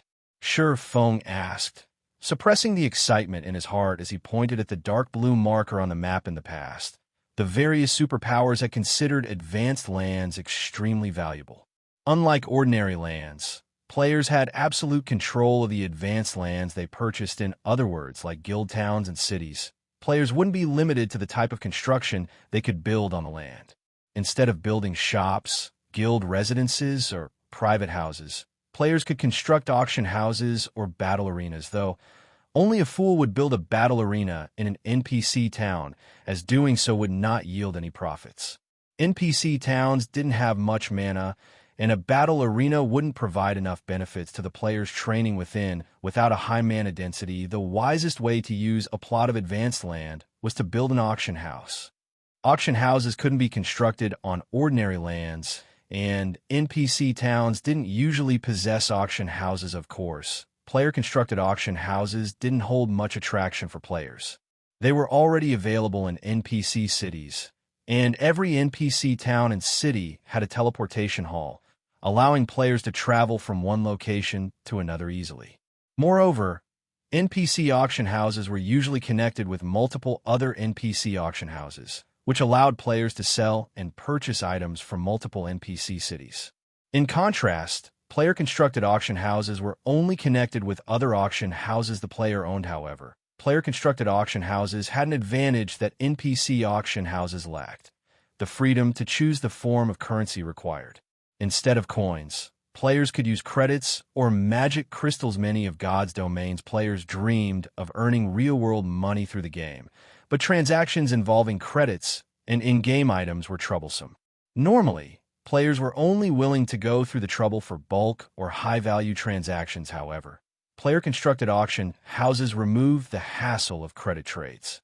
The services player-constructed auction houses offered were convenient for small transactions, and the guilds operating the auction houses could collect processing fees, earning a large sum of credits. If the auction house's trade volume was sufficiently high, the ruling guild could even earn enough credits per day to make the various superpowers jealous. Of course, obtaining such an income was impossible if one relied on a single NPC town's auction house. But there was a saying, many a little makes a mickle. If Sherfone could construct an auction house while God's domain was still in its early phases, he could earn a fortune. Moreover, an auction house in an NPC town would be far more popular than one in a guild town. This was due to the more convenient transportation methods. Every NPC town and city in the Purple Thorns Kingdom allowed direct teleportation to Glory Town Lord Bronze Legatee. This plot of land's price is somewhat special. In addition to 14,000 gold, you'll also have to pay 300 mana stones and 300 pure magic cores if you wish to purchase it. The senior administrator said mana stones and pure magic cores. Sherfone released a sigh of relief when he heard the senior administrator's price. Normally, advanced lands cost both coins and resources. Fortunately, the resources required this time were not particularly valuable. Sherfone could easily synthesize mana stones from magic crystals, and he could collect pure magic cores from killing level 50 plus Great Lord ranked demonic beasts. Neither of these items would be difficult to acquire for Zero Wing. As for the 14,000 gold, the cost was practically negligible. Zero Wing had earned quite a bit of profit recently, and he had the compensation the Black Dragon Empire's various large guilds had paid for their transgressions. Even though most of the compensation had been paid in materials and lands, quite a few guilds had paid with coins. Overall, Sherfone currently had over 170,000 gold in his pockets. This was also why he had decided to activate a super large-scale neutral city. After speaking with the senior administrator, Sherfone contacted Melancholic Smile and had her send some manpower to Glory Town. He also instructed her to send mana stones and pure magic cores. In less than an hour, Sherfone had received the required 300 mana stones and 300 pure magic cores. He then purchased the advanced land, in addition to 2 plots of ordinary lands, spending a total of 18,000 gold. After purchasing the lands, Sherfone used the auction house design, which the guild had recently acquired, and instructed his guild's architects to construct the auction house on the advanced land. He then spent another 5,000 gold to construct a guild residence and a shop on the 2 plots of ordinary land. Suddenly, 3 extremely eye-catching buildings rose within Glory Town. The Candlelight trading firm was especially impressive, and although it wasn't as majestic as the advanced auction house, it was a 3-story building. Moreover, it occupied just as much area as Zero Wing's new residence. Glory Town's players immediately noticed the appearance of Zero Wing's residence and the Candlelight trading firm.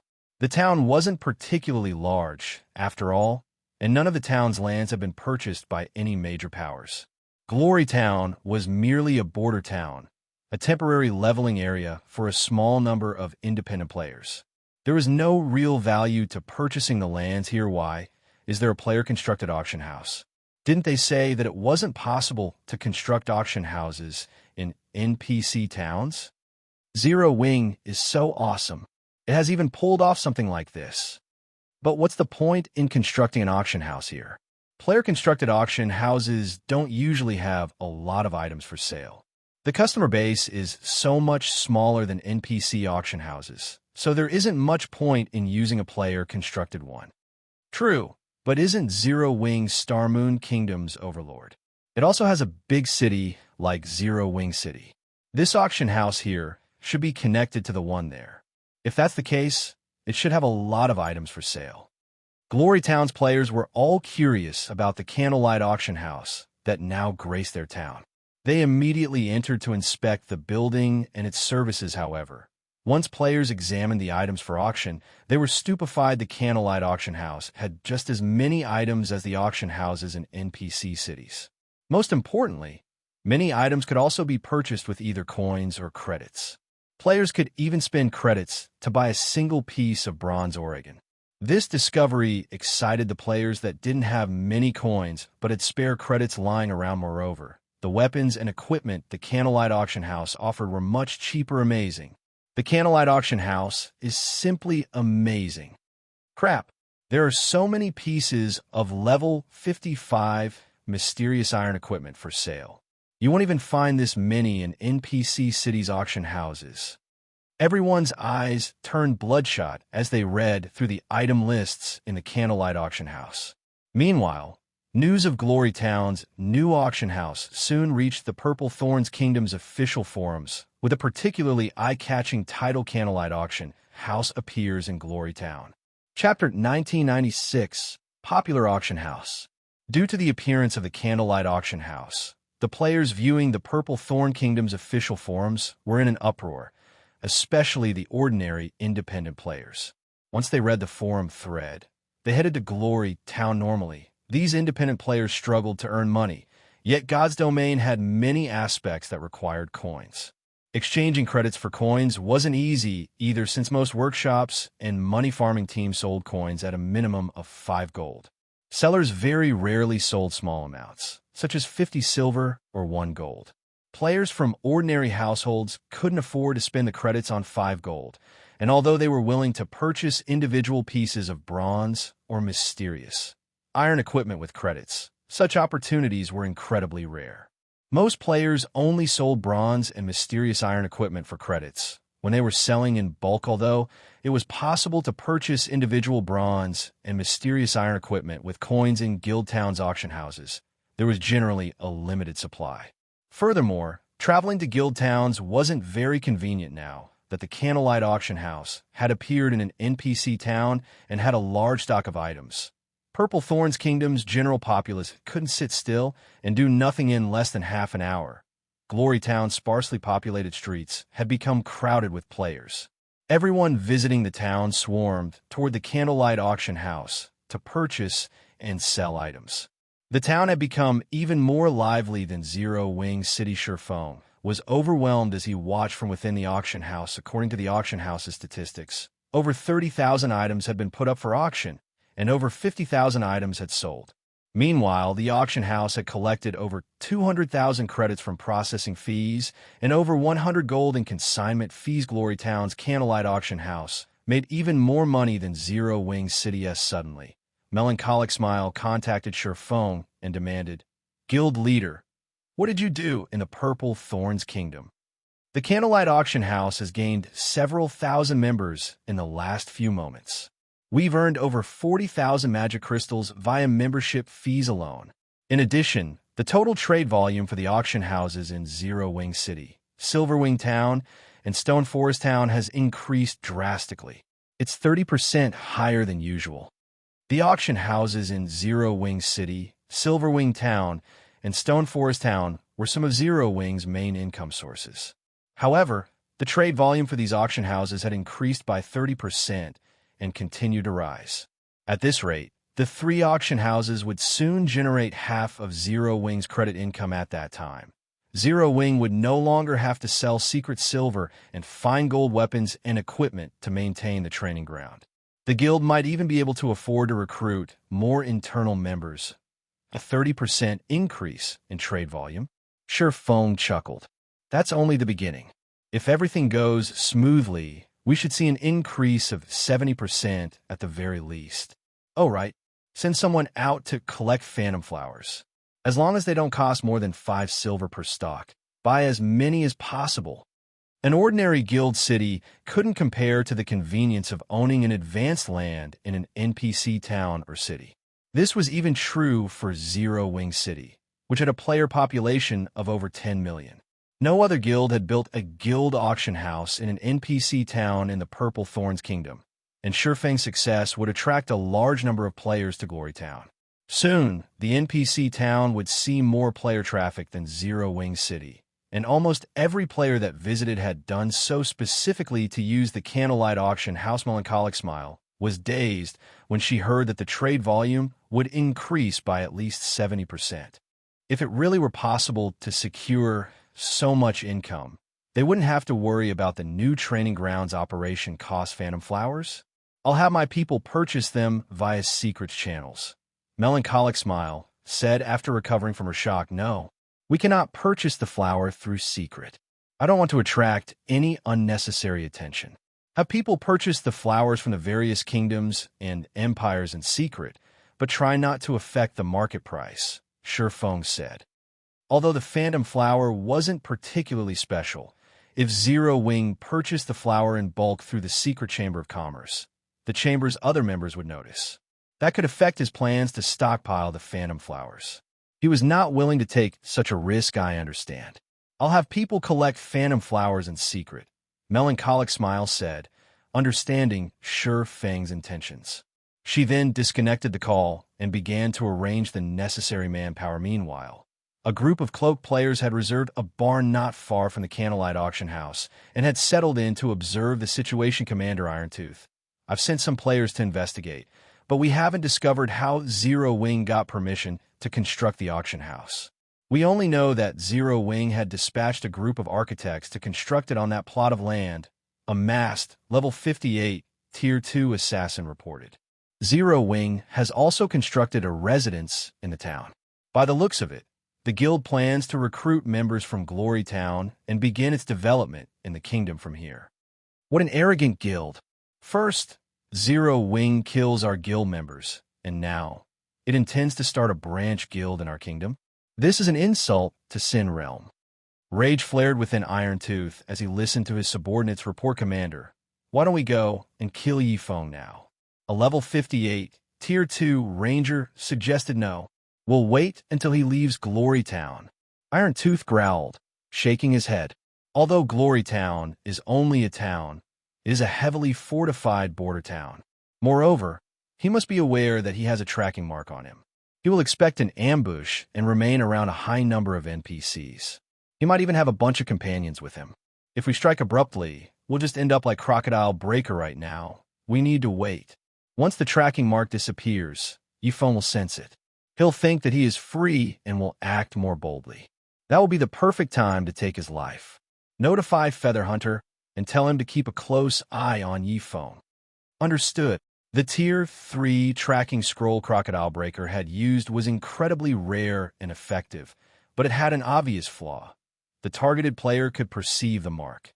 However, Sin Realm used such a tracking scroll for that reason, letting their prey know that they were being tracked and hunted. The tracking scroll was merely a distraction, a setup for the true attack that would occur after the death mark disappeared. Their killing move was a special legacy Sin Realm had obtained. Covert Killer. Not only did the Covert Killer hidden class allow a player to track others without being detected, but it also allowed the player to land a fatal blow from an extremely long distance. The class was almost tailor-made for Ranger. Sin Realm had nurtured a group of true tracking experts with this special legacy. Feather Hunter was the best among the players that had obtained the Covert Killer hidden class, while Sin Realm's Feather Hunter watched his target. Shifeng boldly left the Candlelight auction house and headed for the trading firm a short distance away. The Candlelight trading firm's interior was finally complete. The first floor would be reserved for selling daily necessities, the second would sell valuable items Candlelight produced, and the third would contain workspaces and a warehouse. The shop was also fully staffed by NPCs and Candlelight members from White River City. Now, all that was left was the shop's grand openings. Once Shifeng entered the Candlelight trading firm, he instructed an NPC to purchase materials and focus on buying Phantom Flowers. The guild members would be responsible for managing sales and producing items. With everything set up, Shifeng's true purpose of setting up the trading firm in Glory Town should remain hidden. I should head to the Icefire Mountain Range now. Shifeng glanced at the time once he had settled his affairs in Glory Town. Since the tracking mark on him had disappeared some time ago, he decided that it was finally time to leave. He immediately donned his black cloak and snuck out of the town. He only called out his mount and made his way towards the neutral map after he had put some distance between himself and Glory Town. A moment Shurfeng left the town, Featherhunter notified Irontooth of the development. "Commander Irontooth, Yifeng has snuck out of Glory Town," Featherhunter reported as he watched the moving red dot on his system map. "Good. He's finally getting impatient. Follow him closely. We'll head to your location immediately," Irontooth said, laughing as he finished the beer in his hand. Chapter 1997, Ancient Stonebox. Shurfeng headed south after leaving Glory Town. Is this guy insane? He's running out in the fields without a care. What's going on? Why haven't the monsters noticed him? The players grinding in the fields were astonished as they watched Shurfeng brazenly charge through the wilderness. They were stunned further when they realized that the high-level monsters nearby completely ignored the swordsman. While some actively avoided him after a short moment, Shurfeng vanished. The players here have already gotten used to killing higher-level monsters. As Shurfeng rode through the wilderness on his mount, he noticed many parties fighting in the wild. Seeing these elite players' performance, he realized that they were slightly stronger than Starmoon Kingdom's elites. The monsters these elite players faced were clearly level 70 or higher. Not only did the monsters have an advantage in levels, but their basic attributes were also much higher. However, these elite players handled the monsters adeptly.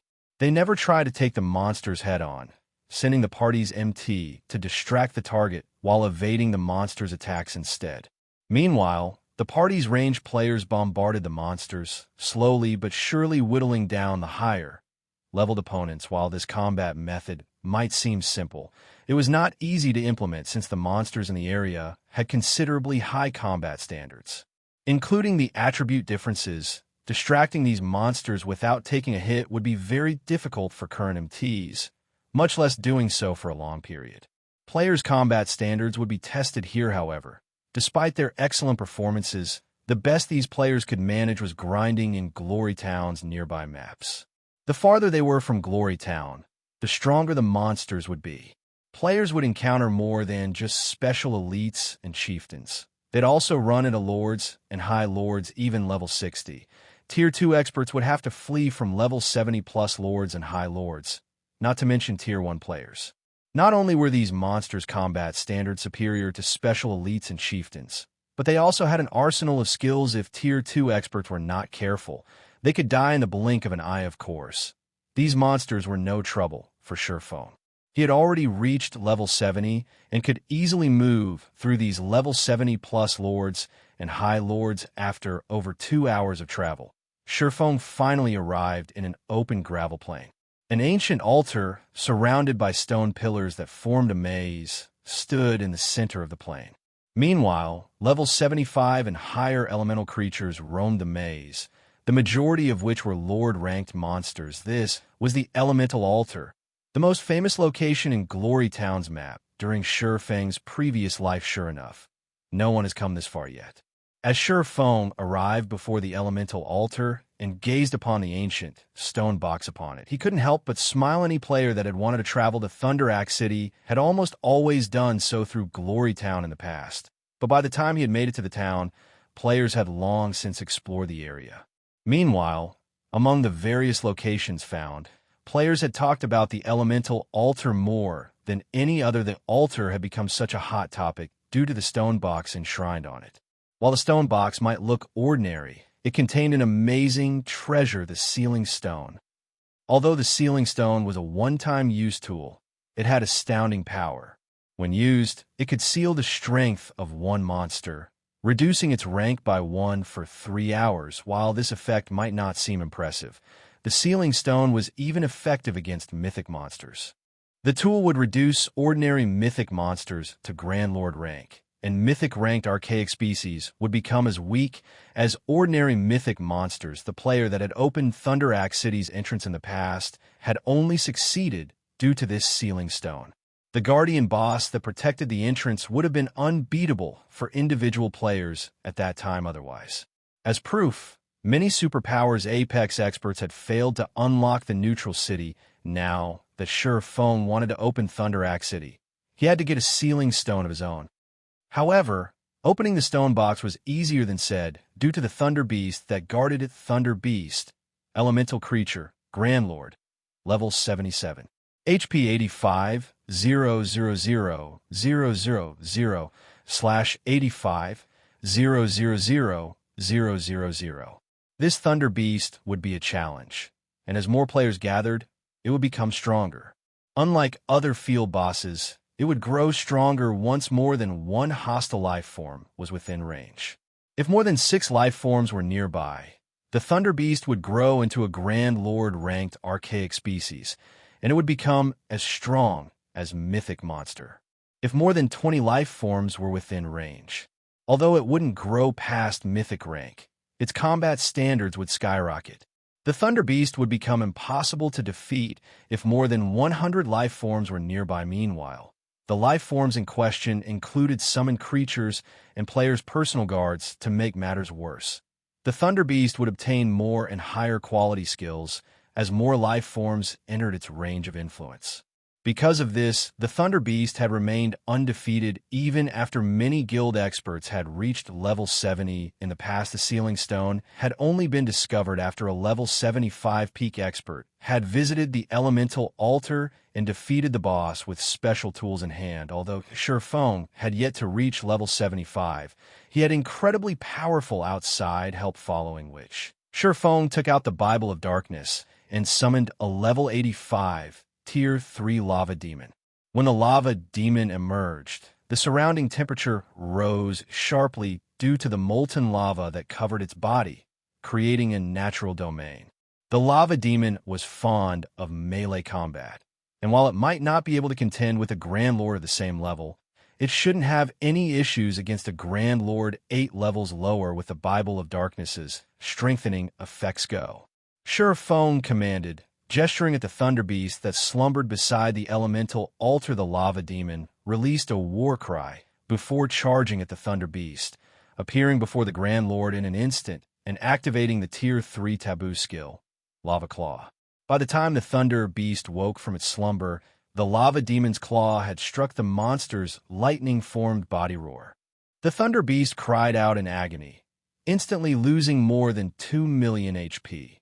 Due to Lava Claw's weakening effect, the Thunder Beast's basic attributes dropped by 10% as well. However, not one to be outdone.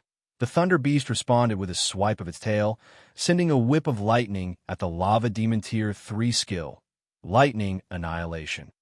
With just one swing of its tail, the Thunder Beast launched a lightning attack in a 100-yard cone.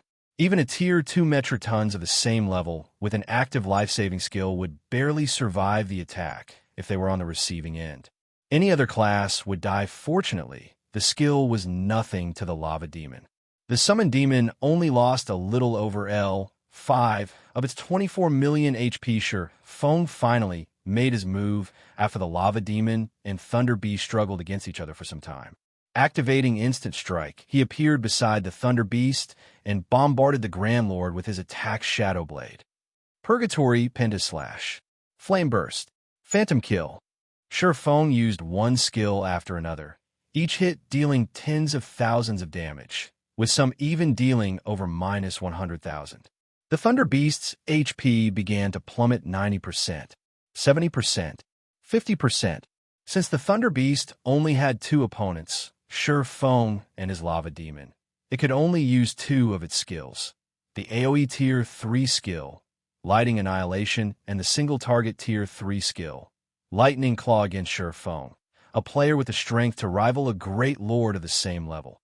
The Thunder Beast could only watch, helpless, as it continued to lose HP. In the end, Shurfeng activated Divine Providence and landed the killing blow when the Thunder Beast's HP fell below 1%. The Grand Lord's body then dispersed as countless arcs of lightning, vanishing from the elemental altar. Chapter 1998, Sin Realm, so much EXP. Shurfeng stared at his experience bar in astonishment. After the Thunder Beast had died, his experience bar had increased by 11%. If he were grinding normally, he'd need at least half a day to earn that much EXP, but he had gained so much after less than 20 minutes when he remembered that the Thunder Beast, as a special boss, so much EXP made sense if a 20-man team killed an ordinary Grand Lord of the same level, every member of the team would receive a significant amount of EXP. Not only was the Thunder Beast 7 levels higher than Sure Fong, but he had also killed the Grand Lord without help, monopolizing the awarded EXP. It was only natural that he received so much. Any other level 70 player would have likely gained enough EXP to fill 20% of their experience bar. When the Thunder Beast had fallen, it had also dropped over 30 items, filling Sure Fong with Delight past level 50. Even ordinary mythic field bosses only dropped around 30 to 40 items. Although he was responsible for the Thunder Beast's first kill, 30 items were still impressive. Meanwhile, over half of the items were materials, and all of them were unique materials from the Thunder Beast Body Thunder skin, epic rank material. When producing leather armor, the Thunder skin could be used to enhance the armor's basic attributes and grant lightning resistance. Thunder Claw, inferior legendary rank material. When added to a weapon's production process, the Thunder Claw increases the weapon's attack power and adds additional lightning-type damage. All of the materials were unique items for tailoring, leatherworking, forging, alchemy, enchanting, and engineering. Every one of these items was incredibly valuable. The Thunder Claw was just as valuable as an ordinary epic weapon, since materials that altered a weapon's damage to lightning type were particularly rare. Any weapon that could use lightning would ignore a significant amount of defense unless the target had very high lightning resistance. But equipment that provided that resistance was just as rare. Melee players in the past had dreamed of enlisting a master forger to create a custom weapon with lightning-type damage for them. With such a weapon, players would have a massive advantage when fighting monsters or players as expected of a unique boss. Its loot is amazing. Sure Fang's eyes glowed as he gazed at the weapons and equipment the Thunder Beast had dropped. The Thunder Beast had dropped a total of 7 weapons and equipment. 6 pieces were level 70 equipment, of which 3 were fine gold rank and 3 were secret silver rank. Of the 3 fine gold equipment pieces, 1 was a cloth chest piece, 1 was a pair of leather pants, and 1 was a pair of plate armor boots. The lightning combat boots pleased Sure Fong the most. Although the cloth armor and leather pants were good, they weren't quite as powerful as the boots. Not only did the lightning combat boots add 10 points of lightning resistance, but they also possessed a powerful additional active skill called Lightning Shadow. When activated, the skill transformed the wearer into a streak of lightning for 10 seconds. Players wouldn't be able to attack during this time, but they would move as fast as lightning. If the player attacked during the transformation, they'd revert to their original state. The skill also had a 10-minute cooldown. This skill would undoubtedly make up for a plate armor class's lack of mobility. Whether the player used the skill to chase an opponent or flee, it would be exceptionally effective. Moreover, the lightning combat boots' basic attributes were even higher than those on the level 60 fine gold boots Sure Fong currently wore without hesitation. Sure Fong switched his current boots for the lightning combat boots, gaining more than 20 points to his basic attributes overall. Although the increase was minor, the additional skill, which would drastically increase his survivability, was far more important. Level 70 experts would covet the 3 pieces of level 70 secret silver equipment, since each item offered lightning resistance. Not only would the resistance protect the wearer from lightning-type damage, but they'd also have more defense against skills and spells that inflicted numbing effects. The 3 pieces were even more valuable than ordinary level 70 fine gold equipment. However, the weapon the Thunder Beast had dropped, an extremely rare epic growth-type weapon, was even more impressive than the 6 pieces of equipment Howling Thunder. Throwing weapon, bronze rank. Equipment requirement, strength 1000, agility 900, and tier 2 attack power. Value is set at player's strength *17. Strength plus 36, agility plus 27, endurance plus 5, attack speed plus 4. Maximum throwing distance, 42 yards when attacking. Ignore 20% of target's defense. Attack speed increases by 12%. 20% chance to land a critical hit. 10% chance to trigger a knockback effect. 10% chance to trigger the Thundering Wind effect, increasing attack speed by 150% and ignoring defense completely. Additional skill 1-. Lightning Guidance. deals 120% lightning damage every second for 5 seconds in a 10-yard radius around the targeted area. Can store to a maximum of 3 lighting guidance charges. Each charge has a 2-minute cooldown. Additional skill, 2-. Sundering Thunder causes a lightning impact that carries 100% of user strength in a 30-yard cone cooldown, 5 minutes. Upgrading this weapon requires a large amount of mana. Can be upgraded to epic rank at maximum. Currently bronze rank. Requires 1,000 magic crystals to reach the mysterious iron rank. Throwing weapons were extremely rare in God's domain, even more so than ornaments. They were also the only ranged attacks available to melee players. Moreover, throwing weapons were categorized by ranks, not levels. They were the only type of weapon that players could use throughout the entire game without becoming obsolete. Hence, every throwing weapon was worth a fortune in the past. Most melee experts had still used mysterious iron throwing weapons after reaching level 100. Very few had acquired secret silver or fine gold throwing weapons, and only the most fortunate players had obtained dark gold ranked throwing weapons. Sure, Feng hadn't switched to another throwing weapon since he had obtained the Blazing Meteor from Celiora. The Blazing Meteor would even be incredibly rare after players reached level 200. After all, of course, he hadn't expected to get his hands on an epic growth-type throwing weapon after killing the Thunder Beast. The Howling Thunder was even more valuable than ordinary epic weapons. Sure, Feng immediately began to upgrade the Howling Thunder since he had so many magic crystals on him at the moment. After a short moment, Sure Feng had upgraded Howling Thunder to dark gold rank. He would need 40,000 magic crystals to upgrade it to epic rank, however, which was 10 times more than upgrading it from fine gold to dark gold rank. Since he didn't have enough magic crystals for this final upgrade, he had no choice but to set the matter aside for now. Even so, the dark gold ranked Howling Thunder had already surpassed Blazing Meteor's power.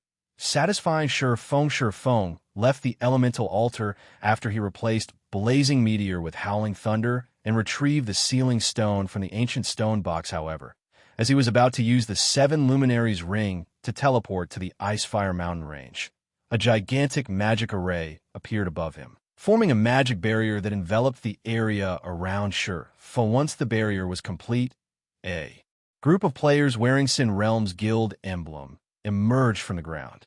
A playful light flashed in their eyes as they turned to Sure Feng. Just as the guild leader guessed, you came to Glory Town for a quest. It's a pity your efforts will go to waste, the tall, robust Iron Tooth said as he stepped out of the crowd. Smiling, he continued, now, are you going to hand over the item, or will we need to retrieve it from your corpse? Decide. Chapter 1999, Instant Kill.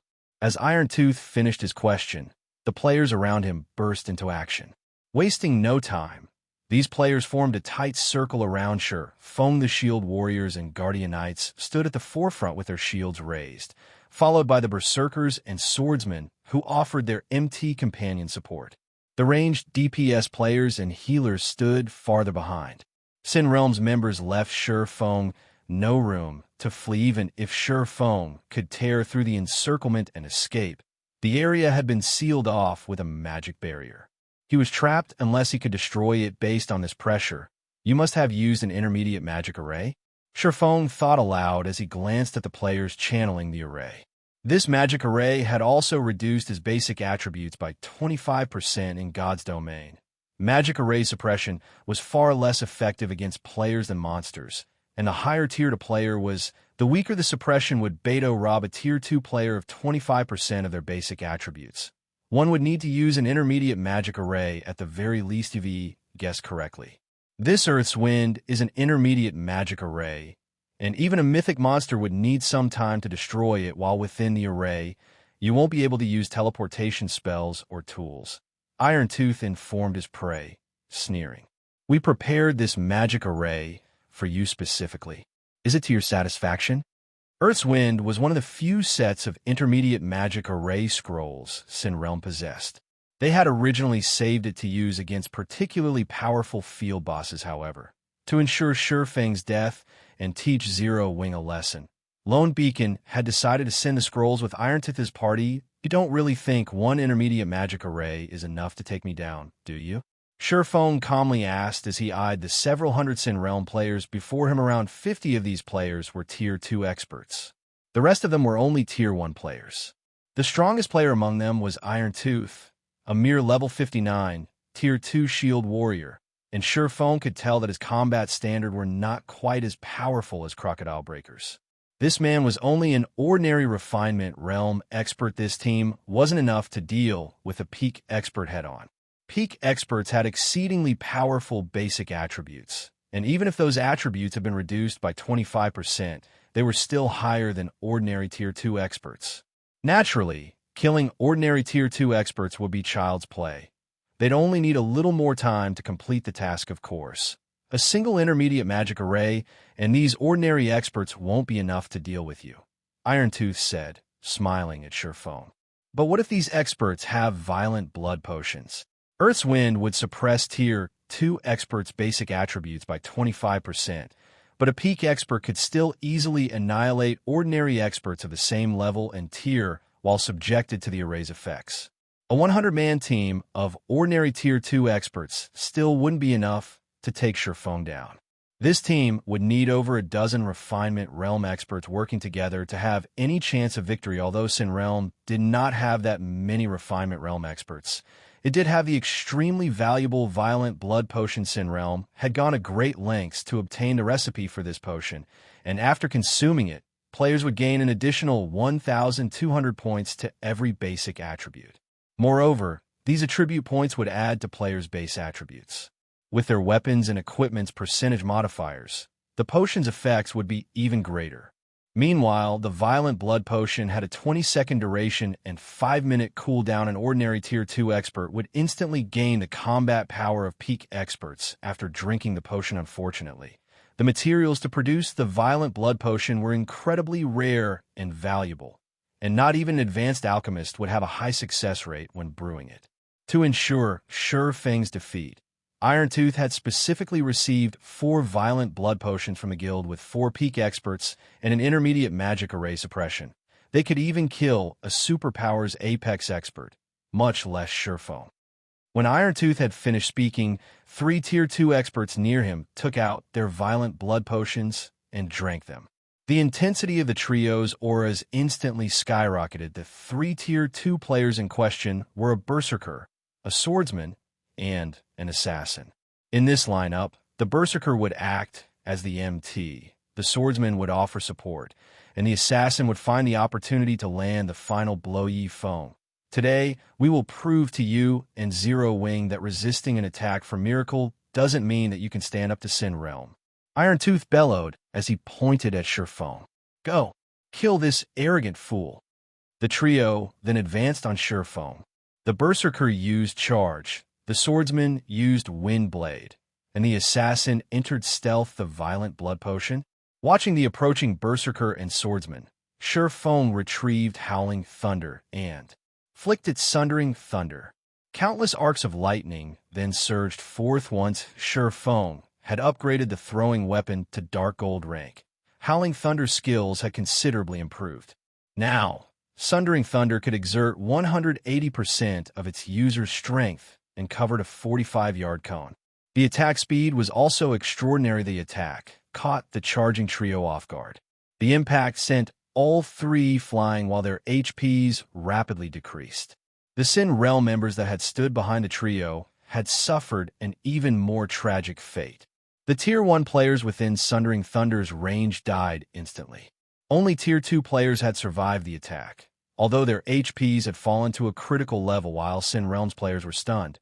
Surephone took the opportunity to throw Howling Thunder a second time. Lightning Guidance. Suddenly, 3 arcs of lightning charred the ground beneath the 3 Tier 2 experts that had consumed the Violent Blood Potions. Numerous arcs of lightning then descended from the sky and bombarded the area around the trio. Boom, boom, boom. Since Lightning Guidance was an AoE attack, players could only evade it by escaping its range. Meanwhile, numbed by Sundering Thunder's effects, The 3 Tier 2 experts had no hope of dodging out of Lightning Guidance's range before the skill struck. The expert trio lost their remaining HP to the skill after 3 seconds. Not even the healers had time to save them, as they lost tens of thousands of HP each second. How is this possible? Irontooth paled when he saw the 3 Tier 2 experts' corpses. Surephone had killed 3 players with the combat power to rival peak experts without much effort. Moreover, he had accomplished this feat while suppressed by an intermediate magic array. For a moment, Irontooth couldn't believe his eyes. Surephone, however, wasn't particularly surprised by the outcome. Peak experts were considered such due to their ability to react to danger. Some peak experts could even predict an enemy's attack before the player launched it. While Sin Realm's expert trio had greater combat power than peak experts, their ability to react was no more impressive than an ordinary expert's. Furthermore, even with the additional 1,200 points to their basic attributes, they were still no match for Surephone's commander. What should we do? A Tier 2 assassin asked, as expected of Zero Wings' honorary elder. I had considered giving you an easy death, but since you don't appreciate my kindness, I'll make you suffer. Irontooth snarled. Gritting his teeth, he pulled the steel puppet from his bag. Chapter 2000, Combating the Steel Puppet. The steel puppet stood 8 meters tall and was comprised entirely of fine iron. It also wore thick, heavy, pitch-black armor. The steel puppet had 2 heads and 4 mechanical arms, each wielding a gigantic saber. Despite the steel puppet's inactive state, it radiated a dreadful aura. The boss is finally getting serious. Amazing. So, this is the guild's steel puppet? When they saw the colossal steel puppet, Sin Realm's members recovered their senses. They no longer feared Surephone, but cheered with excitement. Steel puppet? Surephone was quite surprised to see the massive construct like the Guardian puppet. The steel puppet was a bronze puppet with the strength of an Apex Tier 2 being. Its defense was even greater than the Hell Tanks. Like the Hell Tank and other war weapons, bronze puppets didn't have HP, but durability. The steel puppet was capable of several times the Hell Tank's combat power. The perfect weapon to deal with players and take down buildings. Phone, you should be pleased. You'll be this steel puppet's first victim, Irontooth said, sneering as he sat in the steel puppet's control module. This was the first time Sin Realm would use the steel puppet since obtaining it. The guild simply hadn't needed to use it, yet operating the steel puppet also cost a large number of magic crystals. Just to activate it, one needed to store 1,000 magic crystals within the puppet. For every minute the steel puppet was operated, it would consume 50 crystals. In other words, the steel puppet could only operate for 20 minutes at full capacity. To make matters worse, using the steel puppet skills would cost additional magic crystals. Sin Realm hadn't bothered to use the puppet for these reasons. Even when dealing with other guilds, Irontooth was only allowed to use the steel puppet now, because Lone Beacon wanted to teach Zero Wing a lesson. As Irontooth fell silent, he used the steel puppet to advance on Surephone. The steel puppet's movement speed was extremely high, crossing 50 yards in less than 2 seconds. Upon arriving before Surephone, the steel puppet swung one of its sabers at the swordsman. Despite the attack's casual nature, its power was at the peak of Tier 3. The wind even howled as the saber soared towards Surephone so fast. Surephone immediately responded by swinging, killing Rayboom. With the sound of an explosion, the saber's trajectory altered, and it crashed into the ground beside the swordsman, the impact tearing a 20-meter-long gash in the ground. Surephone instantly lost over 20,000 HP. You really are something to survive an attack like that. But how will you fare against 4 sabers? Irontooth brandished his 3 remaining weapons after seeing his target only lose a small fraction of his HP since a player controlled the steel puppet.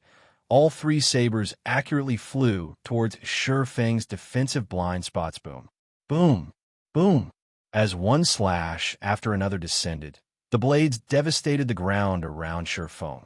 The earth trembled violently under the resulting impacts, and some of Sin Realm's nearby players lost their footing. The steel puppet's devastatingly destructive power stupefied Sin Realm's members. Setting aside the steel puppet's strength, its attack speed alone shocked many of the watching players. The sabers were far too quick, and even the Tier 2 players realized that they'd be hard-pressed to block a single strike. If they had to combat all 3 sabers simultaneously, they'd die on the spot. Once the dust settled, however, they were even more shocked Feng still stood beside the steel puppet swords.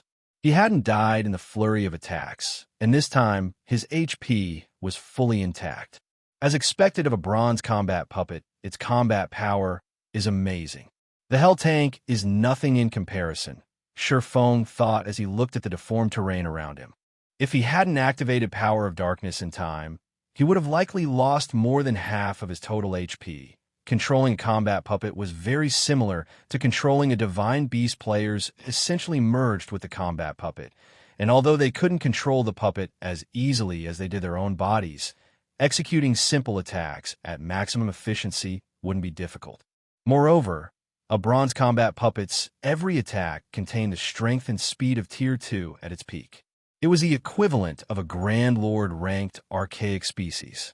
In addition, every attack a combat puppet executed would contain its full power, like a player at their peak. Even a Tier 3 expert would be at a disadvantage against a bronze combat puppet with the same combat standard A Berserk skill. Do you think that can save you? Iron Tooth sneered when he saw the black aura around Feng. He then raised his 4 sabers and attacked again. Although he couldn't control the steel puppet as nimbly as his own body, he was confident of defeating a real Tier 3 expert with the puppet's strength, speed, and 4 arms. We'll see about that. Feng brandished his 2 swords to meet the 4 saber swords' orbit. A galaxy of stars formed around Feng, and he either blocked or deflected every attack Iron Tooth launched with the steel puppet. How is this possible? How is he keeping up with the steel puppet? Sin Realm's members watched the battle with dropped jaws as the steel puppet was rendered ineffective against Feng. However, none of them knew that Feng's attributes could normally rival a great lord's of the same level. After using Power of Darkness, his strength was as high as an ordinary Grand Lord's under the intermediate magic array suppression. He was also as fast as a Tier 3 player of the same level. Hence, the steel puppet's basic attributes were only slightly higher than his, and Feng could easily make up for the gap with his Technicash actually so strong. Iron Tooth's expression darkened when he realized that he couldn't gain any ground against Feng. He had never thought that this swordman's attributes were so high that they could rival the steel puppetess. After trading blows for a short moment, Feng lost interest in passively defending himself. He started to find opportunities to attack the steel puppet. Dang. Dazzling sparks filled the air as Feng's sword stabbed and slashed at the puppet. But despite taking multiple attacks, there wasn't a single mark on the puppet's armor. It's useless. Even if you have heaven-defying basic attributes, they are nothing before the steel puppet's defense. I want to see just how long your berserk skill will keep you alive. Iron Tooth growled, sneering. He was fully confident in the steel puppet's defense, which had Tier 3 defensive capabilities. Only a Grand Lord-ranked archaic species attacks could reduce its durability. Ordinary Grand Lords would only accomplish the feat if they used particularly powerful skills. Is that so? Feng chuckled. He then activated Blade Liberation and slashed at the puppet again. Suddenly, a visible tear appeared on the steel puppet's armor.